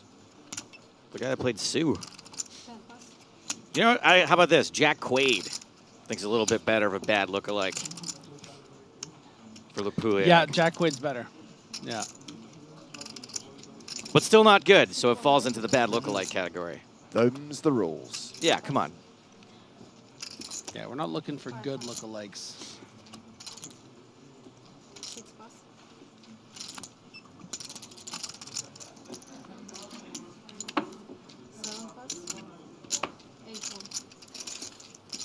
Schultz raising an early position with 5s. Marley Sprague defending her big blind with 10-4 of diamonds. And there is a 10 on the flop.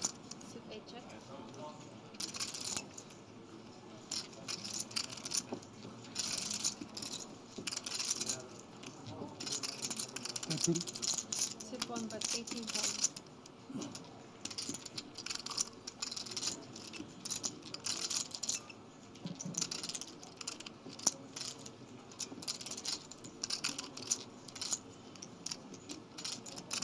Sit 8. 18,000 apiece, going to the turn. 7 of hearts, and Marley's now a 95% favorite. Checks again. Does Schultz slow down now? Well, you have quite a range advantage here under the gun 1. Certainly you can put a ton of pressure on a weak 10 such as what Marley has. And you know what? Looking like he really is thinking about it here. Here come the 25Ks. Sit one, but You're also just going to get a lot of folds from the draws on the turn if you bet big enough. You know, how is something like a Jack 9 or a Jack 8 going to react facing 60% pot on the turn? Oh, Marley. Marley. Yeah, pal.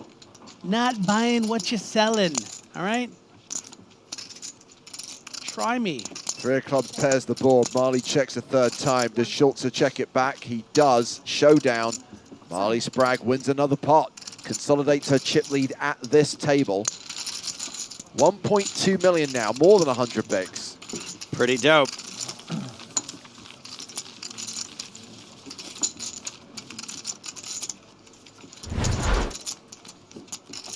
$105 big blinds to be precise.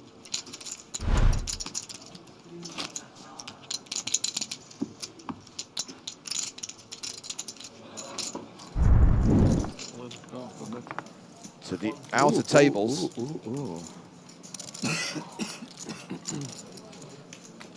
Mulder in action again. appears to be a 3-bet pre-flop. You can see that button tucked over on the right side of your screen there, which means Mulder 3-betting the cutoff. Yeah, D'Alessio opened. Mulder made it 115K pre-flop. And now we've got this King-Queen-5 board. And looks like D'Alessio has checked to Mulder, who has the pre-flop betting lead.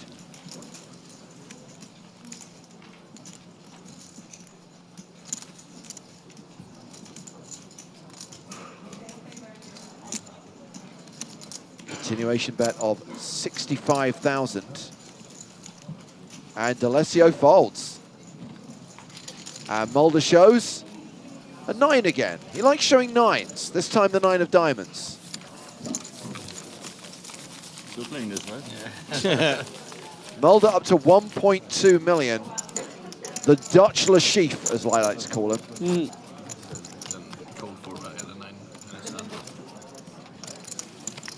With the spirit of the horse.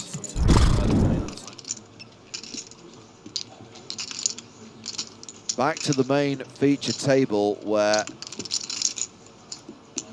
Garp raised the button. Banicevic defended his big blind. Garp has continued flop for 13,000, and with trip queens, Banicevic has check raised to 43,000.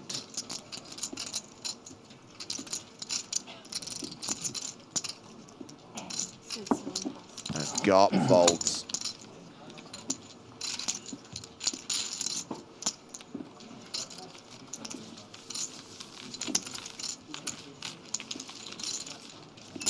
Wicked Boyd wants to know why check raise that. Well, because you want to start getting money in against flush draws, you know, over pairs, other like 9s, hands like that.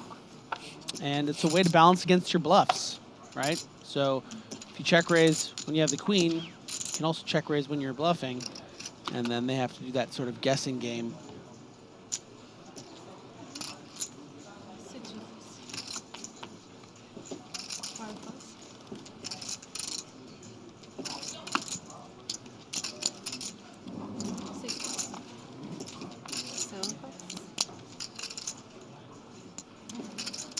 I kind of like the Gilbert Garp joke.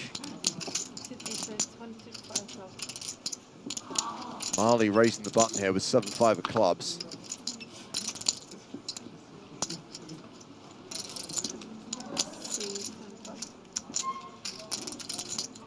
Schultz with king at 9 of spades.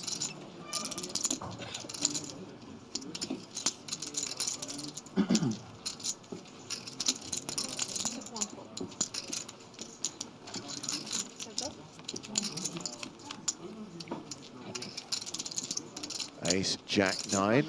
Schultz flops best.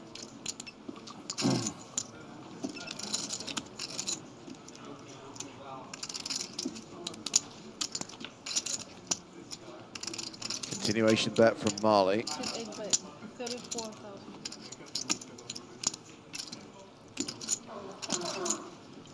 Nice. A size up there. I was going to say that looked kind of big to me, yeah. Yeah. And it's designed to sometimes get folds as strong as that.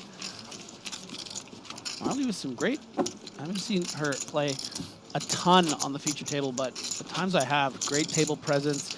Kind of this, like, I don't really give a damn, I'm going to call you down kind of energy. It's a good vibe. I will say that the people are commenting saying that she looks stressed. I don't agree that. I know Marley, and I know that she is, whatever amount of stress is normal for her. She is fearless. Yeah. Oh, yeah. You know, she might have like a stern look on her face or whatever it is that's going on right now, but Marley goes in with the attitude that she's as good as any player. Yeah.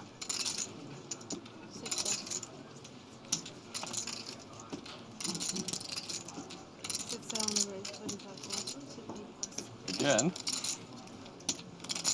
Garp with 6s, Banicevic with ace jack. Oh. You just can't help it.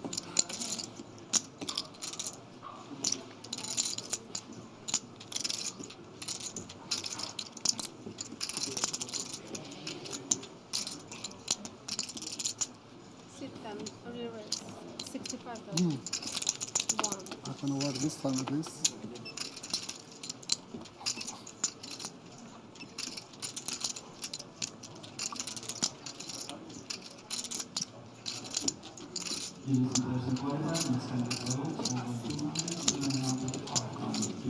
Action back on Garp. Second biggest stack at the table. Calls with sixes, and we go to a flop.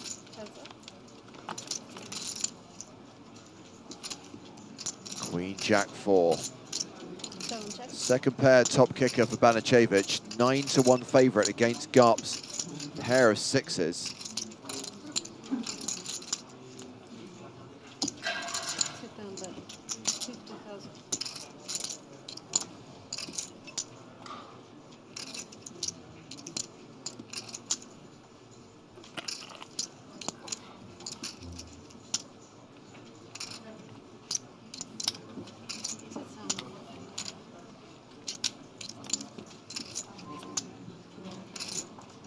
Garp called the 50K. Yeah, this pot's getting pretty big in a hurry. And that turn card has not changed anything.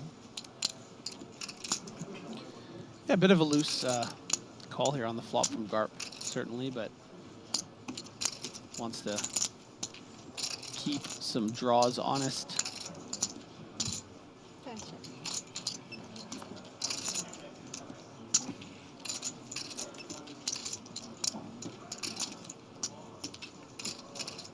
You know, if you are sometimes up against a hand like ace-5 suited, you're going to want to sometimes call the very small continuation bet on this flop, see if you can get a check down.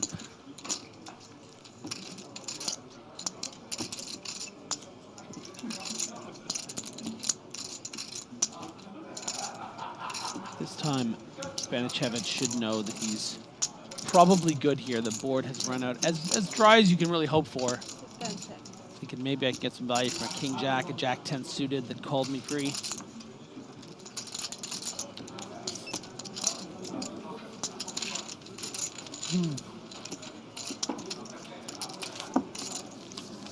So again, looking at the field ticker, still at 54 players. 30 minutes into the level, still no eliminations during this session. I mean, you would have expected we lost the player with 5 big blinds, but everyone else being pretty deep.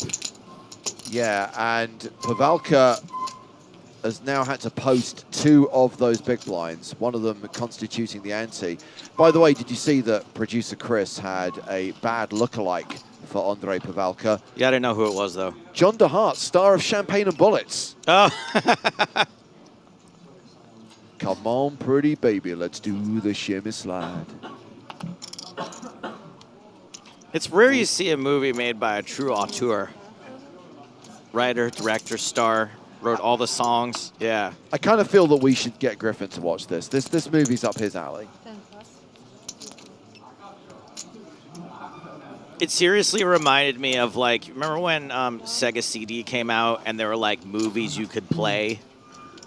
It reminded me of like a Mad Dog McCree.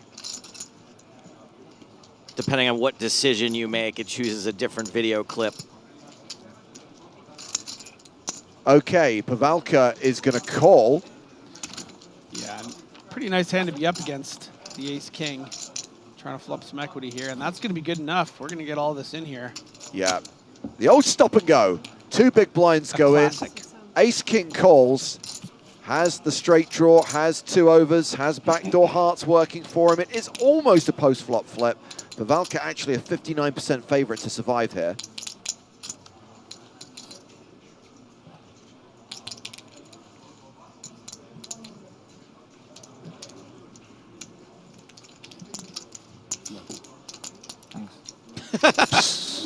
Wow. Thanks for nothing. Second best hand I had in the last 30 minutes. Same here. Yeah. Oh, the king on the turn. So now it's Pavelka who needs to hit a 10 or an 8 on the river.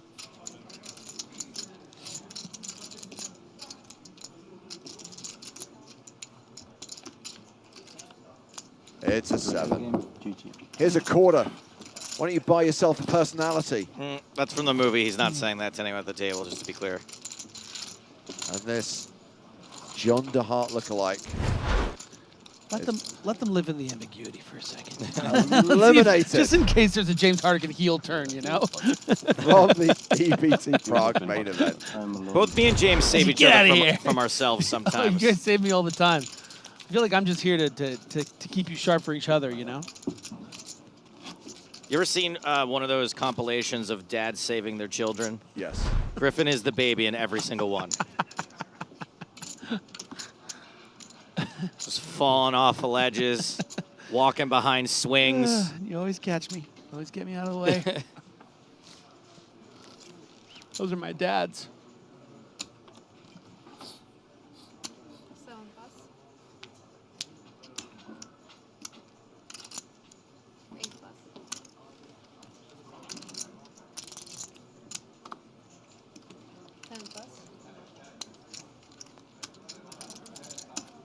So no more short stacks at this table. No, the shortest stack is attack.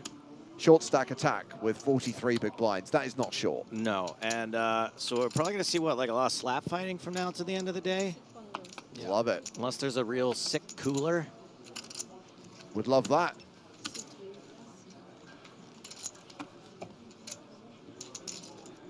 I haven't had a short stack attack since I had those 50 pancakes.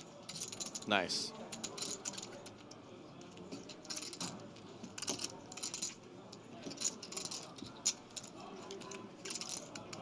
You're a big review guy, right? The show review with Yeah. Andrew. I'm forgetting his name. It's a great show. I've not seen many episodes, but it's excellent. Yes, it's very funny. The pancake one is a very famous one. I don't think I've Hoping you seen get that one, actually. reference, Yeah. I think I'll have to write down the one that is my favorite. I know which one it is. You don't need to write it down. You know which one? Yeah. Oh, no, that's not actually okay, yeah. That's even dirtier than the one I was thinking. Why can't I remember his name? He's so funny. So dirty. He's great in all those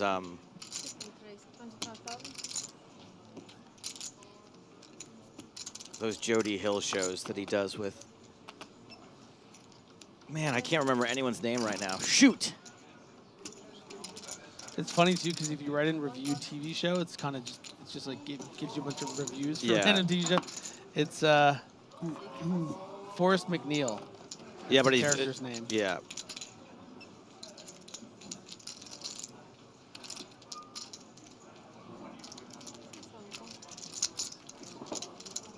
Sorry, I'll try to. This table's so big. Oh, nobody's buying that routine. Andre watching on YouTube says, I'm going to lunch. I'll be back in an hour. We might not be here. There's 53 minutes left on the clock. I think one of us should stay. Run. And you might make the end of the show. Marley with the best of it here.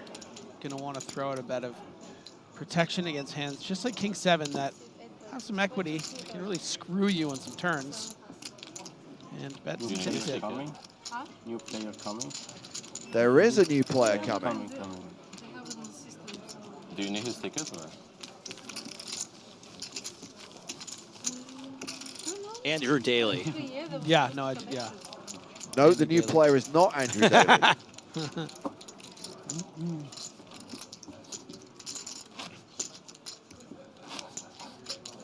I think this guy's headed up now. Yeah.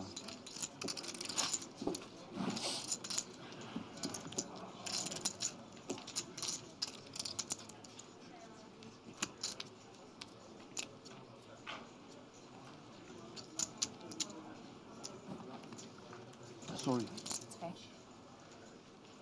My first week in LA, I went to a stand-up comedy show, and Andy Daly, I didn't know who he was yet, performed, but he performed as a character, as a guy from the Deep South who just got off the bus that day. Nice. It was so funny. That's just like such a freaking cool LA story. It like annoys me. And Patton Oswalt was hosting Oh, the show. stop. I can't do this. I need to come visit you. But neither of them were like super famous at the time. Yeah, I know. I want to see someone before they're famous too. Those are the cool stories. Yeah. Marley defending with King 10 against Alex's Ace 4. I mean, we're getting to see Marley before she wins an EPT. I was just thinking that. Yeah, I was just thinking that. I was like, you know, like this, like what we're doing now. Ace high is still ahead on this 7-7-5 flop. For instance, I knew Adam Driver was a star in girls. I was like, this guy's. He's on a show on HBO already, but. Yeah, but it was like his first role. I was like, this is the new hot it guy. Then I got on the phone. I was like, well, listen to this. You know that new guy you're looking for, Mr. Hollywood? It would be cool if you could invest in people like a stock. You can do that with baseball. Like You sports can, players, yeah. I know, but that feels weird. Delayed continuation bet of 22,000 on the turn. Marley folds, and the new player coming to the table is Porrig O'Neill from Ireland.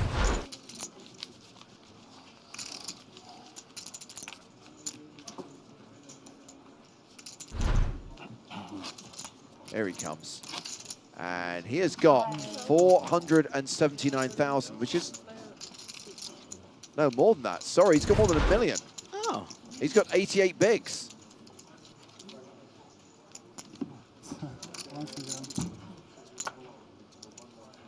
Can't wait to see the competitive.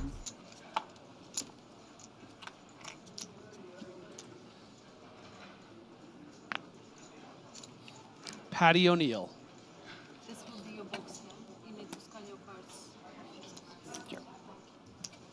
Sit 1 pass.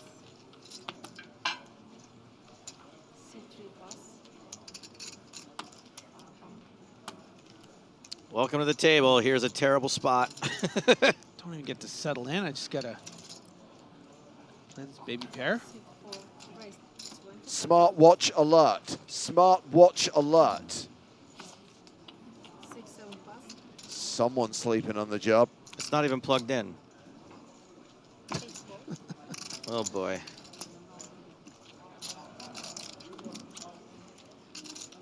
Ooh, fun. You see, I love being able to use the excuses about game integrity. In fact, I hate the Apple Watch so much. I just want them removed from all wrists. And we just lost Apple as a sponsor. I don't like the Samsung ones either, to be fair. I'm completely brand agnostic when it comes to my general despisement of smartwatches.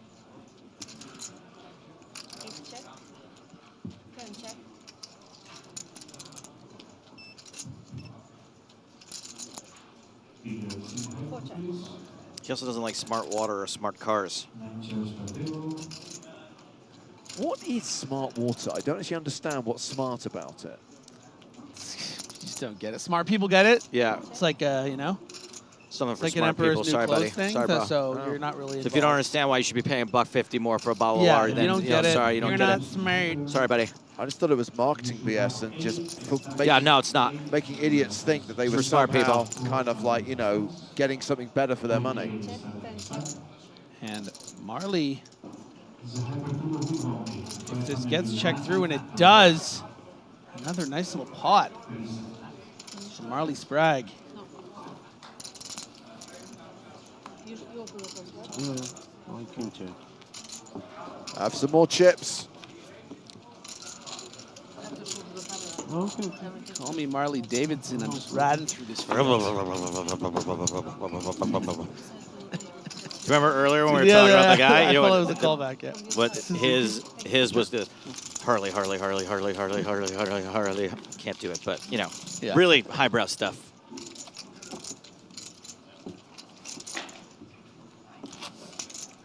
Is smart water like smart blood in the Bond movies? Can someone track your every movement once you've consumed it? They can track your ding dong for paying more for water.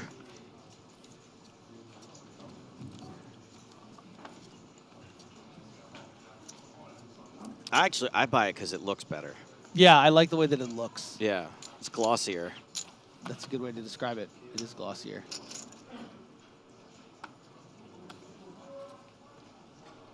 Sit 3 raised 25 pass.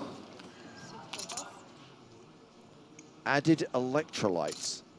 Genuinely. It's what plants crave.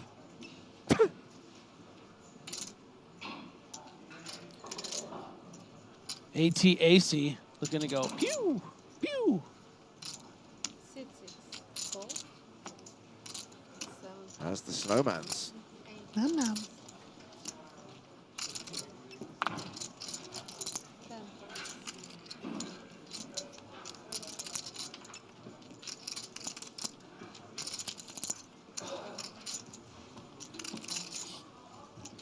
Ooh, Shelty. Gets the 3 What are we bizzle gonna again. do? Are we going to squeeze? We're going to flat? Looks like you're going to Oh. flat. Sorry, can I have my phone?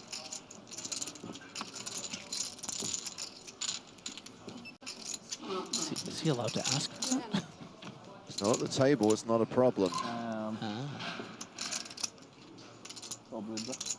Well, it's the player who didn't have a pair pre-flop who's now ahead post-flop.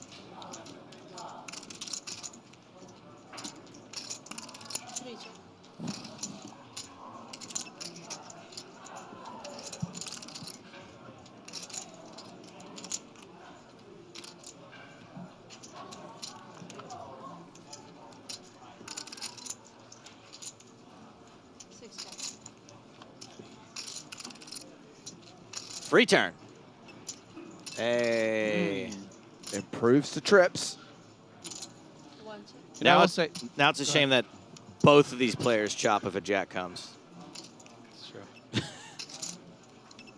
Just one last thing on smart water. It kind of implies the existence of stupid water. And I just want to be safe and just drink the smart one. Yeah, that's You know? why it's like, well, this is called smart water. What is everything else? Yeah. Thank you. Also use promo code STAPES when buying smart water online. I thought it was Stapes is smart. They all work. Smart Stapes.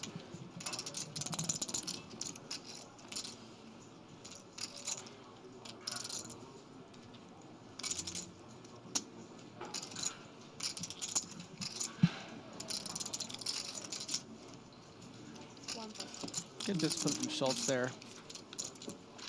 Another 3, technically 4 overs, but you know, when your opponent checks the flop and then bets the turn, really mostly repping a king.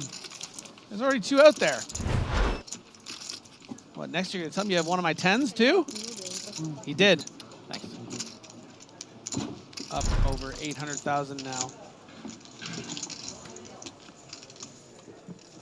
So around 45 minutes left on the level, halfway through the last level of the day. 53 players remaining, so only 1 elimination so far during the session. Tomorrow, there'll be 3 more mini EPT tournaments to play online while watching coverage from here in Prague.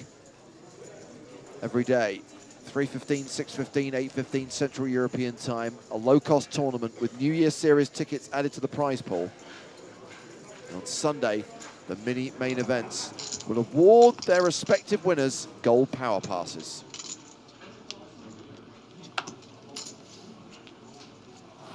Nick Walsh TV writes, woo.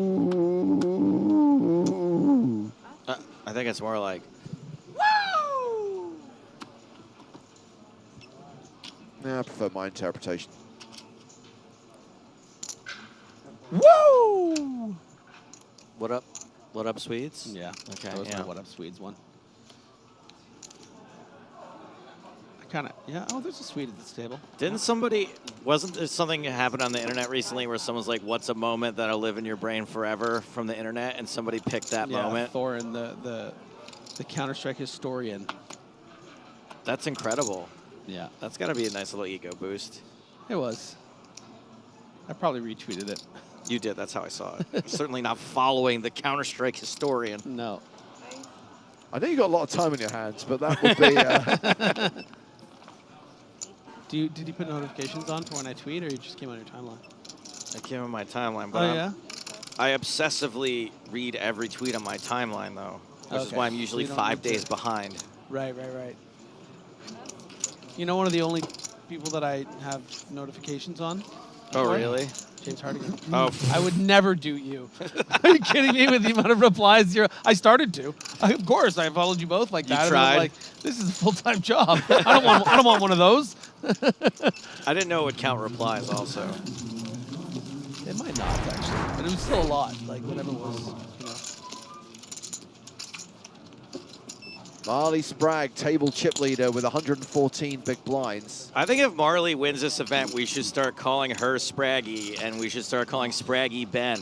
That's such, honestly, just when I thought you couldn't think of anything dumber, you come up with something like that and completely redeem yourself. Does that mean she's going to have to start wearing I tracksuits? guarantee you everyone will be on board with this. The chat is already geared up. They'll never call him Spraggy again.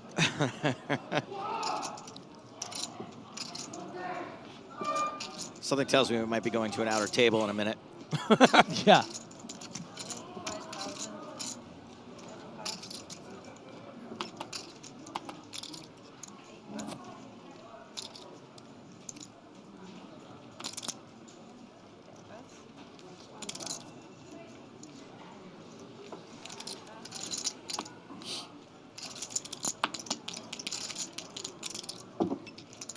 O'Neill with a dominated hand here, King Jack.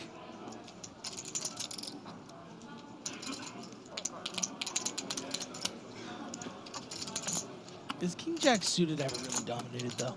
Yes. Thank you for your question. No.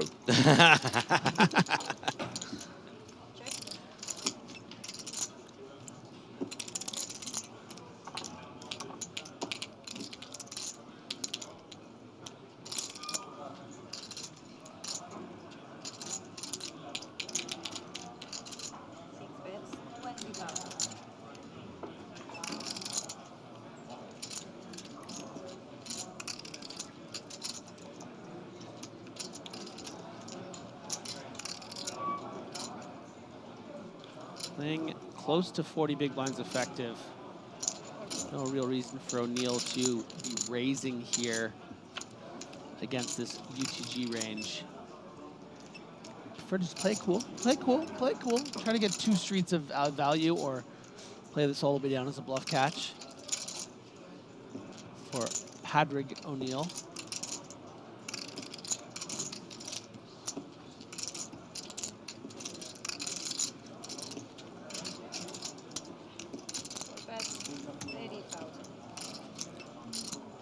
$30,000. Gosh, these people in their turn leadouts on the board pairs, they're so annoying. Is that a thing now? Oh, yeah. Yeah, if you are out of position and you call and then the board pairs on the turn, like the middle card that is way better for your range, you like lead out in this blocky way where it really kind of throws off. It sounds befuddling. Yeah, that's exactly how I would describe it. Yeah. What about if you river a full house? Less blocky now, huh? More value-y? Yeah. What about a little... Or no, we go big here. Might be a little... 125. Nope. That is not... That's get over here! Get over here!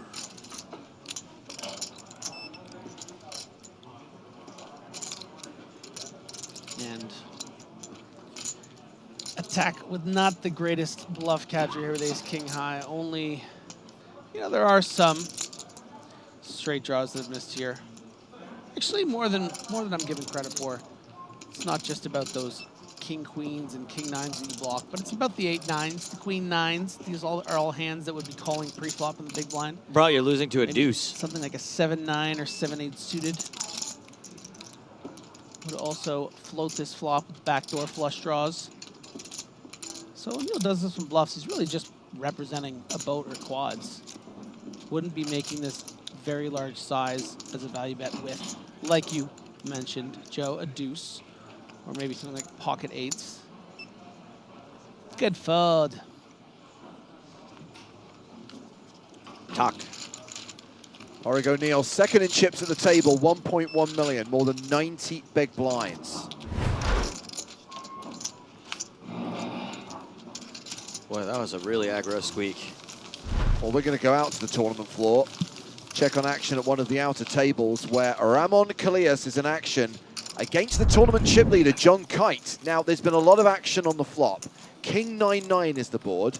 Ramon checked. Kite bet 45,000. Ramon raised to 125,000. And Kite's now made it 245,000. Well, this can only be kings versus king 9.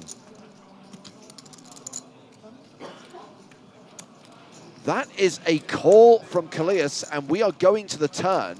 So we got a 500K pot just on the flop action. Correct. Okie dokie. Yeah, John Kite, of course, I believe the chip leader coming into this level. Correct. So a lot of chips to splash around with. God, he looks like a chip leader. Checks.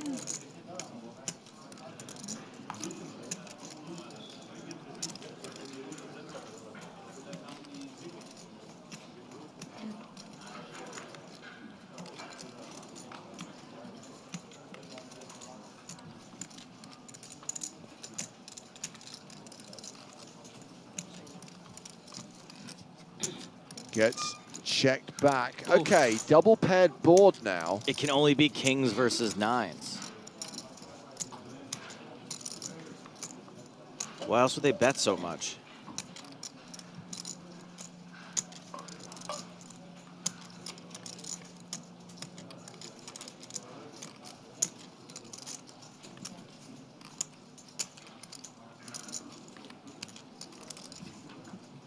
And this is a relatively small bet from Ramon on the river, just 75,000.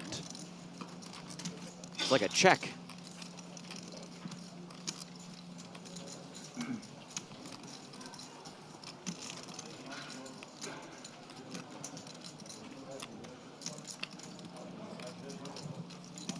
Very unlikely that Ramon Callejas has worse than a 9 in this spot. It wouldn't be the sizing you would choose to bluff with. So this is probably a block with a 9, or even perhaps a block with a king to try to induce, you know, a repped king from our chip leader. Induce whatever he was repping on the flop. Yeah. That's right, John Delano. This is a tickler.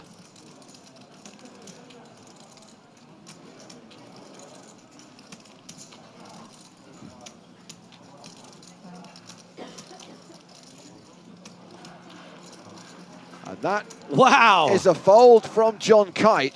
That huge pot gets pushed in the direction of the 2019 PSPC champion.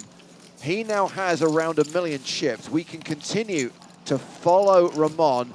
Listen to this, Griffin. Don't join in. Learn the melody. We are going to follow Ramon. Follow Ramon. On a Monday, on a Tuesday, following Ramon. Hey! And we are campaigning for Ramon to wear the jumper on day 4 so that festive Ramon can return and he can harness the power of the season, because I believe in Christmas.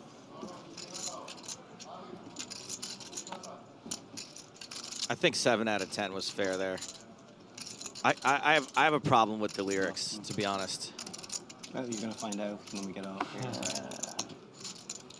It's still Ramon at the end, right? It's Yeah. Not Maron. He does Not not Maron. become Maron at the end. Okay. No, Griffin, that's Sorry. right. His name I doesn't thought it was change. some sort of like transformation, No, Christmassy, no, you no. know.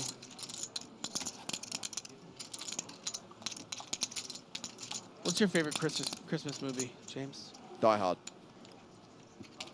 God, you're so lame. What's your favorite non-controversial Yeah. hot take Christmas What's movie? your favorite Christmas movie with Santa in it?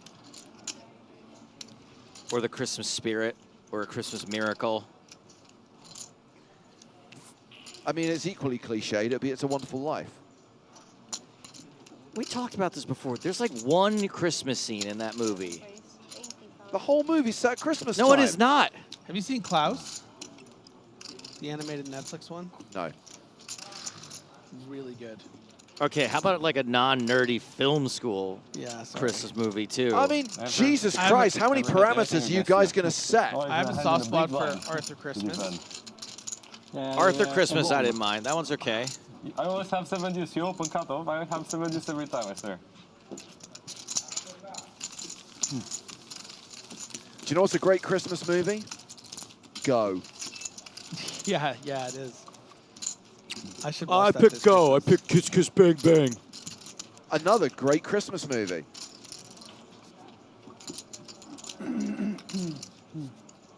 Christmas Story, great choice. Christmas Vacation, great choice. Doesn't look at all like you're just Googling Christmas movies right now. Gremlins. Gremlins is another one of those, ugh, I gotta be different choices, but I do love Gremlins. It's a movie set around Christmas. How is it not a Christmas film? Is Hook a Christmas movie? I don't know. Someone says the word.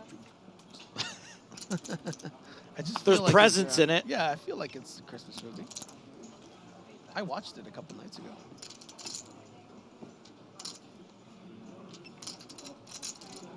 Home Run Jack. Run home, Jack. 25,000. Good form, Peter.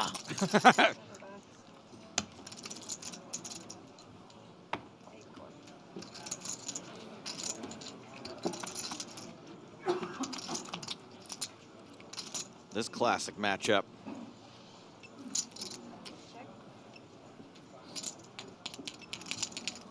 Go see my movie Jingle All the Way.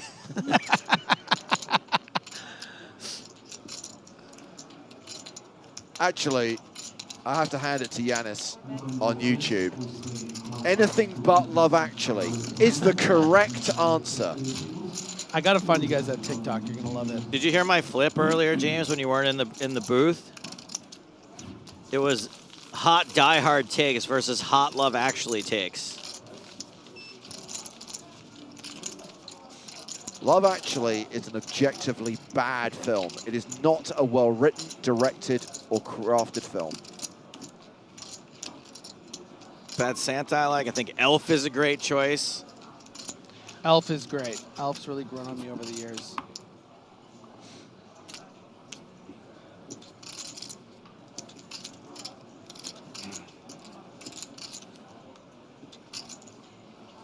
Did you watch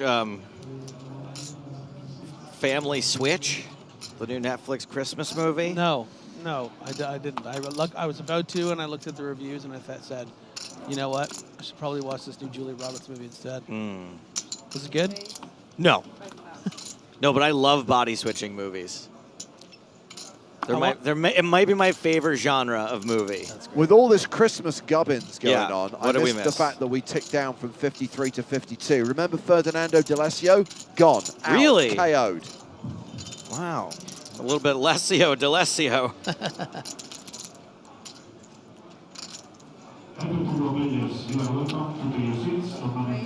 I really can't recommend that movie enough to you personally, by the way, as we see. Hold on to the Marley future. 3-bet. No, the Let Leave the the World World Behind. Yeah. Yeah, starring Ethan Hawke, Julia Roberts, Kevin Bacon, Mahershala Ali. I like to call her Juro. It's the Esmail movie, the Mr. Robot guy. Sure. Just very, very interesting film. I had to watch the newest episode of Fargo last night, and then I had to sit quietly and think about it. I heard it's great. Enough. So good this season. I only watched the first 2 seasons. Enough is enough. What do you mean nothing? Bluffing? Me? Are you bluffing with that statement? I don't know. We'll find They're out, still I pure guess. anthology, right? I don't work need to out watch very the other well. ones. There's a light work out connection well. between the seasons, but it's more like Easter egg connections than actual necessary for the story.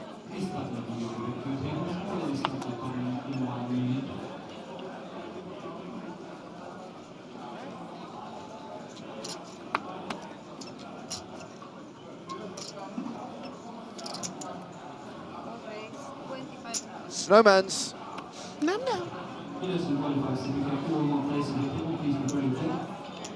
Nobody ever picks Jack Frost as their favorite Christmas movie, where their dad dies and comes back as a snowman. You know what? Rise of the Guardians. Rise of the Guardians is pretty cool, but is Yeah. that a Christmas movie? Yeah, I'm not talking about the owl one. I'm talking about the Yeah, one it's with Santa. Jack Frost. No, it's- yeah. Yeah, that counts. Santa's in it counts as a Christmas movie. Okay. Because there's also Legend of the Guardians. I want to make sure I get them right. Rise of the Guardians is the Jack Frost movie. That movie's great. And you know what that director went on to direct? Spider-Man Across Into the Spider-Verse. Oh, wow. That was his movie before that movie. Tens versus eights. 10 still ahead.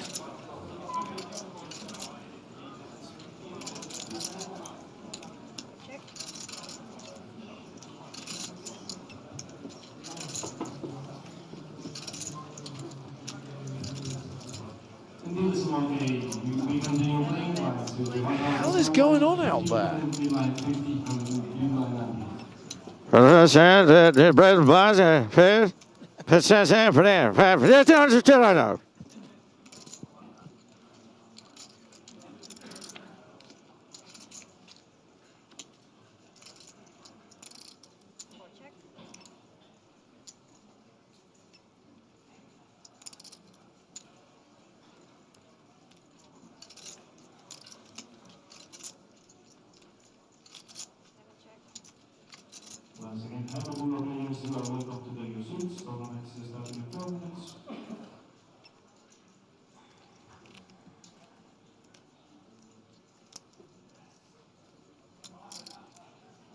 Could win with a bet here, but you know, what are you trying to fold out? A lot of the time you're just hoping somehow you're up against sevens or sixes here.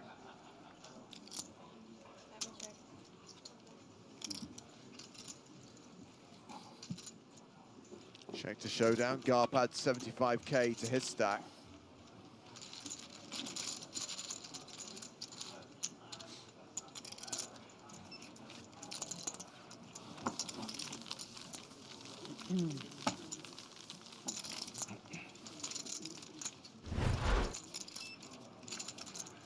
Close to 100 big blinds. Oh, he's not done. Got a lot of announcements to get through.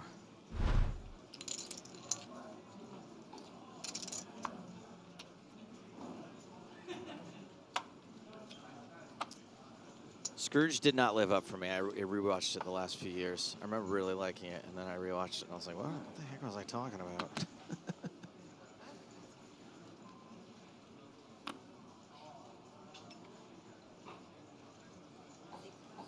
Action folded. Round to Marley Sprague in the cutoff. Yeah, I kind of struggled with Hook a little bit. I really enjoyed it, but there's Yeah. some things going on in that movie that are just crazy. Or maybe I have bad cards, I don't know. Yeah. Pocket sixes on the button for Vlado Banicevic. He raises.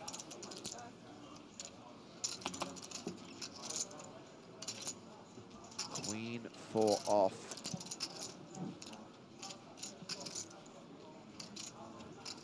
Puliak with a decision.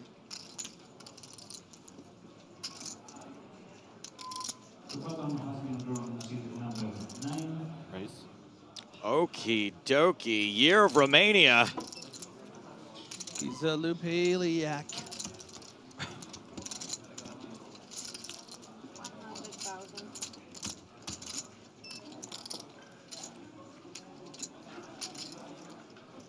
Banicevic could flat on the button and go set mining.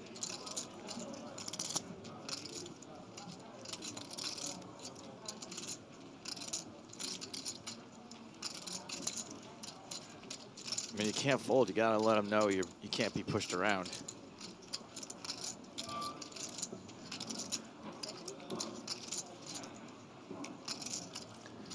Yeah, these can be quite popular big blind 3-bets. The one big, one small. Because if they were both a bit biggie, they'll probably flat them. If they're suited, you would also just call them. So this is the ones that you want to mix in as bluffs.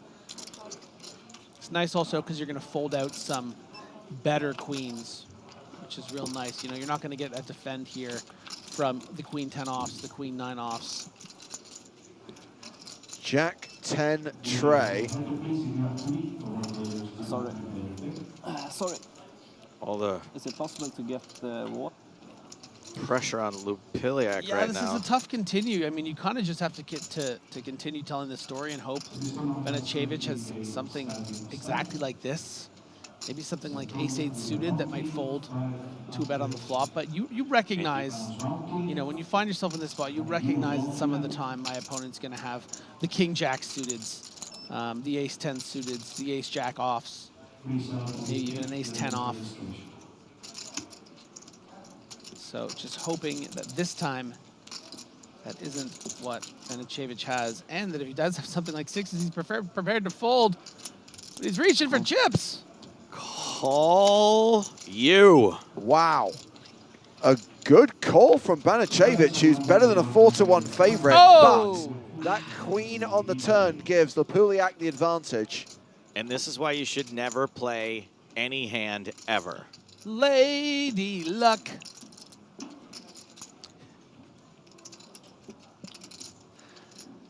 I'm ruined.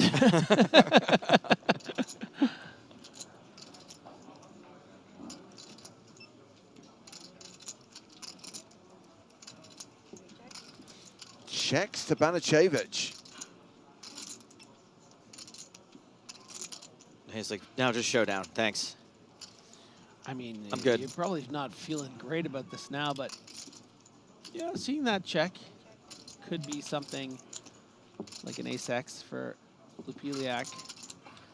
Who has a lock on this. And now the window has been slid open for Lupiliak to get value from a hand that maybe he wasn't super confident with on the turn. He felt okay about it, but now it's just like, okay, my opponent's got a jack here or a 10. I can maybe squeeze a little something out here. I'm just going to throw in all my time bank chips. He's got 3 cards. That was strange that he threw all 3, or did he owe them, I guess? He must have owed them. No, I think he's basically putting them out there, saying take as many as you need as I think about what to do here. Right. So we're already into the first time bank. He's not, like, committed, right? No, Only- not okay. at all. Oh, you really? Oh, a tickler. Oh, a tickler. The tickler Lupiliak.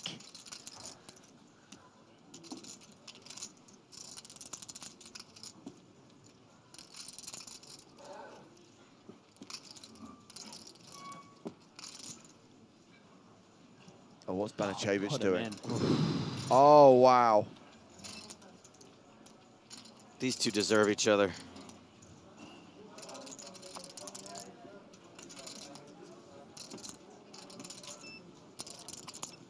I will say, oh my God. Yeah, he's raised. I will say mean- sorry, James, it's quite hard to rep anything here. This is, you know, this is a bit. Let's start with this. What is the worst hand you can be raising here for value? Ace-3, which might have called pre-flop, would have maybe called a So you small can't bet. raise queen jack. No, I think you would have just bet that hand on the turn to get it in, right? Lupiliak, part of the reason why, by the way, is because Lupiliak can have kings or aces. Would have played this 3-bet from the big blind, check the turn when, you know, there are a lot of 2 pairs there, and then bet the river. Guys, he's on his last time bank, by the way. Yeah. So yeah. he's got to make a decision at the end of this 30 seconds. I think that he might be folding, but he must know that nothing really makes sense. Yeah, but neither does he.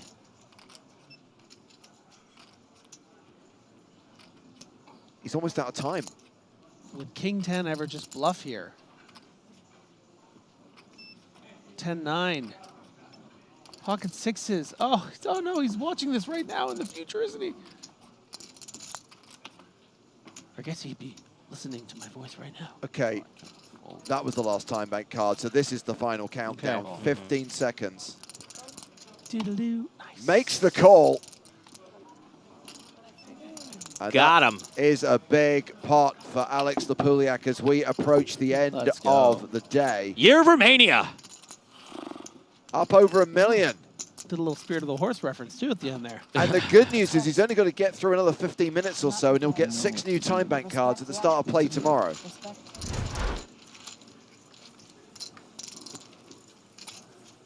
That was one for the stream. Yeah, that was the hand of the day, I think. Huh? Wow, that was the hand of the day. It was... I don't know. I kind of feel like the nut flush and straight flush might have been the hand of the day, but I think I need to change my game. He's not laughing. Not too much time left. What the fuck going on? Good, we get more time back tomorrow. ah, nice one. Oh yeah, sure. To the outer tables we go, and it's back to table Mulder. He's in action against Patrick Jarosz again. Mulder has checked the turn. Action is on Jarosz. The board is King 7-6-4 with 3 diamonds. 8 on the river, 8 of clubs.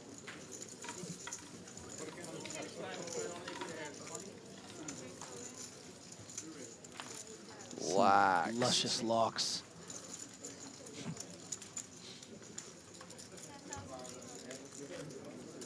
All in, shoving on Patrick. It is all in to call. Jarosz has been struggling a little bit with Tien Mulder all day, getting a little unlucky here, getting, you know, bullets thrown at him here. Had that brutal pot earlier on the feature table, losing kings to the 2-pair Jack-10. He's going to finally make a stand. He wants more time. Oh, I don't know. You can fold that. Oh! He folds, and is Mulder going to show?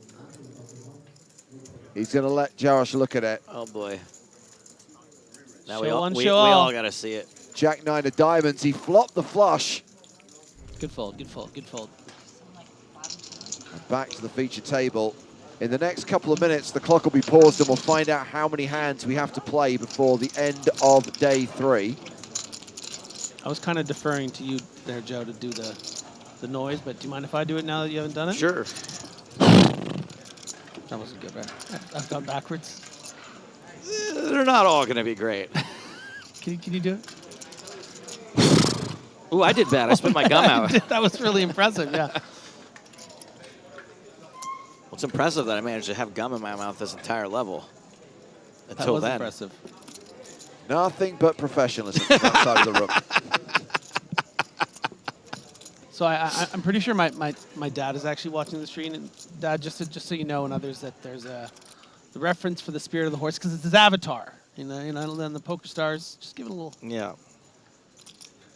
It's like a little display picture, Dad. I love the fact that you're having to justify to your father why you're doing horse impersonations on the internet. I am neighing on the internet. Yeah. Did you tell your dad I bought his book this week? I didn't. You just did. You just told him. I now. just told him. Yeah. Hey, Mr. Benger. Audiobook too. Read in the voice of Robin Benger. Yeah.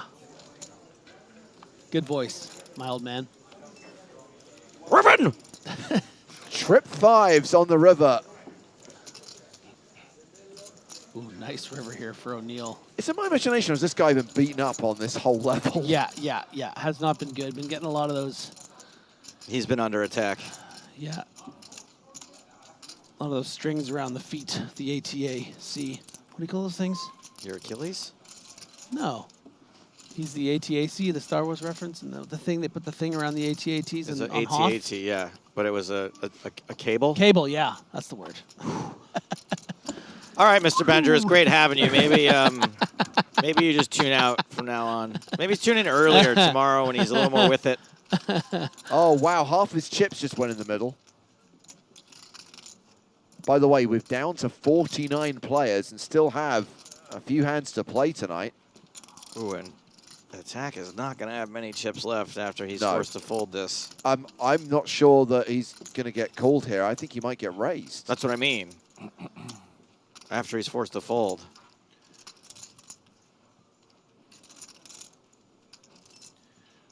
Yeah, I guess the only consideration for O'Neill here is if I do shove, is he going to call me with the king that he's value betting here on the river? Probably not.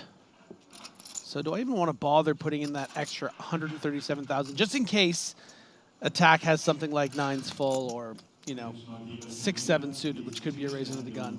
But you know what? He's like, ah, no, this is a bit too strong. You're going to have to ruin your day.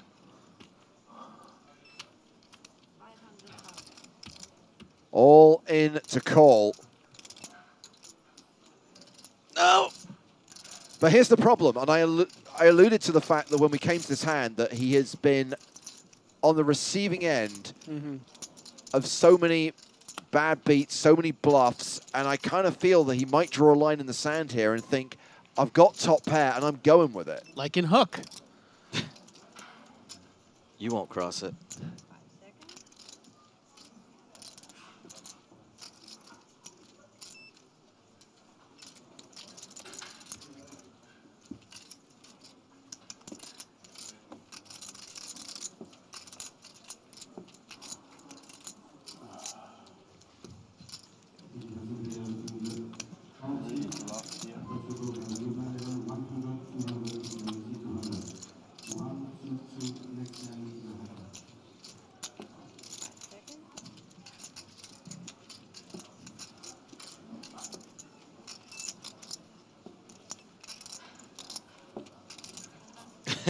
Garp's giving his time cards for him. I think he's on the last time bank now. Yeah, he is, but he didn't see it go in. He was looking away when Garp pushed it forward. Only beating a stone bluff. Attack knows it. 137,000 still good for 11 big blinds. Let her go! No! Calls all in and is out on one of the last hands of the day. He has been under attack this whole level. Yeah, I'd be making a pretty quick getaway here, too. Cashes for 18,260 euros. Meanwhile, Porrig O'Neill chips up to nearly 1.5 million. He'll be ending the day probably inside the tournament top 10. So the clock has been paused.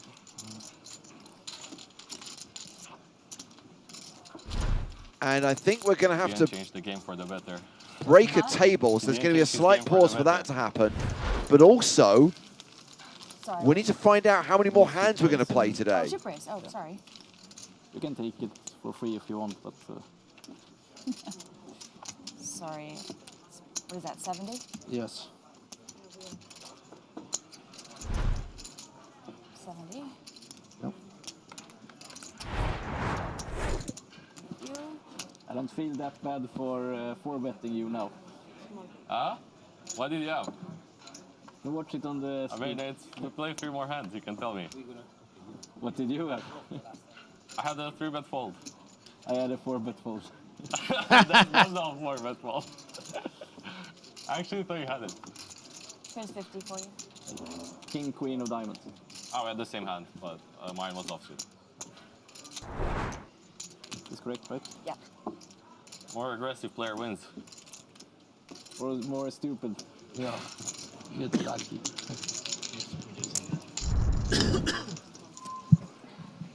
Well, just before that hand on the main stage, Patrick Jarosz gets the rest of his chips in against Preben Stocken. Stocken blocking. Jarosz with King 6, dominated by Stocken with Ace King.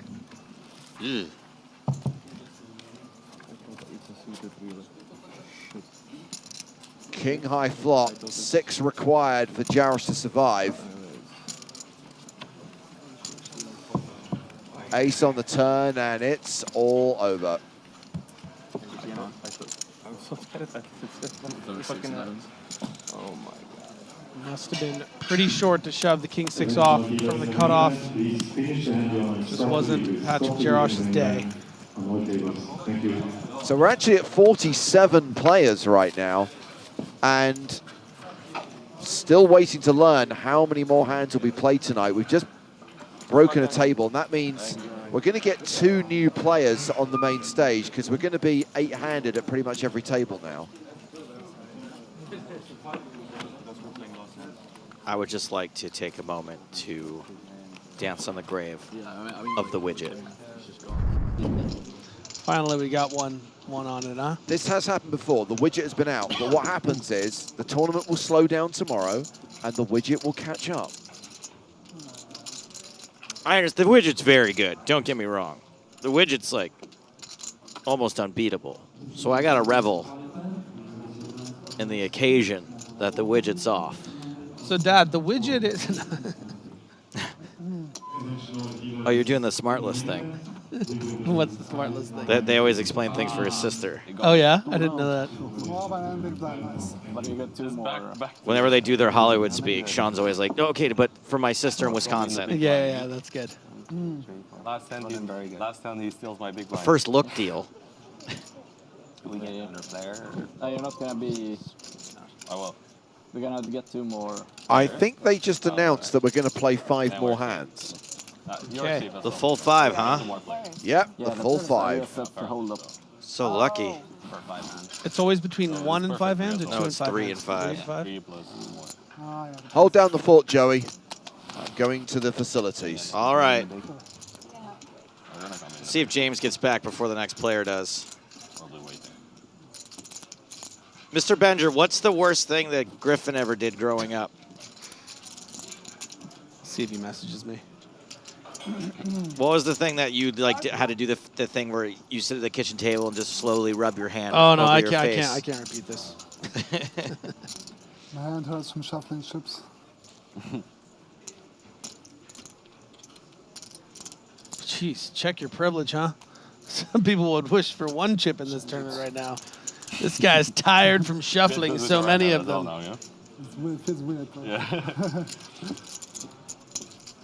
By the way, just so you know, that check your privilege was spelled CZ. Oh, I see. I thought that was Because we're also in the Czech also Republic. the answer to the worst thing you've ever done. Yeah, there was this one time he embarrassed me on ESPN. Hey, we know this fella. Yeah. It's Diogo Coelho. It is. And Umberto Ruggieri. Yeah. 5 hands. It's a trade-off for being famous. Looks like Ruggieri. Famous for 5 Yeah, hands. Yeah, it doesn't have the chips that he used to have. Correct. Still, though, What are the over blinds? 700,000. Looks can be deceiving. Those are all big boy chips. No blues here.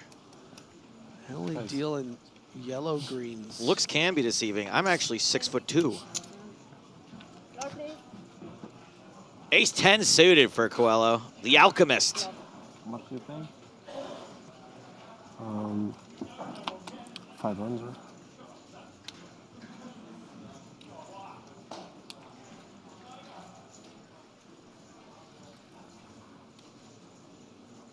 Garp with King Jack suited. Fun hand that. Can you really play it after the gun open? Can you fold it? You can't fold it?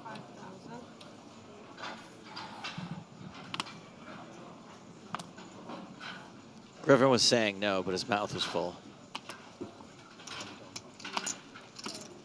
Too pretty, the King Jack suited. You're all blocky. You send a message to the new player at the table. All right, well, that message is, how about a re-raise to 75,000? It's just 3 of those green chips. Yeah, sure. Tricky one, ace-10 suited, because ace-10 off, you're just throwing it right in the muck. But ace-10 suited, it has some playability, but then you might be up against something like ace-king or ace-queen. If it comes ace-high, you might bust. And there's 47 players left, and there's so much pressure on it. I'll see a flop.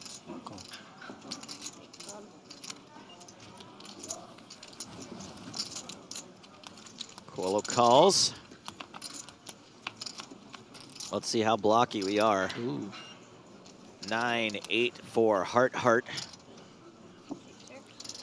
Garp's not going to be thrilled by this board, but still his range advantage. He's the one repping the jacks through aces, so can comfortably bet here. But Coelho's call pre-flop is pretty strong. This is kind of the bottom of his hand range here, isn't something like an ace-10 suited. you know, an ace-jack suited. So if that happens to be the ace-10 of spades or even the ace-10 of diamonds is not that easy to continue with, even though you do have a total of 3 of them. But if he doesn't have the bottom of his calling range, you're going to have to fire twice sometimes, right? To get like an ace-king or an ace-queen to fold. On what I'm throwing down.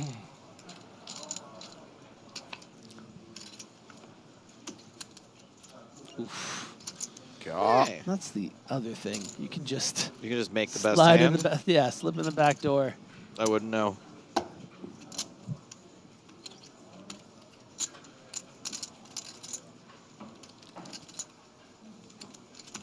I don't think Garp is going to be motivated to bet this card, however, because the top of Coelho's range is something like pocket 8s, pocket 9s, something like ace-10 of hearts, ace-jack of hearts. So quite happy to take a free card, hope for a river like this, and then oftentimes call a bet, and if not, find a value bet. Try to get some value from a hand like 2 10s.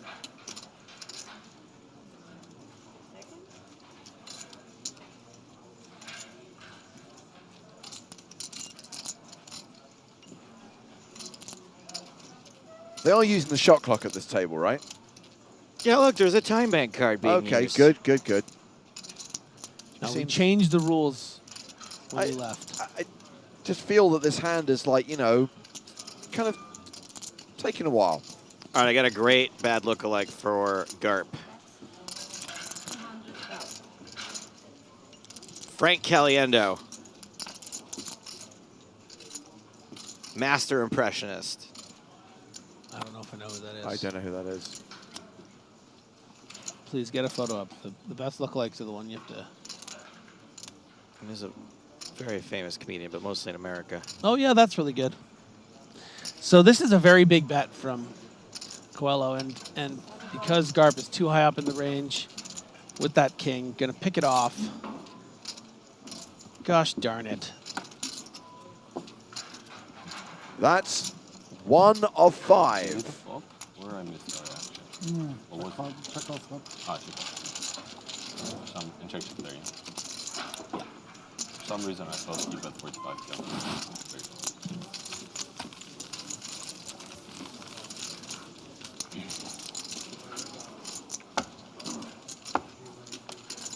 So how many hands left then? 4. Feels like a lot. It is. It's the second most number of hands there could be left. Never a good hand when you 3-bet, 4-bet. Thank you, graphics. King Jack is a good hand, suited and... Under the gun open? I don't know.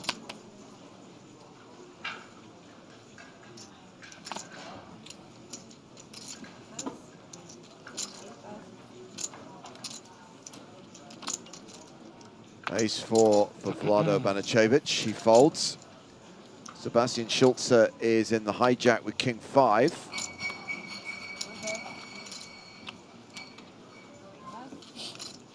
Round to the button. Origo O'Neill with Queen-9 of clubs.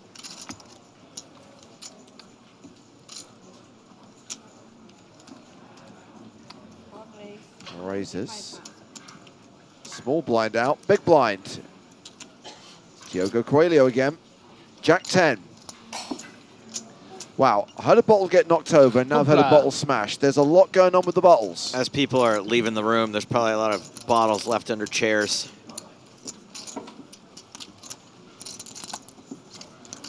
Coelho's defended. Yeah, just with 12 big blinds behind, looking to flop something. Has flopped second pair, but it's top pair for his opponent.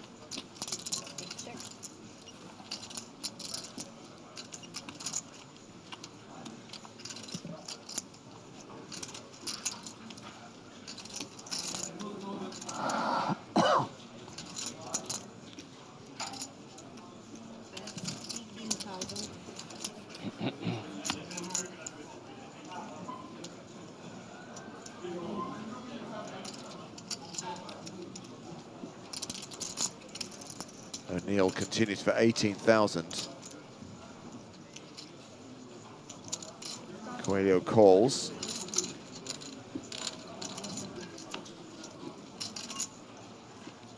Eight on the turn. More equity.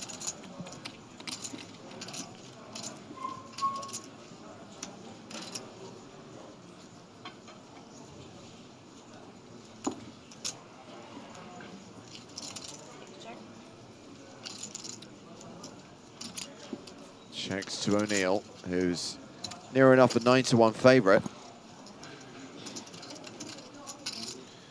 Coelho just so dominated by this particular combo of O'Neill. Yeah. The 9 in hand. 89 to 11% doesn't seem right. It seem doesn't. fair. Now betting over a quarter of your remaining stack, and you're sitting there like, dude,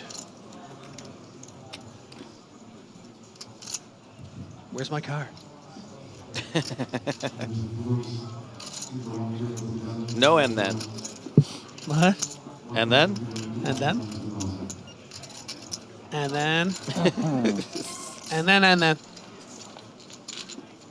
9 on the river? No, a 5. Tang asks, when does this day end? Allegedly, soon.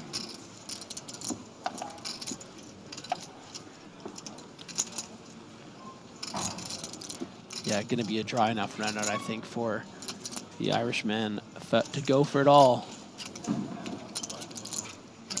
Yep. Yeah, Coelho's only got 86k behind, so this is enough to put him all in. And it would be a hero with that 10.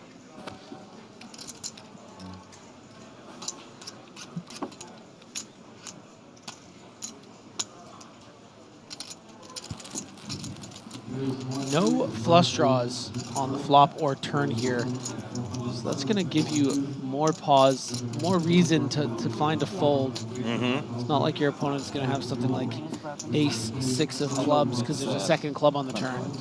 All dry, pretty much pure repping. A queen or better. You know, having a jack in hand is pretty bad as far as blockers go. But does call it off. Oh, and we are going to lose Diogo Coelho on one of the last hands of the night. 47th place finisher. GG, guys. Enjoy. And we've still got 3 hands to play. Really don't like people on that seat. Coelho felt like he had a real shot at it the last feature table. I forgot about the amp. Probably pretty disappointed. This is the nut seat. At least I didn't get really lucky this time. 1.6 million now for O'Neill. By the way, every other table, they're bagging chips. We've still got 3 hands to play. You have to work for your chips, making big hero calls. Sorry? You have to work for your chips and make big hero calls. Who? You. Oh, me? Yeah, I get the hard chips. You are getting the easy chips. What's this? True. So far. 3 and 4 off and have to play. Let's have a couple of raise and take hits, Griffin, just to balance things out. A couple RNTs. Yeah. You're bored. That's the plan.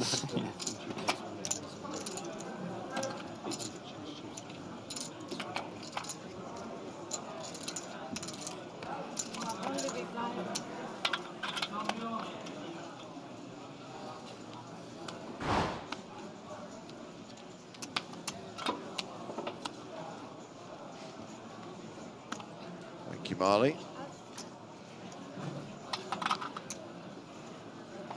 Throw it away, Vlado.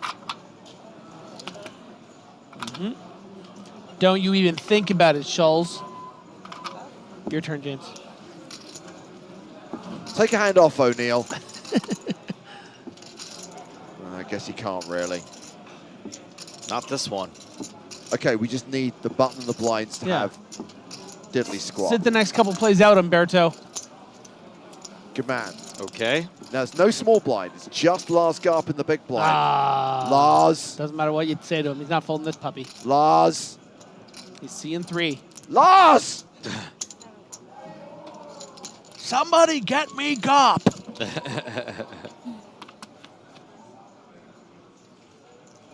Oh, great. This is going to play through the streets now, isn't it? Yeah, with those backdoor clubs as well. O'Neill can afford to call a check raise if that's the line Garp elects to go with. Certainly an argument for also just calling and keeping the bluffs in there.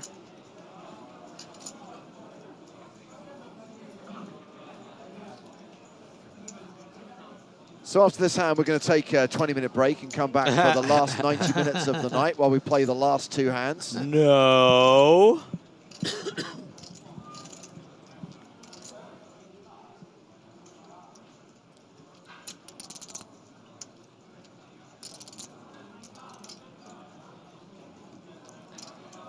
Not folding to the check raise. O'Neill calls with just 10% equity. And that board pairing on the turn is not good for Garp. No, because you're going to expect your opponent to have some kings here,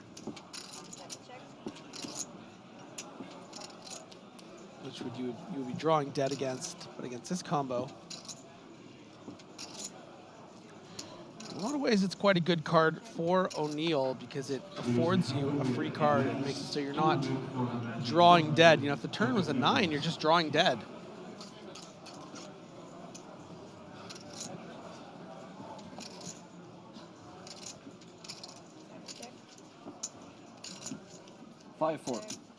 It's good. Right, 2 hands left. We're almost there. Almost home and hosed. What's the difference between home and hose and home and dry? Feels like two competing phrases. Button should be on the, Yeah, I know I'm last.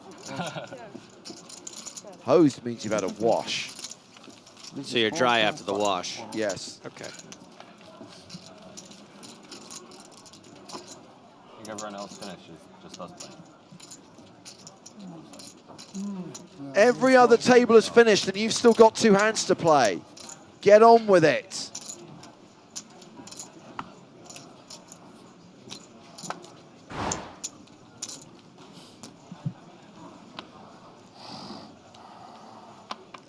Hey, what hand is this, James? The penultimate hand.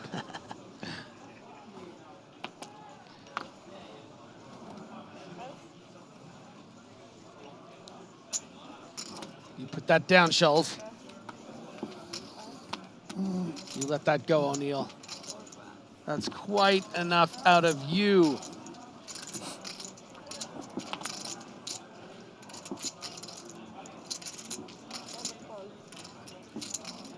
Queen 4 off. Could have just given her a walk. Get a Garp. Wait, who are we rooting for? Marley Spraggy.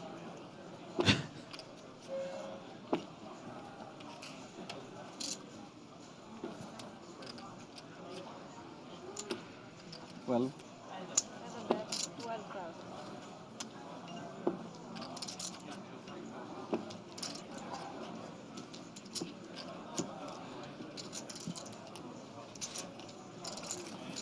Oh, I can't unsee Frank Caliendo now. Like Newman in Jurassic Park, surely Marley's about to say, 12,000 ain't gonna work. We're raising bottom pair up in here. It is now the ultimate hand. Yeah, this is where you drop the pen and you take out the sword to finish this day. Maybe I won't. Oh, you give me 5. You need some change, guys. I see. The bank. You wanna buy this? Hate this job. Yeah, it sucks when you have so many ships that you have to get the other player's ship. Honestly, such a tough life.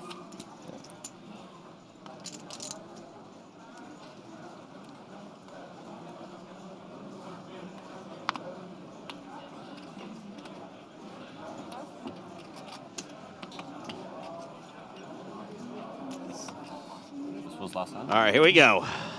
The ultimate hand. And O'Neill's got pocket nines.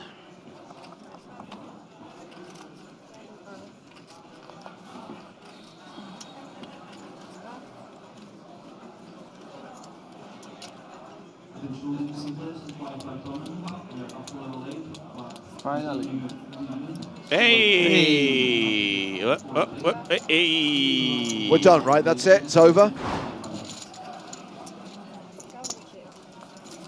That is gonna do it. What do you guys got done there? Right, they're gonna race off the 1K chips. 80? 80? 80K, yeah.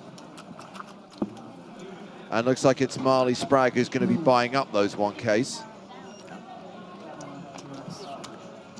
Not quite the chip leader anymore. She will be coming into play as one of the biggest stacks, though. Nearly 60. 100 big blinds at the new blind level tomorrow, which will be 10,000 and 15,000 with a 15K big blind ante. Sure. She lost chips at the start of the day. Oh, that wasn't hers. Okay.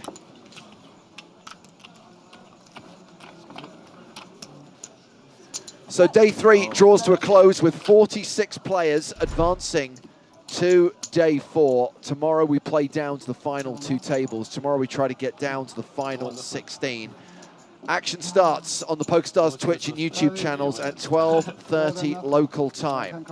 That's 12:30 Central European time. Love when the song comes in. Dunna, dunna, dunna. So a great session for Marley Sprague. Up to 1.4 million. Very impressive. But Porrig O'Neill was only at the feature table for a fraction of that session, won a lot of big pots, and is up to 1.6 million, more than 100 bigs. No shorties at this table. Even with 31 big blinds, Vlado Banicevic is a long way from the danger zone. Danger zone? No. Oh, because, oh. Sorry. Apologize to your father. Sorry, Dad. A reminder of the prize money. Right now, we've hit the 18,260 euro payout. Once we get to the final table in a couple of days' time, we'll be paying 6-figure scores. And when we get to Sunday, we'll be crowning a champion, presenting the winner's trophy, and giving that champion more than €1 million in prize money. Still 3 days to go. Only halfway through our live coverage from EPT Prague. If you want to find out what's been going on here at the final stop of EPT 2023, check out what Howard and Jack have to say over at the PokerStars blog. Of course, you can follow live updates from selected tournaments, including the main event, on Poker News as well. And watch the live stream tomorrow as we play down to the final 2 tables. 46 will become 16. Kicking things off at 12:30 CET. We will see you then. Thanks for your company today. Join us for day 4. For now, Griffin Benger, Nick Walsh, Joe Stapleton, Sam Grafton, and me, James Hartigan. It's good night from Prague.